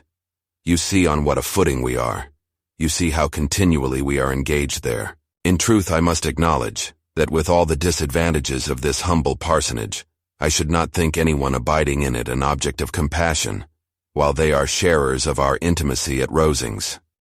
Words were insufficient for the elevation of his feelings, and he was obliged to walk about the room, while Elizabeth tried to unite civility and truth in a few short sentences. "You may, in fact, carry a very favorable report of us into Hertfordshire, my dear cousin. I flatter myself, at least, that you will be able to do so. Lady Catherine's great attentions to Mrs. Collins you have been a daily witness of, and altogether I trust it does not appear that your friend has drawn an unfortunate, but on this point it will be as well to be silent. Only let me assure you, my dear Miss Elizabeth, that I can from my heart most cordially wish you equal felicity in marriage. My dear Charlotte and I have but one mind and one way of thinking. There is in everything a most remarkable resemblance of character and ideas between us. We seem to have been designed for each other." Elizabeth could safely say that it was a great happiness where that was the case, and with equal sincerity could add that she firmly believed and rejoiced in his domestic comforts. She was not sorry, however, to have the recital of them interrupted by the entrance of the lady from whom they sprang. Poor Charlotte! It was melancholy to leave her to such society, but she had chosen it with her eyes open, and though evidently regretting that her visitors were to go, she did not seem to ask for compassion. Her home and her housekeeping, her parish and her poultry, and all their dependent concerns, had not yet lost their charms. At length the chaise arrived, the trunks were fastened on, the parcels placed within, and it was pronounced to be ready. After an affectionate parting between the friends, Elizabeth was attended to the carriage by Mr. Collins, and as they walked down the garden, he was commissioning her with his best respects to all her family, not forgetting his thanks for the kindness he had received at Longbourn in the winter, and his compliments to Mr. and Mrs. Gardiner, though unknown. He then handed her in, Maria followed, and the door was on the point of being closed, when he suddenly reminded them with some consternation that they had hitherto forgotten to leave any message for the ladies of Rosings. "But," he added, "you will of course wish to have your humble respects delivered to them, with your grateful thanks for their kindness to you while you have been here." Elizabeth made no objection. The door was then allowed to be shut and the carriage drove off. "Good gracious," cried Maria after a few minutes' silence. "It seems but a day or two since we first came, and yet how many things have happened." "A great many indeed," said her companion with a sigh. "We have dined 9 times at Rosings, besides drinking tea there twice. How much I shall have to tell." Elizabeth privately added, "And how much I shall have to conceal." Their journey was performed without much conversation or any alarm, and within 4 hours of their leaving Hunsford they reached Mr. Gardiner's house, where they were to remain a few days. Jane looked well, and Elizabeth had little opportunity of studying her spirits amidst the various engagements which the kindness of her aunt had reserved for them. But Jane was to go home with her, and at Longbourn there would be leisure enough for observation. It was not without an effort, meanwhile, that she could wait even for Longbourn, before she told her sister of Mr. Darcy's proposals. To know that she had the power of revealing what would so exceedingly astonish Jane, and must, at the same time, so highly gratify whatever of her own vanity she had not yet been able to reason away, was such a temptation to openness as nothing could have conquered, but the state of indecision in which she remained as to the extent of what she should communicate, and her fear, if she once entered on the subject, of being hurried into repeating something of Bingley, which might only grieve her sister further. Chapter 39. It was the 2nd week in May, in which the 3 young ladies set out together from Gracechurch Street for the town of in Hertfordshire, and as they drew near the appointed inn where Mr. Bennet's carriage was to meet them, they quickly perceived, in token of the coachman's punctuality, both Kitty and Lydia looking out of a dining-room upstairs. These 2 girls had been above an hour in the place, happily employed in visiting an opposite milliner, watching the sentinel on guard, and dressing a salad and cucumber. After welcoming their sisters, they triumphantly displayed a table set out with such cold meat as an inn larder usually affords, exclaiming, "Is not this nice? Is not this an agreeable surprise?" "And we mean to treat you all," added Lydia, "but you must lend us the money, for we have just spent ours at the shop out there." Then, showing her purchases, "Look here, I have bought this bonnet. I do not think it is very pretty, but I thought I might as well buy it as not. I shall pull it to pieces as soon as I get home and see if I can make it up any better." And when her sisters abused it as ugly, she added with perfect unconcern, "Oh, but there were 2 or 3 much uglier in the shop, and when I have bought some prettier colored satin to trim it with fresh, I think it will be very tolerable. Besides, it will not much signify what one wears this summer, after the Shire have left Meryton, and they are going in a fortnight." "Are they indeed?" cried Elizabeth with the greatest satisfaction. "They are going to be encamped near Brighton, and I do so want Papa to take us all there for the summer. It would be such a delicious scheme, and I dare say would hardly cost anything at all. Mamma would like to go too, of all things. Only think what a miserable summer else we shall have." Yes, thought Elizabeth, that would be a delightful scheme indeed, and completely do for us at once.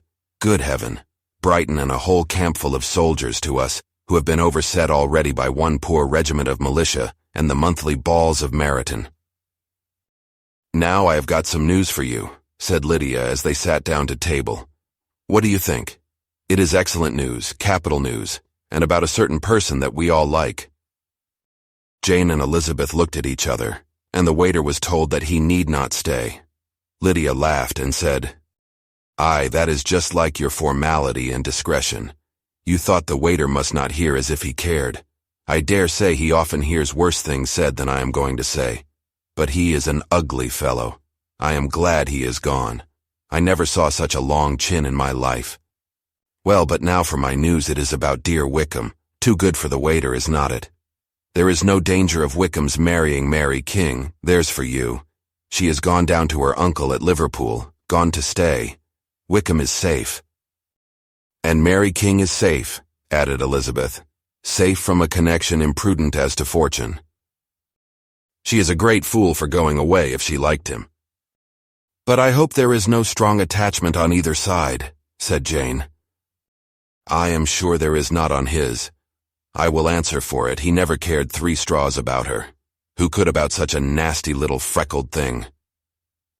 Elizabeth was shocked to think that however incapable of such coarseness of expression herself, the coarseness of the sentiment was little other than her own breast had formerly harbored and fancied liberal. As soon as all had ate, and the elder ones paid, the carriage was ordered. And after some contrivance the whole party with all their boxes, work-bags and parcels, and the unwelcome addition of Kitty's and Lydia's purchases, were seated in it. "How nicely we are crammed in!" cried Lydia. "I am glad I brought my bonnet, if it is only for the fun of having another bandbox. Well, now let us be quite comfortable and snug, and talk and laugh all the way home. And in the first place, let us hear what has happened to you all since you went away. Have you seen any pleasant men? Have you had any flirting? I was in great hopes that one of you would have got a husband before you came back. Jane will be quite an old maid soon, I declare. She is almost 23. Lord, how ashamed I should be of not being married before 23. My Aunt Phillips wants you so to get husbands you can't think. She says Lizzie had better have taken Mr. Collins, but I do not think there would have been any fun in it. Lord, how I should like to be married before any of you, and then I would chaperone you about to all the balls. Dear me, we had such a good piece of fun the other day at Colonel Forster's. Kitty and me were to spend the day there, and Mrs. Forster promised to have a little dance in the evening. By the by, Mrs. Forster and me are such friends. And so she asked the 2 Harringtons to come, but Harriet was ill and so Pen was forced to come by herself. And then what do you think we did?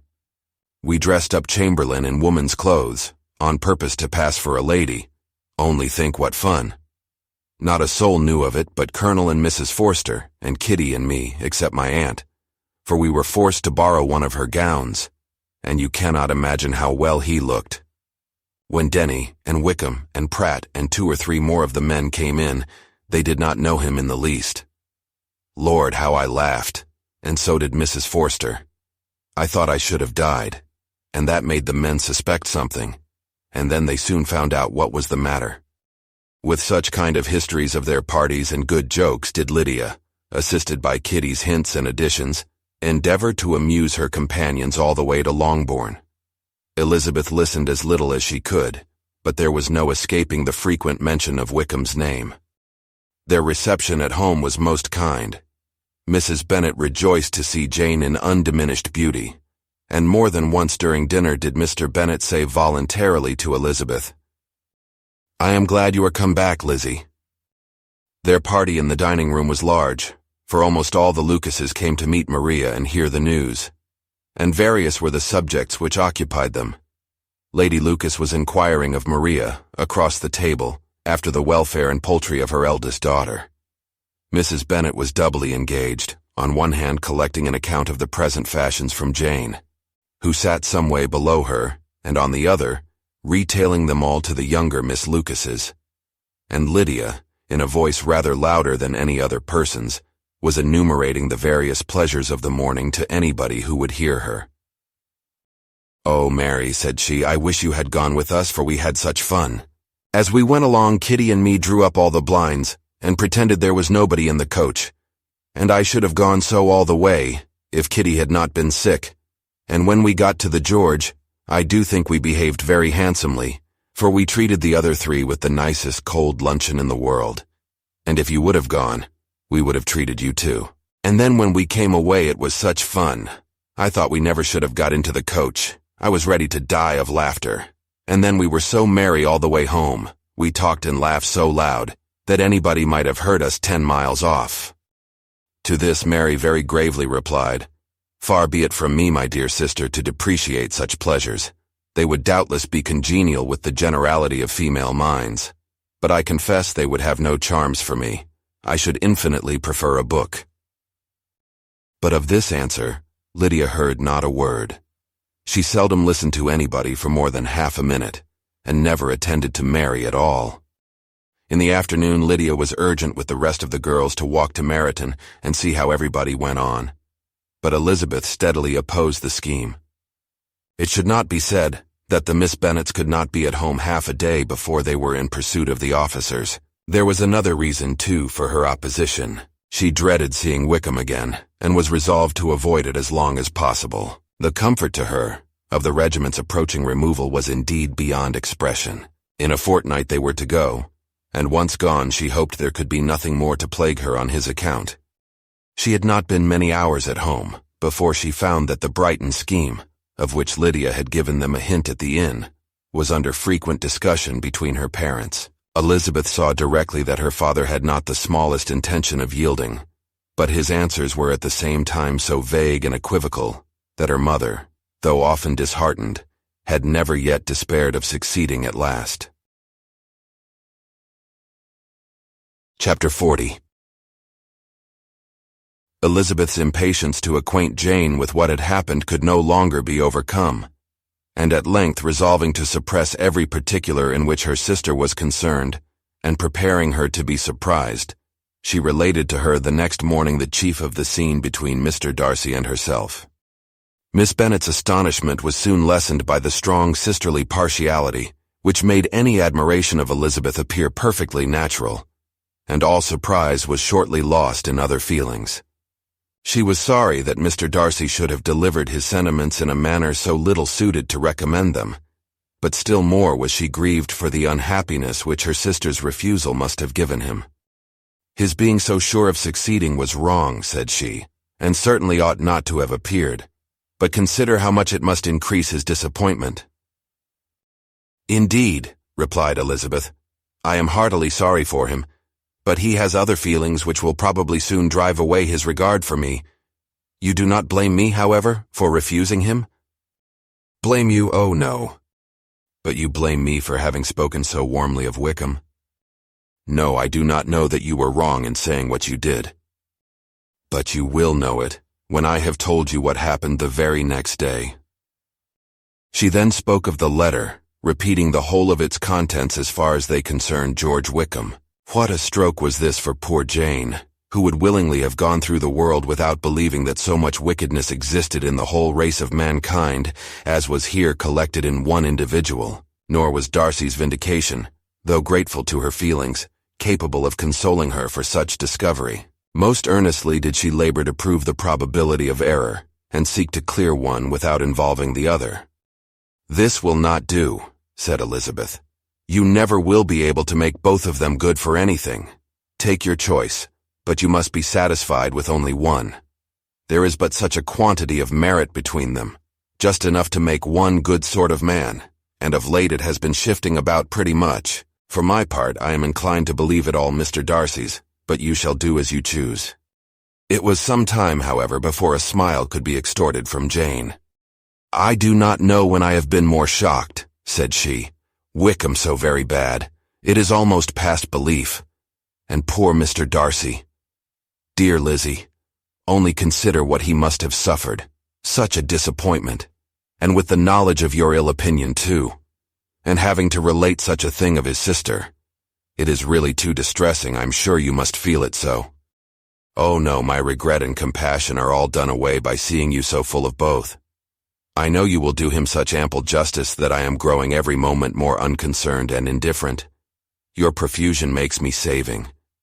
And if you lament over him much longer, my heart will be as light as a feather. Poor Wickham. There is such an expression of goodness in his countenance, such an openness and gentleness in his manner. There certainly was some great mismanagement in the education of those two young men. One has got all the goodness, and the other all the appearance of it. I never thought Mr. Darcy so deficient in the appearance of it as you used to do. And yet I meant to be uncommonly clever in taking so decided a dislike to him, without any reason. It is such a spur to one's genius, such an opening for wit, to have a dislike of that kind. One may be continually abusive without saying anything just, but one cannot be always laughing at a man without now and then stumbling on something witty. Lizzie, when you first read that letter, I am sure you could not treat the matter as you do now. Indeed, I could not. I was uncomfortable enough. I was very uncomfortable, I may say unhappy. And with no one to speak to of what I felt, no Jane to comfort me, and say that I had not been so very weak and vain and nonsensical as I knew I had. Oh, how I wanted you. How unfortunate that you should have used such very strong expressions in speaking of Wickham to Mr. Darcy, for now they do appear wholly undeserved. Certainly, but the misfortune of speaking with bitterness is a most natural consequence of the prejudices I had been encouraging. There is one point on which I want your advice. I want to be told whether I ought, or ought not, to make our acquaintance in general understand Wickham's character. Miss Bennet paused a little and then replied, Surely there can be no occasion for exposing him so dreadfully. What is your own opinion? That it ought not to be attempted. Mr. Darcy has not authorized me to make his communication public. On the contrary, every particular relative to his sister was meant to be kept as much as possible to myself. And if I endeavor to undeceive people as to the rest of his conduct, who will believe me? The general prejudice against Mr. Darcy is so violent that it would be the death of half the good people in Meryton to attempt to place him in an amiable light. I am not equal to it. Wickham will soon be gone, and therefore it will not signify to anybody here what he really is. Some time hence it will be all found out, and then we may laugh at their stupidity in not knowing it before. At present, I will say nothing about it. You are quite right. To have his errors made public might ruin him forever. He is now perhaps sorry for what he has done, and anxious to re-establish a character. We must not make him desperate. The tumult of Elizabeth's mind was allayed by this conversation. She had got rid of two of the secrets which had weighed on her for a fortnight, and was certain of a willing listener in Jane, whenever she might wish to talk again of either. But there was still something lurking behind, of which prudence forbade the disclosure. She dared not relate the other half of Mr. Darcy's letter, nor explain to her sister how sincerely she had been valued by his friend. Here was knowledge in which no one could partake, and she was sensible that nothing less than a perfect understanding between the parties could justify her in throwing off this last encumbrance of mystery. And then, said she, if that very improbable event should ever take place, I shall merely be able to tell what Bingley may tell in a much more agreeable manner himself. The liberty of communication cannot be mine till it has lost all its value. She was now, on being settled at home, at leisure to observe the real state of her sister's spirits. Jane was not happy. She still cherished a very tender affection for Bingley. Having never even fancied herself in love before, her regard had all the warmth of first attachment, and from her age and disposition, greater steadiness than first attachments often boast. And so fervently did she value his remembrance and prefer him to every other man, that all her good sense and all her attention to the feelings of her friends were requisite to check the indulgence of those regrets which must have been injurious to her own health and their tranquillity. Well, Lizzie, said Mrs. Bennet one day, what is your opinion now of this sad business of Jane's? For my part, I am determined never to speak of it again to anybody. I told my sister Philip so the other day, but I cannot find out that Jane saw anything of him in London. Well, he is a very undeserving young man, and I do not suppose there is the least chance in the world of her ever getting him now. There is no talk of his coming to Netherfield again in the summer, and I have inquired of everybody, too, who is likely to know. I do not believe that he will ever live at Netherfield any more. Oh, well, it is just as he chooses. Nobody wants him to come, though I shall always say that he used my daughter extremely ill, and if I was her, I would not have put up with it. Well, my comfort is, I am sure Jane will die of a broken heart, and then he will be sorry for what he has done."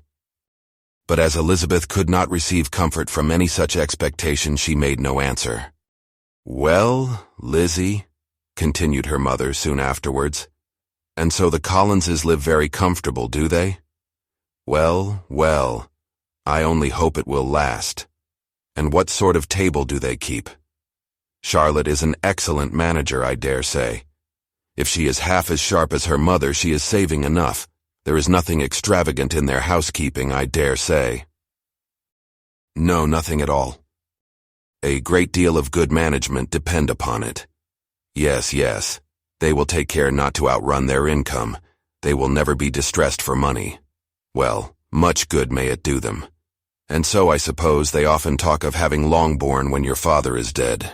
They look upon it quite as their own, I dare say, whenever that happens." "It was a subject which they could not mention before me." "No, it would have been strange if they had. But I make no doubt they often talk of it between themselves. Well, if they can be easy with an estate that is not lawfully their own, so much the better. I should be ashamed of having one that was only entailed on me." Chapter 41. The first week of their return was soon gone. The second began.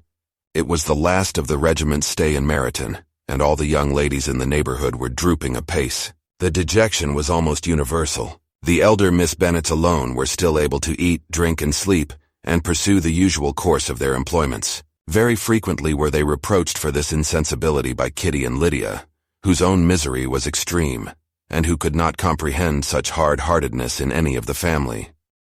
"Good heaven, what is to become of us? What are we to do?" would they often exclaim in the bitterness of woe. "How can you be smiling so, Lizzie?" Their affectionate mother shared all their grief. She remembered what she had herself endured on a similar occasion 25 years ago. "I am sure," said she, "I cried for 2 days together when Colonel Miller's regiment went away. I thought I should have broke my heart." "I am sure I shall break mine," said Lydia. "If one could but go to Brighton," observed Mrs. Bennet. "Oh yes, if one could but go to Brighton, but Papa is so disagreeable. A little sea bathing would set me up forever." "And my Aunt Phillips is sure it would do me a great deal of good," added Kitty. Such were the kind of lamentations resounding perpetually through Longbourn House. Elizabeth tried to be diverted by them, but all sense of pleasure was lost in shame. She felt anew the justice of Mr. Darcy's objections, and never had she before been so much disposed to pardon his interference in the views of his friend. But the gloom of Lydia's prospect was shortly cleared away, for she received an invitation from Mrs. Forster, the wife of the colonel of the regiment, to accompany her to Brighton. This invaluable friend was a very young woman and very lately married. A resemblance in good humor and good spirits had recommended her and Lydia to each other, and out of their 3 months' acquaintance they had been intimate too. The rapture of Lydia on this occasion, her adoration of Mrs. Forster, the delight of Mrs. Bennet, and the mortification of Kitty, are scarcely to be described. Wholly inattentive to her sister's feelings, Lydia flew about the house in restless ecstasy, calling for everyone's congratulations, and laughing and talking with more violence than ever, whilst the luckless Kitty continued in the parlor repining at her fate in terms as unreasonable as her accent was peevish. "I cannot see why Mrs. Forster should not ask me as well as Lydia," said she, "though I am not her particular friend. I have just as much right to be asked as she has, and more too, for I am 2 years older." In vain did Elizabeth attempt to make her reasonable, and Jane to make her resigned. As for Elizabeth herself, this invitation was so far from exciting in her the same feelings as in her mother and Lydia, that she considered it as the death warrant of all possibility of common sense for the latter. And detestable as such a step must make her were it known, she could not help secretly advising her father not to let her go. She represented to him all the improprieties of Lydia's general behavior, the little advantage she could derive from the friendship of such a woman as Mrs. Forster, and the probability of her being yet more imprudent with such a companion at Brighton, where the temptations must be greater than at home. He heard her attentively and then said, "Lydia will never be easy till she has exposed herself in some public place or other, and we can never expect her to do it with so little expense or inconvenience to her family as under the present circumstances." "If you were aware," said Elizabeth, "of the very great disadvantage to us all, which must arise from the public notice of Lydia's unguarded and imprudent manner, nay, which has already arisen from it, I am sure you would judge differently in the affair." "Already arisen," repeated Mr. Bennet. "What? Has she frightened away some of your lovers? Poor little Lizzie! But do not be cast down. Such squeamish youths as cannot bear to be connected with a little absurdity are not worth a regret. Come, let me see the list of the pitiful fellows who have been kept aloof by Lydia's folly." "Indeed, you are mistaken. I have no such injuries to resent. It is not of peculiar but of general evils which I am now complaining. Our importance, our respectability in the world, must be affected by the wild volatility, the assurance and disdain of all restraint which mark Lydia's character. Excuse me, for I must speak plainly. If you, my dear father, will not take the trouble of checking her exuberant spirits, and of teaching her that her present pursuits are not to be the business of her life, she will soon be beyond the reach of amendment. Her character will be fixed, and she will at 16 be the most determined flirt that ever made herself and her family ridiculous. A flirt, too, in the worst and meanest degree of flirtation, without any attraction beyond youth and a tolerable person, and from the ignorance and emptiness of her mind, wholly unable to ward off any portion of that universal contempt which her rage for admiration will excite. In this danger, Kitty is also comprehended. She will follow wherever Lydia leads, vain, ignorant, idle, and absolutely uncontrolled. Oh, my dear father, can you suppose it possible that they will not be censured and despised wherever they are known, and that their sisters will not be often involved in the disgrace?" Mr. Bennet saw that her whole heart was in the subject, and affectionately taking her hand, said in reply, "Do not make yourself uneasy, my love. Wherever you and Jane are known, you must be respected and valued, and you will not appear to less advantage for having a couple of, or I may say, 3 very silly sisters. We shall have no peace at Longbourn if Lydia does not go to Brighton. Let her go, then. Colonel Forster is a sensible man, and will keep her out of any real mischief, and she is luckily too poor to be an object of prey to anybody. At Brighton she will be of less importance even as a common flirt than she has been here. The officers will find women better worth their notice. Let us hope, therefore, that her being there may teach her her own insignificance. At any rate, she cannot grow many degrees worse, without authorizing us to lock her up for the rest of her life." With this answer Elizabeth was forced to be content, but her own opinion continued the same, and she left him disappointed and sorry. It was not in her nature, however, to increase her vexations by dwelling on them. She was confident of having performed her duty, and to fret over unavoidable evils or augment them by anxiety was no part of her disposition. Had Lydia and her mother known the substance of her conference with her father, their indignation would hardly have found expression in their united volubility. In Lydia's imagination, a visit to Brighton comprised every possibility of earthly happiness. She saw, with the creative eye of fancy, the streets of that gay bathing place covered with officers. She saw herself the object of attention to tens and to scores of them at present unknown. She saw all the glories of the camp, its tents stretched forth in beauteous uniformity of lines, crowded with the young and the gay, and dazzling with scarlet. And to complete the view, she saw herself seated beneath a tent, tenderly flirting with at least 6 officers at once. Had she known that her sister sought to tear her from such prospects and such realities as these, what would have been her sensations? They could have been understood only by her mother, who might have felt nearly the same. Lydia's going to Brighton was all that consoled her for the melancholy conviction of her husband's never intending to go there himself. But they were entirely ignorant of what had passed, and their raptures continued with little intermission to the very day of Lydia's leaving home. Elizabeth was now to see Mr. Wickham for the last time. Having been frequently in company with him since her return, agitation was pretty well over. The agitations of former partiality entirely so. She had even learnt to detect in the very gentleness which had first delighted her an affectation and a sameness to disgust and weary. In his present behavior to herself, moreover, she had a fresh source of displeasure, for the inclination he soon testified of renewing those attentions which had marked the early part of their acquaintance could only serve, after what had since passed, to provoke her. She lost all concern for him in finding herself thus selected as the object of such idle and frivolous gallantry, and while she steadily repressed it, could not but feel the reproof contained in his believing that however long and for whatever cause his attentions had been withdrawn, her vanity would be gratified, and her preference secured at any time by their renewal.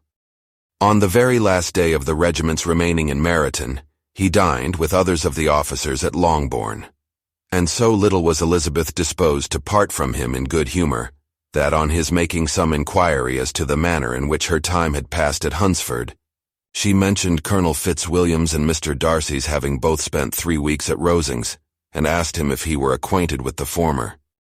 He looked surprised, displeased, alarmed, but with a moment's recollection and a returning smile replied that he had formerly seen him often, and after observing that he was a very gentlemanlike man, asked her how she had liked him. Her answer was warmly in his favor. With an air of indifference he soon afterwards added, "How long did you say that he was at Rosings?" "Nearly 3 weeks." "And you saw him frequently?" "Yes, almost every day." "His manners are very different from his cousin's." "Yes, very different. But I think Mr. Darcy improves on acquaintance." "Indeed," cried Wickham, with a look which did not escape her. "And pray, may I ask," but checking himself, he added in a gayer tone, "is it in address that he improves? Has he deigned to add aught of civility to his ordinary style? For I dare not hope," he continued in a lower and more serious tone, "that he is improved in essentials." "Oh, no," said Elizabeth. "In essentials I believe he is very much what he ever was." While she spoke, Wickham looked as if scarcely knowing whether to rejoice over her words or to distrust their meaning. There was a something in her countenance which made him listen with an apprehensive and anxious attention, while she added, "When I said that he improved on acquaintance, I did not mean that either his mind or manners were in a state of improvement, but that from knowing him better, his disposition was better understood."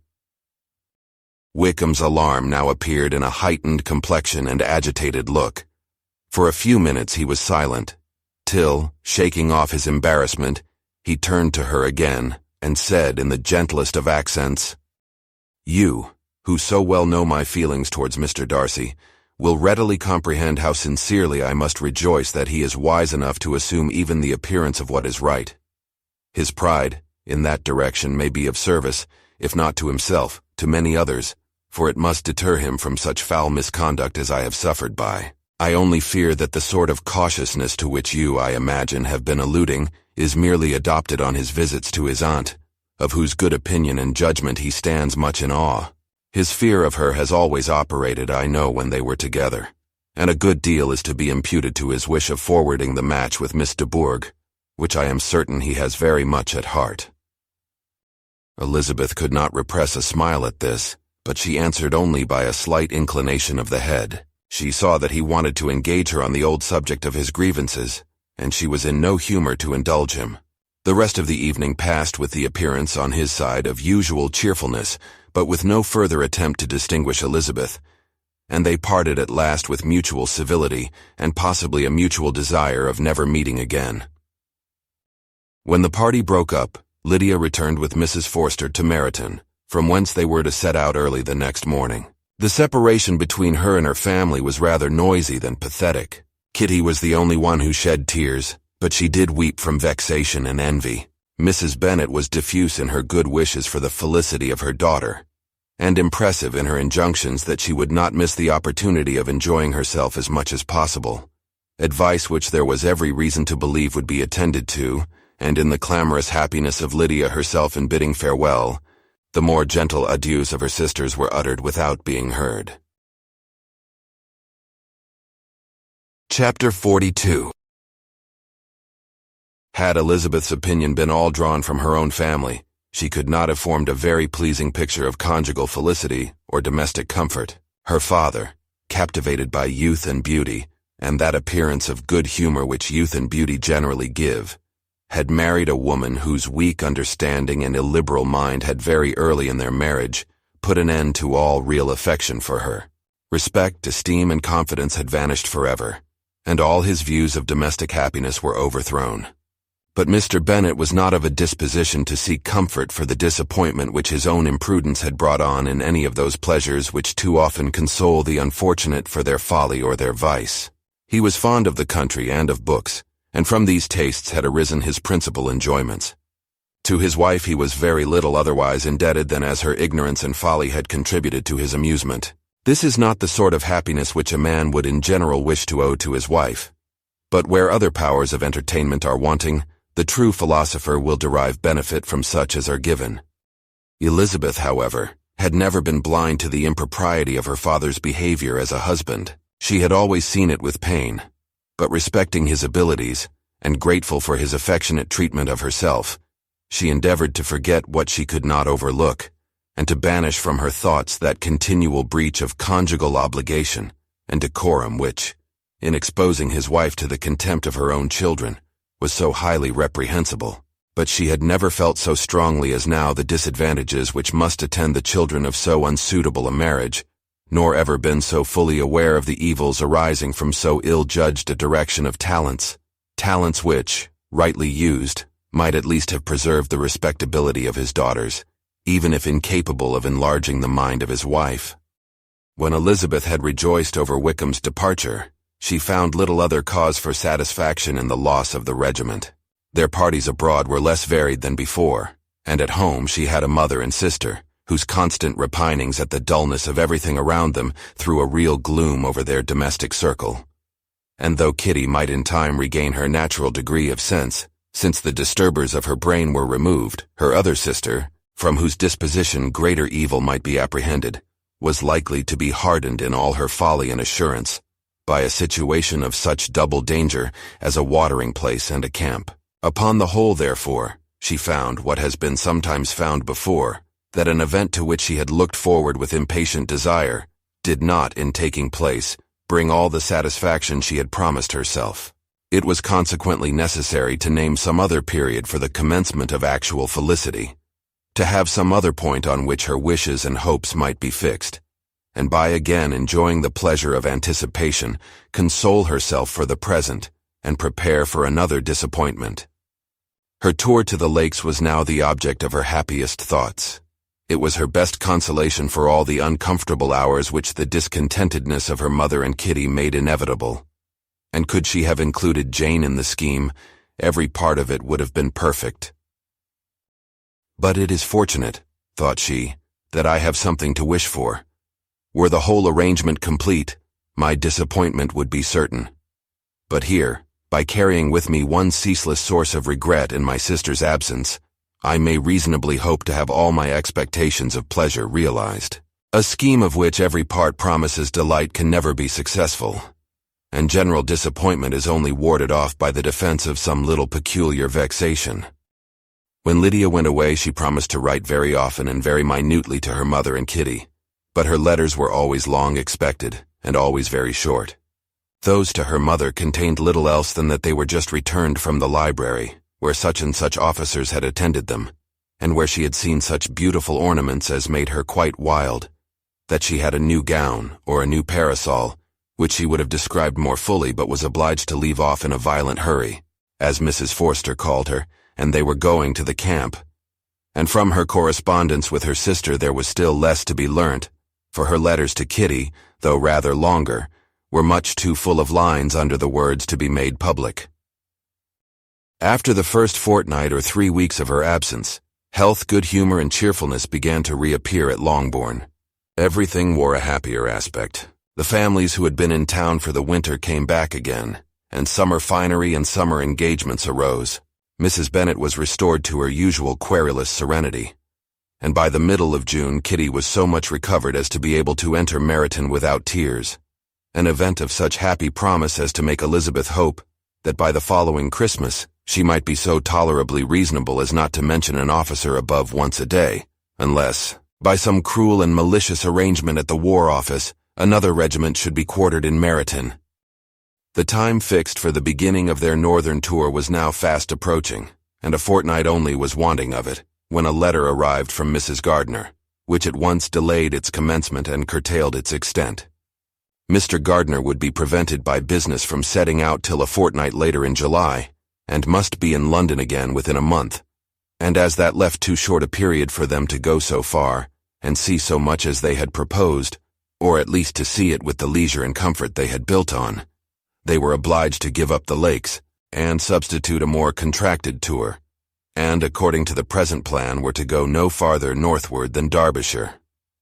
In that county there was enough to be seen to occupy the chief of their 3 weeks, and to Mrs. Gardner it had a peculiarly strong attraction.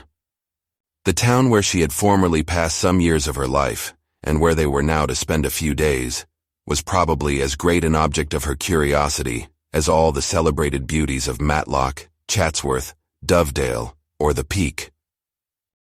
Elizabeth was excessively disappointed. She had set her heart on seeing the lakes, and still thought there might have been time enough. But it was her business to be satisfied, and certainly her temper to be happy, and all was soon right again. With the mention of Derbyshire, there were many ideas connected. It was impossible for her to see the word without thinking of Pemberley and its owner. "But surely," said she, "I may enter his county with impunity, and rob it of a few petrified spars, without his perceiving me." The period of expectation was now doubled. 4 weeks were to pass away before her uncle and aunt's arrival. But they did pass away, and Mr. and Mrs. Gardner, with their 4 children, did at length appear at Longbourn. The children, 2 girls of 6 and 8 years old and 2 younger boys, were to be left under the particular care of their cousin Jane, who was the general favorite, and whose steady sense and sweetness of temper exactly adapted her for attending to them in every way, teaching them, playing with them, and loving them. The Gardners stayed only 1 night at Longbourn, and set off the next morning with Elizabeth in pursuit of novelty and amusement.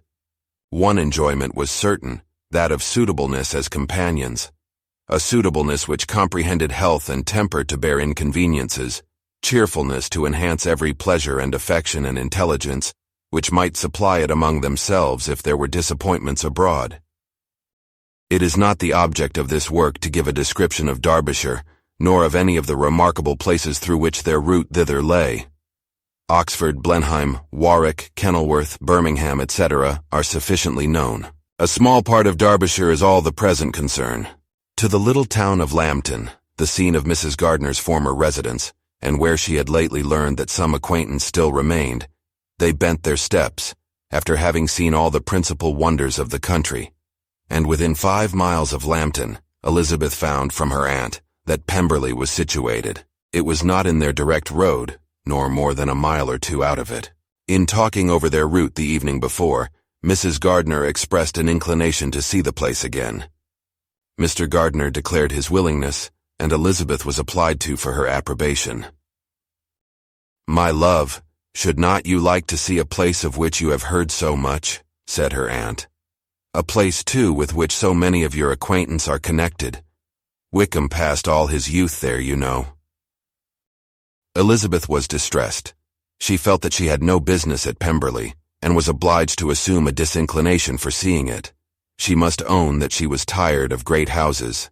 After going over so many, she really had no pleasure in fine carpets or satin curtains. Mrs. Gardner abused her stupidity. "If it were merely a fine house richly furnished," said she, "I should not care about it myself, but the grounds are delightful. They have some of the finest woods in the country."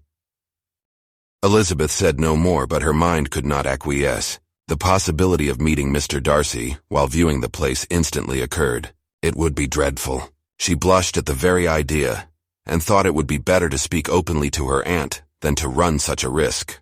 But against this there were objections, and she finally resolved that it could be the last resource if her private inquiries as to the absence of the family were unfavorably answered.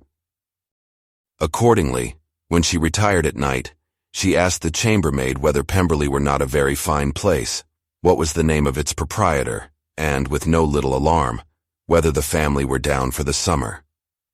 A most welcome negative followed the last question, and her alarms being now removed, she was at leisure to feel a great deal of curiosity to see the house herself, and when the subject was revived the next morning, and she was again applied to, could readily answer, and with a proper air of indifference, that she had not really any dislike to the scheme.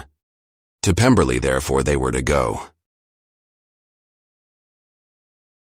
Chapter 43. Elizabeth, as they drove along, watched for the first appearance of Pemberley Woods with some perturbation, and when at length they turned in at the lodge, her spirits were in a high flutter. The park was very large and contained great variety of ground. They entered it in one of its lowest points, and drove for some time through a beautiful wood stretching over a wide extent.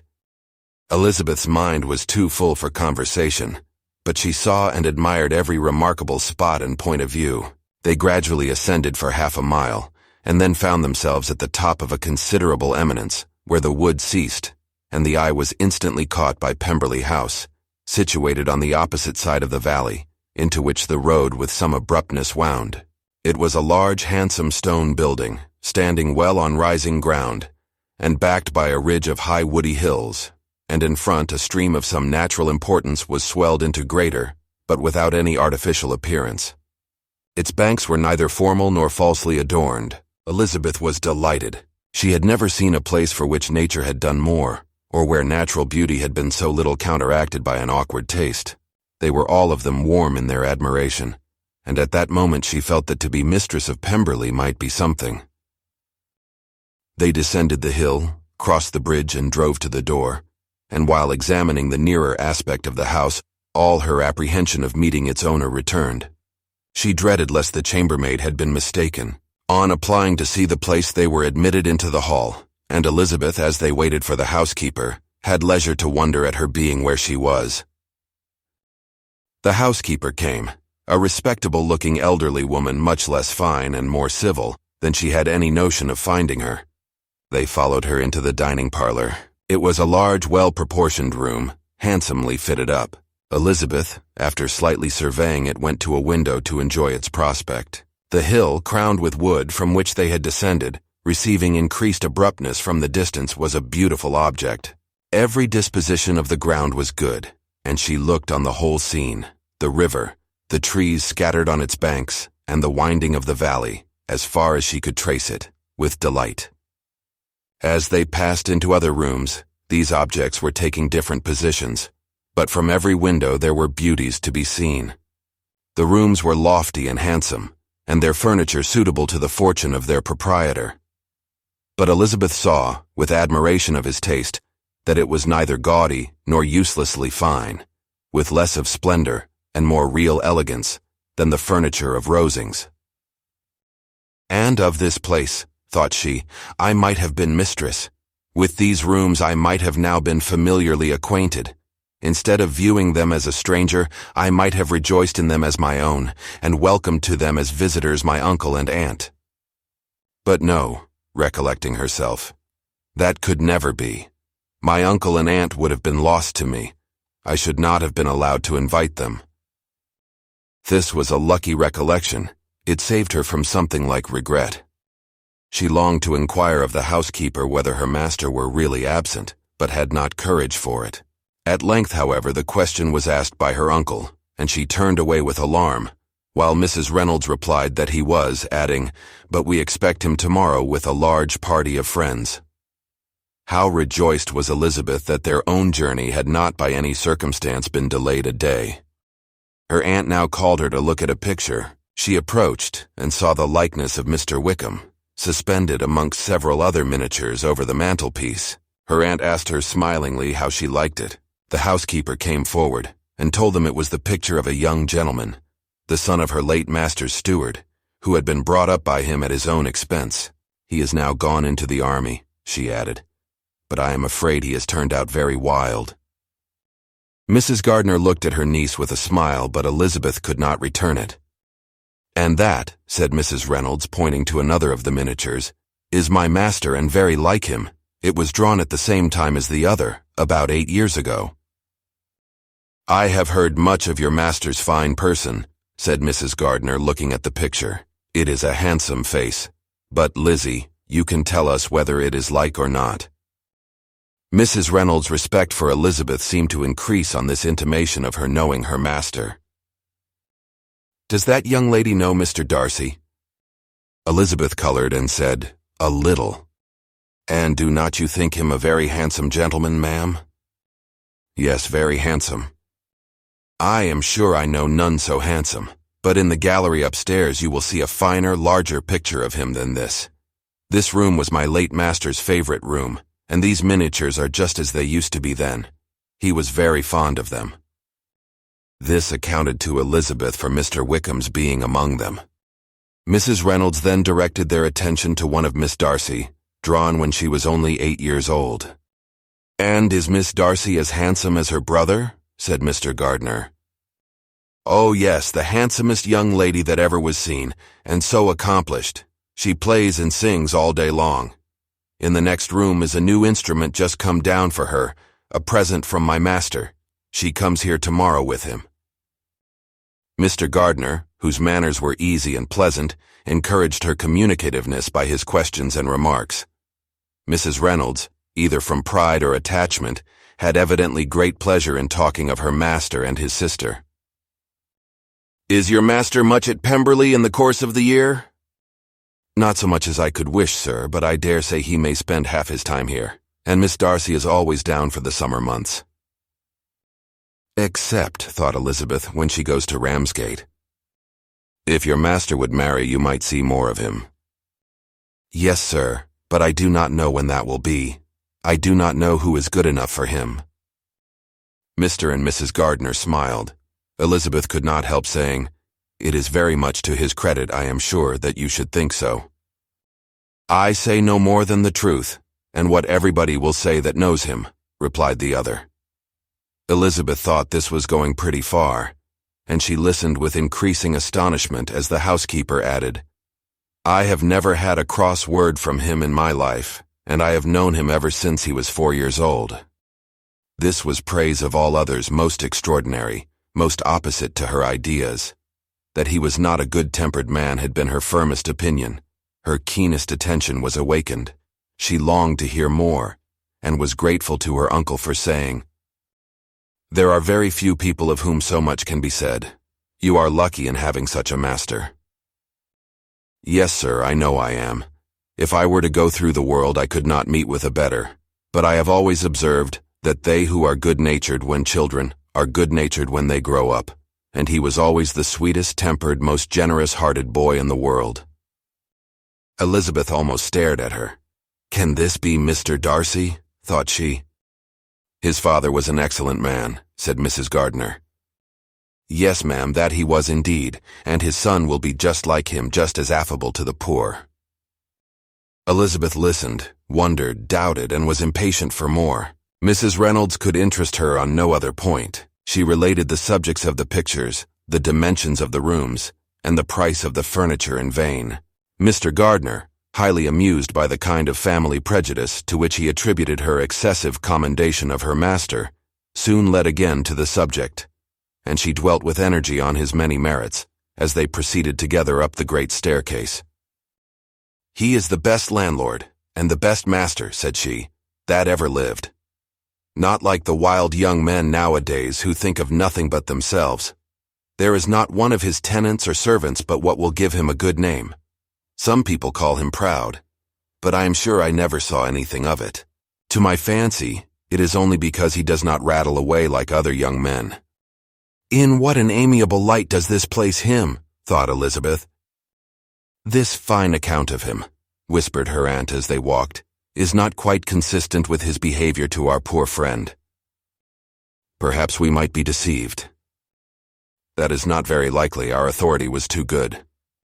On reaching the spacious lobby above, they were shown into a very pretty sitting room, lately fitted up with greater elegance and lightness than the apartments below, and were informed that it was but just done to give pleasure to Miss Darcy, who had taken a liking to the room when last at Pemberley. He is certainly a good brother, said Elizabeth as she walked towards one of the windows. Mrs. Reynolds anticipated Miss Darcy's delight when she should enter the room. "And this is always the way with him," she added. "Whatever can give his sister any pleasure is sure to be done in a moment. There is nothing he would not do for her." The picture gallery and 2 or 3 of the principal bedrooms were all that remained to be shown. In the former were many good paintings, but Elizabeth knew nothing of the art, and from such as had been already visible below, she had willingly turned to look at some drawings of Miss Darcy's in crayons, whose subjects were usually more interesting and also more intelligible.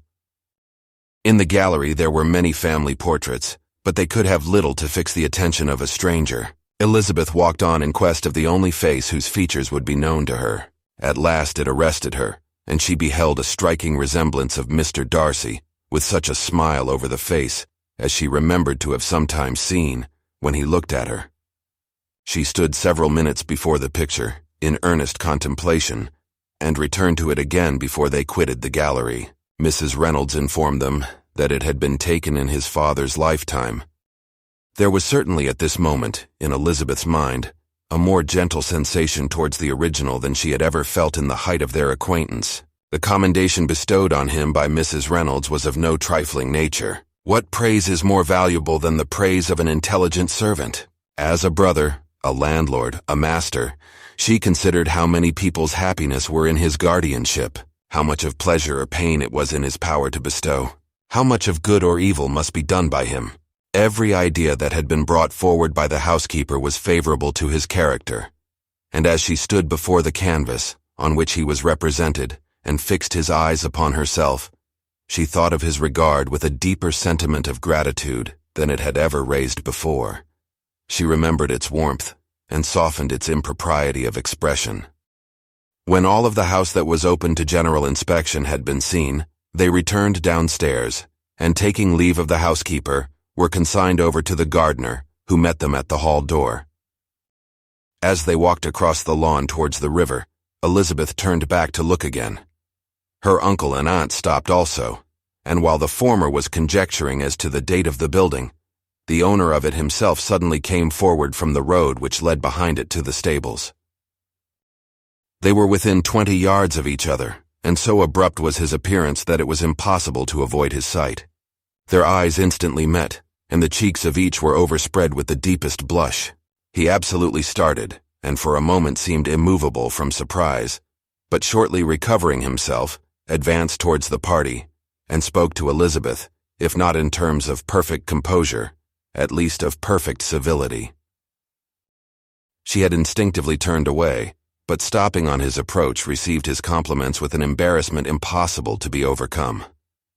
Had his first appearance, or his resemblance to the picture they had just been examining, been insufficient to assure the other two that they now saw Mr. Darcy, the gardener's expression of surprise, on beholding his master, must immediately have told it. They stood a little aloof while he was talking to their niece, who, astonished and confused, scarcely dared lift her eyes to his face, and knew not what answer she returned to his civil inquiries after her family. Amazed at the alteration of his manner since they last parted, every sentence that he uttered was increasing her embarrassment, and every idea of the impropriety of her being found there recurring to her mind. The few minutes in which they continued together were some of the most uncomfortable of her life. Nor did he seem much more at ease. When he spoke, his accent had none of its usual sedateness, and he repeated his inquiries as to the time of her having left Longbourn and of her stay in Derbyshire so often and in so hurried a way as plainly spoke the distraction of his thoughts. At length, every idea seemed to fail him, and after standing a few moments without saying a word, he suddenly recollected himself and took leave. The others then joined her and expressed their admiration of his figure, but Elizabeth heard not a word, and wholly engrossed by her own feelings, followed them in silence. She was overpowered by shame and vexation. Her coming there was the most unfortunate, the most ill-judged thing in the world. How strange must it appear to him! In what a disgraceful light might it not strike so vain a man! It might seem as if she had purposely thrown herself in his way again. Oh, why did she come? Or why did he thus come a day before he was expected? Had they been only 10 minutes sooner, They should have been beyond the reach of his discrimination, for it was plain that he was that moment arrived, that moment alighted from his horse or his carriage. She blushed again and again over the perverseness of the meeting, and his behavior so strikingly altered. What could it mean? That he should even speak to her was amazing. But to speak with such civility, to inquire after her family. Never in her life had she seen his manners so little dignified. Never had he spoken with such gentleness as on this unexpected meeting. What a contrast did it offer to his last address in Rosings Park, when he put his letter into her hand. She knew not what to think or how to account for it. They had now entered a beautiful walk by the side of the water, and every step was bringing forward a nobler fall of ground, or a finer reach of the woods to which they were approaching. But it was some time before Elizabeth was sensible of any of it, and though she answered mechanically to the repeated appeals of her uncle and aunt, and seemed to direct her eyes to such objects as they pointed out, she distinguished no part of the scene. Her thoughts were all fixed on that one spot of Pemberley House, whichever it might be, where Mr. Darcy then was. She longed to know what at that moment was passing in his mind, in what manner he thought of her, and whether in defiance of everything, she was still dear to him. Perhaps he had been civil only because he felt himself at ease, yet there had been that in his voice, which was not like ease. Whether he had felt more of pain or of pleasure in seeing her, she could not tell, but he certainly had not seen her with composure. At length, however, the remarks of her companions on her absence of mind roused her, and she felt the necessity of appearing more like herself. They entered the woods, and bidding adieu to the river for a while, ascended some of the higher grounds, whence, in spots where the opening of the trees gave the eye power to wander, were many charming views of the valley, the opposite hills, with the long range of woods overspreading many and occasionally part of the stream. Mr. Gardiner expressed a wish of going round the whole park, but feared it might be beyond a walk. With a triumphant smile they were told that it was 10 miles round. It settled the matter, and they pursued the accustomed circuit, which brought them again after some time in a descent among hanging woods, to the edge of the water, and one of its narrowest parts. They crossed it by a simple bridge, in character with the general air of the scene. It was a spot less adorned than any they had yet visited, and the valley, here contracted into a glen, allowed room only for the stream, and a narrow walk amidst the rough coppice wood which bordered it. Elizabeth longed to explore its windings, but when they had crossed the bridge and perceived their distance from the house, Mrs. Gardiner, who was not a great walker, could go no farther, and thought only of returning to the carriage as quickly as possible. Her niece was therefore obliged to submit, and they took their way towards the house on the opposite side of the river, in the nearest direction. But their progress was slow, for Mr. Gardiner, though seldom able to indulge the taste, was very fond of fishing, and was so much engaged in watching the occasional appearance of some trout in the water, and talking to the man about them, that he advanced but little. Whilst wandering on in this slow manner, they were again surprised, and Elizabeth's astonishment was quite equal to what it had been at first, by the sight of Mr. Darcy approaching them, and at no great distance. The walk being here less sheltered than on the other side, allowed them to see him before they met.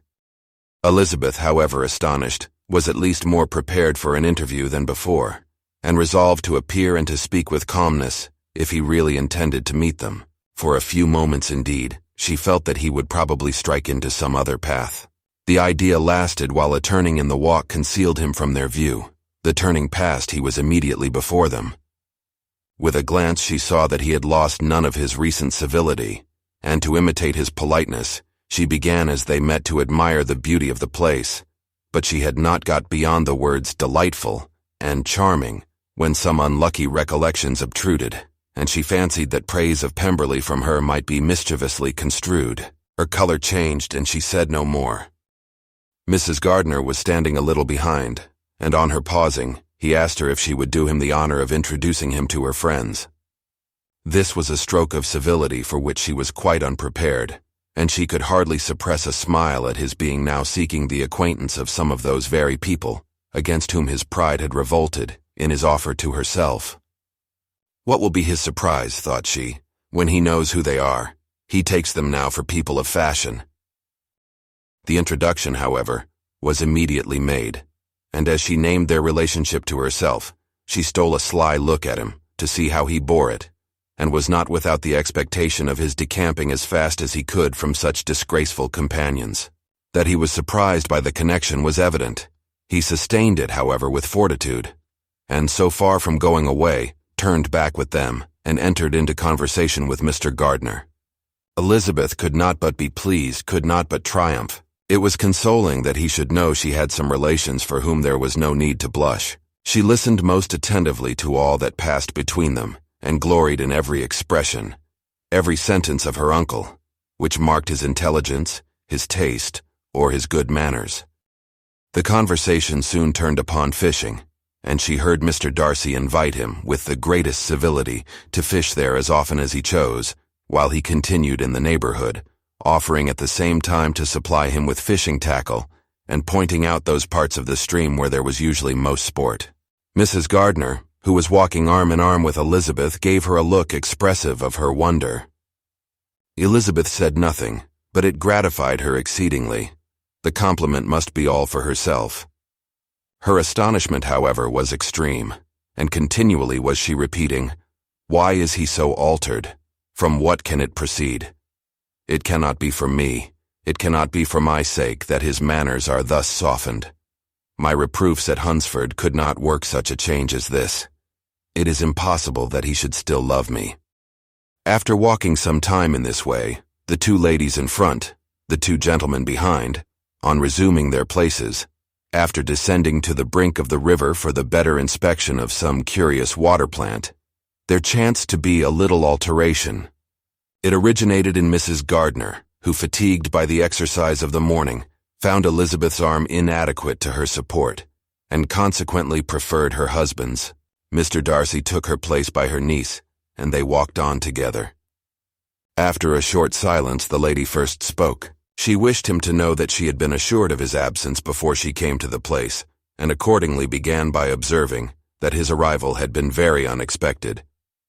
"For your housekeeper," she added, "informed us that you would certainly not be here till tomorrow, and indeed before we left Bakewell. We understood that you were not immediately expected in the country."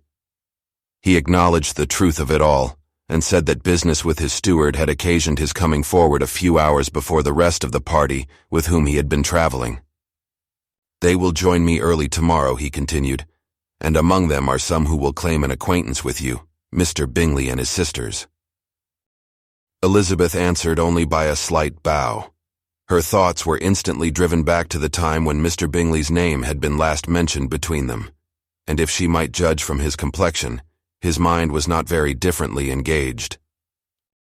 "There is also one other person in the party," he continued after a pause, "who more particularly wishes to be known to you.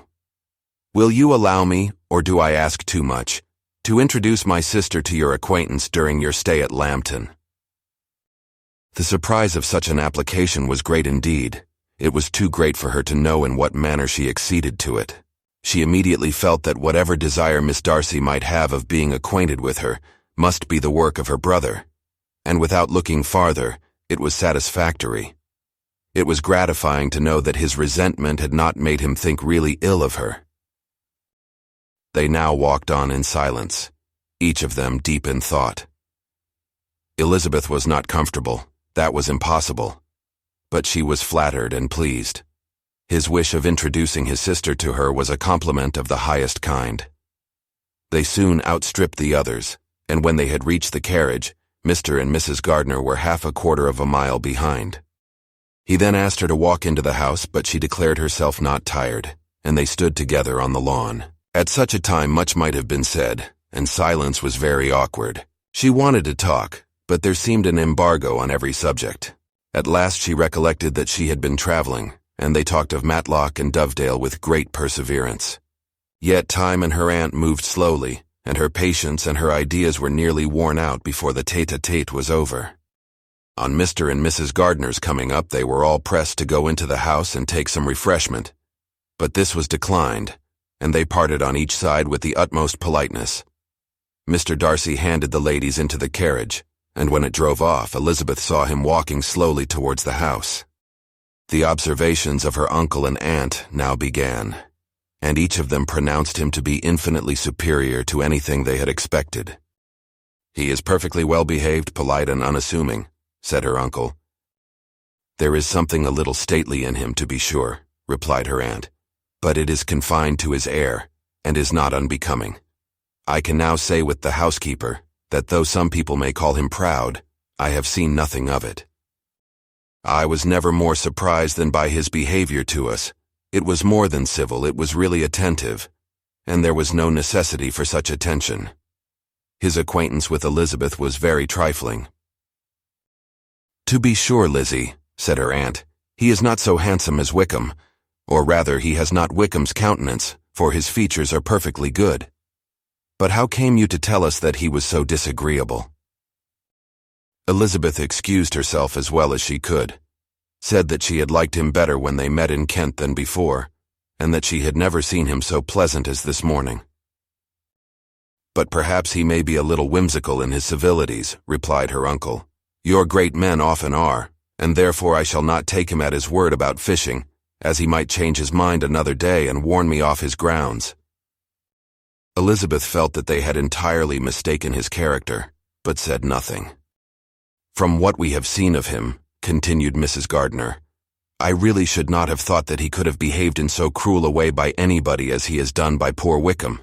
He has not an ill-natured look. On the contrary, there is something pleasing about his mouth when he speaks, and there is something of dignity in his countenance that would not give one an unfavorable idea of his heart. But to be sure, the good lady who showed us the house did give him a most flaming character. I could hardly help laughing aloud sometimes. But he is a liberal master, I suppose, and that in the eye of a servant comprehends every virtue." Elizabeth here felt herself called on to say something in vindication of his behavior to Wickham, and therefore gave them to understand, in as guarded a manner as she could, that by what she had heard from his relations in Kent, his actions were capable of a very different construction, and that his character was by no means so faulty, nor Wickham's so amiable, as they had been considered in Hertfordshire. In confirmation of this, she related the particulars of all the pecuniary transactions in which they had been connected, without actually naming her authority, but stating it to be such as might be relied on.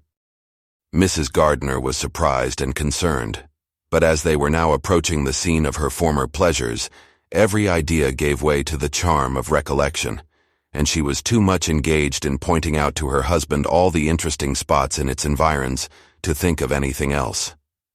Fatigued as she had been by the morning's walk, they had no sooner dined than she set off again in quest of her former acquaintance, and the evening was spent in the satisfactions of an intercourse renewed after many years' discontinuance.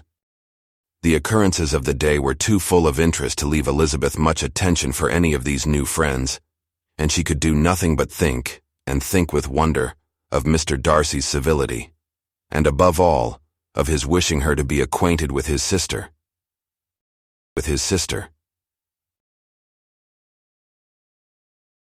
Chapter 44. Elizabeth had settled it that Mr. Darcy would bring his sister to visit her the very day after her reaching Pemberley, and was, consequently, resolved not to be out of sight of the inn the whole of that morning. But her conclusion was false, for on the very morning after their own arrival at Lambton these visitors came. They had been walking about the place with some of their new friends, and were just returned to the inn to dress themselves for dining with the same family, when the sound of a carriage drew them to a window, and they saw a gentleman and lady in a curricle driving up the street. Elizabeth, immediately recognizing the livery, guessed what it meant, and imparted no small degree of surprise to her relations, by acquainting them with the honor which she expected.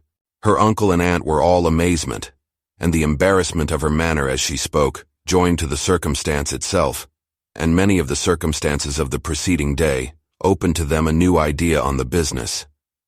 Nothing had ever suggested it before, but they now felt that there was no other way of accounting for such attentions from such a quarter than by supposing a partiality for their niece. While these newly born notions were passing in their heads, the perturbation of Elizabeth's feelings was every moment increasing. She was quite amazed at her own discomposure, but amongst other causes of disquiet, she dreaded lest the partiality of the brother should have said too much in her favor, and, more than commonly anxious to please, she naturally suspected that every power of pleasing would fail her. She retreated from the window fearful of being seen, and as she walked up and down the room, endeavoring to compose herself, saw such looks of inquiring surprise in her uncle and aunt as made everything worse. Miss Darcy and her brother appeared, and this formidable introduction took place. With astonishment did Elizabeth see that her new acquaintance was at least as much embarrassed as herself. Since her being at Lambton, she had heard that Miss Darcy was exceedingly proud, but the observation of a very few minutes convinced her that she was only exceedingly shy. She found it difficult to obtain even a word from her beyond a monosyllable. Miss Darcy was tall, and on a larger scale than Elizabeth, and though little more than 16, her figure was formed, and her appearance womanly and graceful. She was less handsome than her brother, but there was sense and good humor in her face, and her manners were perfectly unassuming and gentle. Elizabeth, who had expected to find in her as acute and unembarrassed an observer as ever Mr. Darcy had been, was much relieved by discerning such different feelings. They had not been long together before Darcy told her that Bingley was also coming to wait on her, and she had barely time to express her satisfaction and prepare for such a visitor, when Bingley's quick step was heard on the stairs, and in a moment he entered the room.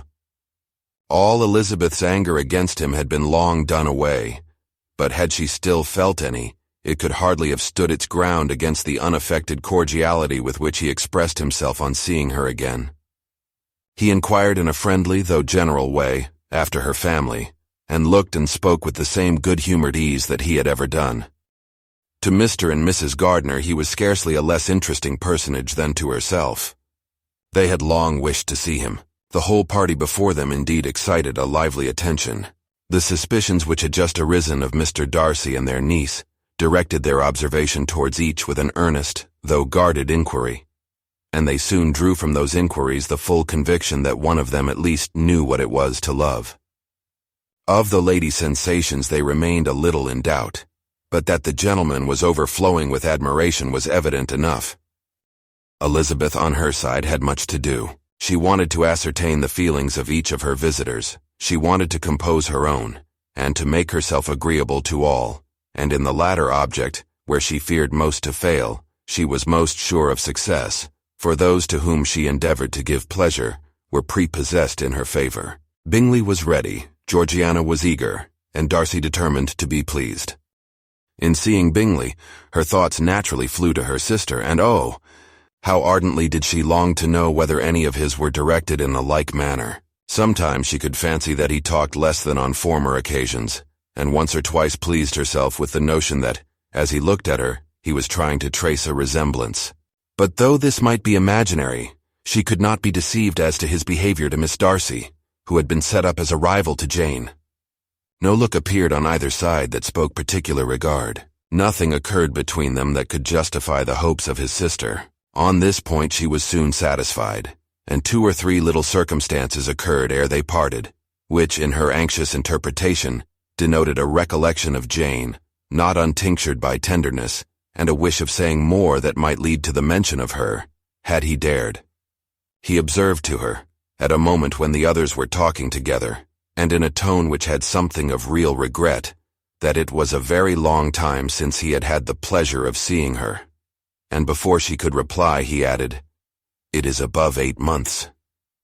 We have not met since the 26th of November, when we were all dancing together at Netherfield." Elizabeth was pleased to find his memory so exact, and he afterwards took occasion to ask her, when unattended to by any of the rest, whether all her sisters were at Longbourn. There was not much in the question, nor in the preceding remark, but there was a look and a manner which gave them meaning. It was not often that she could turn her eyes on Mr. Darcy himself, but whenever she did catch a glimpse, she saw an expression of general complacence, and in all that he said, she heard an accent so far removed from hauteur or disdain of his companions, as convinced her that the improvement of manners which she had yesterday witnessed, however temporary its existence might prove, had at least outlived one day, when she saw him thus seeking the acquaintance and courting the good opinion of people with whom any intercourse a few months ago would have been a disgrace. When she saw him thus civil, not only to herself, but to the very relations whom he had openly disdained, and recollected their last lively scene in Hunsford Parsonage.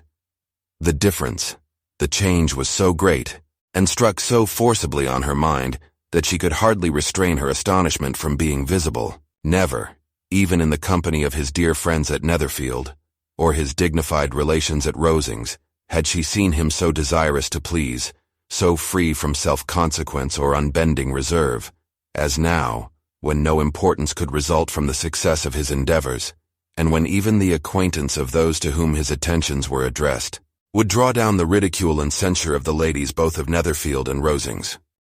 Their visitors stayed with them above half an hour, and when they arose to depart, Mr. Darcy called on his sister to join him in expressing their wish of seeing Mr. and Mrs. Gardiner and Miss Bennet to dinner at Pemberley before they left the country.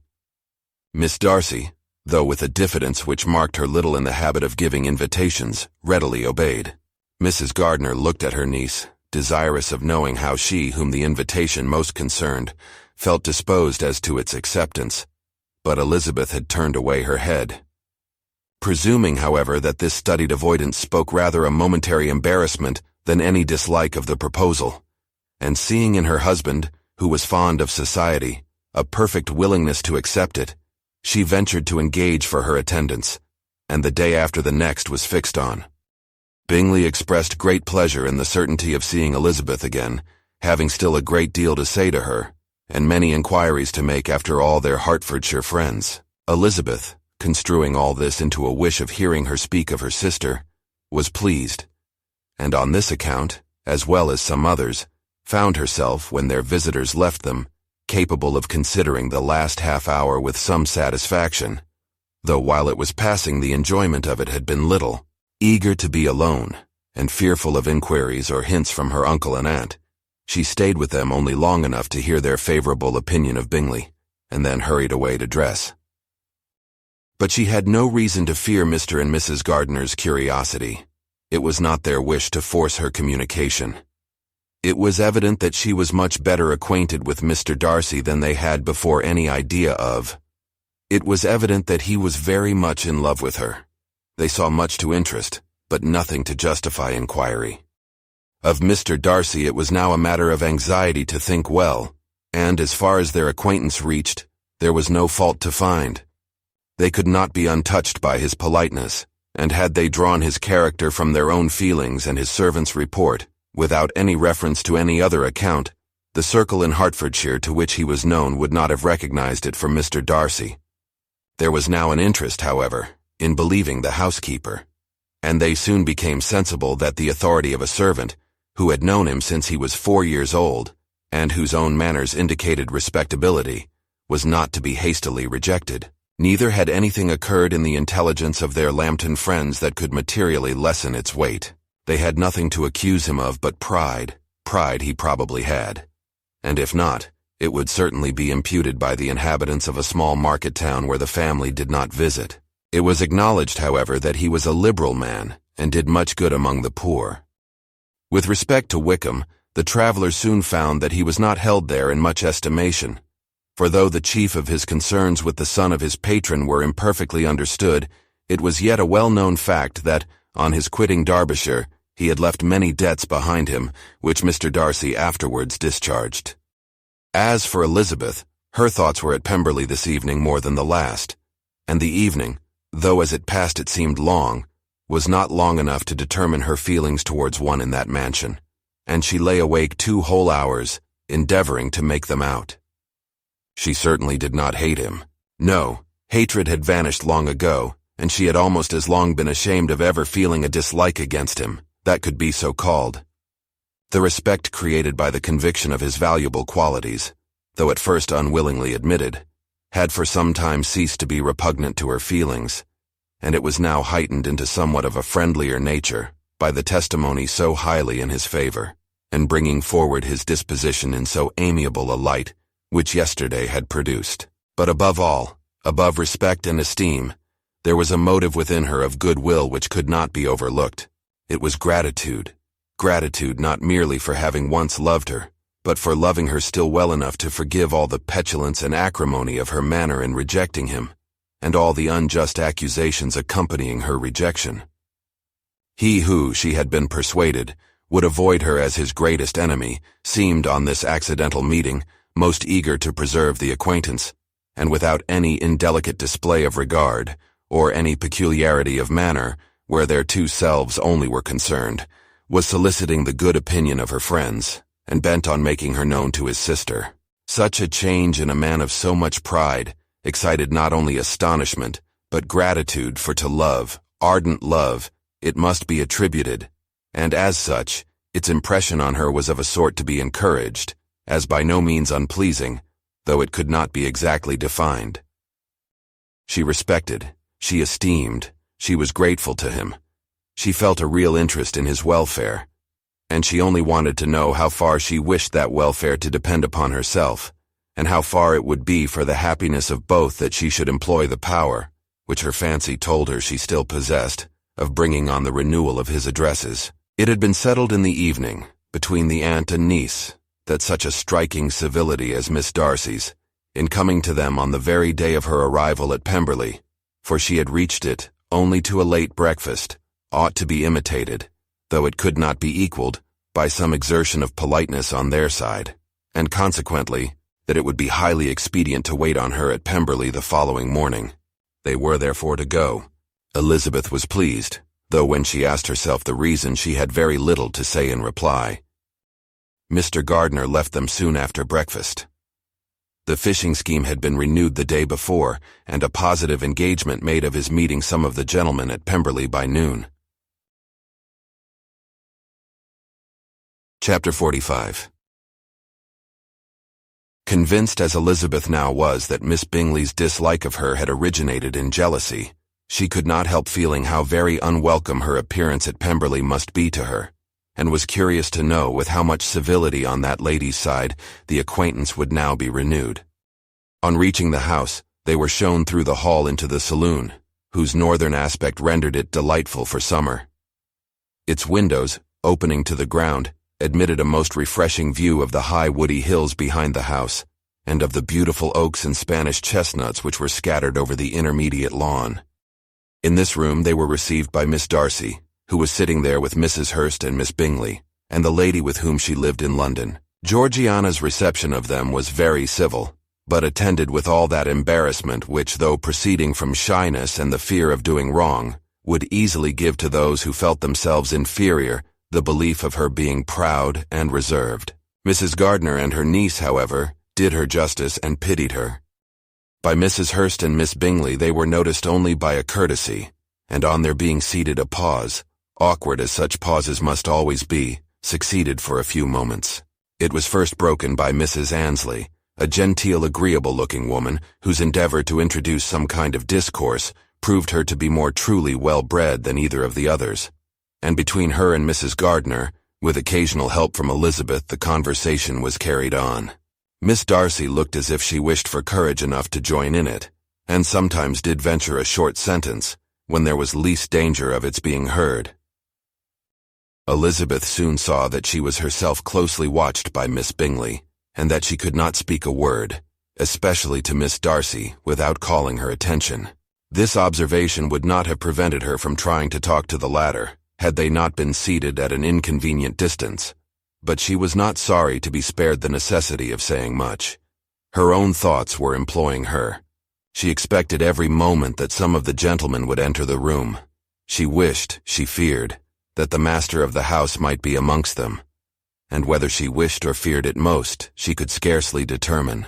After sitting in this manner a quarter of an hour, without hearing Miss Bingley's voice, Elizabeth was roused by receiving from her a cold inquiry after the health of her family.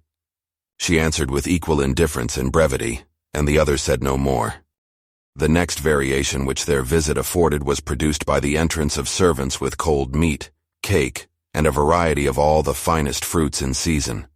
But this did not take place till after many a significant look and smile from Mrs. Annesley to Miss Darcy had been given, to remind her of her post. There was now employment for the whole party, for though they could not all talk, they could all eat, and the beautiful pyramids of grapes, nectarines, and peaches soon collected them round the table. While thus engaged, Elizabeth had a fair opportunity of deciding whether she most feared or wished for the appearance of Mr. Darcy, by the feelings which prevailed on his entering the room, and then, though but a moment before she had believed her wishes to predominate, she began to regret that he came. He had been some time with Mr. Gardner, who, with 2 or 3 other gentlemen from the house, was engaged by the river, and had left him only on learning that the ladies of the family intended a visit to Georgiana that morning. No sooner did he appear than Elizabeth wisely resolved to be perfectly easy and unembarrassed, a resolution the more necessary to be made, but perhaps not the more easily kept, because she saw that the suspicions of the whole party were awakened against them, and that there was scarcely an eye which did not watch his behavior when he first came into the room. In no countenance was attentive curiosity so strongly marked as in Miss Bingley's, in spite of the smiles which overspread her face whenever she spoke to one of its objects, for jealousy had not yet made her desperate, and her attentions to Mr. Darcy were by no means over. Miss Darcy, on her brother's entrance, exerted herself much more to talk, and Elizabeth saw that he was anxious for his sister and herself to get acquainted, and forwarded as much as possible every attempt at conversation on either side. Miss Bingley saw all this likewise, and in the imprudence of anger, took the first opportunity of saying with sneering civility, "Pray, Miss Eliza, are not the sheer militia removed from Meryton? They must be a great loss to your family." In Darcy's presence she dared not mention Wickham's name, but Elizabeth instantly comprehended that he was uppermost in her thoughts, and the various recollections connected with him gave her a moment's distress. But, exerting herself vigorously to repel the ill-natured attack, she presently answered the question in a tolerably disengaged tone. While she spoke, an involuntary glance showed her Darcy with a heightened complexion, earnestly looking at her, and his sister overcome with confusion and unable to lift up her eyes. Had Miss Bingley known what pain she was then giving her beloved friend, she undoubtedly would have refrained from the hint, but she had merely intended to discompose Elizabeth by bringing forward the idea of a man to whom she believed her partial, to make her betray a sensibility which might injure her in Darcy's opinion, and, perhaps, to remind the latter of all the follies and absurdities by which some part of her family were connected with that corps. Not a syllable had ever reached her of Miss Darcy's meditated elopement. To no creature had it been revealed, where secrecy was possible, except to Elizabeth. And from all Bingley's connections, her brother was particularly anxious to conceal it, from that very wish which Elizabeth had long ago attributed to him, of their becoming hereafter her own. He had certainly formed such a plan, and without meaning that it should affect his endeavor to separate him from Miss Bennet, it is probable that it might add something to his lively concern for the welfare of his friend.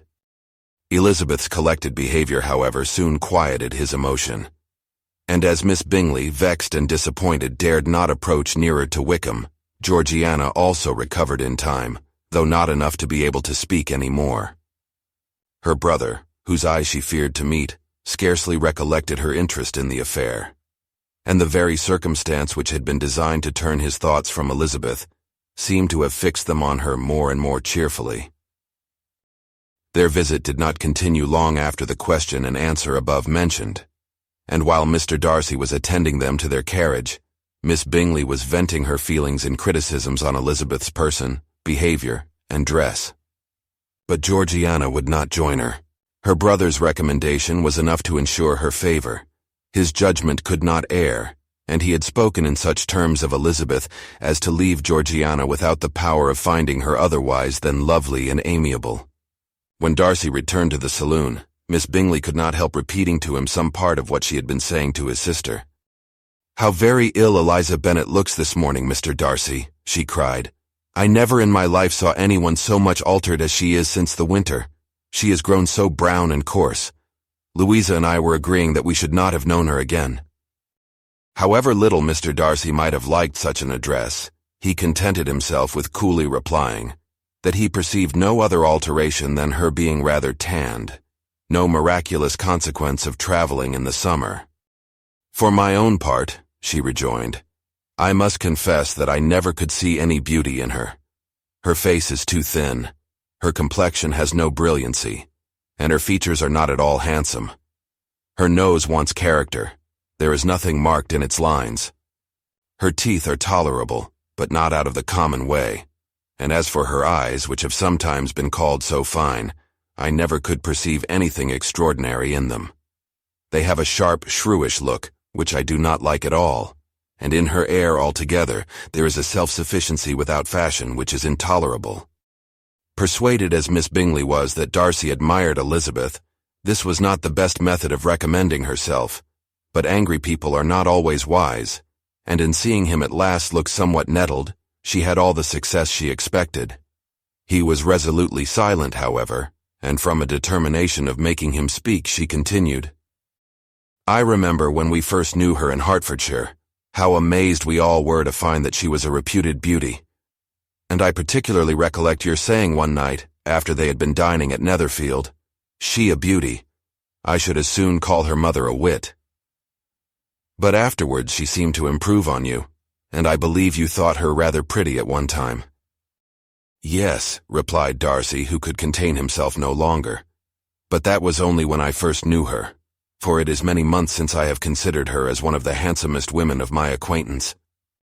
He then went away, and Miss Bingley was left to all the satisfaction of having forced him to say what gave no one any pain but herself. Mrs. Gardiner and Elizabeth talked of all that had occurred during their visit, as they returned, except what had particularly interested them both. The looks and behavior of everybody they had seen were discussed, except of the person who had mostly engaged their attention. They talked of his sister, his friends, his house, his fruit, of everything but himself. Yet Elizabeth was longing to know what Mrs. Gardiner thought of him, and Mrs. Gardiner would have been highly gratified by her niece's beginning the subject. Chapter 46. Elizabeth had been a good deal disappointed in not finding a letter from Jane on their first arrival at Lambton, and this disappointment had been renewed on each of the mornings that had now been spent there. But on the third, her repining was over, and her sister justified by the receipt of 2 letters from her at once, on one of which was marked that it had been missent elsewhere. Elizabeth was not surprised at it, as Jane had written the direction remarkably ill. They had just been preparing to walk as the letters came in, and her uncle and aunt, leaving her to enjoy them in quiet, set off by themselves. The one missent must be first attended to. It had been written 5 days ago. The beginning contained an account of all their little parties and engagements, with such news as the country afforded. But the latter half, which was dated a day later, and written in evident agitation, gave more important intelligence. It was to this effect: "Since writing the above, dearest Lizzie, something has occurred of a most unexpected and serious nature. But I am afraid of alarming you. Be assured that we are all well. What I have to say relates to poor Lydia. An express came at 12 last night, just as we were all gone to bed, from Colonel Forster, to inform us that she was gone off to Scotland with one of his officers, to own the truth, with Wickham. Imagine our surprise. To Kitty, however, it does not seem so wholly unexpected. I am very, very sorry. So imprudent a match on both sides. But I am willing to hope the best, and that his character has been misunderstood. Thoughtless and indiscreet, I can easily believe him.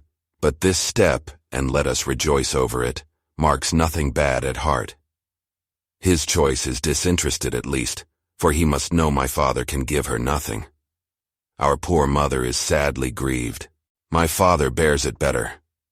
How thankful am I that we never let them know what has been said against him. We must forget it ourselves. They were off Saturday night about 12, as is conjectured, but were not missed till yesterday morning at 8. The express was sent off directly. My dear Lizzie, they must have passed within 10 miles of us. Colonel Forster gives us reason to expect him here soon. Lydia left a few lines for his wife, informing her of their intention. I must conclude, for I cannot be long from my poor mother. I am afraid you will not be able to make it out, but I hardly know what I have written. Without allowing herself time for consideration, and scarcely knowing what she felt, Elizabeth, on finishing this letter, instantly seized the other, and opening it with the utmost impatience, read as follows. It had been written a day later than the conclusion of the first. By this time, my dearest sister, you have received my hurried letter. I wish this may be more intelligible, but though not confined for time, my head is so bewildered that I cannot answer for being coherent. Dearest Lizzie, I hardly know what I would write, But I have bad news for you, and it cannot be delayed. Imprudent as a marriage between Mr. Wickham and our poor Lydia would be, we are now anxious to be assured it has taken place, for there is but too much reason to fear they are not gone to Scotland. Colonel Forster came yesterday, having left Brighton the day before, not many hours after the express. Though Lydia's short letter to Mrs. F. gave them to understand that they were going to Gretna Green, something was dropped by Denny expressing his belief that W. never intended to go there, or to marry Lydia at all, which was repeated to Colonel F., who, instantly taking the alarm, set off from B., intending to trace their route. He did trace them easily to Clapham, but no farther, for on entering that place, they removed into a hackney coach and dismissed the chaise that brought them from Epsom. All that is known after this is that they were seen to continue the London road. I know not what to think. After making every possible inquiry on that side of London, Colonel F. came on into Hertfordshire, anxiously renewing them at all the turnpikes, and at the inns in Barnet and Hatfield, but without any success. No such people had been seen to pass through. With the kindest concern he came on to Longbourn, and broke his apprehensions to us in a manner most creditable to his heart. I am sincerely grieved for him and Mrs. F., but no one can throw any blame on them. Our distress, my dear Lizzie, is very great.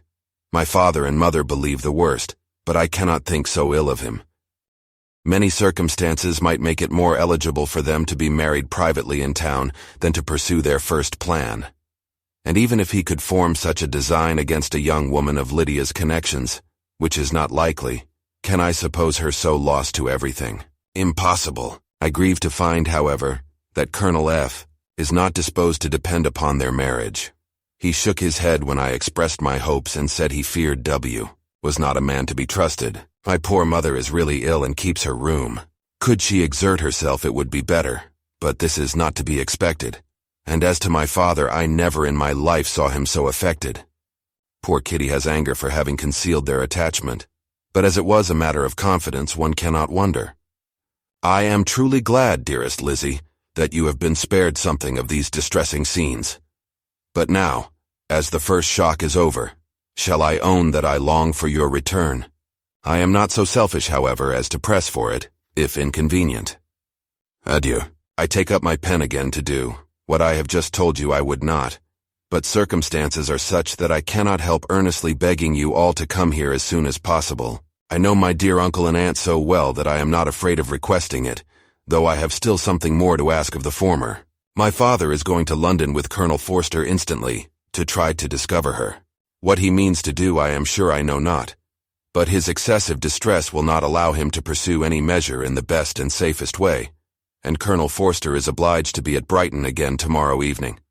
In such an exigence my uncle's advice and assistance would be everything in the world.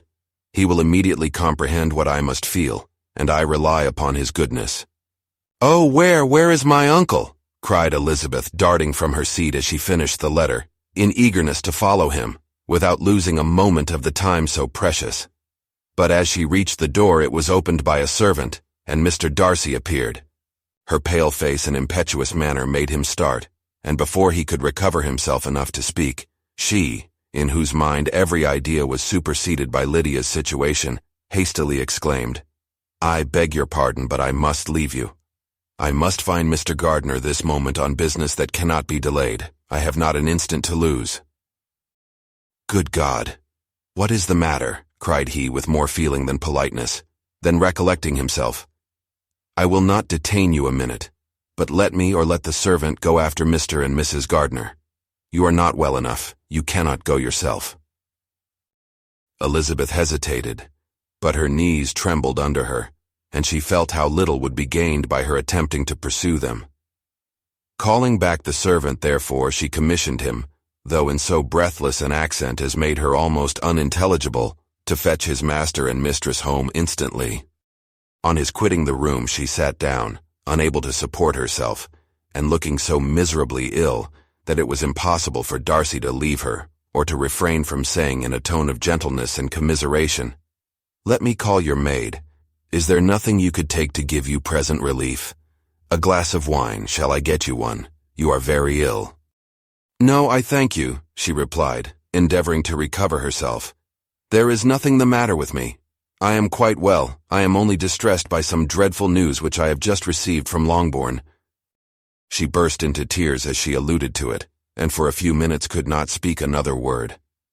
Darcy, in wretched suspense, could only say something indistinctly of his concern and observe her in compassionate silence.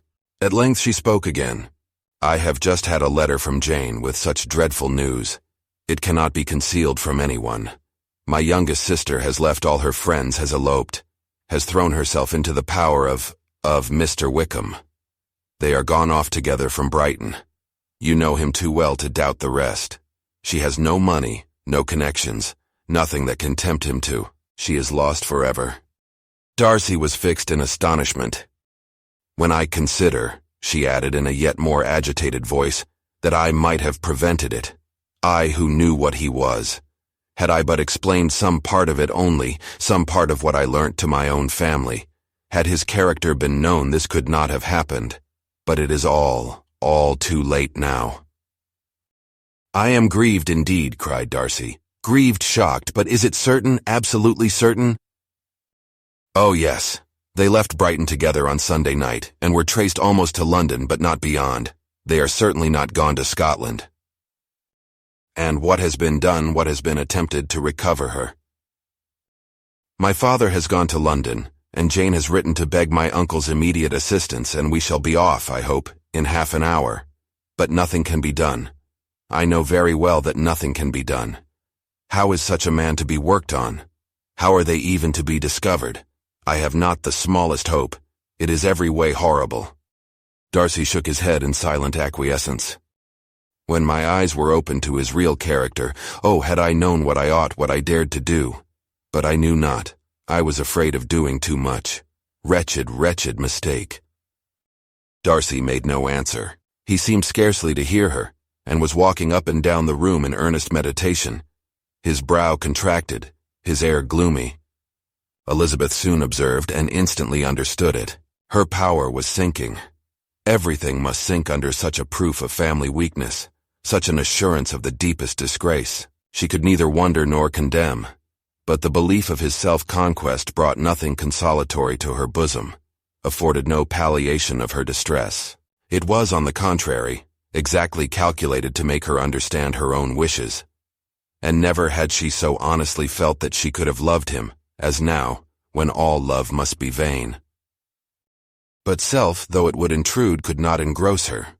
Lydia, the humiliation, the misery she was bringing on them all soon swallowed up every private care.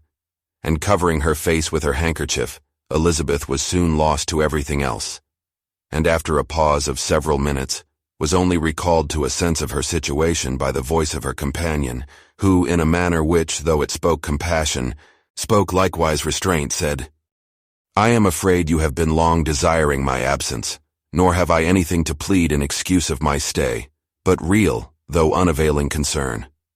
Would to heaven that anything could be either said or done on my part, that might offer consolation to such distress. But I will not torment you with vain wishes, which may seem purposely to ask for your thanks. This unfortunate affair will, I fear, prevent my sister's having the pleasure of seeing you at Pemberley today. Oh, yes. Be so kind as to apologize for us to Miss Darcy. Say that urgent business calls us home immediately.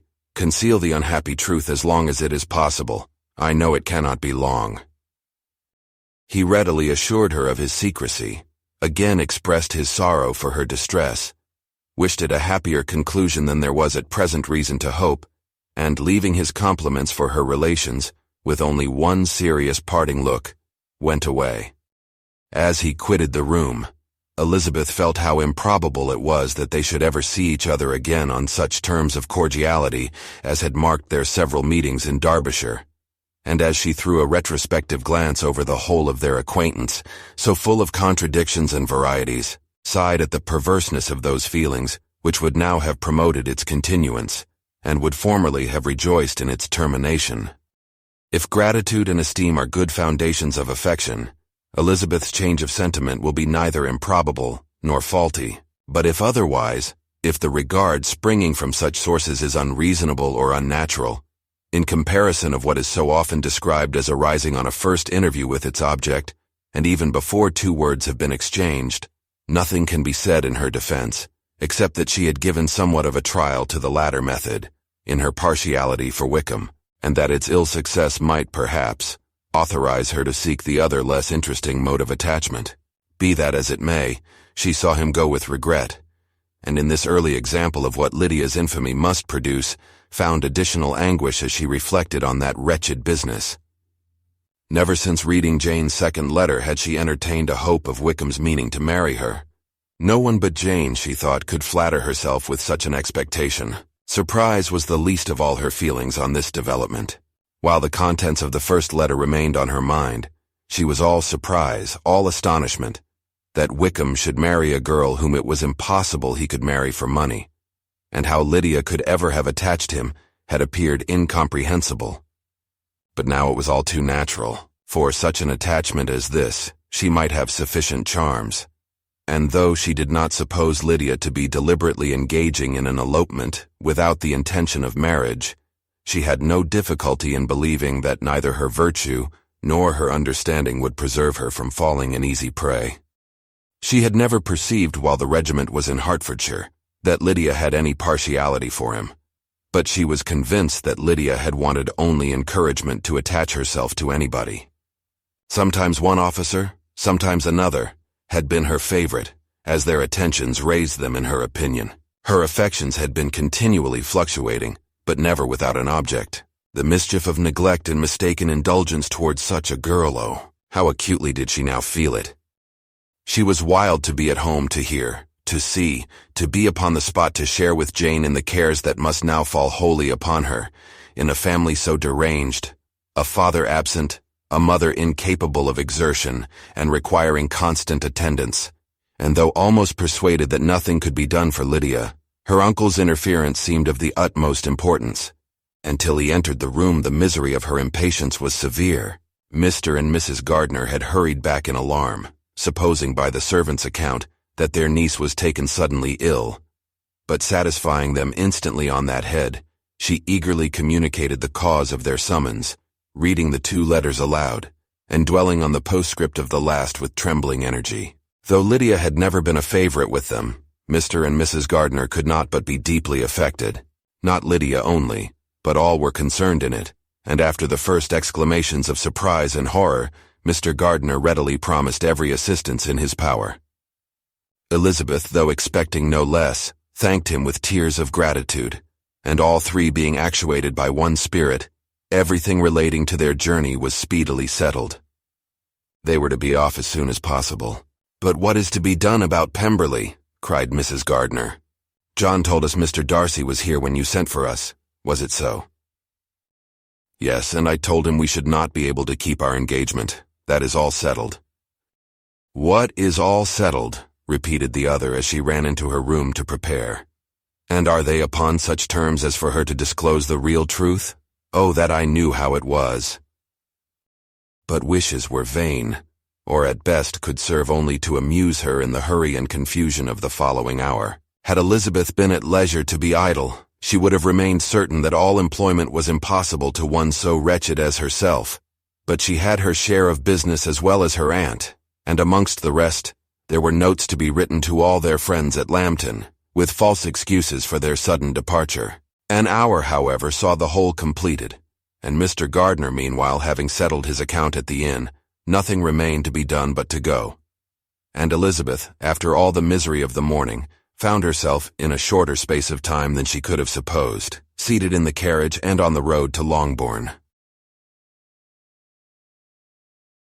Chapter 47. "I have been thinking it over again, Elizabeth," said her uncle as they drove from the town, "and really, upon serious consideration, I am much more inclined than I was to judge as your eldest sister does of the matter.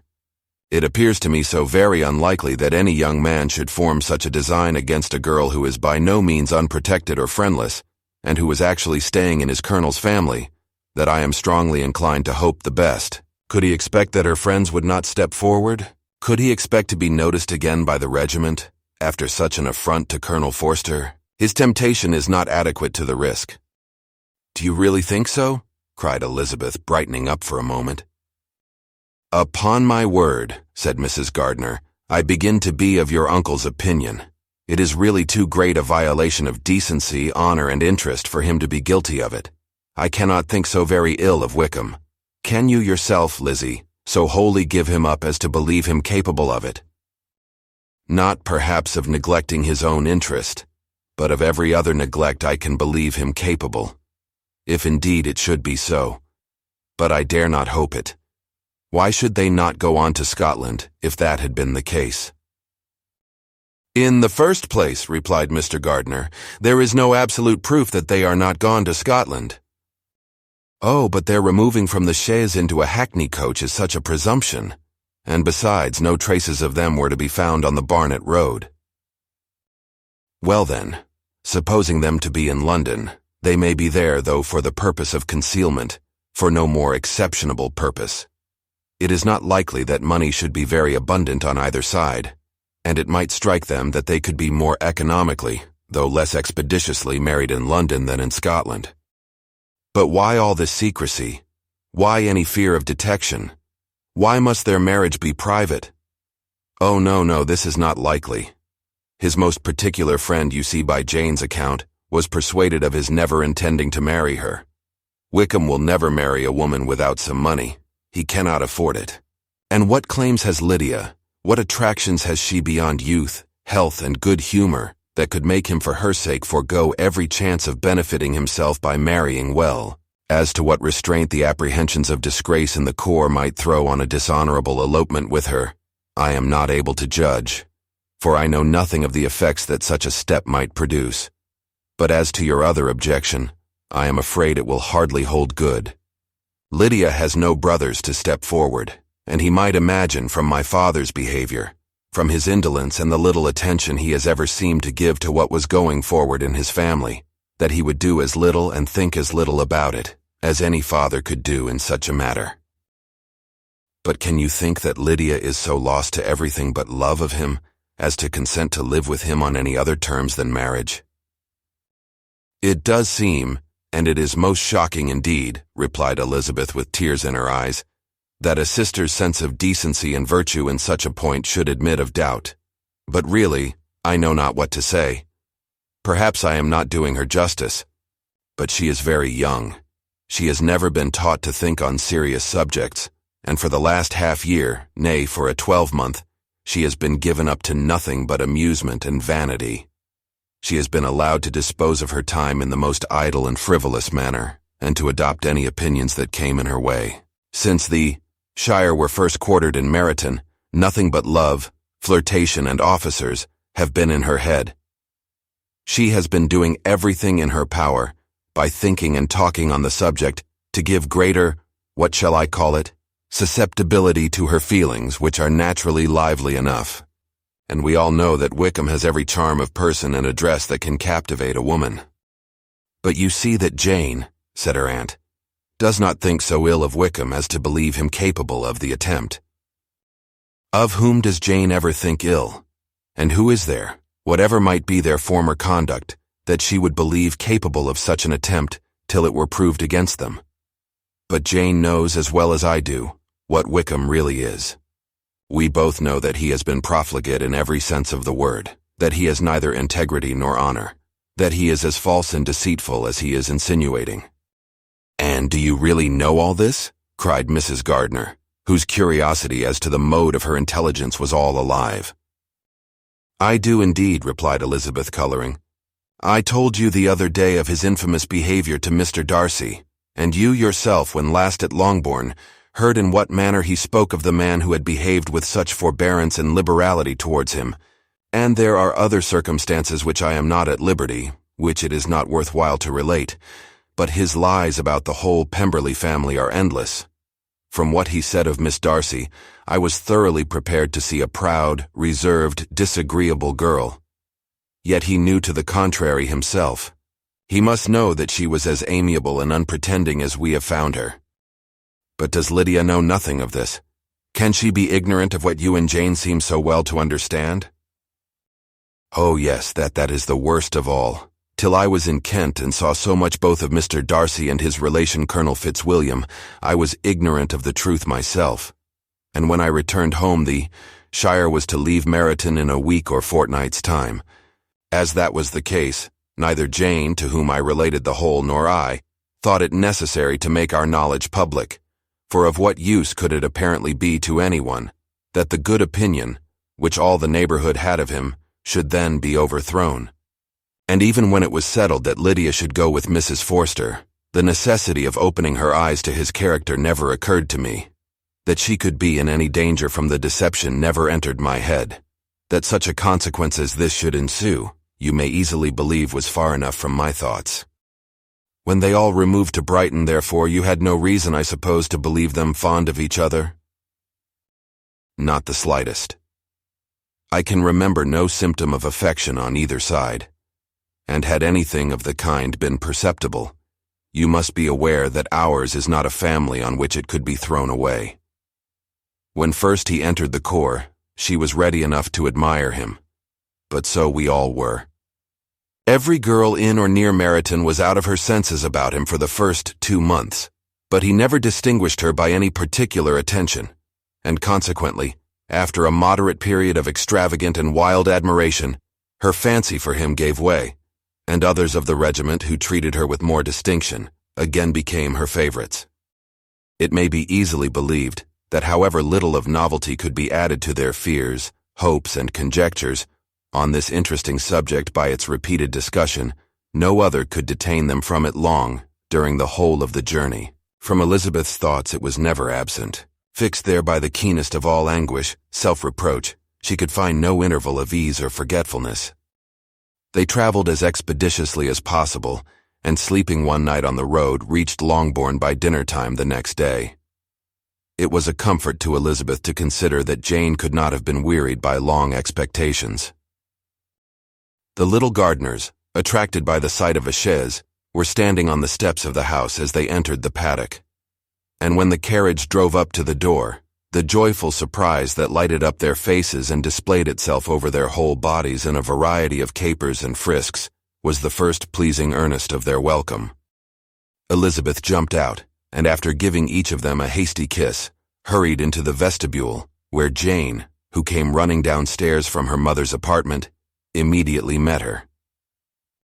Elizabeth, as she affectionately embraced her, whilst tears filled the eyes of both, lost not a moment in asking whether anything had been heard of the fugitives.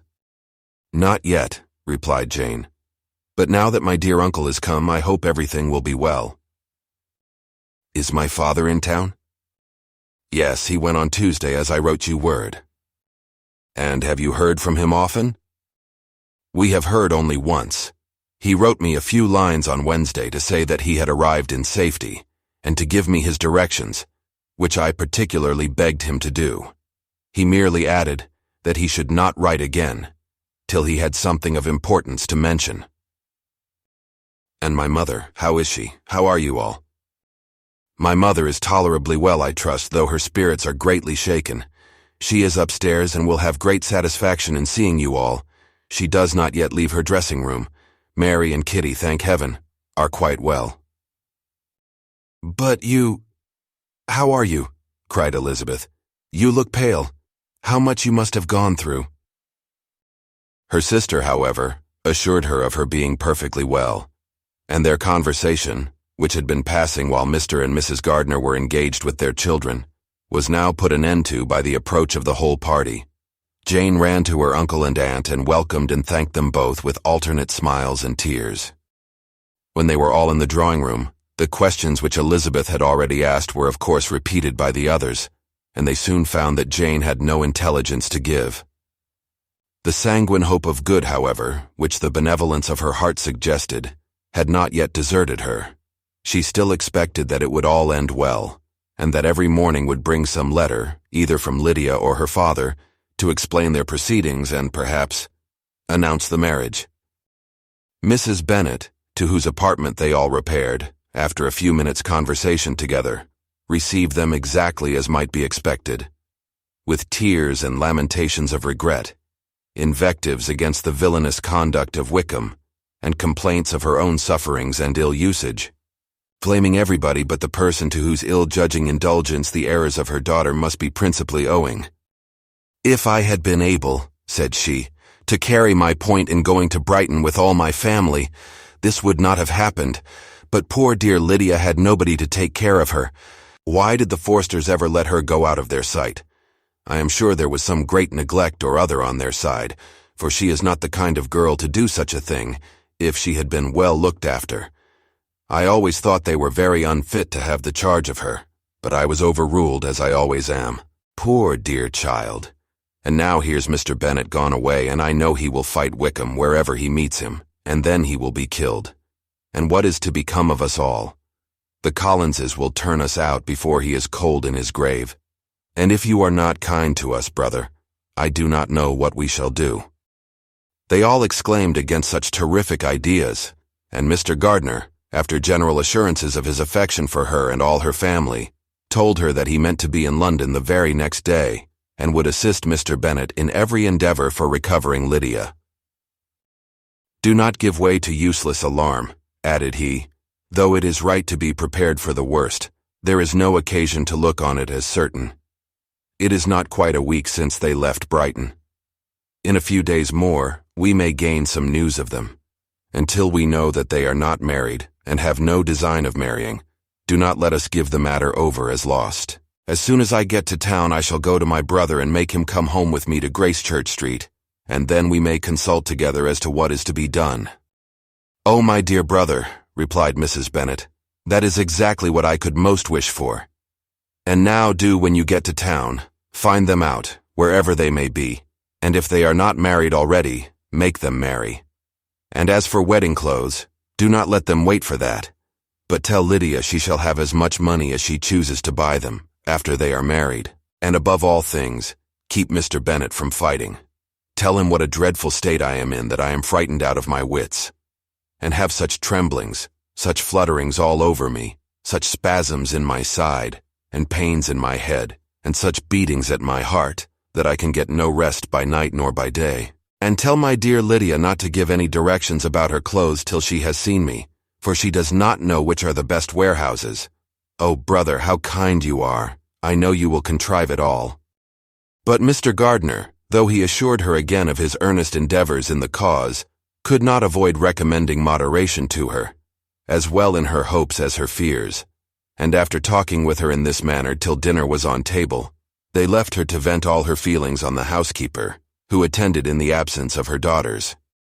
Though her brother and sister were persuaded that there was no real occasion for such a seclusion from the family, they did not attempt to oppose it, for they knew that she had not prudence enough to hold her tongue before the servants, while they waited at table, and judged it better that one only of the household, and the one whom they could most trust, should comprehend all her fears and solicitude on the subject. In the dining room they were soon joined by Mary and Kitty, who had been too busily engaged in their separate apartments to make their appearance before. One came from her books and the other from her toilette. The faces of both, however, were tolerably calm, and no change was visible in either, except that the loss of her favorite sister, or the anger which she had herself incurred in the business, had given something more of fretfulness than usual to the accents of Kitty. As for Mary, she was mistress enough of herself to whisper to Elizabeth, with a countenance of grave reflection, soon after they were seated at table, "This is a most unfortunate affair, and will probably be much talked of. But we must stem the tide of malice, and pour into the wounded bosoms of each other the balm of sisterly consolation." Then, perceiving in Elizabeth no inclination of replying, she added, "Unhappy as the event must be for Lydia, we may draw from it this useful lesson, that loss of virtue in a female is irretrievable, that one false step involves her in endless ruin, that her reputation is no less brittle than it is beautiful, and that she cannot be too much guarded in her behavior towards the undeserving of the other sex." Elizabeth lifted up her eyes in amazement, but was too much oppressed to make any reply. Mary, however, continued to console herself with such kind of moral extractions from the evil before them. In the afternoon, the two elder Miss Bennets were able to be for half an hour by themselves, and Elizabeth instantly availed herself of the opportunity of making any inquiries, which Jane was equally eager to satisfy. After joining in general lamentations over the dreadful sequel of this event, which Elizabeth considered as all but certain, and Miss Bennet could not assert to be wholly impossible, the former continued the subject by saying, "But tell me all and everything about it which I have not already heard. Give me further particulars." What did Colonel Forster say? Had they no apprehension of anything before the elopement took place? They must have seen them together forever. Colonel Forster did own that he had often suspected some partiality, especially on Lydia's side, but nothing to give him any alarm. I am so grieved for him. His behavior was attentive and kind to the utmost. He was coming to us, in order to assure us of his concern, before he had any idea of their not being gone to Scotland. When that apprehension first got abroad, it hastened his journey. And was Denny convinced that Wickham would not marry? Did he know of their intending to go off? Had Colonel Forster seen Denny himself? Yes, but when questioned by him, Denny denied knowing anything of their plan, and would not give his real opinion about it. He did not repeat his persuasion of their not marrying, and from that I'm inclined to hope he might have been misunderstood before. And till Colonel Forster came himself, not one of you entertained a doubt, I suppose, of their being really married? How was it possible that such an idea should enter our brains? I felt a little uneasy, a little fearful of my sister's happiness with him in marriage, because I knew that his conduct had not been always quite right. My father and mother knew nothing of that. They only felt how imprudent a match it must be. Kitty then owned with a very natural triumph on knowing more than the rest of us, that in Lydia's last letter she had prepared her for such a step. She had known, it seems, of their being in love with each other many weeks. But not before they went to Brighton? No, I believe not. And did Colonel Forster appear to think ill of Wickham himself? Does he know his real character? I must confess that he did not speak so well of Wickham as he formerly did. He believed him to be imprudent and extravagant, and since this sad affair has taken place, it is said that he left Meryton greatly in debt. But I hope this may be false. Oh, Jane, had we been less secret, had we told what we knew of him, this could not have happened. Perhaps it would have been better, replied her sister. But to expose the former faults of any person, without knowing what their present feelings were, seemed unjustifiable. We acted with the best intentions. Could Colonel Forster repeat the particulars of Lydia's note to his wife? He brought it with him for us to see. Jane then took it from her pocketbook and gave it to Elizabeth. These were the contents.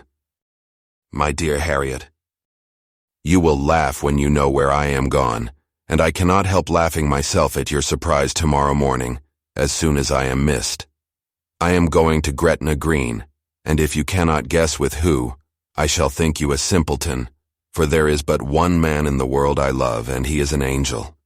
I should never be happy without him, so think it no harm to be off. You need not send them word at Longbourn of my going if you do not like it, for it will make the surprise the greater when I write to them, and sign my name Lydia Wickham. What a good joke it will be. I can hardly write for laughing. Pray make my excuses to Pratt for not keeping my engagement and dancing with him tonight. Tell him I hope he will excuse me when he knows all, and tell him I will dance with him at the next ball we meet with great pleasure. I shall send for my clothes when I get to Longbourn, but I wish you would tell Sally to mend a great slit in my worked muslin gown before they are packed up. Goodbye. Give my love to Colonel Forster. I hope you will drink to our good journey. Your affectionate friend, Lydia Bennet. Oh, thoughtless Lydia, cried Elizabeth when she had finished it. What a letter is this to be written at such a moment, but at least it shows that she was serious in the object of her journey.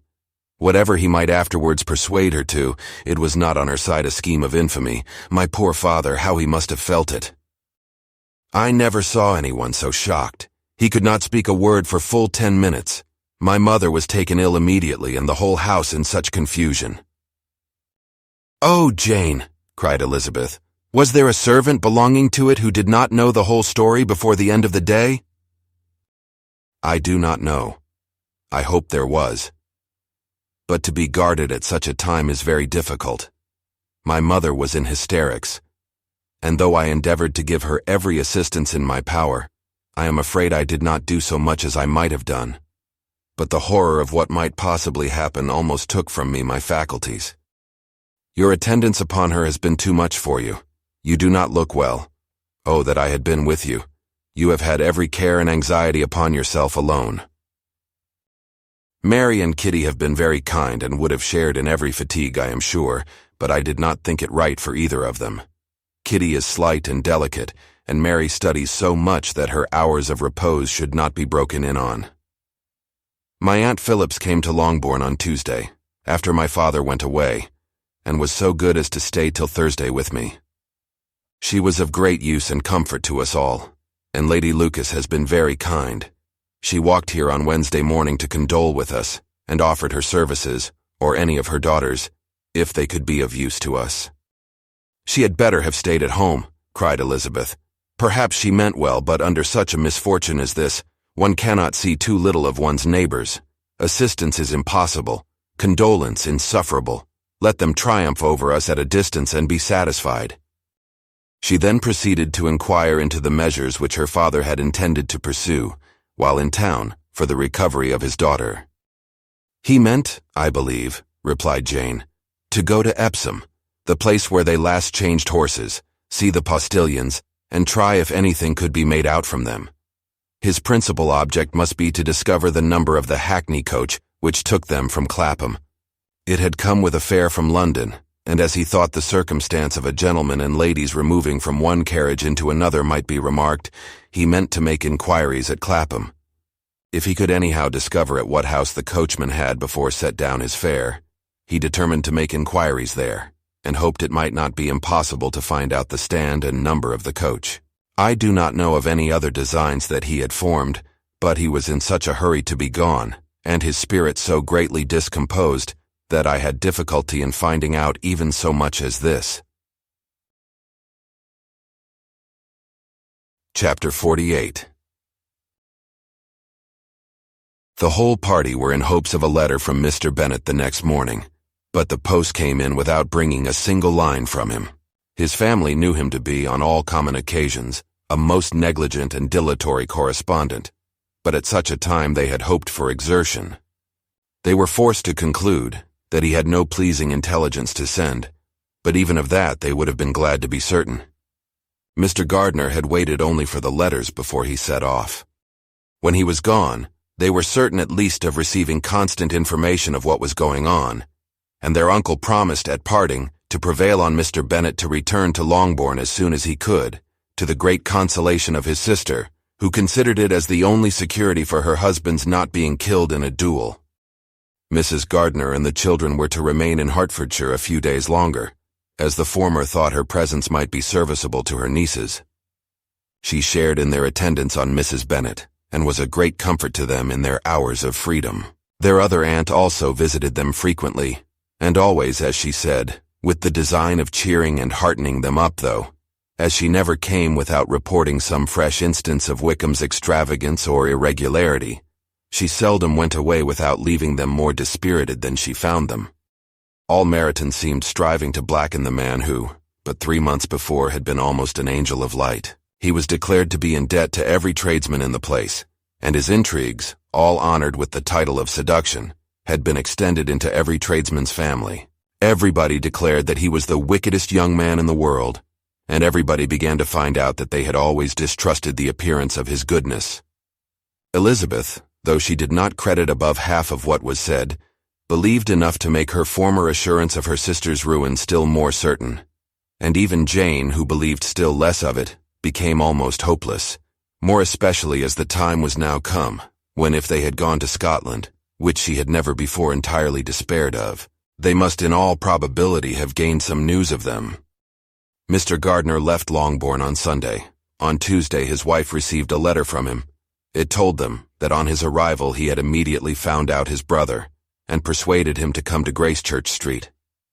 That Mr. Bennet had been to Epsom and Clapham before his arrival, but without gaining any satisfactory information, and that he was now determined to inquire at all the principal hotels in town, as Mr. Bennet thought it possible they might have gone to one of them. on their first coming to London before they procured lodgings. Mr. Gardner himself did not expect any success from this measure, but as his brother was eager in it, he meant to assist him in pursuing it. He added that Mr. Bennet seemed wholly disinclined at present to leave London, and promised to write again very soon. There was also a postscript to this effect. I have written to Colonel Forster to desire him to find out, if possible, from some of the young man's intimates in the regiment, whether Wickham has any relations or connections who would be likely to know in what part of the town he has now concealed himself. If there were anyone that one could apply to, with a probability of gaining such a clue as that, it might be of essential consequence. At present, we have nothing to guide us. Colonel Forster will, I dare say, do everything in his power to satisfy us on this head, but on second thoughts perhaps Lizzie could tell us what relations he has now living better than any other person. Elizabeth was at no loss to understand from whence this deference for her authority proceeded, but it was not in her power to give any information of so satisfactory a nature as the compliment deserved. She had never heard of his having had any relations except a father and mother, both of whom had been dead many years. It was possible, however, that some of his companions in the shire might be able to give more information, and though she was not very sanguine in expecting it, the application was a something to look forward to. Every day at Longbourn was now a day of anxiety, but the most anxious part of each was when the post was expected. The arrival of letters was the first grand object of every morning's impatience. Through letters, whatever of good or bad was to be told would be communicated, and every succeeding day was expected to bring some news of importance. But before they heard again from Mr. Gardner, a letter arrived for their father, from a different quarter, from Mr. Collins, which, as Jane had received directions to open all that came for him in his absence, she accordingly read. And Elizabeth, who knew what curiosities his letters always were, looked over her and read it likewise. It was as follows. My dear sir, I feel myself called upon by our relationship and my situation in life to condole with you on the grievous affliction you are now suffering under, of which we were yesterday informed by a letter from Hertfordshire. Be assured, my dear sir, that Mrs. Collins and myself sincerely sympathize with you and all your respectable family in your present distress, which must be of the bitterest kind, because proceeding from a cause which no time can remove.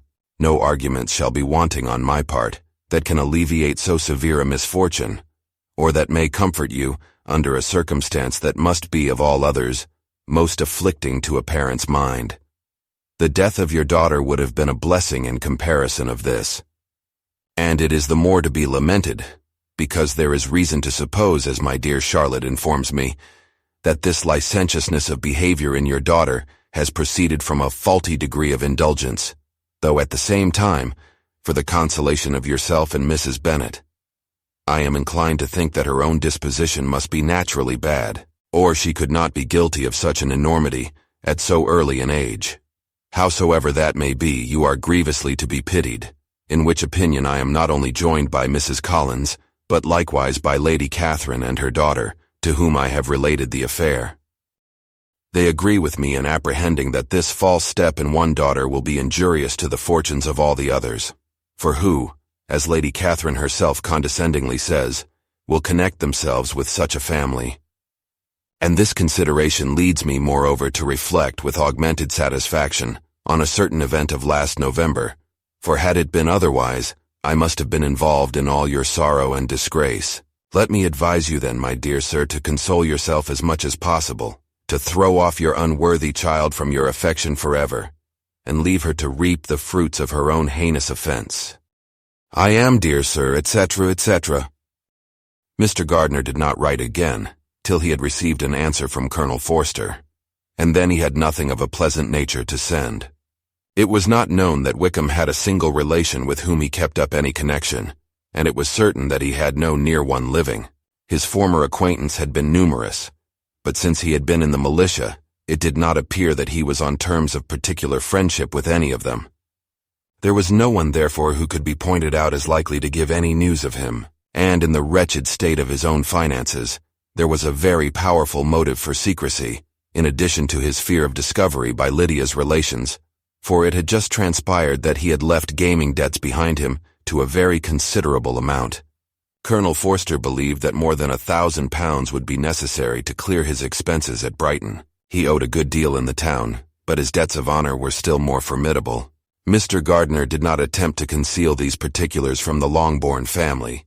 Jane heard them with horror. "A gamester!" she cried. "This is wholly unexpected. I had not an idea of it." Mr. Gardner added in his letter that they might expect to see their father at home on the following day, which was Saturday. Rendered spiritless by the ill success of all their endeavors, he had yielded to his brother-in-law's entreaty that he would return to his family and leave it to him to do whatever occasion might suggest to be advisable for continuing their pursuit. When Mrs. Bennet was told of this, she did not express so much satisfaction as her children expected, considering what her anxiety for his life had been before. "What? Is he coming home and without poor Lydia?" she cried. "Sure he will not leave London before he has found them. Who is to fight Wickham and make him marry her if he comes away?" As Mrs. Gardner began to wish to be at home, it was settled that she and her children should go to London at the same time that Mr. Bennet came from it. The coach, therefore, took them the first stage of their journey and brought its master back to Longbourn. Mrs. Gardner went away in all the perplexity about Elizabeth and her Derbyshire friend that had attended her from that part of the world. His name had never been voluntarily mentioned before them by her niece, and the kind of half-expectation which Mrs. Gardner had formed of their being followed by a letter from him had ended in nothing. Elizabeth had received none since her return that could come from Pemberley. The present unhappy state of the family rendered any other excuse for the lowness of her spirits unnecessary. Nothing, therefore, could be fairly conjectured from that, though Elizabeth, who was by this time tolerably well acquainted with her own feelings, was perfectly aware that had she known nothing of Darcy, she could have borne the dread of Lydia's infamy somewhat better. It would have spared her, she thought, one sleepless night out of 2. When Mr. Bennet arrived, he had all the appearance of his usual philosophic composure. He said as little as he had ever been in the habit of saying, made no mention of the business that had taken him away, and it was some time before his daughters had courage to speak of it. It was not till the afternoon when he joined them at tea that Elizabeth ventured to introduce the subject, and then, on her briefly expressing her sorrow for what he must have endured, he replied, "Say nothing of that. Who should suffer but myself? It has been my own doing, and I ought to feel it." "You must not be too severe upon yourself," replied Elizabeth. "You may well warn me against such an evil. Human nature is so prone to fall into it. No, Lizzie, let me once in my life feel how much I have been to blame. I am not afraid of being overpowered by the impression. It will pass away soon enough." "Do you suppose them to be in London?" "Yes, where else can they be so well concealed?" "And Lydia used to want to go to London," added Kitty. "She is happy then," said her father dryly, "and her residence there will probably be of some duration." Then, after a short silence, he continued, "Lizzie, I bear you no ill will for being justified in your advice to me last May, which, considering the event, shows some greatness of mind." They were interrupted by Miss Bennet, who came to fetch her mother's tea. "This is a parade," cried he, "which does one good. It gives such an elegance to misfortune. Another day I will do the same. I will sit in my library in my nightcap and powdering gown, and give as much trouble as I can, or perhaps I may defer it till Kitty runs away." "I am not going to run away, Papa," said Kitty fretfully. "If I should ever go to Brighton, I would behave better than Lydia." "You go to Brighton? I would not trust you so near it as Eastbourne for £50. No, Kitty, I have at least learnt to be cautious, and you will feel the effects of it. No officer is ever to enter my house again, nor even to pass through the village. Balls will be absolutely prohibited unless you stand up with one of your sisters, and you are never to stir out of doors till you can prove that you have spent 10 minutes of every day in a rational manner." Kitty, who took all these threats in a serious light, began to cry. "Well, well," said he, "do not make yourself unhappy. If you are a good girl for the next 10 years, I will take you to a review at the end of them." Chapter 49.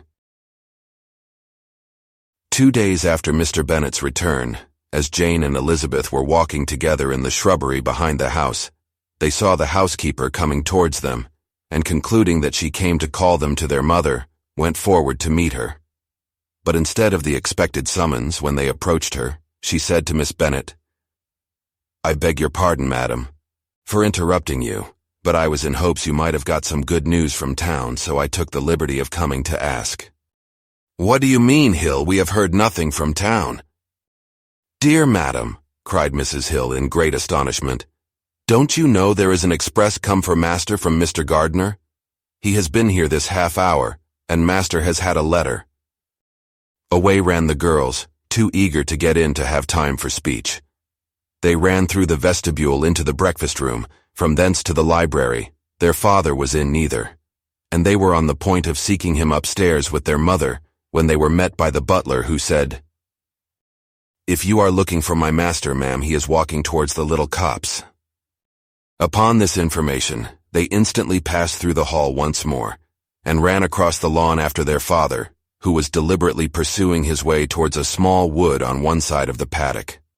Jane, who was not so light, nor so much in the habit of running as Elizabeth, soon lagged behind, while her sister, panting for breath, came up with him, and eagerly cried out, "Oh, Papa, what news, what news? Have you heard from my uncle?" "Yes, I have had a letter from him by express." "Well, and what news does it bring, good or bad?" "What is there of good to be expected?" said he, taking the letter from his pocket. "But perhaps you would like to read it." Elizabeth impatiently caught it from his hand. Jane now came up. "Read it aloud," said their father, "for I hardly know myself what it is about." Gracechurch Street, Monday, August 2nd. My dear brother, at last I am able to send you some tidings of my niece, and such as upon the whole I hope will give you satisfaction. Soon after you left me on Saturday, I was fortunate enough to find out in what part of London they were. The particulars I reserve till we meet. It is enough to know they are discovered. I have seen them both. "Then it is as I always hoped," cried Jane. "They are married." Elizabeth read on. "I have seen them both. They are not married, nor can I find there was any intention of being so. But if you are willing to perform the engagements which I have ventured to make on your side, I hope it will not be long before they are. All that is required of you is, to assure to your daughter by settlement, her equal share of the £5,000, secured among your children after the decease of yourself and my sister, and moreover, to enter into an engagement of allowing her during your life £100 per annum. These are conditions which, considering everything, I had no hesitation in complying with as far as I thought myself privileged for you. I shall send this by express, that no time may be lost in bringing me your answer. You will easily comprehend, from these particulars, that Mr. Wickham's circumstances are not so hopeless as they are generally believed to be. The world has been deceived in that respect, and I am happy to say there will be some little money, even when all his debts are discharged, to settle on my niece, in addition to her own fortune. If, as I conclude will be the case, you send me full powers to act in your name throughout the whole of this business, I will immediately give directions to Haggerston for preparing a proper settlement. There will not be the smallest occasion for your coming to town again. Therefore stay quietly at Longbourn, and depend on my diligence and care. Send back your answer as soon as you can, and be careful to write explicitly. We have judged it best that my niece should be married from this house, of which I hope you will approve. She comes to us today. I shall write again as soon as anything more is determined on. Yours, etc. Edward Gardiner. "Is it possible?" cried Elizabeth when she had finished. "Can it be possible that he will marry her?" "Wickham is not so undeserving then as we have thought him," said her sister. "My dear father, I congratulate you." "And have you answered the letter?" said Elizabeth. "No, but it must be done soon." Most earnestly did she then entreat him to lose no more time before he wrote. "Oh, my dear father," she cried, "come back and write immediately. Consider how important every moment is in such a case." "Let me write for you," said Jane, "if you dislike the trouble yourself." "I dislike it very much," he replied, "but it must be done." And so saying, he turned back with them and walked towards the house. "And may I ask?" said Elizabeth. "But the terms, I suppose, must be complied with." "Complied with? I'm only ashamed of his asking so little."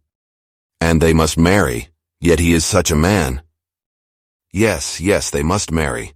There is nothing else to be done. But there are two things that I want very much to know. One is, how much money your uncle has laid down to bring it about, and the other, how I am ever to pay him." "Money, my uncle!" cried Jane. "What do you mean, sir?" "I mean that no man in his proper senses would marry Lydia on so slight a temptation as 100 a year during my life, and 50 after I am gone." "That is very true," said Elizabeth, "though it had not occurred to me before. His debts to be discharged, and something still to remain. Oh, it must be my uncle's doings. Generous good man, I am afraid he has distressed himself. A small sum could not do all this." "No," said her father. "Wickham's a fool if he takes her with a farthing less than £10,000. I should be sorry to think so ill of him in the very beginning of our relationship." £10,000! Heaven forbid! How is half such a sum to be repaid?" Mr. Bennet made no answer, and each of them, deep in thought, continued silent till they reached the house. Their father then went to the library to write, and the girls walked into the breakfast room. "And they are really to be married," cried Elizabeth, as soon as they were by themselves. "How strange this is, and for this we are to be thankful, that they should marry. Small as is their chance of happiness, and wretched as is his character, we are forced to rejoice. Oh, Lydia!" "I comfort myself with thinking," replied Jane, "that he certainly would not marry Lydia if he had not a real regard for her. Though our kind uncle has done something towards clearing him, I cannot believe that £10,000 or anything like it has been advanced. He has children of his own and may have more. How could he spare half £10,000? "If we are ever able to learn what Wickham's debts have been," said Elizabeth, "and how much is settled on his side on our sister, we shall exactly know what Mr. Gardner has done for them, because Wickham has not sixpence of his own. The kindness of my uncle and aunt can never be requited. Their taking her home, and affording her their personal protection and countenance, is such a sacrifice to her advantage, as years of gratitude cannot enough acknowledge. By this time she is actually with them. If such goodness does not make her miserable now, she will never deserve to be happy. What a meeting for her when she first sees my aunt." "We must endeavor to forget all that has passed on either side," said Jane. "I hope and trust they will yet be happy. His consenting to marry her is a proof, I will believe, that he has come to a right way of thinking. Their mutual affection will steady them, and I flatter myself they will settle so quietly, and live in so rational a manner, as may in time make their past imprudence forgotten." "Their conduct has been such," replied Elizabeth, "as neither you nor I nor anybody can ever forget. It is useless to talk of it." It now occurred to the girls that their mother was in all likelihood perfectly ignorant of what had happened. They went to the library, therefore, and asked their father whether he would not wish them to make it known to her. He was writing, and without raising his head, coolly replied, "Just as you please." "May we take my uncle's letter to read to her?" "Take whatever you like and get away." Elizabeth took the letter from his writing table, and they went upstairs together. Mary and Kitty were both with Mrs. Bennet. One communication would therefore do for all. After a slight preparation for good news, the letter was read aloud. Mrs. Bennet could hardly contain herself. As soon as Jane had read Mr. Gardner's hope of Lydia's being soon married, her joy burst forth, and every following sentence added to its exuberance. She was now in an irritation as violent from delight as she had ever been fidgety from alarm and vexation. To know that her daughter would be married was enough. She was disturbed by no fear for her felicity, nor humbled by any remembrance of her misconduct. "My dear, dear Lydia," she cried, "this is delightful indeed. She will be married. I shall see her again. She will be married at 16. My good, kind brother. I knew how it would be. I knew he would manage everything. How I long to see her, and to see dear Wickham too. But the clothes, the wedding clothes. I will write to my sister Gardner about them directly. Lizzie, my dear, run down to your father and ask him how much he will give her. Stay, stay, I will go myself. Ring the bell, Kitty, for Hill. I will put on my things in a moment. My dear, dear Lydia, how merry we shall be together when we meet." Her eldest daughter endeavored to give some relief to the violence of these transports by leading her thoughts to the obligations which Mr. Gardner's behavior laid them all under. "For we must attribute this happy conclusion," she added, "in a great measure to his kindness. We are persuaded that he has pledged himself to assist Mr. Wickham with money." "Well," cried her mother, "it is all very right. Who should do it but her own uncle? If he had not had a family of his own, I and my children must have had all his money, you know. And it is the first time we have ever had anything from him except a few presents. Well, I am so happy. In a short time I shall have a daughter married. Mrs. Wickham, how well it sounds. And she was only 16 last June. My dear Jane, I am in such a flutter that I am sure I can't write, so I will dictate and you write for me. We will settle with your father about the money afterwards, but the things should be ordered immediately." She was then proceeding to all the particulars of calico, muslin, and cambric, and would shortly have dictated some very plentiful orders, had not Jane, though with some difficulty, persuaded her to wait till her father was at leisure to be consulted. One day's delay, she observed, would be of small importance, and her mother was too happy to be quite so obstinate as usual. Other schemes, too, came into her head. "I will go to Meryton," said she, "as soon as I am dressed, and tell the good news to my sister Phillips. And as I come back, I can call on Lady Lucas and Mrs. Long. Kitty, run down and order the carriage. An airing would do me a great deal of good, I am sure. Girls, can I do anything for you in Meryton? Oh, here comes Hill. My dear Hill, have you heard the good news? Miss Lydia is going to be married, and you shall all have a bowl of punch to make merry at her wedding." Mrs. Hill began instantly to express her joy. Elizabeth received her congratulations amongst the rest, and then, sick of this folly, took refuge in her own room, that she might think with freedom.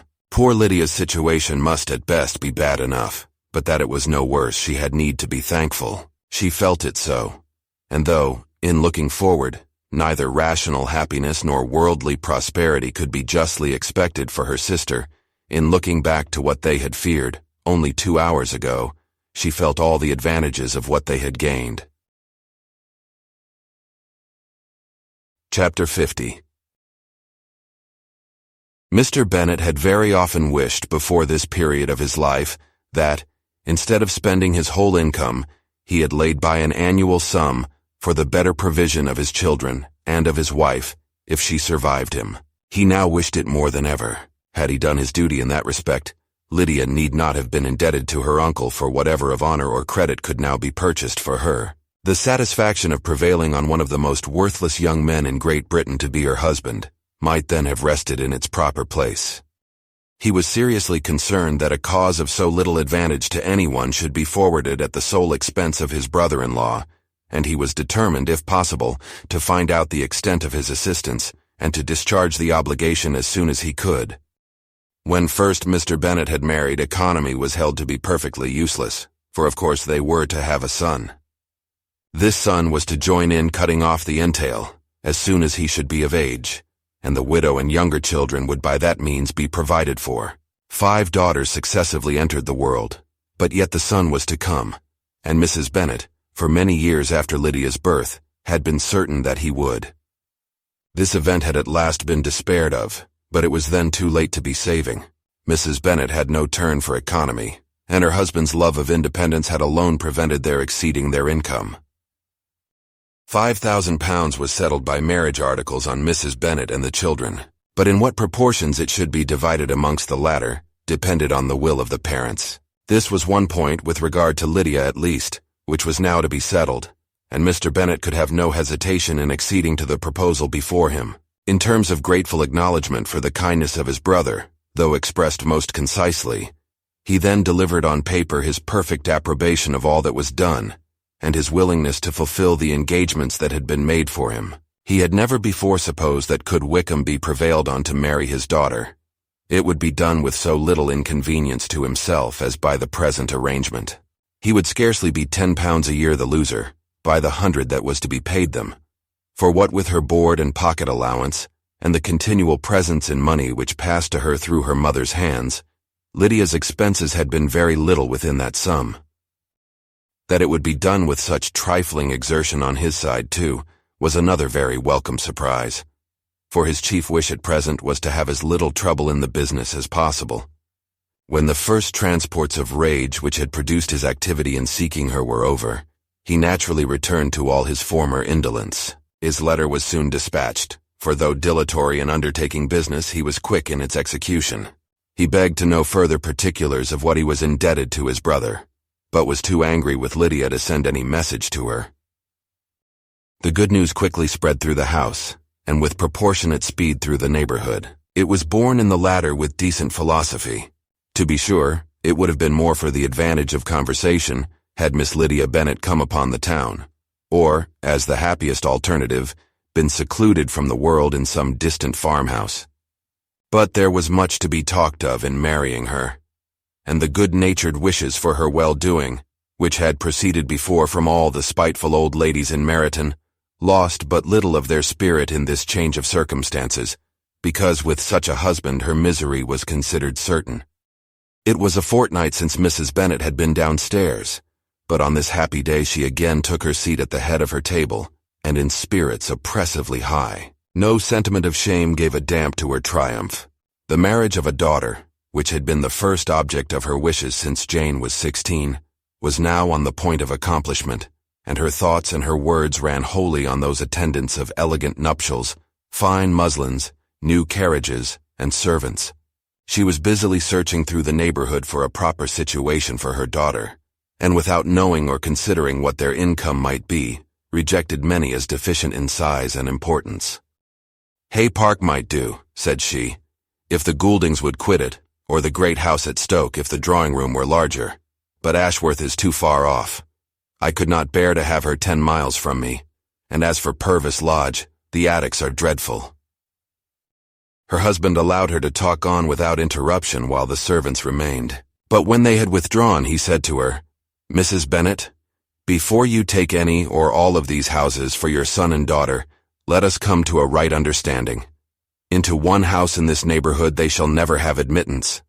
I will not encourage the imprudence of either by receiving them at Longbourn."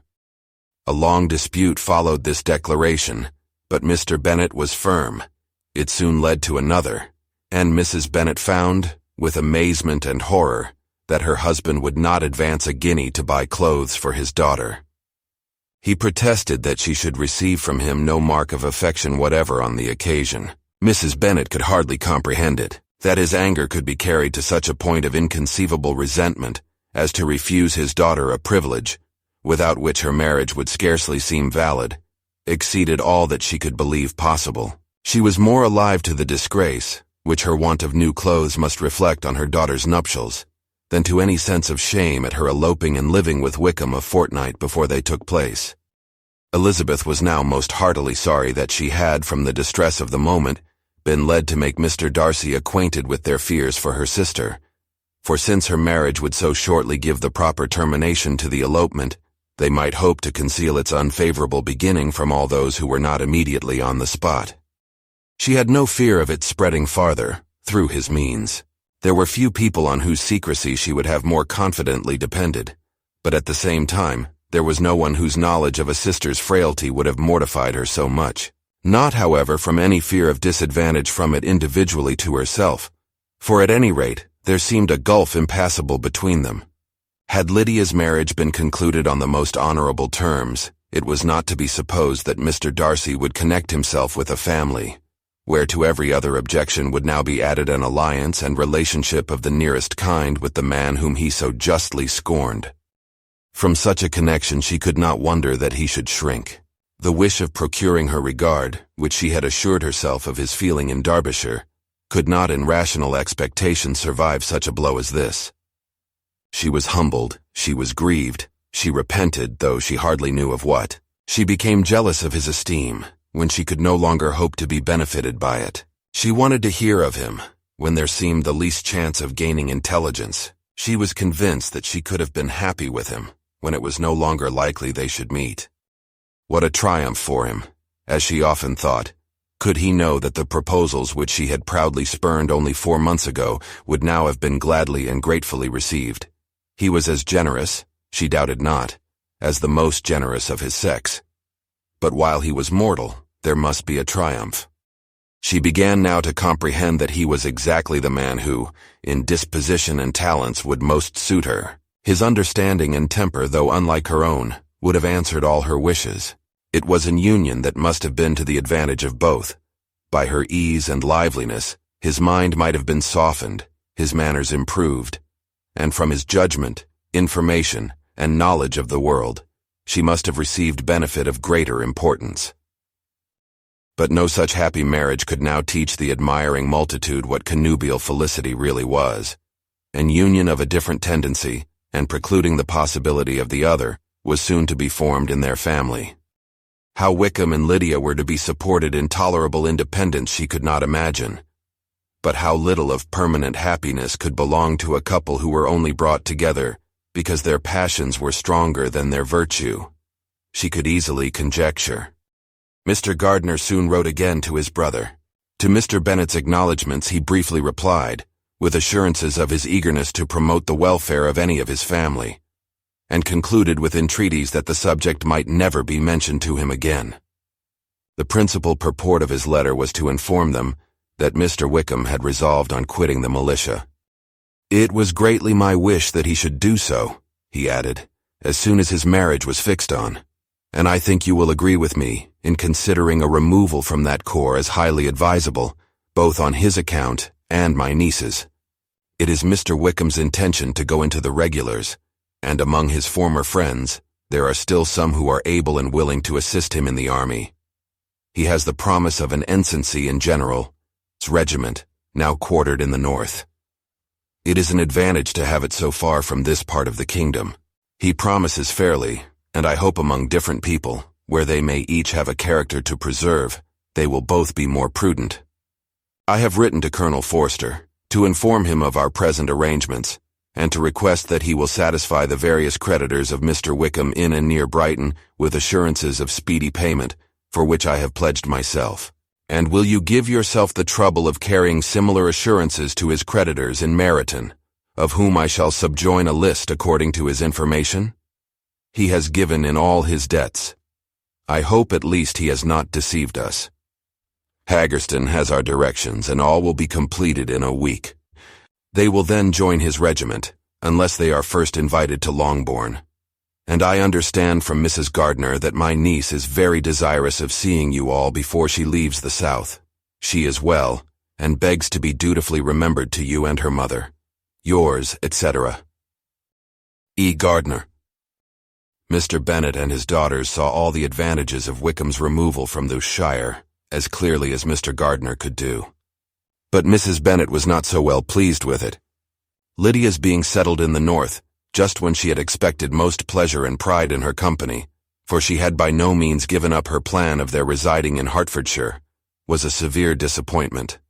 And besides, it was such a pity that Lydia should be taken from a regiment where she was acquainted with everybody and had so many favorites. She is so fond of Mrs. Forster, said she, it will be quite shocking to send her away, and there are several of the young men too that she likes very much. The officers may not be so pleasant in General's regiment. His daughter's request, for such it might be considered, of being admitted into her family again, before she set off for the north, received at first an absolute negative. But Jane and Elizabeth, who agreed in wishing, for the sake of their sister's feelings and consequence, that she should be noticed on her marriage by her parents, urged him so earnestly, yet so rationally and so mildly, to receive her and her husband at Longbourn as soon as they were married, that he was prevailed on to think as they thought and act as they wished, and their mother had the satisfaction of knowing that she should be able to show her married daughter in the neighborhood before she was banished to the north. When Mr. Bennet wrote again to his brother, therefore, he sent his permission for them to come, and it was settled that as soon as the ceremony was over, they should proceed to Longbourn. Elizabeth was surprised, however, that Wickham should consent to such a scheme, and had she consulted only her own inclination, any meeting with him would have been the last object of her wishes. Chapter 51. Their sister's wedding day arrived, and Jane and Elizabeth felt for her probably more than she felt for herself. The carriage was sent to meet them and they were to return in it by dinner time. Their arrival was dreaded by the elder Miss Bennets and Jane more especially, who gave Lydia the feelings which would have attended herself had she been the culprit, and was wretched in the thought of what her sister must endure. They came. The family were assembled in the breakfast room to receive them. Smiles decked the face of Mrs. Bennet as the carriage drove up to the door. Her husband looked impenetrably grave, her daughters alarmed, anxious, uneasy. Lydia's voice was heard in the vestibule. The door was thrown open, and she ran into the room. Her mother stepped forwards, embraced her, and welcomed her with rapture, gave her hand with an affectionate smile to Wickham, who followed his lady, and wished them both joy, with an alacrity which showed no doubt of their happiness. Their reception from Mr. Bennet, to whom they then turned, was not quite so cordial. His countenance rather gained in austerity, and he scarcely opened his lips. The easy assurance of the young couple, indeed, was enough to provoke him. Elizabeth was disgusted, and even Miss Bennet was shocked. Lydia was Lydia still, untamed, unabashed, wild, noisy, and fearless.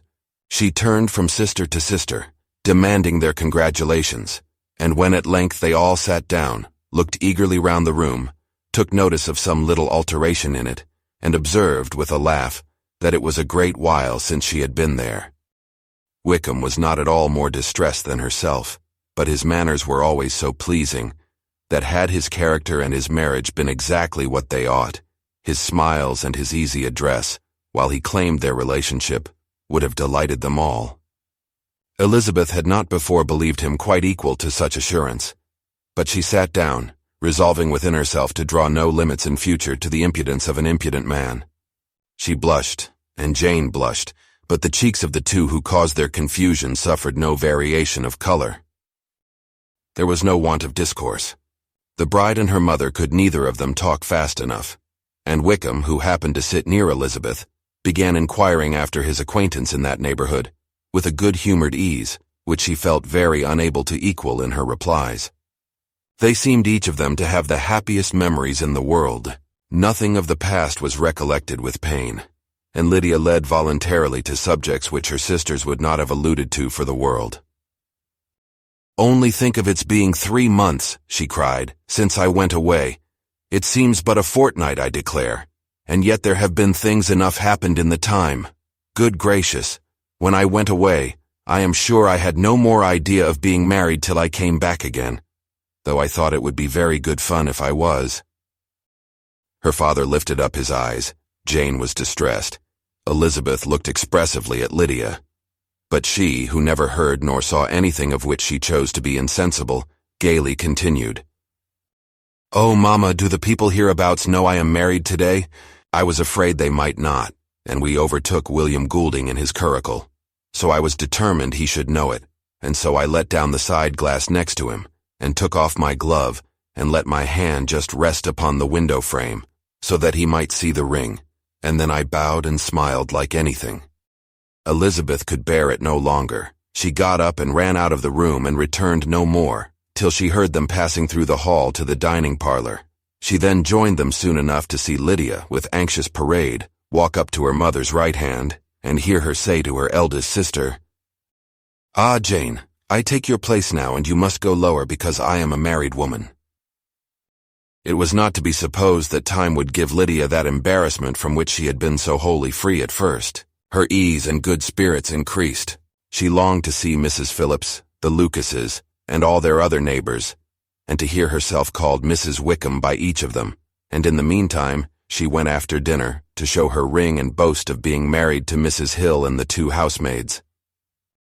"Well, Mamma," said she when they were all returned to the breakfast room, "and what do you think of my husband? Is not he a charming man? I am sure my sisters must all envy me. I only hope they may have half my good luck. They must all go to Brighton. That is the place to get husbands. What a pity it is, Mamma, we did not all go." "Very true, and if I had my will we should. But, my dear Lydia, I don't at all like your going such a way off. Must it be so? Oh, Lord, yes, there is nothing in that. I shall like it of all things. You and Papa and my sisters must come down and see us. We shall be at Newcastle all the winter, and I dare say there will be some balls, and I will take care to get good partners for them all. I should like it beyond anything, said her mother. And then when you go away, you may leave one or two of my sisters behind you, and I dare say I shall get husbands for them before the winter is over. I thank you for my share of the favor, said Elizabeth, but I do not particularly like your way of getting husbands. Their visitors were not to remain above 10 days with them. Mr. Wickham had received his commission before he left London, and he was to join his regiment at the end of a fortnight. No one but Mrs. Bennet regretted that their stay would be so short, and she made the most of the time by visiting about with her daughter and having very frequent parties at home. These parties were acceptable to all. To avoid a family circle was even more desirable to such as did think than such as did not. Wickham's affection for Lydia was just what Elizabeth had expected to find it, not equal to Lydia's for him. She had scarcely needed her present observation to be satisfied, from the reason of things, that their elopement had been brought on by the strength of her love rather than by his, and she would have wondered why, without violently caring for her, he chose to elope with her at all, had she not felt certain that his flight was rendered necessary by distress of circumstances. And if that were the case, he was not the young man to resist an opportunity of having a companion. Lydia was exceedingly fond of him. He was her dear Wickham on every occasion. No one was to be put in competition with him. He did everything best in the world, and she was sure he would kill more birds on the 1st of September than anybody else in the country. One morning, soon after their arrival, as she was sitting with her 2 elder sisters, she said to Elizabeth, "Lizzie, I never gave you an account of my wedding, I believe. You were not by when I told Mamma and the others all about it. Are not you curious to hear how it was managed?" "No, really," replied Elizabeth. "I think there cannot be too little said on the subject." "La, you are so strange. But I must tell you how it went off. We were married, you know, at St. Clement's because Wickham's lodgings were in that parish, and it was settled that we should all be there by 11 o'clock. My uncle and aunt and I were to go together, and the others were to meet us at the church. Well, Monday morning came and I was in such a fuss. I was so afraid, you know, that something would happen to put it off, and then I should have gone quite distracted, and there was my aunt, all the time I was dressing, preaching and talking away just as if she was reading a sermon. However, I did not hear above 1 word in 10, for I was thinking, you may suppose, of my dear Wickham. I longed to know whether he would be married in his blue coat. Well, and so we breakfasted at 10 as usual. I thought it would never be over. For by the by, you are to understand that my uncle and aunt were horrid unpleasant all the time I was with them. If you'll believe me, I did not once put my foot out of doors, though I was there a fortnight. Not one party or scheme or anything. To be sure, London was rather thin, but however, the little theatre was open. Well, and so just as the carriage came to the door, my uncle was called away upon business to that horrid man, Mr. Stone. And then, you know, when once they get together, there is no end of it. Well, I was so frightened I did not know what to do, for my uncle was to give me away. And if we were beyond the hour, we could not be married all day. But luckily, he came back again in 10 minutes' time, and then we all set out. However, I recollected afterwards that if he had been prevented going, the wedding need not be put off, for Mr. Darcy might have done as well. "Mr. Darcy," repeated Elizabeth in utter amazement. "Oh, yes. He was to come there with Wickham, you know. But gracious me, I quite forgot. I ought not to have said a word about it. I promised them so faithfully. What will Wickham say? It was to be such a secret." "If it was to be a secret," said Jane, "say not another word on the subject. You may depend upon my seeking no further." "Oh, certainly," said Elizabeth, though burning with curiosity. "We will ask you no questions." "Thank you," said Lydia. "For if you did, I should certainly tell you all, and then Wickham would be so angry." On such encouragement to ask, Elizabeth was forced to put it out of her power by running away. But to live in ignorance on such a point was impossible, or at least it was impossible not to try for information. Mr. Darcy had been at her sister's wedding. It was exactly a scene, and exactly among people where he had apparently least to do and least temptation to go. Conjectures as to the meaning of it, rapid and wild, hurried into her brain, but she was satisfied with none. Those that best pleased her, as placing his conduct in the noblest light, seemed most improbable. She could not bear such suspense, and hastily seizing a sheet of paper, wrote a short letter to her aunt, to request an explanation of what Lydia had dropped, if it were compatible with the secrecy which had been intended. "You may readily comprehend," she added, "what my curiosity must be to know how a person unconnected with any of us, and comparatively speaking, a stranger to our family, should have been amongst you at such a time. Pray write instantly, and let me understand it, unless it is, for very cogent reasons, to remain in the secrecy which Lydia seems to think necessary, and then I must endeavor to be satisfied with ignorance. Not that I shall, though," she added to herself, and she finished the letter. "And, my dear aunt, if you do not tell me in an honorable manner, I shall certainly be reduced to tricks and stratagems to find it out." Jane's delicate sense of honor would not allow her to speak to Elizabeth privately of what Lydia had let fall. Elizabeth was glad of it. Till it appeared whether her inquiries would receive any satisfaction, she had rather be without a confidant. Chapter 52. Elizabeth had the satisfaction of receiving an answer to her letter as soon as she possibly could. She was no sooner in possession of it than, hurrying into the little copse, where she was least likely to be interrupted, she sat down on one of the benches and prepared to be happy. For the length of the letter convinced her that it did not contain a denial. Gracechurch Street, September 6th. My dear niece, I have just received your letter, and shall devote this whole morning to answering it, as I foresee that a little writing will not comprise what I have to tell you. I must confess myself surprised by your application. I did not expect it from you.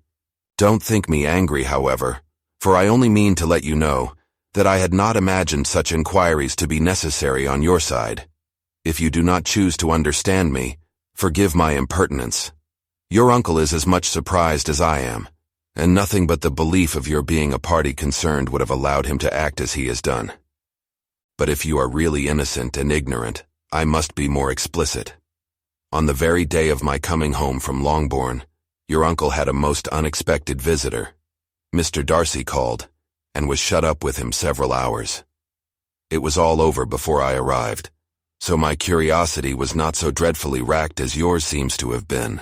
He came to tell Mr. Gardner that he had found out where your sister and Mr. Wickham were, and that he had seen and talked with them both. Wickham repeatedly, Lydia once.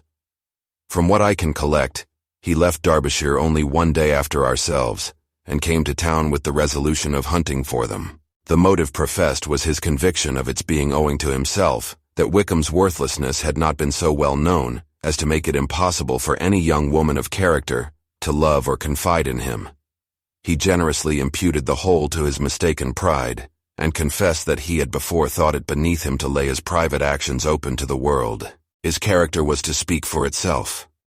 He called it therefore his duty to step forward, and endeavor to remedy an evil which had been brought on by himself. If he had another motive, I am sure it would never disgrace him. He had been some days in town before he was able to discover them, but he had something to direct his search, which was more than we had, and the consciousness of this was another reason for his resolving to follow us. There is a lady, it seems, a Mrs. Young, who was some time ago governess to Miss Darcy, and was dismissed from her charge on some cause of disapprobation, though he did not say what. She then took a large house in Edward Street, and has since maintained herself by letting lodgings. This Mrs. Young was, he knew, intimately acquainted with Wickham, and he went to her for intelligence of him, as soon as he got to town. But it was 2 or 3 days before he could get from her what he wanted. She would not betray her trust, I suppose, without bribery and corruption, for she really did know where her friend was to be found. Wickham indeed had gone to her on their first arrival in London, and had she been able to receive them into her house, they would have taken up their abode with her.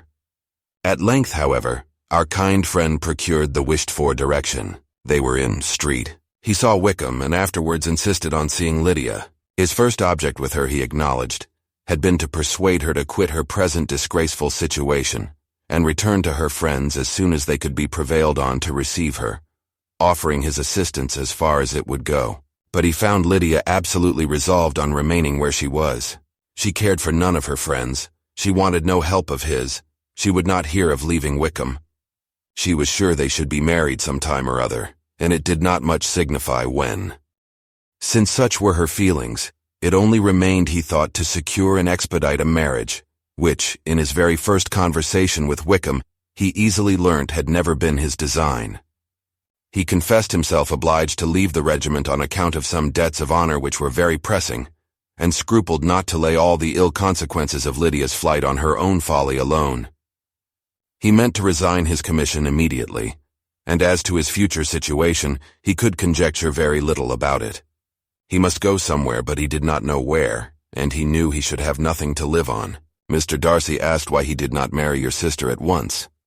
Though Mr. Bennet was not imagined to be very rich, he would have been able to do something for him, and his situation must have been benefited by marriage. But he found, in reply to this question, that Wickham still cherished the hope of more effectually making his fortune by marriage in some other country. Under such circumstances, however, he was not likely to be proof against the temptation of immediate relief. They met several times, for there was much to be discussed. Wickham, of course, wanted more than he could get, but at length was reduced to be reasonable. Everything being settled between them, Mr. Darcy's next step was to make your uncle acquainted with it, and he first called in Gracechurch Street the evening before I came home.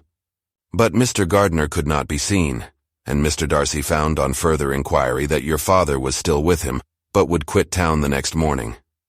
He did not judge your father to be a person whom he could so properly consult as your uncle, and therefore readily postponed seeing him till after the departure of the former. He did not leave his name, and till the next day it was only known that a gentleman had called on business. On Saturday he came again. Your father was gone, your uncle at home, and as I said before, they had a great deal of talk together. They met again on Sunday, and then I saw him too. It was not all settled before Monday. As soon as it was, the express was sent off to Longbourn. But our visitor was very obstinate. I fancy, Lizzie, that obstinacy is the real defect of his character after all. He has been accused of many faults at different times, but this is the true one. Nothing was to be done that he did not do himself, though I am sure, and I do not speak it to be thanked, therefore say nothing about it. Your uncle would most readily have settled the whole. They battled it together for a long time, which was more than either the gentleman or lady concerned in it deserved. But at last your uncle was forced to yield, and instead of being allowed to be of use to his niece, was forced to put up with only having the probable credit of it, which went sorely against the grain, and I really believe your letter this morning gave him great pleasure, because it required an explanation that would rob him of his borrowed feathers, and give the praise where it was due. But Lizzie, this must go no further than yourself or Jane at most. You know pretty well, I suppose, what has been done for the young people. His debts are to be paid, amounting, I believe, to considerably more than £1,000. Another 1,000 in addition to her own settled upon her, and his commission purchased. The reason why all this was to be done by him alone was such as I have given above. It was owing to him, to his reserve and want of proper consideration, that Wickham's character had been so misunderstood, and consequently that he had been received and noticed as he was. Perhaps there was some truth in this, though I doubt whether his reserve or anybody's reserve can be answerable for the event. But in spite of all this fine talking, my dear Lizzie, you may rest perfectly assured that your uncle would never have yielded, if we had not given him credit for another interest in the affair. When all this was resolved on, he returned again to his friends who were still staying at Pemberley. But it was agreed that he should be in London once more when the wedding took place, and all money matters were then to receive the last finish. I believe I have now told you everything. It is a relation which you tell me is to give you great surprise. I hope at least it will not afford you any displeasure. Lydia came to us, and Wickham had constant admission to the house. He was exactly what he had been when I knew him in Hertfordshire. But I would not tell you how little I was satisfied with her behavior while she stayed with us, if I had not perceived by Jane's letter last Wednesday that her conduct on coming home was exactly of a piece with it, and therefore what I now tell you can give you no fresh pain. I talked to her repeatedly in the most serious manner, representing to her the wickedness of what she had done, and all the unhappiness she had brought on her family. If she heard me, it was by good luck, for I am sure she did not listen. I was sometimes quite provoked, but then I recollected my dear Elizabeth and Jane, and for their sakes had patience with her. Mr. Darcy was punctual in his return, and as Lydia informed you, attended the wedding. He dined with us the next day, and was to leave town again on Wednesday or Thursday. Will you be very angry with me, my dear Lizzie, if I take this opportunity of saying, what I was never bold enough to say before, how much I like him? His behavior to us has, in every respect, been as pleasing as when we were in Derbyshire. His understanding and opinions all please me. He wants nothing but a little more liveliness, and that if he marry prudently, his wife may teach him. I thought him very sly. He hardly ever mentioned your name, but slyness seems the fashion. Pray forgive me, if I have been very presuming, or at least do not punish me so far as to exclude me from P. I shall never be quite happy till I have been all round the park. A low phaeton with a nice little pair of ponies would be the very thing. But I must write no more. The children have been wanting me this half hour. Yours very sincerely, M. Gardiner. The contents of this letter threw Elizabeth into a flutter of spirits, in which it was difficult to determine whether pleasure or pain bore the greatest share. The vague and unsettled suspicions which uncertainty had produced, of what Mr. Darcy might have been doing to forward her sister's match, which she had feared to encourage, as an exertion of goodness too great to be probable, and at the same time dreaded to be just, from the pain of obligation, were proved beyond their greatest extent to be true. He had followed them purposely to town. He had taken on himself all the trouble and mortification attendant on such a research, in which supplication had been necessary to a woman whom he must abominate and despise, and where he was reduced to frequently meet, reason with, persuade, and finally bribe the man whom he always most wished to avoid, and whose very name it was punishment to him to pronounce. He had done all this for a girl whom he could neither regard nor esteem. Her heart did whisper that he had done it for her, but it was a hope shortly checked by other considerations, and she soon felt that even her vanity was insufficient, when required to depend on his affection for her, for a woman who had already refused him, as able to overcome a sentiment so natural as abhorrence against relationship with Wickham. Brother-in-law of Wickham, every kind of pride must revolt from the connection. He had, to be sure, done much. She was ashamed to think how much. But he had given a reason for his interference, which asked no extraordinary stretch of belief. It was reasonable that he should feel he had been wrong.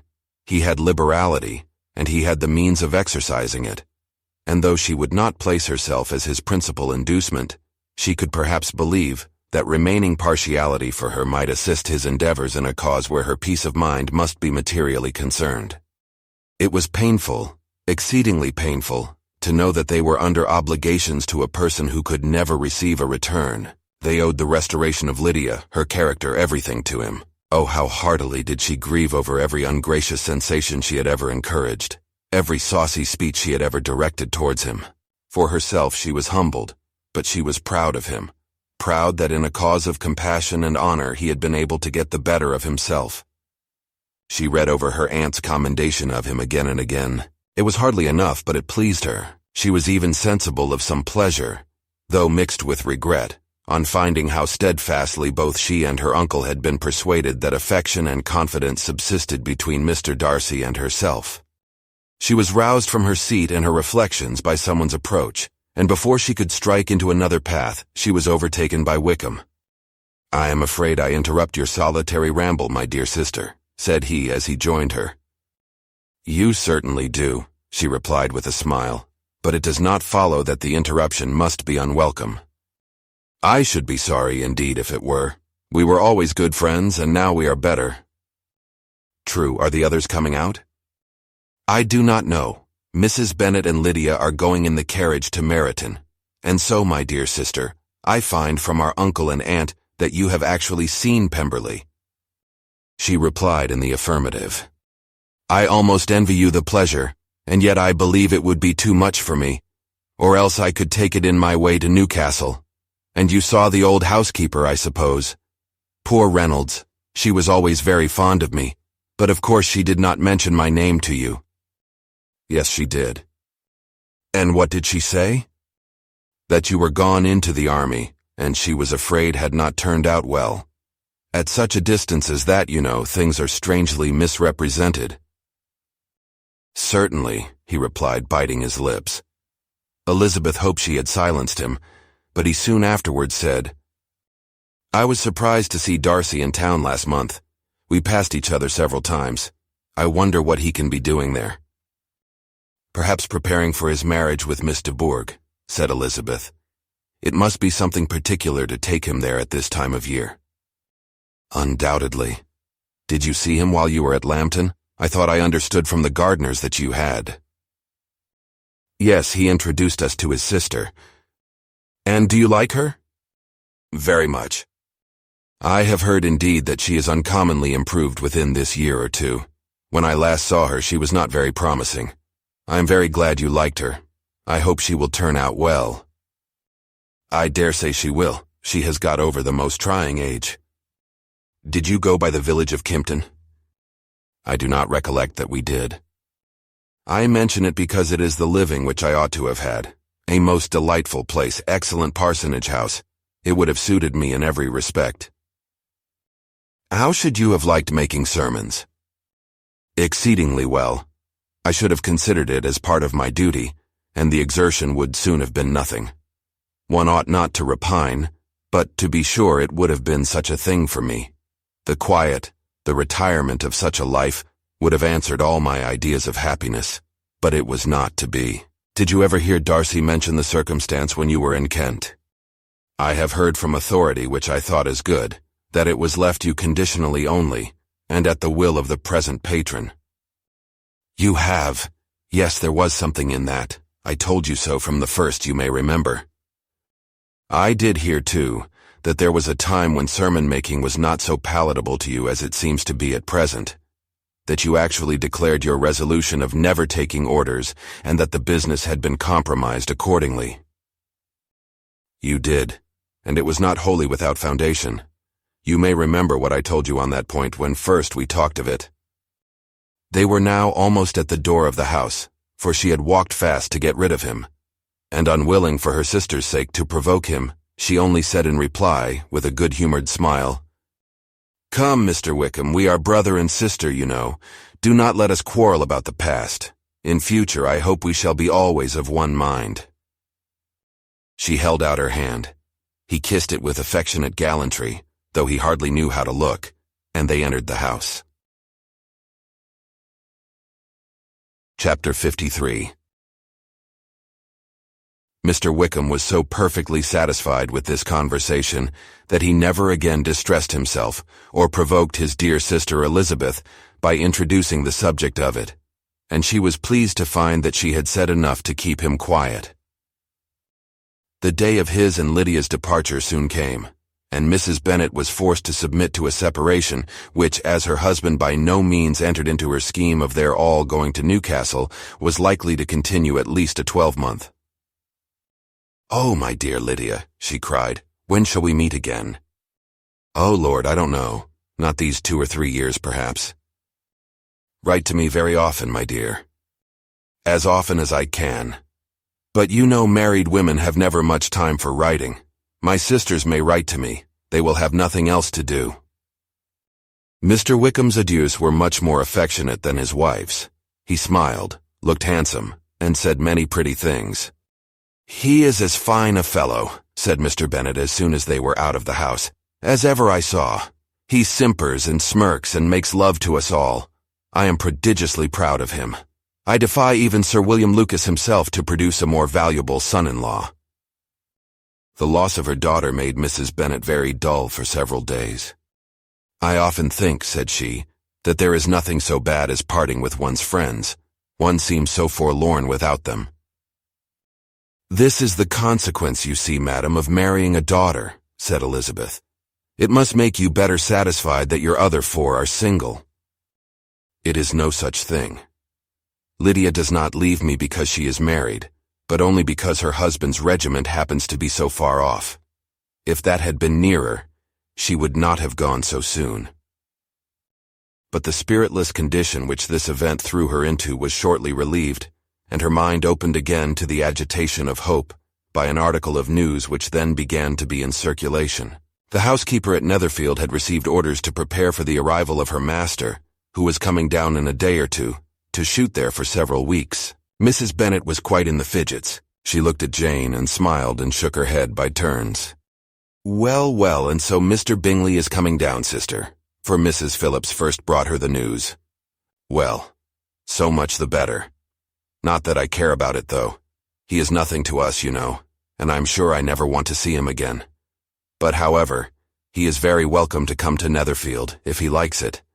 And who knows what may happen. But that is nothing to us.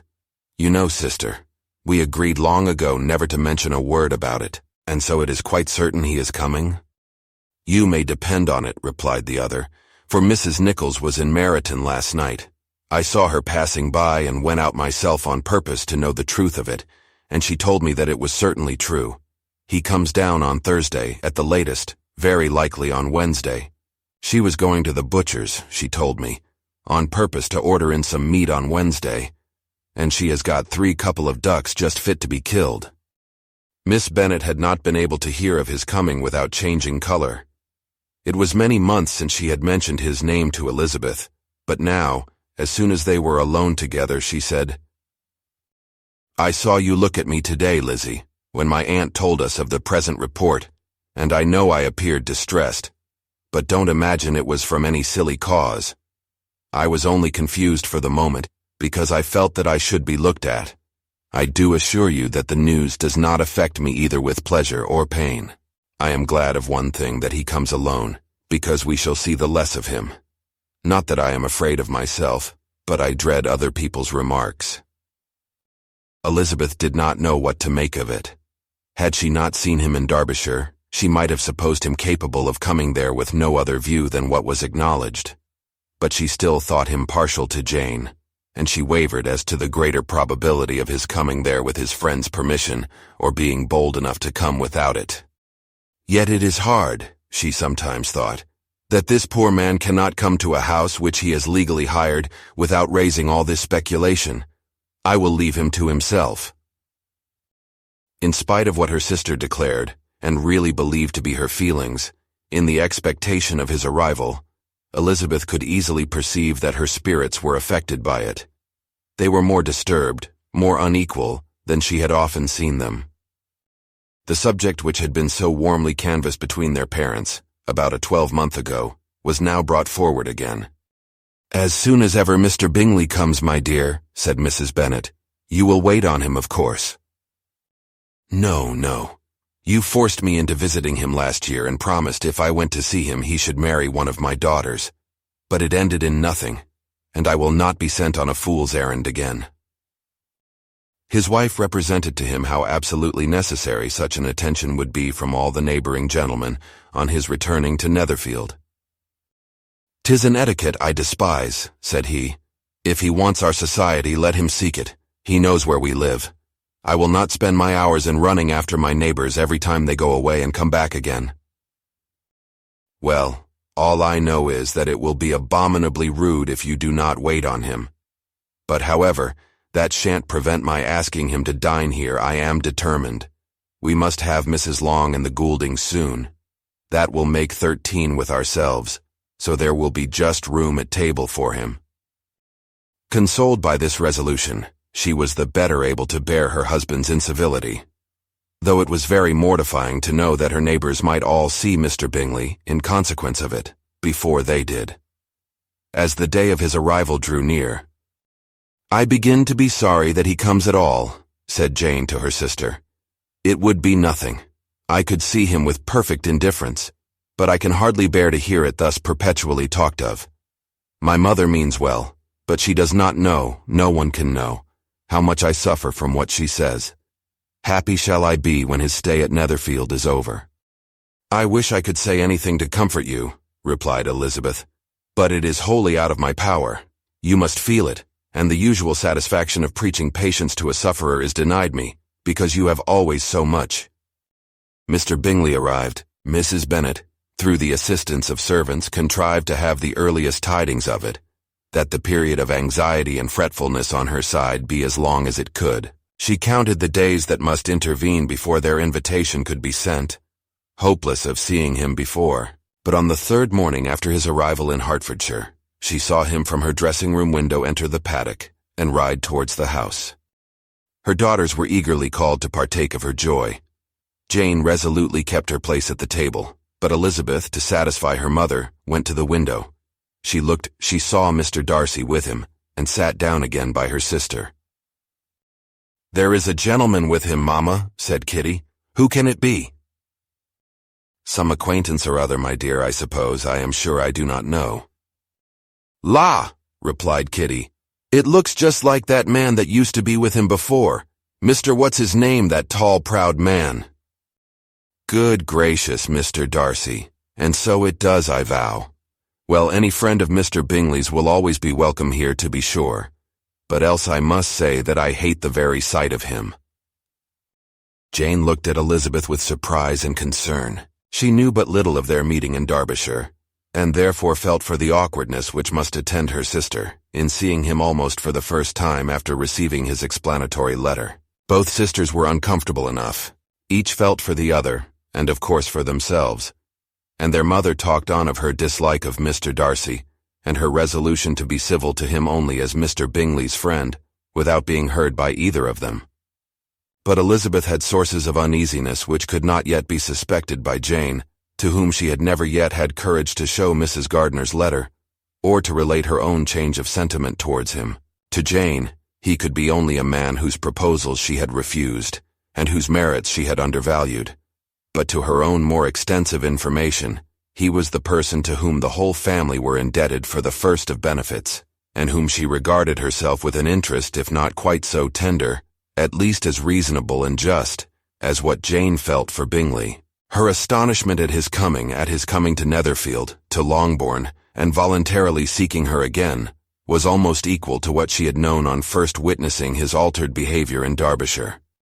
The color which had been driven from her face returned for half a minute with an additional glow, and a smile of delight added luster to her eyes, as she thought for that space of time that his affection and wishes must still be unshaken, but she would not be secure.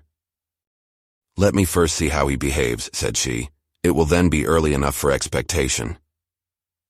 She sat intently at work, striving to be composed, and without daring to lift up her eyes till anxious curiosity carried them to the face of her sister, as the servant was approaching the door. Jane looked a little paler than usual, but more sedate than Elizabeth had expected. On the gentleman's appearing, her color increased, yet she received them with tolerable ease, and with a propriety of behavior equally free from any symptom of resentment or any unnecessary complaisance. Elizabeth said as little to either as civility would allow, and sat down again to her work, with an eagerness which it did not often command. She had ventured only one glance at Darcy. He looked serious as usual, and, she thought, more as he had been used to look in Hertfordshire than as she had seen him at Pemberley. But perhaps he could not in her mother's presence be what he was before her uncle and aunt. It was a painful but not an improbable conjecture. Bingley she had likewise seen for an instant, and in that short period saw him looking both pleased and embarrassed. He was received by Mrs. Bennet with a degree of civility which made her two daughters ashamed, especially when contrasted with the cold and ceremonious politeness of her courtesy and address of his friend. Elizabeth particularly, who knew that her mother owed to the latter the preservation of her favorite daughter from irremediable infamy, was hurt and distressed to a most painful degree by a distinction so ill applied. Darcy, after inquiring of her how Mr. and Mrs. Gardner did a question which she could not answer without confusion, said scarcely anything. He was not seated by her. Perhaps that was the reason of his silence, but it had not been so in Derbyshire. There he had talked to her friends when he could not to herself. But now several minutes elapsed, without bringing the sound of his voice, and when occasionally, unable to resist the impulse of curiosity, she raised her eyes to his face, she as often found him looking at Jane as at herself, and frequently, on no object but the ground. More thoughtfulness and less anxiety to please than when they last met were plainly expressed. She was disappointed and angry with herself for being so. "Could I expect it to be otherwise?" said she. "Yet why did he come?" She was in no humor for conversation with anyone but himself, and to him she had hardly courage to speak. She inquired after his sister but could do no more. "It is a long time, Mr. Bingley, since you went away," said Mrs. Bennet. He readily agreed to it. "I began to be afraid you would never come back again. People did say you meant to quit the place entirely at Michaelmas, but, however, I hope it is not true. A great many changes have happened in the neighborhood since you went away. Miss Lucas is married and settled, and one of my own daughters. I suppose you have heard of it. Indeed, you must have seen it in the papers. It was in the Times and the Courier, I know, though it was not put in as it ought to be. It was only said, 'Lately George Wickham, Esquire, to Miss Lydia Bennet,' without there being a syllable said of her father or the place where she lived or anything. It was my brother Gardiner's drawing up too, and I wonder how he came to make such an awkward business of it. Did you see it?" Bingley replied that he did, and made his congratulations. Elizabeth dared not lift up her eyes. How Mr. Darcy looked, therefore, she could not tell. "It is a delightful thing, to be sure, to have a daughter well married," continued her mother. "But at the same time, Mr. Bingley, it is very hard to have her taken away from me. They are gone down to Newcastle, a place quite northward it seems, and there they are to stay. I do not know how long. His regiment is there, for I suppose you have heard of his leaving the shire, and of his being gone into the regulars. Thank heaven.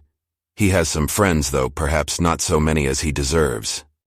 Elizabeth, who knew this to be levelled at Mr. Darcy, was in such misery of shame that she could hardly keep her seat. It drew from her, however, the exertion of speaking, which nothing else had so effectually done before, and she asked Bingley whether he meant to make any stay in the country at present. A few weeks, he believed. "When you have killed all your own birds, Mr. Bingley," said her mother, "I beg you will come here and shoot as many as you please on Mr. Bennet's manor. I am sure he will be vastly happy to oblige you, and will save all the best of the coveys for you." Elizabeth's misery increased at such unnecessary, such officious attention. Were the same fair prospect to arise at present, as had flattered them a year ago, everything, she was persuaded, would be hastening to the same vexatious conclusion. At that instant she felt that years of happiness could not make Jane or herself amends for moments of such painful confusion. "The first wish of my heart," said she to herself, "is never more to be in company with either of them. Their society can afford no pleasure that will atone for such wretchedness as this. Let me never see either one or the other again." Yet the misery, for which years of happiness were to offer no compensation, received soon afterwards material relief from observing how much the beauty of her sister rekindled the admiration of her former lover. When first he came in, he had spoken to her but little, but every 5 minutes seemed to be giving her more of his attention. He found her as handsome as she had been last year, as good-natured, and as unaffected, though not quite so chatty. Jane was anxious that no difference should be perceived in her at all, and was really persuaded that she talked as much as ever. But her mind was so busily engaged that she did not always know when she was silent. When the gentleman rose to go away, Mrs. Bennet was mindful of her intended civility, and they were invited and engaged to dine at Longbourn in a few days' time. "You are quite a visit in my debt, Mr. Bingley," she added, "for when you went to town last winter, you promised to take a family dinner with us as soon as you returned. I have not forgot, you see, and I assure you I was very much disappointed that you did not come back and keep your engagement." Bingley looked a little silly at this reflection, and said something of his concern at having been prevented by business. They then went away. Mrs. Bennet had been strongly inclined to ask them to stay and dine there that day, but though she always kept a very good table, she did not think anything less than 2 courses could be good enough for a man on whom she had such anxious designs, or satisfy the appetite and pride of one who had 10,000 a year. Chapter 54. As soon as they were gone, Elizabeth walked out to recover her spirits, or in other words, to dwell without interruption on those subjects which must deaden them more. Mr. Darcy's behavior astonished and vexed her. "Why, if he came only to be silent, grave, and indifferent," said she, "did he come at all?" She could settle it in no way that gave her pleasure. He could be still amiable, still pleasing to my uncle and aunt when he was in town, and why not to me? If he fears me, why come hither? If he no longer cares for me, why silent, teasing man? I will think no more about him. Her resolution was for a short time involuntarily kept by the approach of her sister, who joined her with a cheerful look, which showed her better satisfied with their visitors than Elizabeth. "Now," said she, "that this first meeting is over, I feel perfectly easy. I know my own strength, and I shall never be embarrassed again by his coming. I am glad he dines here on Tuesday. It will then be publicly seen that on both sides we meet only as common and indifferent acquaintance." "Yes, very indifferent indeed," said Elizabeth laughingly. "Oh, Jane, take care." "My dear Lizzie, you cannot think me so weak as to be in danger now." "I think you are in very great danger of making him as much in love with you as ever." They did not see the gentleman again till Tuesday, and Mrs. Bennet in the meanwhile was giving way to all the happy schemes which the good humor and common politeness of Bingley, in half an hour's visit, had revived. On Tuesday there was a large party assembled at Longbourn, and the two who were most anxiously expected, to the credit of their punctuality as sportsmen, were in very good time.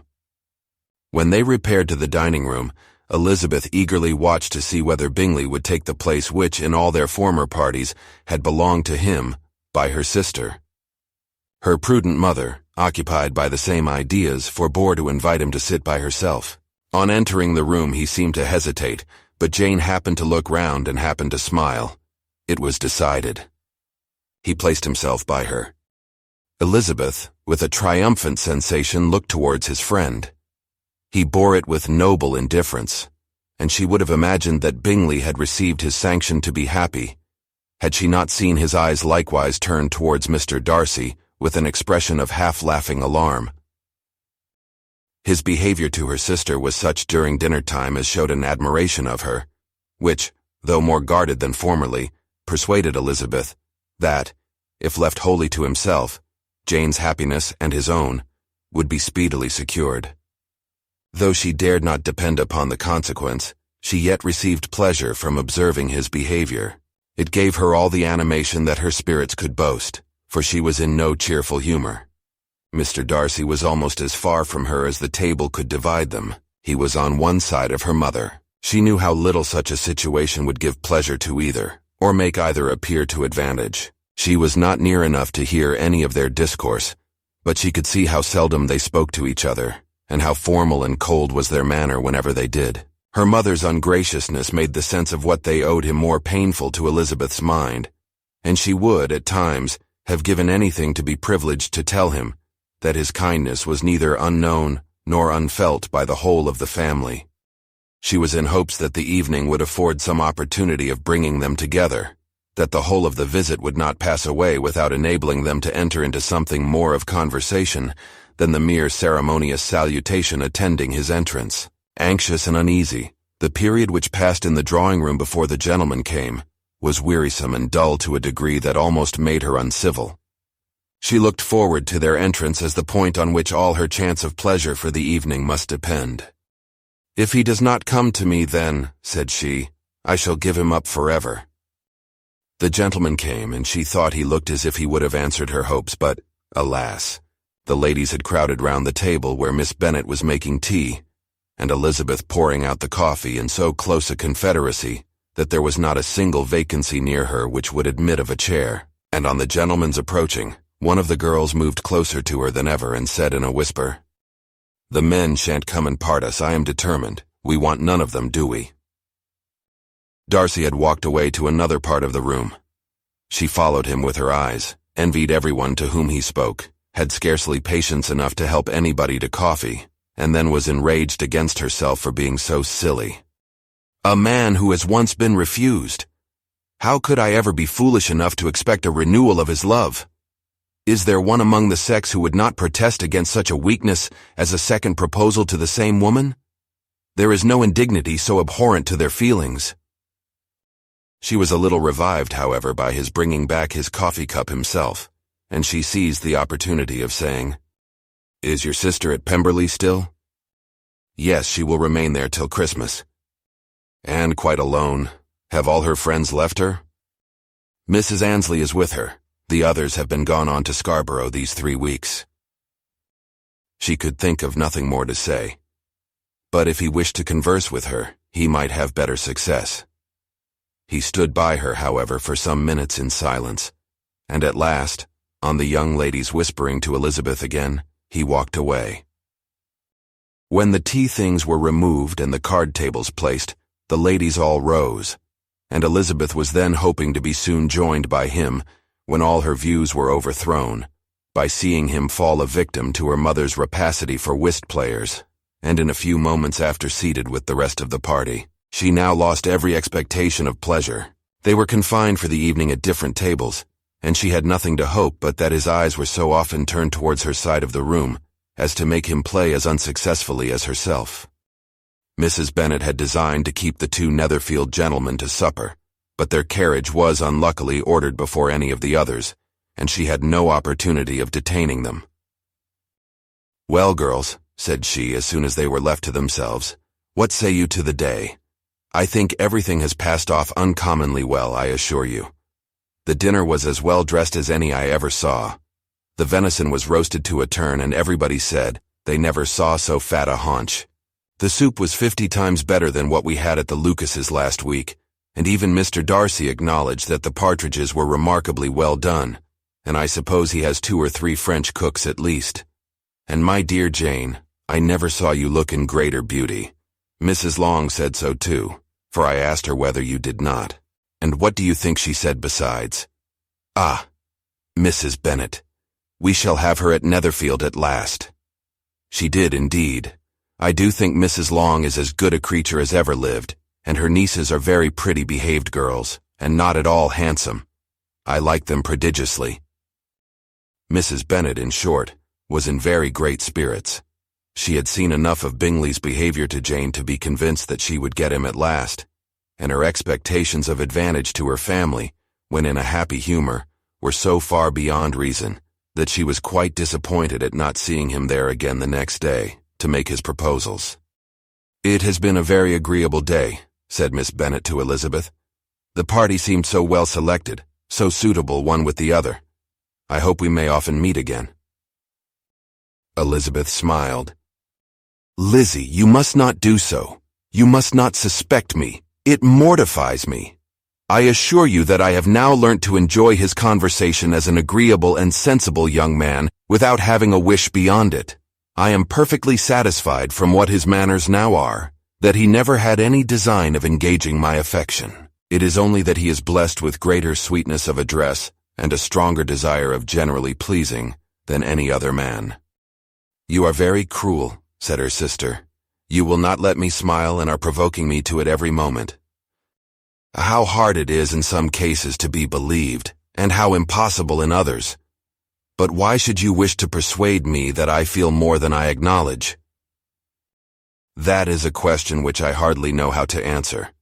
We all love to instruct, though we can teach only what is not worth knowing. Forgive me, and if you persist in indifference, do not make me your confidant." Chapter 55. A few days after this visit, Mr. Bingley called again and alone. His friend had left him that morning for London, but was to return home in 10 days' time. He sat with them above an hour, and was in remarkably good spirits. Mrs. Bennet invited him to dine with them, but, with many expressions of concern, he confessed himself engaged elsewhere. "Next time you call," said she, "I hope we shall be more lucky." He should be particularly happy at any time, etc., etc., and if she would give him leave, would take an early opportunity of waiting on them. "Can you come tomorrow?" Yes, he had no engagement at all for tomorrow, and her invitation was accepted with alacrity. He came, and in such very good time that the ladies were none of them dressed. In ran Mrs. Bennet to her daughter's room, in her dressing gown, and with her hair half finished, crying out, "My dear Jane, make haste and hurry down. He is come, Mr. Bingley is come. He is indeed. Make haste, make haste. Here, Sarah, come to Miss Bennet this moment and help her on with her gown. Never mind Miss Lizzie's hair." "We will be down as soon as we can," said Jane. "But I dare say Kitty is forwarder than either of us, for she went upstairs half an hour ago." "Oh, hang Kitty. What has she to do with it? Come, be quick, where is your sash, my dear?" But when her mother was gone, Jane would not be prevailed on to go down without one of her sisters. The same anxiety to get them by themselves was visible again in the evening. After tea, Mr. Bennet retired to the library, as was his custom, and Mary went upstairs to her instrument. 2 obstacles of the 5 being thus removed, Mrs. Bennet sat looking and winking at Elizabeth and Catherine for a considerable time, without making any impression on them. Elizabeth would not observe her, and when at last Kitty did, she very innocently said, "What is the matter, Mamma? What do you keep winking at me for? What am I to do?" "Nothing, child, nothing. I did not wink at you." She then sat still 5 minutes longer, but unable to waste such a precious occasion, she suddenly got up and saying to Kitty, "Come here, my love, I want to speak to you," took her out of the room. Jane instantly gave a look at Elizabeth which spoke her distress at such premeditation, and her entreaty that she would not give in to it. In a few minutes, Mrs. Bennet half opened the door and called out, "Lizzie, my dear, I want to speak with you." Elizabeth was forced to go. "We may as well leave them by themselves, you know," said her mother as soon as she was in the hall. "Kitty and I are going upstairs to sit in my dressing room."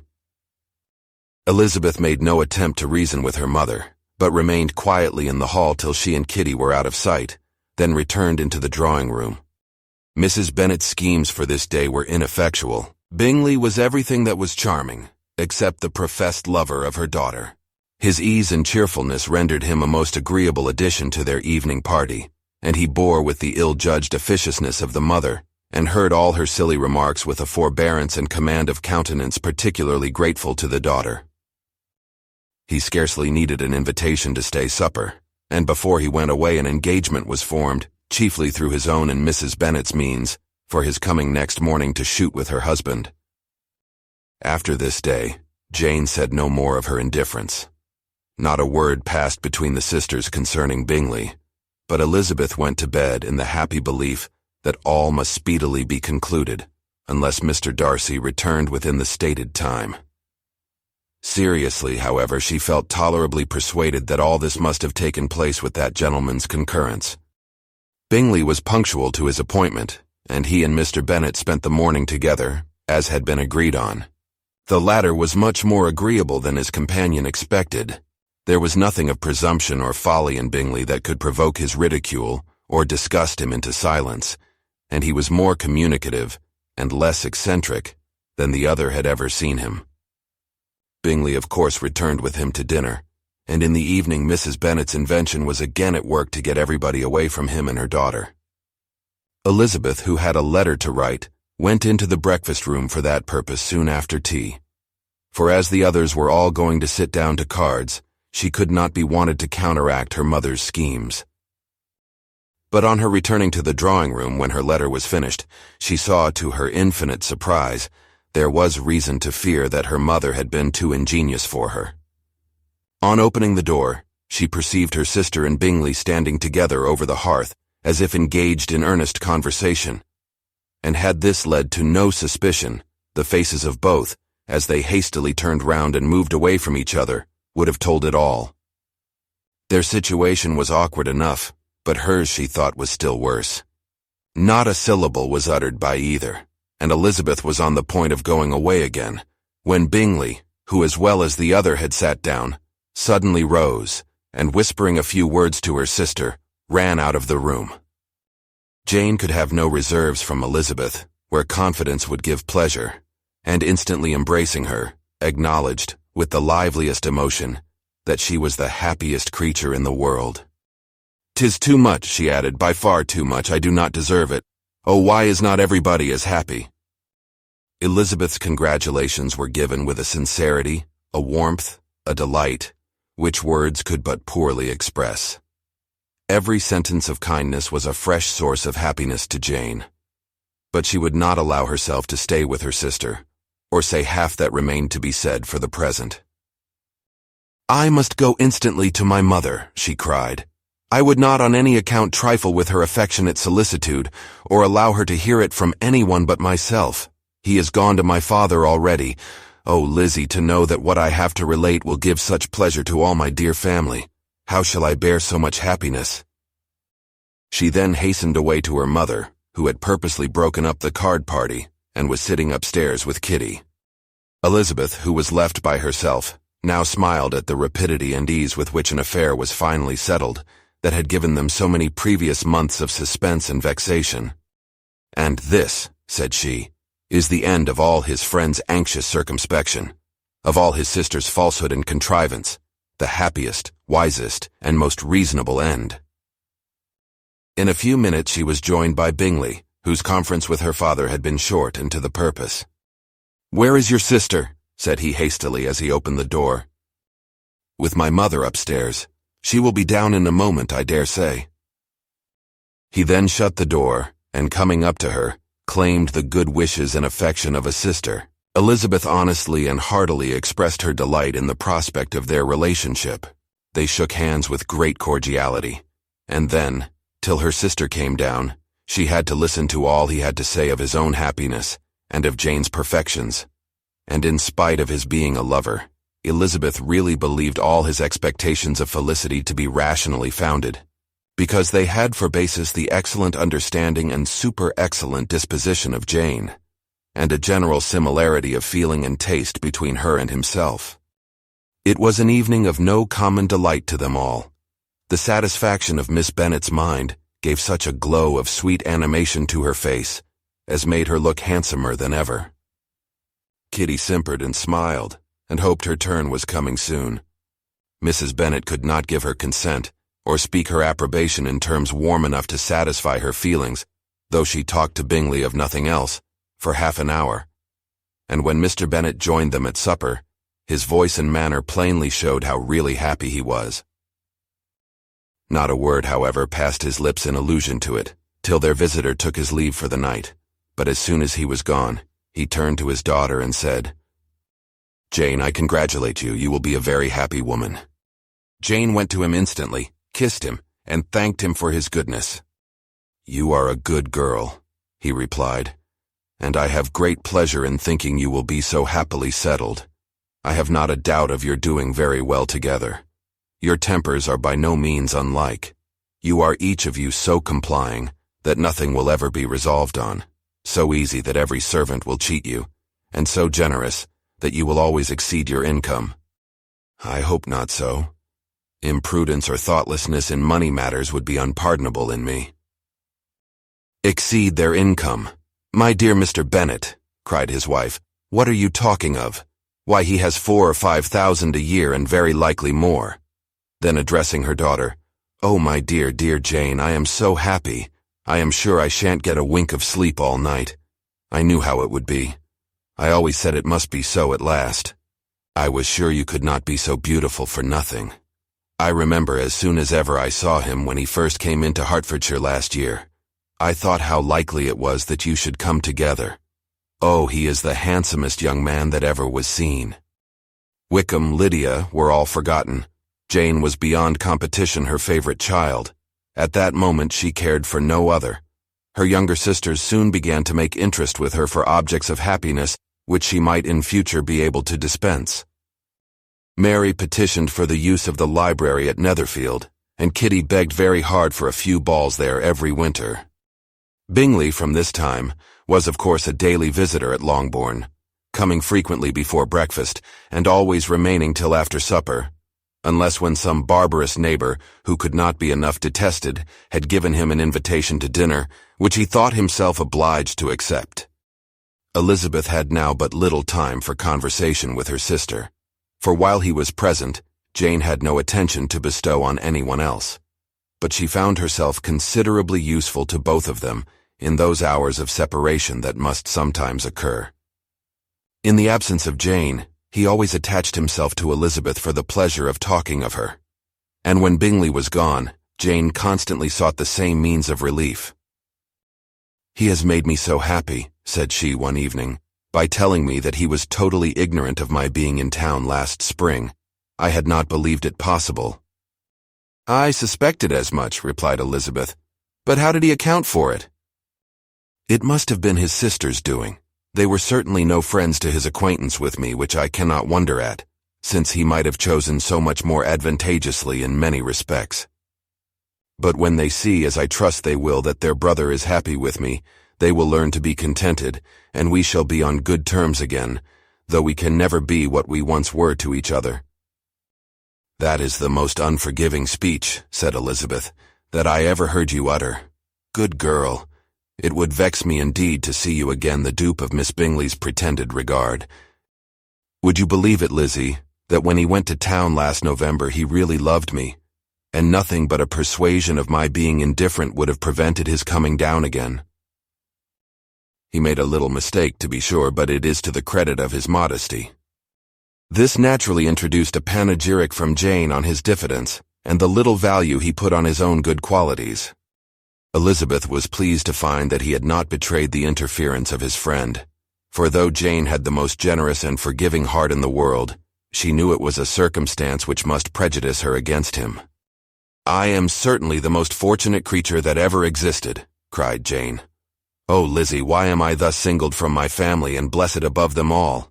If I could but see you as happy, if there were but such another man for you. If you were to give me 40 such men, I never could be so happy as you. Till I have your disposition, your goodness, I never can have your happiness.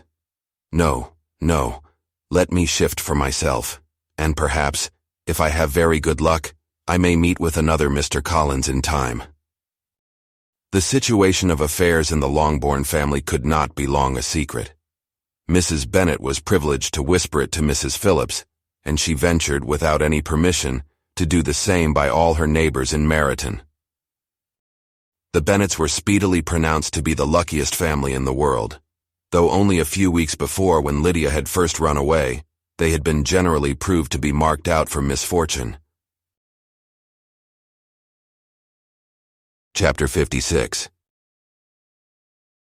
One morning, about a week after Bingley's engagement with Jane had been formed, as he and the females of the family were sitting together in the dining room, their attention was suddenly drawn to the window by the sound of a carriage, and they perceived a chaise and four driving up the lawn. It was too early in the morning for visitors, and besides, the equipage did not answer to that of any of their neighbors. The horses were post, and neither the carriage nor the livery of the servant who preceded it were familiar to them. As it was certain, however, that somebody was coming, Bingley instantly prevailed on Miss Bennet to avoid the confinement of such an intrusion, and walk away with him into the shrubbery. They both set off, and the conjectures of the remaining three continued, though with little satisfaction, till the door was thrown open, and their visitor entered. It was Lady Catherine de Bourgh. They were, of course, all intending to be surprised, but their astonishment was beyond their expectation, and on the part of Mrs. Bennet and Kitty, though she was perfectly unknown to them, even inferior to what Elizabeth felt. She entered the room with an air more than usually ungracious, made no other reply to Elizabeth's salutation than a slight inclination of the head, and sat down without saying a word. Elizabeth had mentioned her name to her mother on her ladyship's entrance, though no request of introduction had been made. Mrs. Bennet, all amazement, though flattered by having a guest of such high importance, received her with the utmost politeness. After sitting for a moment in silence, she said very stiffly to Elizabeth, "I hope you are well, Miss Bennet. That lady, I suppose, is your mother." Elizabeth replied very concisely that she was. "And that, I suppose, is one of your sisters?" "Yes, madam," said Mrs. Bennet, delighted to speak to a Lady Catherine. "She is my youngest girl but one. My youngest of all is lately married, and my eldest is somewhere about the ground, walking with a young man, who, I believe, will soon become a part of the family." "You have a very small park here," returned Lady Catherine after a short silence. "It is nothing in comparison of Rosings, my lady, I dare say, but I assure you it is much larger than Sir William Lucas's. This must be a most inconvenient sitting room for the evening in summer. The windows are full west." Mrs. Bennet assured her that they never sat there after dinner, and then added, "May I take the liberty of asking your ladyship whether you left Mr. and Mrs. Collins well?" "Yes, very well. I saw them the night before last." Elizabeth now expected that she would produce a letter for her from Charlotte, as it seemed the only probable motive for her calling. But no letter appeared, and she was completely puzzled.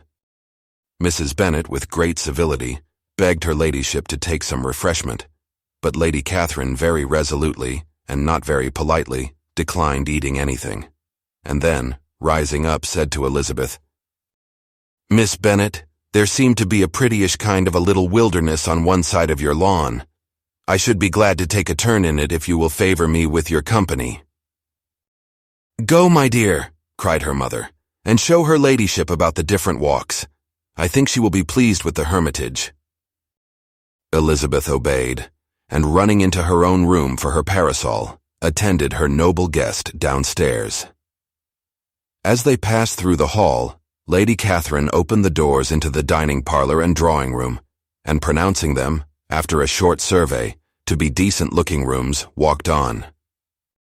Her carriage remained at the door, and Elizabeth saw that her waiting woman was in it.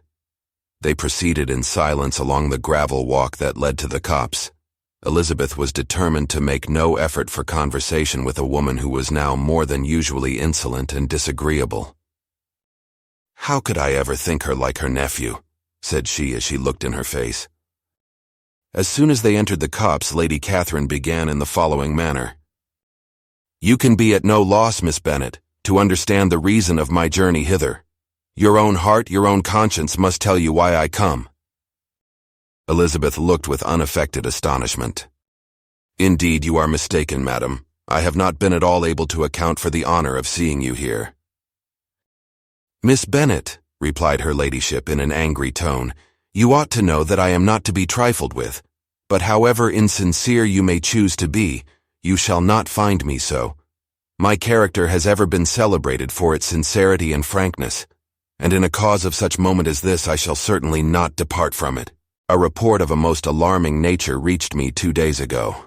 I was told that not only your sister was on the point of being most advantageously married, but that Miss Elizabeth Bennet would, in all likelihood, be soon afterwards united to my nephew, my own nephew, Mr. Darcy. Though I know it must be a scandalous falsehood, though I would not injure him so much as to suppose the truth of it possible, I instantly resolved on setting off for this place, that I might make my sentiments known to you."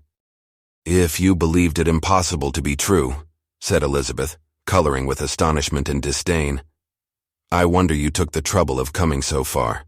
What could your ladyship propose by it?" "At once to insist upon having such a report universally contradicted." "Your coming to Longbourn to see me and my family," said Elizabeth coolly, "will be rather a confirmation of it, if indeed such a report is in existence." "If, do you then pretend to be ignorant of it? Has it not been industriously circulated by yourselves? Do you not know that such a report is spread abroad?" "I never heard that it was." "And can you likewise declare that there is no foundation for it?" "I do not pretend to possess equal frankness with your ladyship. You may ask questions which I shall not choose to answer." "This is not to be borne. Miss Bennet, I insist on being satisfied. Has my nephew made you an offer of marriage?" "Your ladyship has declared it to be impossible." "It ought to be so. It must be so while he retains the use of his reason. But your arts and allurements may, in a moment of infatuation, have made him forget what he owes to himself and to all his family. You may have drawn him in." "If I have, I shall be the last person to confess it." "Miss Bennet, do you know who I am? I have not been accustomed to such language as this. I am almost the nearest relation he has in the world, and am entitled to know all his dearest concerns." "But you are not entitled to know mine, nor will such behavior as this ever induce me to be explicit." "Let me be rightly understood. This match, to which you have the presumption to aspire, can never take place. No, never. Mr. Darcy is engaged to my daughter. Now what have you to say?" "Only this, that if he is so, you can have no reason to suppose he will make an offer to me." Lady Catherine hesitated for a moment and then replied, "The engagement between them is of a peculiar kind. From their infancy, they have been intended for each other. It was the favorite wish of his mother, as well as of hers. While in their cradles we planned the union, and now at the moment when the wishes of both sisters would be accomplished, is their marriage to be prevented by a young woman of inferior birth, of no importance in the world, and wholly unallied to the family? Do you pay no regard to the wishes of his friends to his tacit engagement with Miss de Bourgh? Are you lost to every feeling of propriety and delicacy? Have you not heard me say that from his earliest hours he was destined for his cousin?" "Yes, and I had heard it before. But what is that to me? If there is no other objection to my marrying your nephew, I shall certainly not be kept from it by knowing that his mother and aunt wished him to marry Miss de Bourgh. You both did as much as you could in planning the marriage. Its completion depended on others. If Mr. Darcy is neither by honor nor inclination confined to his cousin, why is not he to make another choice? And if I am that choice, why may not I accept him? Because honor, decorum, prudence, nay, interest forbid it. Yes, Miss Bennet, interest, for do not expect to be noticed by his family or friends if you willfully act against the inclinations of all. You will be censured, slighted, and despised by everyone connected with him. Your alliance will be a disgrace. Your name will never even be mentioned by any of us." "These are heavy misfortunes," replied Elizabeth, "but the wife of Mr. Darcy must have such extraordinary sources of happiness necessarily attached to her situation that she could, upon the whole, have no cause to repine." "Obstinate, headstrong girl, I am ashamed of you. Is this your gratitude for my attentions to you last spring? Is nothing due to me on that score? Let us sit down. You are to understand, Miss Bennet, that I came here with the determined resolution of carrying my purpose, nor will I be dissuaded from it. I have not been used to submit to any person's whims. I have not been in the habit of brooking disappointment. That will make your ladyship's situation at present more pitiable, but it will have no effect on me. I will not be interrupted. Hear me in silence. My daughter and my nephew are formed for each other. They are descended, on the maternal side, from the same noble line, and on the father's, from respectable, honorable, and ancient, though untitled, families. Their fortune on both sides is splendid. They are destined for each other by the voice of every member of their respective houses. And what is to divide them? The upstart pretensions of a young woman without family, connections, or fortune. Is this to be endured? But it must not, shall not be. If you were sensible of your own good, you would not wish to quit the sphere in which you have been brought up. In marrying your nephew, I should not consider myself as quitting that sphere. He is a gentleman. I am a gentleman's daughter. So far we are equal. True, you are a gentleman's daughter. But what was your mother? Who are your uncles and aunts? Do not imagine me ignorant of their condition. Whatever my connections may be, said Elizabeth, if your nephew does not object to them, they can be nothing to you. Tell me, once for all, are you engaged to him? Though Elizabeth would not, for the mere purpose of obliging Lady Catherine, have answered this question, she could not but say, after a moment's deliberation, I am not. Lady Catherine seemed pleased. And will you promise me never to enter into such an engagement? I will make no promise of the kind. Miss Bennet, I am shocked and astonished. I expected to find a more reasonable young woman. But do not deceive yourself into a belief that I will ever recede. I shall not go away till you have given me the assurance I require. And I certainly never shall give it. I am not to be intimidated into anything so wholly unreasonable. Your ladyship wants Mr. Darcy to marry your daughter, but would my giving you the wished-for promise make their marriage at all more probable? Supposing him to be attached to me, would my refusing to accept his hand make him wish to bestow it on his cousin? Allow me to say, Lady Catherine, that the arguments with which you have supported this extraordinary application have been as frivolous as the application was ill-judged. You have widely mistaken my character, if you think I can be worked on by such persuasions as these. How far your nephew might approve of your interference in his affairs I cannot tell, but you have certainly no right to concern yourself in mine. I must beg, therefore, to be importuned no further on the subject. Not so hasty, if you please. I have by no means done. To all the objections I have already urged, I have still another to add. I am no stranger to the particulars of your youngest sister's infamous elopement. I know it all, that the young man's marrying her was a patched-up business at the expense of your father and uncle. And is such a girl to be my nephew's sister? Is her husband, who is the son of his late father's steward, to be his brother? Heaven and earth, of what are you thinking? Are the shades of Pemberley to be thus polluted?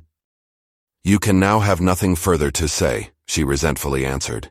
You have insulted me in every possible method. I must beg to return to the house. And she rose as she spoke. Lady Catherine rose also, and they turned back.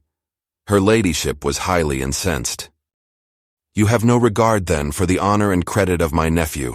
Unfeeling, selfish girl. Do you not consider that a connection with you must disgrace him in the eyes of everybody? Lady Catherine, I have nothing further to say. You know my sentiments. You are then resolved to have him? I have said no such thing. I am only resolved to act in that manner, which will, in my own opinion, constitute my happiness, without reference to you, or to any person so wholly unconnected with me. It is well. You refuse, then, to oblige me. You refuse to obey the claims of duty, honor, and gratitude. You are determined to ruin him in the opinion of all his friends, and make him the contempt of the world. Neither duty nor honor nor gratitude, replied Elizabeth, has any possible claim on me in the present instance. No principle of either would be violated by my marriage with Mr. Darcy, and with regard to the resentment of his family, or the indignation of the world, if the former were excited by his marrying me, it would not give me one moment's concern, and the world in general would have too much sense to join in the scorn. And this is your real opinion. This is your final resolve. Very well. I shall now know how to act. Do not imagine, Miss Bennet, that your ambition will ever be gratified. I came to try you. I hope to find you reasonable, but depend upon it I will carry my point. In this manner Lady Catherine talked on till they were at the door of the carriage, when turning hastily round she added, I take no leave of you, Miss Bennet. I send no compliments to your mother. You deserve no such attention. I am most seriously displeased. Elizabeth made no answer, and without attempting to persuade her ladyship to return into the house, walked quietly into it herself. She heard the carriage drive away as she proceeded upstairs. Her mother impatiently met her at the door of her dressing-room, to ask why Lady Catherine would not come in again and rest herself. She did not choose it, said her daughter. She would go. She is a very fine-looking woman, and her calling here was prodigiously civil. For she only came, I suppose, to tell us the Collinses were well. She is on her road somewhere, I dare say, and so, passing through Meryton, thought she might as well call on you. I suppose she had nothing particular to say to you, Lizzie? Elizabeth was forced to give in to a little falsehood here, for to acknowledge the substance of their conversation was impossible. Chapter 57. The discomposure of spirits which this extraordinary visit threw Elizabeth into could not be easily overcome, nor could she for many hours learn to think of it less than incessantly. Lady Catherine, it appeared, had actually taken the trouble of this journey from Rosings for the sole purpose of breaking off her supposed engagement with Mr. Darcy. It was a rational scheme, to be sure, but from what the report of their engagement could originate, Elizabeth was at a loss to imagine, till she recollected that his being the intimate friend of Bingley, and her being the sister of Jane, was enough, at a time when the expectation of one wedding made everybody eager for another, to supply the idea. She had not herself forgotten to feel that the marriage of her sister must bring them more frequently together. And her neighbors at Lucas Lodge, therefore, for through their communication with the Collinses the report, she concluded, had reached Lady Catherine, had only set that down as almost certain and immediate, which she had looked forward to as possible at some future time. In revolving Lady Catherine's expressions, however, she could not help feeling some uneasiness as to the possible consequence of her persisting in this interference. From what she had said of her resolution to prevent the marriage, it occurred to Elizabeth that she must meditate an application to her nephew, and how he might take a similar representation of the evils attached to a connection with her she dared not pronounce. She knew not the exact degree of his affection for his aunt, or his dependence on her judgment, but it was natural to suppose that he thought much higher of her ladyship than she could do, and it was certain that in enumerating the miseries of a marriage with one whose immediate connections were so unequal to his own, his aunt would address him on his weakest side. With his notions of dignity, he would probably feel that the arguments, which to Elizabeth had appeared weak and ridiculous, contained much good sense and solid reasoning. If he had been wavering before, as to what he should do, which had often seemed likely, the advice and entreaty of so near a relation might settle every doubt, and determine him at once to be as happy as dignity unblemished could make him. In that case he would return no more. Lady Catherine might see him in her way through town, and his engagement to Bingley of coming again to Netherfield must give way. If, therefore, an excuse for not keeping his promise should come to his friend within a few days, she added, I shall know how to understand it. I shall then give over every expectation, every wish of his constancy. If he is satisfied with only regretting me, when he might have obtained my affections in hand, I shall soon cease to regret him at all. The surprise of the rest of the family, on hearing who their visitor had been, was very great, but they obligingly satisfied it with the same kind of supposition which had appeased Mrs. Bennet's curiosity, and Elizabeth was spared from much teasing on the subject. The next morning, as she was going downstairs, she was met by her father, who came out of his library with a letter in his hand. "Lizzie," said he, "I was going to look for you. Come into my room." She followed him thither, and her curiosity to know what he had to tell her was heightened by the supposition of its being in some manner connected with the letter he held. It suddenly struck her that it might be from Lady Catherine, and she anticipated with dismay all the consequent explanations. She followed her father to the fireplace, and they both sat down. He then said, "I have received a letter this morning that has astonished me exceedingly. As it principally concerns yourself, you ought to know its contents. I did not know before that I had 2 daughters on the brink of matrimony. Let me congratulate you on a very important conquest."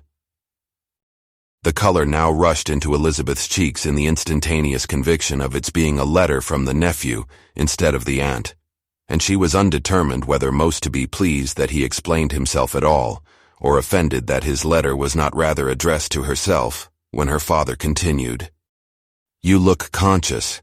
Young ladies have great penetration in such matters as these, but I think I may defy even your sagacity to discover the name of your admirer. This letter is from Mr. Collins." "From Mr. Collins, and what can he have to say?" "Something very much to the purpose, of course. He begins with congratulations on the approaching nuptials of my eldest daughter, of which it seems he has been told by some of the good-natured gossiping Lucases. I shall not sport with your impatience by reading what he says on that point. What relates to yourself is as follows. Having thus offered you the sincere congratulations of Mrs. Collins and myself on this happy event, let me now add a short hint on the subject of another, of which we have been advertised by the same authority. Your daughter Elizabeth, it is presumed, will not long bear the name of Bennet, after her eldest sister has resigned it, and the chosen partner of her fate may be reasonably looked up to as one of the most illustrious personages in this land. Can you possibly guess, Lizzie, who is meant by this? This young gentleman is blessed in a peculiar way with everything the heart of mortal can most desire: splendid property, noble kindred, and extensive patronage. Yet, in spite of all these temptations, let me warn my cousin Elizabeth and yourself of what evils you may incur by a precipitate closure with this gentleman's proposals, which of course you will be inclined to take immediate advantage of. Have you any idea, Lizzie, who this gentleman is? But now it comes out. My motive for cautioning you is as follows. We have reason to imagine that his aunt, Lady Catherine de Bourgh, does not look on the match with a friendly eye. Mr. Darcy, you see, is the man. Now, Lizzie, I think I have surprised you. Could he, or the Lucases, have pitched on any man within the circle of our acquaintance, whose name would have given the lie more effectually to what they related? Mr. Darcy, who never looks at any woman but to see a blemish, and who probably never looked at you in his life, it is admirable.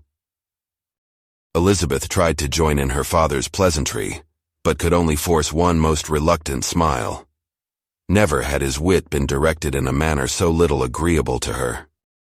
Are you not diverted? Oh yes, pray read on. After mentioning the likelihood of this marriage to her ladyship last night, she immediately, with her usual condescension, expressed what she felt on the occasion.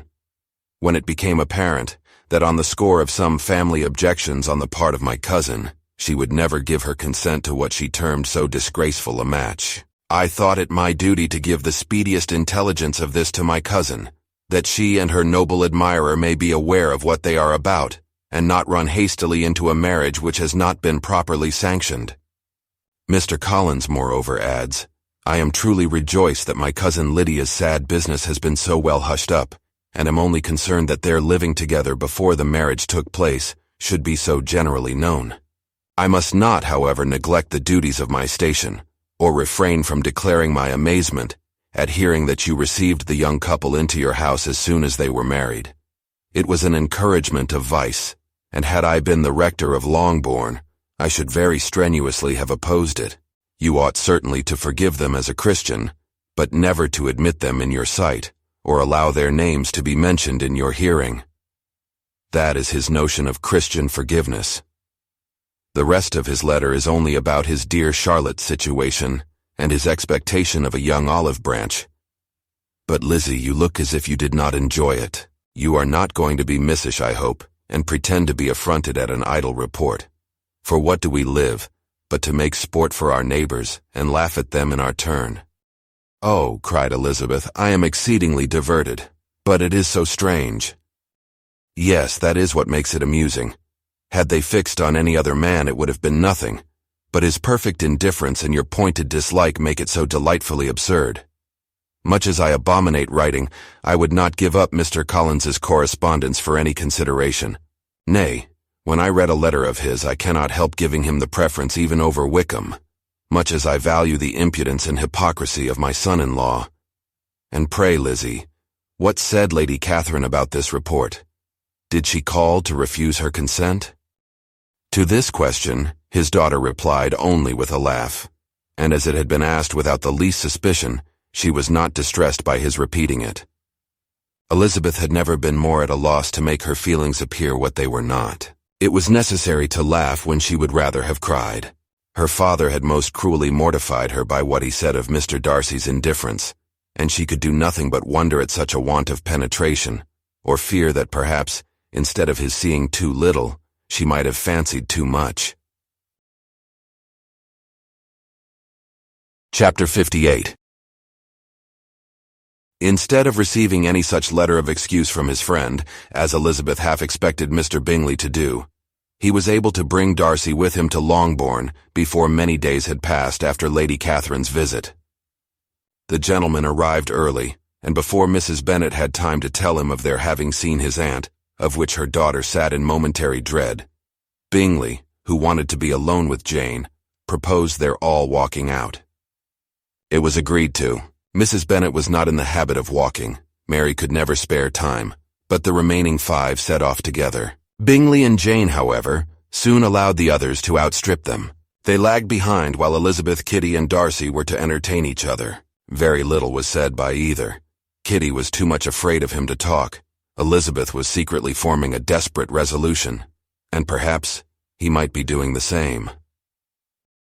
They walked towards the Lucases, because Kitty wished to call upon Maria, and as Elizabeth saw no occasion for making it a general concern, when Kitty left them, she went boldly on with him alone. Now was the moment for her resolution to be executed, and while her courage was high, she immediately said, Mr. Darcy, I am a very selfish creature, and for the sake of giving relief to my own feelings care not how much I may be wounding yours. I can no longer help thanking you for your unexampled kindness to my poor sister. Ever since I have known it, I have been most anxious to acknowledge to you how gratefully I feel it. Were it known to the rest of my family, I should not have merely my own gratitude to express. I am sorry, exceedingly sorry, replied Darcy in a tone of surprise and emotion, that you have ever been informed of what may, in a mistaken light, have given you uneasiness. I did not think Mrs. Gardiner was so little to be trusted. You must not blame my aunt. Lydia's thoughtlessness first betrayed to me that you had been concerned in the matter, and of course, I could not rest till I knew the particulars. Let me thank you again and again, in the name of all my family, for that generous compassion which induced you to take so much trouble, and bear so many mortifications, for the sake of discovering them. If you will thank me, he replied, let it be for yourself alone. That the wish of giving happiness to you might add force to the other inducements which led me on, I shall not attempt to deny. But your family owe me nothing.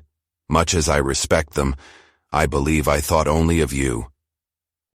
Elizabeth was too much embarrassed to say a word. After a short pause, her companion added, You are too generous to trifle with me. If your feelings are still what they were last April, tell me so at once. My affections and wishes are unchanged, but one word from you will silence me on this subject forever.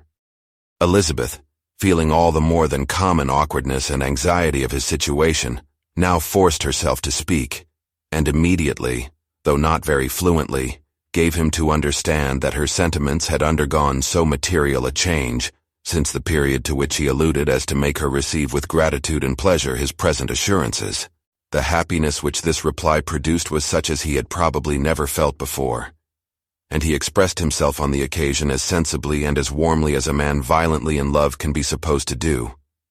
Had Elizabeth been able to encounter his eyes, she might have seen how well the expression of heartfelt delight diffused over his face became him. But though she could not look, she could listen, and he told her of feelings which, in proving of what importance she was to him, made his affection every moment more valuable. They walked on without knowing in what direction. There was too much to be thought and felt and said for attention to any other objects. She soon learnt that they were indebted for their present good understanding to the efforts of his aunt, who did call on him in her return through London, and there relate her journey to Longbourn, its motive, and the substance of her conversation with Elizabeth, dwelling emphatically on every expression of the latter, which in her ladyship's apprehension peculiarly denoted her perverseness and assurance, in the belief that such a relation must assist her endeavors to obtain that promise from her nephew which she had refused to give. But, unluckily for her ladyship, its effect had been exactly contrariwise. It taught me to hope, said he, as I had scarcely ever allowed myself to hope before. I knew enough of your disposition to be certain that had you been absolutely, irrevocably decided against me, you would have acknowledged it to Lady Catherine frankly and openly. Elizabeth colored and laughed as she replied, Yes, you know enough of my frankness to believe me capable of that. After abusing you so abominably to your face, I could have no scruple in abusing you to all your relations. What did you say of me that I did not deserve? For though your accusations were ill-founded, formed on mistaken premises, my behavior to you at the time had merited the severest reproof. It was unpardonable. I cannot think of it without abhorrence. We will not quarrel for the greater share of blame annexed to that evening, said Elizabeth. The conduct of neither, if strictly examined, will be irreproachable, but since then we have both, I hope, improved in civility. I cannot be so easily reconciled to myself. The recollection of what I then said, of my conduct, my manners, my expressions during the whole of it, is now, and has been many months, inexpressibly painful to me. Your reproof, so well applied, I shall never forget. Had you behaved in a more gentlemanlike manner. Those were your words. You know not, you can scarcely conceive how they have tortured me, though it was some time, I confess, before I was reasonable enough to allow their justice. I was certainly very far from expecting them to make so strong an impression. I had not the smallest idea of their being ever felt in such a way. I can easily believe it. You thought me then devoid of every proper feeling, I am sure you did. The turn of your countenance I shall never forget, as you said that I could not have addressed you in any possible way that would induce you to accept me. Oh, do not repeat what I then said. These recollections will not do at all. I assure you that I have long been most heartily ashamed of it. Darcy mentioned his letter. Did it, said he, did it soon make you think better of me? Did you, on reading it, give any credit to its contents? She explained what its effects on her had been, and how gradually all her former prejudices had been removed. I knew, said he, that what I wrote must give you pain, but it was necessary. I hope you have destroyed the letter. There was one part, especially the opening of it, which I should dread your having the power of reading again. I can remember some expressions which might justly make you hate me. The letter shall certainly be burnt if you believe it essential to the preservation of my regard. But though we have both reason to think my opinions not entirely unalterable, they are not, I hope, quite so easily changed as that implies. When I wrote that letter, replied Darcy, I believed myself perfectly calm and cool, but I am since convinced that it was written in a dreadful bitterness of spirit. The letter perhaps began in bitterness, but it did not end so. The adieu is charity itself. But think no more of the letter. The feelings of the person who wrote and the person who received it are now so widely different from what they were then, that every unpleasant circumstance attending it ought to be forgotten. You must learn some of my philosophy. Think only of the past as its remembrance gives you pleasure. I cannot give you credit for any philosophy of the kind. Your retrospections must be so totally void of reproach that the contentment arising from them is not of philosophy, but, what is much better, of ignorance. But with me, it is not so. Painful recollections will intrude which ought not to be repelled. I have been a selfish being all my life, in practice, though not in principle. As a child I was taught what was right, but I was not taught to correct my temper. I was given good principles, but left to follow them in pride and conceit. Unfortunately, an only son, for many years an only child, I was spoiled by my parents, who, though good themselves, my father particularly, all that was benevolent and amiable, allowed, encouraged, almost taught me to be selfish and overbearing, to care for none beyond my own family circle, to think meanly of all the rest of the world, to wish at least to think meanly of their sense and worth compared with my own. Such I was from 8 to 28, and such I might still have been but for you, dearest, loveliest Elizabeth. What do I not owe you? You taught me a lesson, hard indeed at first, but most advantageous. By you I was properly humbled. I came to you without a doubt of my reception. You showed me how insufficient were all my pretensions to please a woman worthy of being pleased. Had you then persuaded yourself that I should? Indeed I had. What will you think of my vanity? I believed you to be wishing, expecting my addresses. My manners must have been in fault, but not intentionally, I assure you. I never meant to deceive you, but my spirits might often lead me wrong. How you must have hated me after that evening. Hate you! I was angry perhaps at first, but my anger soon began to take a proper direction. I am almost afraid of asking what you thought of me when we met at Pemberley. You blame me for coming? No, indeed, I felt nothing but surprise. Your surprise could not be greater than mine in being noticed by you. My conscience told me that I deserved no extraordinary politeness, and I confess that I did not expect to receive more than my due. My object then, replied Darcy, was to show you by every civility in my power that I was not so mean as to resent the past, and I hoped to obtain your forgiveness, to lessen your ill opinion, by letting you see that your reproofs had been attended to. How soon any other wishes introduced themselves I can hardly tell, but I believe in about half an hour after I had seen you. He then told her of Georgiana's delight in her acquaintance, and of her disappointment at its sudden interruption, which naturally leading to the cause of that interruption, she soon learnt that his resolution of following her from Derbyshire in quest of her sister had been formed before he quitted the inn, and that his gravity and thoughtfulness there had arisen from no other struggles than what such a purpose must comprehend. She expressed her gratitude again, but it was too painful a subject to each to be dwelt on farther. After walking several miles in a leisurely manner, and too busy to know anything about it, they found at last, on examining their watches, that it was time to be at home. What could have become of Mr. Bingley and Jane was a wonder which introduced the discussion of their affairs. Darcy was delighted with their engagement. His friend had given him the earliest information of it. "I must ask whether you were surprised?" said Elizabeth. "Not at all. When I went away I felt that it would soon happen." "That is to say, you had given your permission.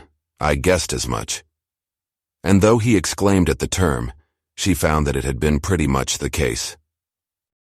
"On the evening before my going to London," said he, "I made a confession to him, which I believe I ought to have made long ago.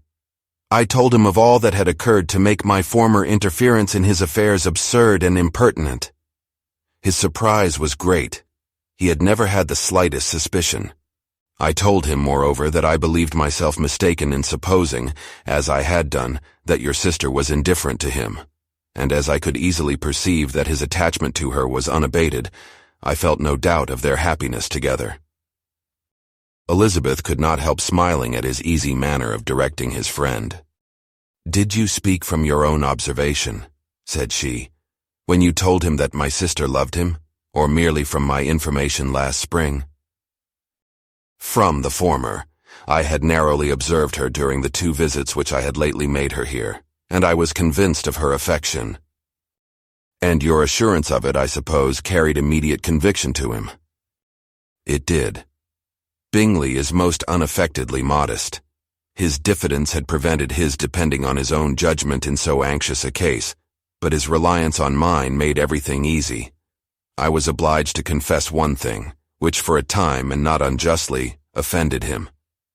I could not allow myself to conceal that your sister had been in town 3 months last winter, that I had known it, and purposely kept it from him.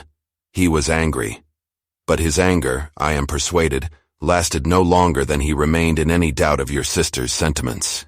He has heartily forgiven me now." Elizabeth longed to observe that Mr. Bingley had been a most delightful friend, so easily guided that his worth was invaluable, but she checked herself. She remembered that he had yet to learn to be laughed at, and it was rather too early to begin. In anticipating the happiness of Bingley, which of course was to be inferior only to his own, he continued the conversation till they reached the house. In the hall they parted. Chapter 59. "My dear Lizzie, where can you have been walking to?" was a question which Elizabeth received from Jane as soon as she entered the room, and from all the others when they sat down to table. She had only to say in reply that they had wandered about till she was beyond her own knowledge. She colored as she spoke, but neither that nor anything else awakened a suspicion of the truth. The evening passed quietly, unmarked by anything extraordinary. The acknowledged lovers talked and laughed. The unacknowledged were silent. Darcy was not of a disposition in which happiness overflows in mirth, and Elizabeth, agitated and confused, rather knew that she was happy than felt herself to be so, for besides the immediate embarrassment, there were other evils before her. She anticipated what would be felt in the family when her situation became known. She was aware that no one liked him but Jane, and even feared that with the others it was a dislike which not all his fortune and consequence might do away. At night she opened her heart to Jane. Though suspicion was very far from Miss Bennet's general habits, she was absolutely incredulous here. "You are joking, Lizzie. This cannot be. Engaged to Mr. Darcy. No, no, you shall not deceive me. I know it to be impossible." "This is a wretched beginning indeed. My sole dependence was on you, and I am sure nobody else will believe me, if you do not. Yet indeed I am in earnest. I speak nothing but the truth. He still loves me, and we are engaged." Jane looked at her doubtingly. "Oh, Lizzie, it cannot be. I know how much you dislike him." "You know nothing of the matter. That is all to be forgot. Perhaps I did not always love him so well as I do now, but in such cases as these a good memory is unpardonable. This is the last time I shall ever remember it myself." Miss Bennet still looked all amazement. Elizabeth again and more seriously assured her of its truth. "Good heaven, can it be really so? Yet now I must believe you," cried Jane. "My dear, dear Lizzie, I do congratulate you. But are you certain, forgive the question, are you quite certain that you can be happy with him?" "There can be no doubt of that. It is settled between us already that we are to be the happiest couple in the world. But are you pleased, Jane? Shall you like to have such a brother?" "Very, very much. Nothing could give either Bingley or myself more delight. But we considered it. We talked of it as impossible. And do you really love him quite well enough? Oh, Lizzie, do anything rather than marry without affection. Are you quite sure that you feel what you ought to do?" "Oh, yes. You will only think I feel more than I ought to do when I tell you all."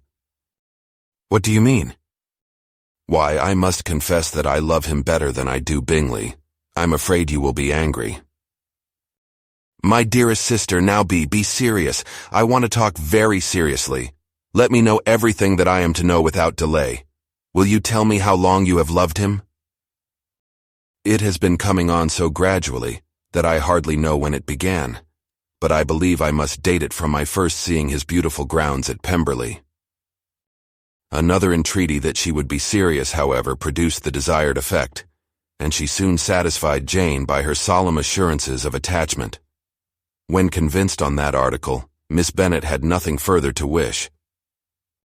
"Now I am quite happy," said she, "for you will be as happy as myself. I always had a value for him.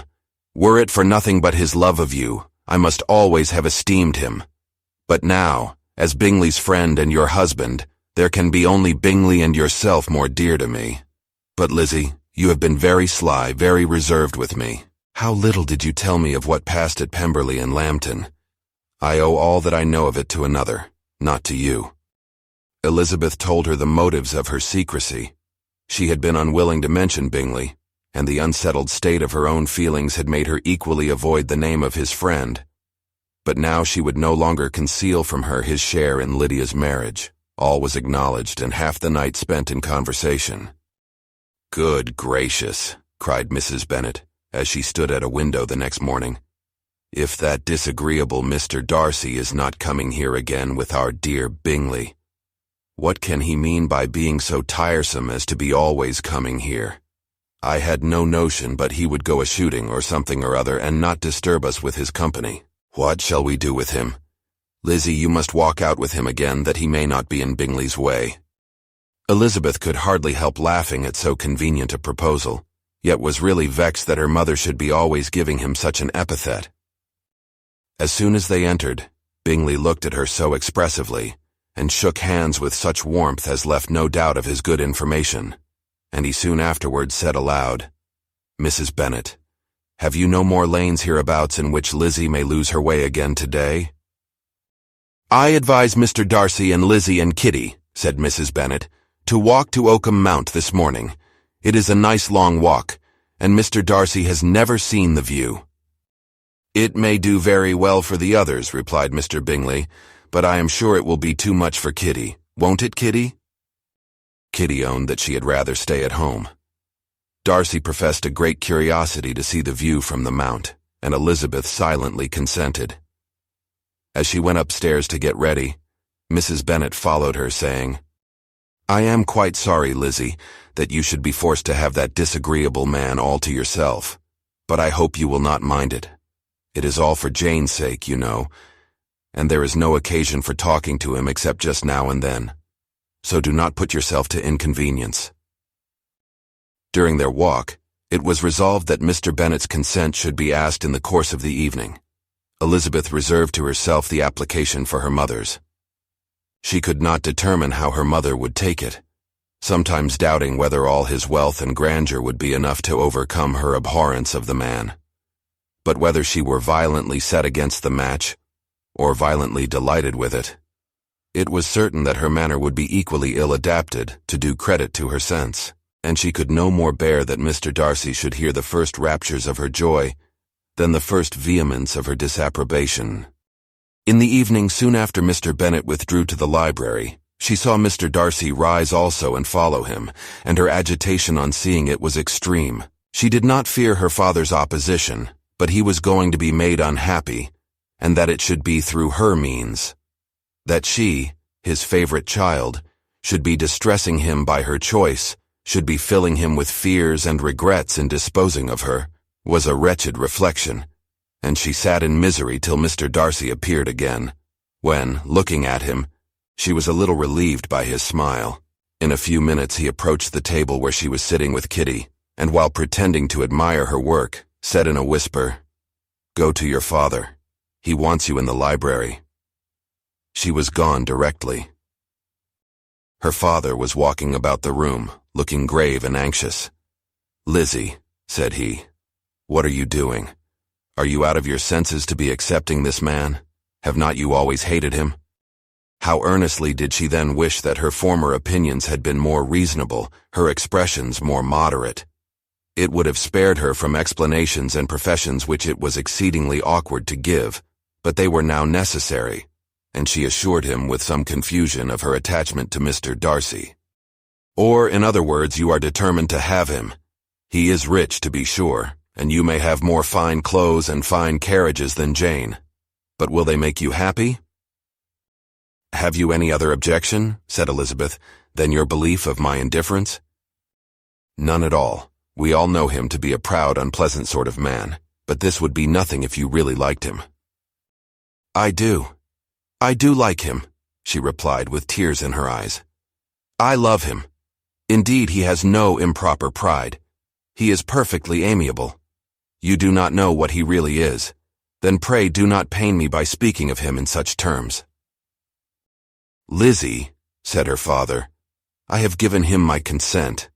He is the kind of man indeed to whom I should never dare refuse anything, which he condescended to ask. I now give it to you, if you are resolved on having him. But let me advise you to think better of it. I know your disposition, Lizzie. I know that you could be neither happy nor respectable, unless you truly esteemed your husband, unless you looked up to him as a superior. Your lively talents would place you in the greatest danger in an unequal marriage. You could scarcely escape discredit and misery. My child, let me not have the grief of seeing you unable to respect your partner in life. You know not what you are about." Elizabeth, still more affected, was earnest and solemn in her reply, and at length, by repeated assurances that Mr. Darcy was really the object of her choice, by explaining the gradual change which her estimation of him had undergone, relating her absolute certainty that his affection was not the work of a day, but had stood the test of many months' suspense, and enumerating with energy all his good qualities, she did conquer her father's incredulity, and reconcile him to the match. "Well, my dear," said he when she ceased speaking, "I have no more to say. If this be the case, he deserves you. I could not have parted with you, my Lizzie, to anyone less worthy." To complete the favorable impression, she then told him what Mr. Darcy had voluntarily done for Lydia. He heard her with astonishment. "This is an evening of wonders indeed. And so, Darcy did everything, made up the match, gave the money, paid the fellow's debts, and got him his commission. So much the better. It will save me a world of trouble and economy. Had it been your uncle's doing, I must and would have paid him. But these violent young lovers carry everything their own way. I shall offer to pay him tomorrow. He will rant and storm about his love for you, and there will be an end of the matter." He then recollected her embarrassment a few days before on his reading Mr. Collins's letter, and after laughing at her some time, allowed her at last to go, saying as she quitted the room, "If any young men come for Mary or Kitty, send them in, for I am quite at leisure." Elizabeth's mind was now relieved from a very heavy weight, and after half an hour's quiet reflection in her own room, she was able to join the others with tolerable composure. Everything was too recent for gaiety, but the evening passed tranquilly away. There was no longer anything material to be dreaded, and the comfort of ease and familiarity would come in time. When her mother went up to her dressing room at night, she followed her and made the important communication. Its effect was most extraordinary, for on first hearing it, Mrs. Bennet sat quite still and unable to utter a syllable. Nor was it under many, many minutes that she could comprehend what she heard, though not in general backward to credit what was for the advantage of her family, or that came in the shape of a lover to any of them. She began at length to recover, to fidget about in her chair, get up, sit down again, wonder, and bless herself. Good gracious, Lord bless me, only think, dear me, Mr. Darcy, who would have thought it? And is it really true? Oh, my sweetest Lizzie, how rich and how great you will be. What pin money, what jewels, what carriages you will have. Jane's is nothing to it, nothing at all. I am so pleased, so happy. Such a charming man. So handsome, so tall. Oh, my dear Lizzie. Pray apologize for my having disliked him so much before. I hope he will overlook it. Dear, dear Lizzie, a house in town, everything that is charming, 3 daughters married, 10,000 a year. Oh Lord, what will become of me? I shall go distracted. This was enough to prove that her approbation need not be doubted, and Elizabeth, rejoicing that such an effusion was heard only by herself, soon went away. But before she had been 3 minutes in her own room, her mother followed her. My dearest child, she cried, I can think of nothing else. 10,000 a year and very likely more. 'Tis as good as a lord. And a special license you must and shall be married by a special license. But my dearest love, tell me what dish Mr. Darcy is particularly fond of, that I may have it tomorrow. This was a sad omen of what her mother's behavior to the gentleman himself might be, and Elizabeth found that, though in the certain possession of his warmest affection, and secure of her relations' consent, there was still something to be wished for. But the morrow passed off much better than she expected, for Mrs. Bennet luckily stood in such awe of her intended son-in-law that she ventured not to speak to him, unless it was in her power to offer him any attention or mark her deference for his opinion. Elizabeth had the satisfaction of seeing her father taking pains to get acquainted with him, and Mr. Bennet soon assured her that he was rising every hour in his esteem. I admire all my 3 sons-in-law highly, said he. Wickham, perhaps, is my favorite, but I think I shall like your husband quite as well as Jane's. Chapter 60. Elizabeth's spirit soon rising to playfulness again, she wanted Mr. Darcy to account for his having ever fallen in love with her. How could you begin? Said she. I can comprehend your going on charmingly, when you had once made a beginning, but what could set you off in the first place? I cannot fix on the hour, or the spot, or the look, or the words which laid the foundation. It is too long ago. I was in the middle before I knew that I had begun. My beauty you had early withstood, and as for my manners, my behavior to you was at least always bordering on the uncivil, and I never spoke to you without rather wishing to give you pain than not. Now be sincere. Did you admire me for my impertinence? For the liveliness of your mind I did. You may as well call it impertinence at once. It was very little less. The fact is that you were sick of civility, of deference, of officious attention. You were disgusted with the women who were always speaking, and looking, and thinking for your approbation alone. I roused and interested you, because I was so unlike them. Had you not been really amiable, you would have hated me for it.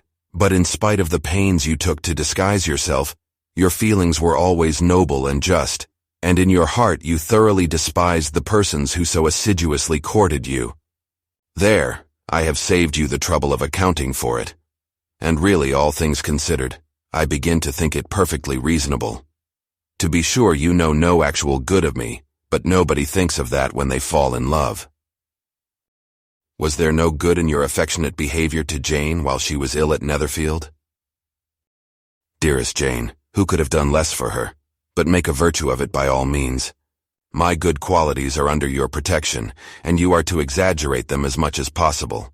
And, in return, it belongs to me to find occasions for teasing and quarreling with you as often as may be. And I shall begin directly, by asking you what made you so unwilling to come to the point at last. What made you so shy of me when you first called and afterwards dined here? Why, especially when you called, did you look as if you did not care about me? Because you were grave and silent and gave me no encouragement. But I was embarrassed. And so was I. You might have talked to me more when you came to dinner. a man who had felt less might. How unlucky that you should have a reasonable answer to give, and that I should be so reasonable as to admit it. But I wonder how long you would have gone on, if you had been left to yourself. I wonder when you would have spoken if I had not asked you. My resolution of thanking you for your kindness to Lydia had certainly great effect. Too much, I am afraid. For what becomes of the moral, if our comfort springs from a breach of promise, for I ought not to have mentioned the subject. This will never do. You need not distress yourself. The moral will be perfectly fair. Lady Catherine's unjustifiable endeavors to separate us were the means of removing all my doubts. I am not indebted for my present happiness to your eager desire of expressing your gratitude. I was not in a humor to wait for an opening of yours. My aunt's intelligence had given me hope, and I was determined at once to know everything. Lady Catherine has been of infinite use, which ought to make her happy, for she loves to be of use. But tell me, what did you come down to Netherfield for? Was it merely to ride to Longbourn and be embarrassed? Or had you intended any more serious consequences? My real purpose was to see you, and to judge, if I could, whether I might ever hope to make you love me.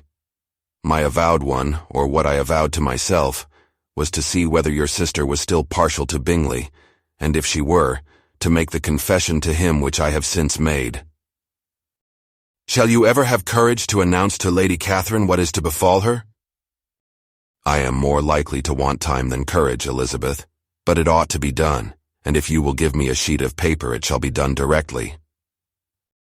And if I had not a letter to write myself, I might sit by you, and admire the evenness of your writing as another young lady once did. But I have an aunt, too, who must not be longer neglected.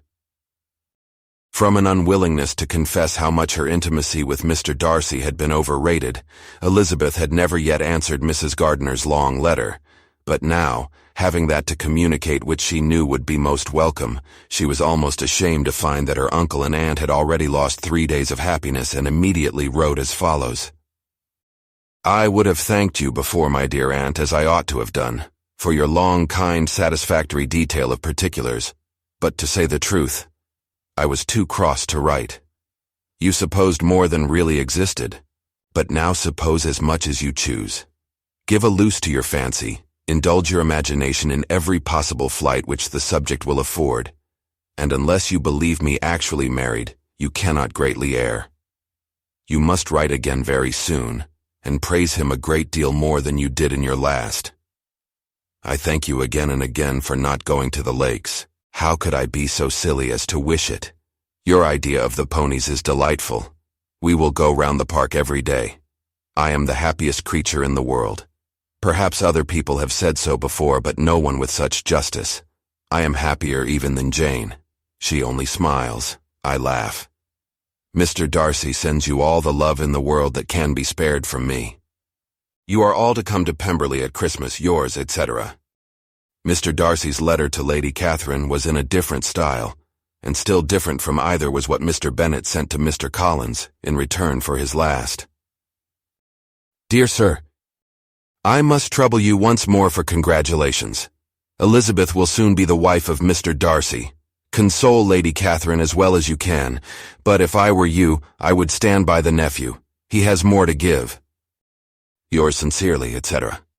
Miss Bingley's congratulations to her brother on his approaching marriage were all that was affectionate and insincere. She wrote even to Jane on the occasion, to express her delight and repeat all her former professions of regard.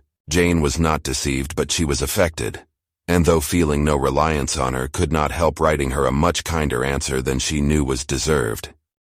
The joy which Miss Darcy expressed on receiving similar information was as sincere as her brother's in sending it. 4 sides of paper were insufficient to contain all her delight and all her earnest desire of being loved by her sister. Before any answer could arrive from Mr. Collins, or any congratulations to Elizabeth from his wife, the Longbourn family heard that the Collinses were come themselves to Lucas Lodge. The reason of this sudden removal was soon evident. Lady Catherine had been rendered so exceedingly angry by the contents of her nephew's letter that Charlotte, really rejoicing in the match, was anxious to get away till the storm was blown over. At such a moment, the arrival of her friend was a sincere pleasure to Elizabeth, though in the course of their meetings she must sometimes think the pleasure dearly bought when she saw Mr. Darcy exposed to all the parading and obsequious civility of her husband. He bore it, however, with admirable calmness. He could even listen to Sir William Lucas when he complimented him on carrying away the brightest jewel of the country, and expressed his hopes of their all meeting frequently at St. James's, with very decent composure. If he did shrug his shoulders, it was not till Sir William was out of sight. Mrs. Phillips's vulgarity was another, and perhaps a greater tax on his forbearance. And though Mrs. Phillips, as well as her sister, stood in too much awe of him to speak with the familiarity which Bingley's good humor encouraged, yet, whenever she did speak, she must be vulgar. Nor was her respect for him, though it made her more quiet, at all likely to make her more elegant. Elizabeth did all she could to shield him from the frequent notice of either, and was ever anxious to keep him to herself, and to those of her family with whom he might converse without mortification. And though the uncomfortable feelings arising from all this took from the season of courtship much of its pleasure, it added to the hope of the future, and she looked forward with delight to the time when they should be removed from society so little pleasing to either, to all the comfort and elegance of their family party at Pemberley. Chapter 61. Happy for all her maternal feelings was the day on which Mrs. Bennet got rid of her two most deserving daughters. With what delighted pride she afterwards visited Mrs. Bingley and talked of Mrs. Darcy may be guessed. I wish I could say, for the sake of her family, that the accomplishment of her earnest desire in the establishment of so many of her children produced so happy an effect as to make her a sensible, amiable, well-informed woman for the rest of her life. Though perhaps it was lucky for her husband, who might not have relished domestic felicity in so unusual a form, that she still was occasionally nervous and invariably silly. Mr. Bennet missed his second daughter exceedingly. His affection for her drew him oftener from home than anything else could do. He delighted in going to Pemberley, especially when he was least expected. Mr. Bingley and Jane remained at Netherfield only a 12-month. So near a vicinity to her mother and Meryton relations was not desirable even to his easy temper, or her affectionate heart. The darling wish of his sisters was then gratified. He bought an estate in a neighboring county to Derbyshire, and Jane and Elizabeth, in addition to every other source of happiness, were within 30 miles of each other. Kitty, to her very material advantage, spent the chief of her time with her two elder sisters. In society so superior to what she had generally known, her improvement was great. She was not of so ungovernable a temper as Lydia, and removed from the influence of Lydia's example, she became, by proper attention and management, less irritable, less ignorant, and less insipid. From the further disadvantage of Lydia's society, she was of course carefully kept. And though Mrs. Wickham frequently invited her to come and stay with her, with the promise of balls and young men, her father would never consent to her going. Mary was the only daughter who remained at home, and she was necessarily drawn from the pursuit of accomplishments by Mrs. Bennet's being quite unable to sit alone. Mary was obliged to mix more with the world, but she could still moralize over every morning visit, and as she was no longer mortified by comparisons between her sister's beauty and her own, it was suspected by her father that she submitted to the change without much reluctance. As for Wickham and Lydia, their characters suffered no revolution from the marriage of her sisters. He bore with philosophy the conviction that Elizabeth must now become acquainted with whatever of his ingratitude and falsehood had before been unknown to her, and in spite of everything, was not wholly without hope that Darcy might yet be prevailed on to make his fortune. The congratulatory letter which Elizabeth received from Lydia on her marriage explained to her that, by his wife at least, if not by himself, such a hope was cherished. The letter was to this effect: My dear Lizzie, I wish you joy. If you love Mr. Darcy half so well as I do my dear Wickham, you must be very happy. It is a great comfort to have you so rich. And when you have nothing else to do, I hope you will think of us. I am sure Wickham would like a place at court very much, and I do not think we shall have quite money enough to live upon without some help. Any place would do of about 300 or 400 a year, but however do not speak to Mr. Darcy about it, if you had rather not. Yours, etc. As it happened that Elizabeth had much rather not, She endeavored in her answer to put an end to every entreaty and expectation of the kind. Such relief, however, as it was in her power to afford by the practice of what might be called economy in her own private expenses, she frequently sent them. It had always been evident to her that such an income as theirs, under the direction of two persons so extravagant in their wants and heedless of the future, must be very insufficient to their support. And whenever they changed their quarters, either Jane or herself were sure of being applied to for some little assistance towards discharging their bills.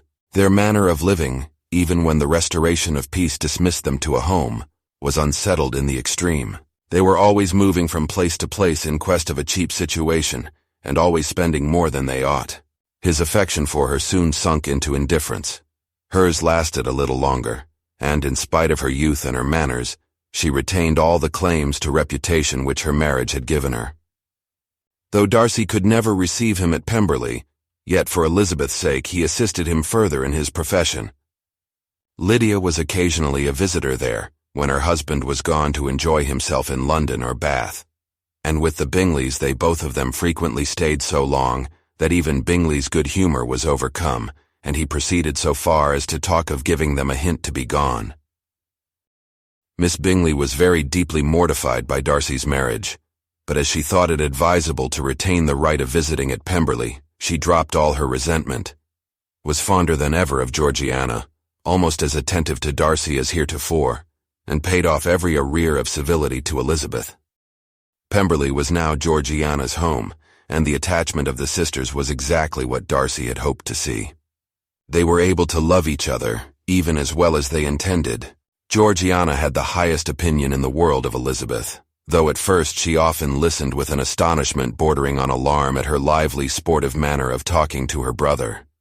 He, who had always inspired in herself a respect which almost overcame her affection, she now saw the object of open pleasantry. Her mind received knowledge which had never before fallen in her way. By Elizabeth's instructions, she began to comprehend that a woman may take liberties with her husband, which a brother will not always allow in a sister more than 10 years younger than himself.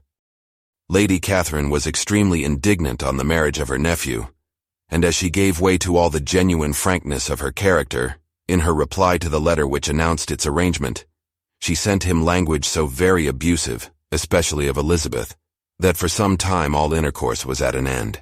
But at length, by Elizabeth's persuasion, he was prevailed on to overlook the offense and seek a reconciliation, and after a little further resistance on the part of his aunt, her resentment gave way, either to her affection for him or her curiosity to see how his wife conducted herself, and she condescended to wait on them at Pemberley, in spite of that pollution which its woods had received, not merely from the presence of such a mistress, but the visits of her uncle and aunt from the city. With the Gardiners, they were always on the most intimate terms. Darcy, as well as Elizabeth, really loved them, and they were both ever sensible of the warmest gratitude towards the persons who, by bringing her into Derbyshire, had been the means of uniting them. If you enjoyed this video, please consider liking and subscribing to the channel. Thank you for watching, and I'll see you in the next one.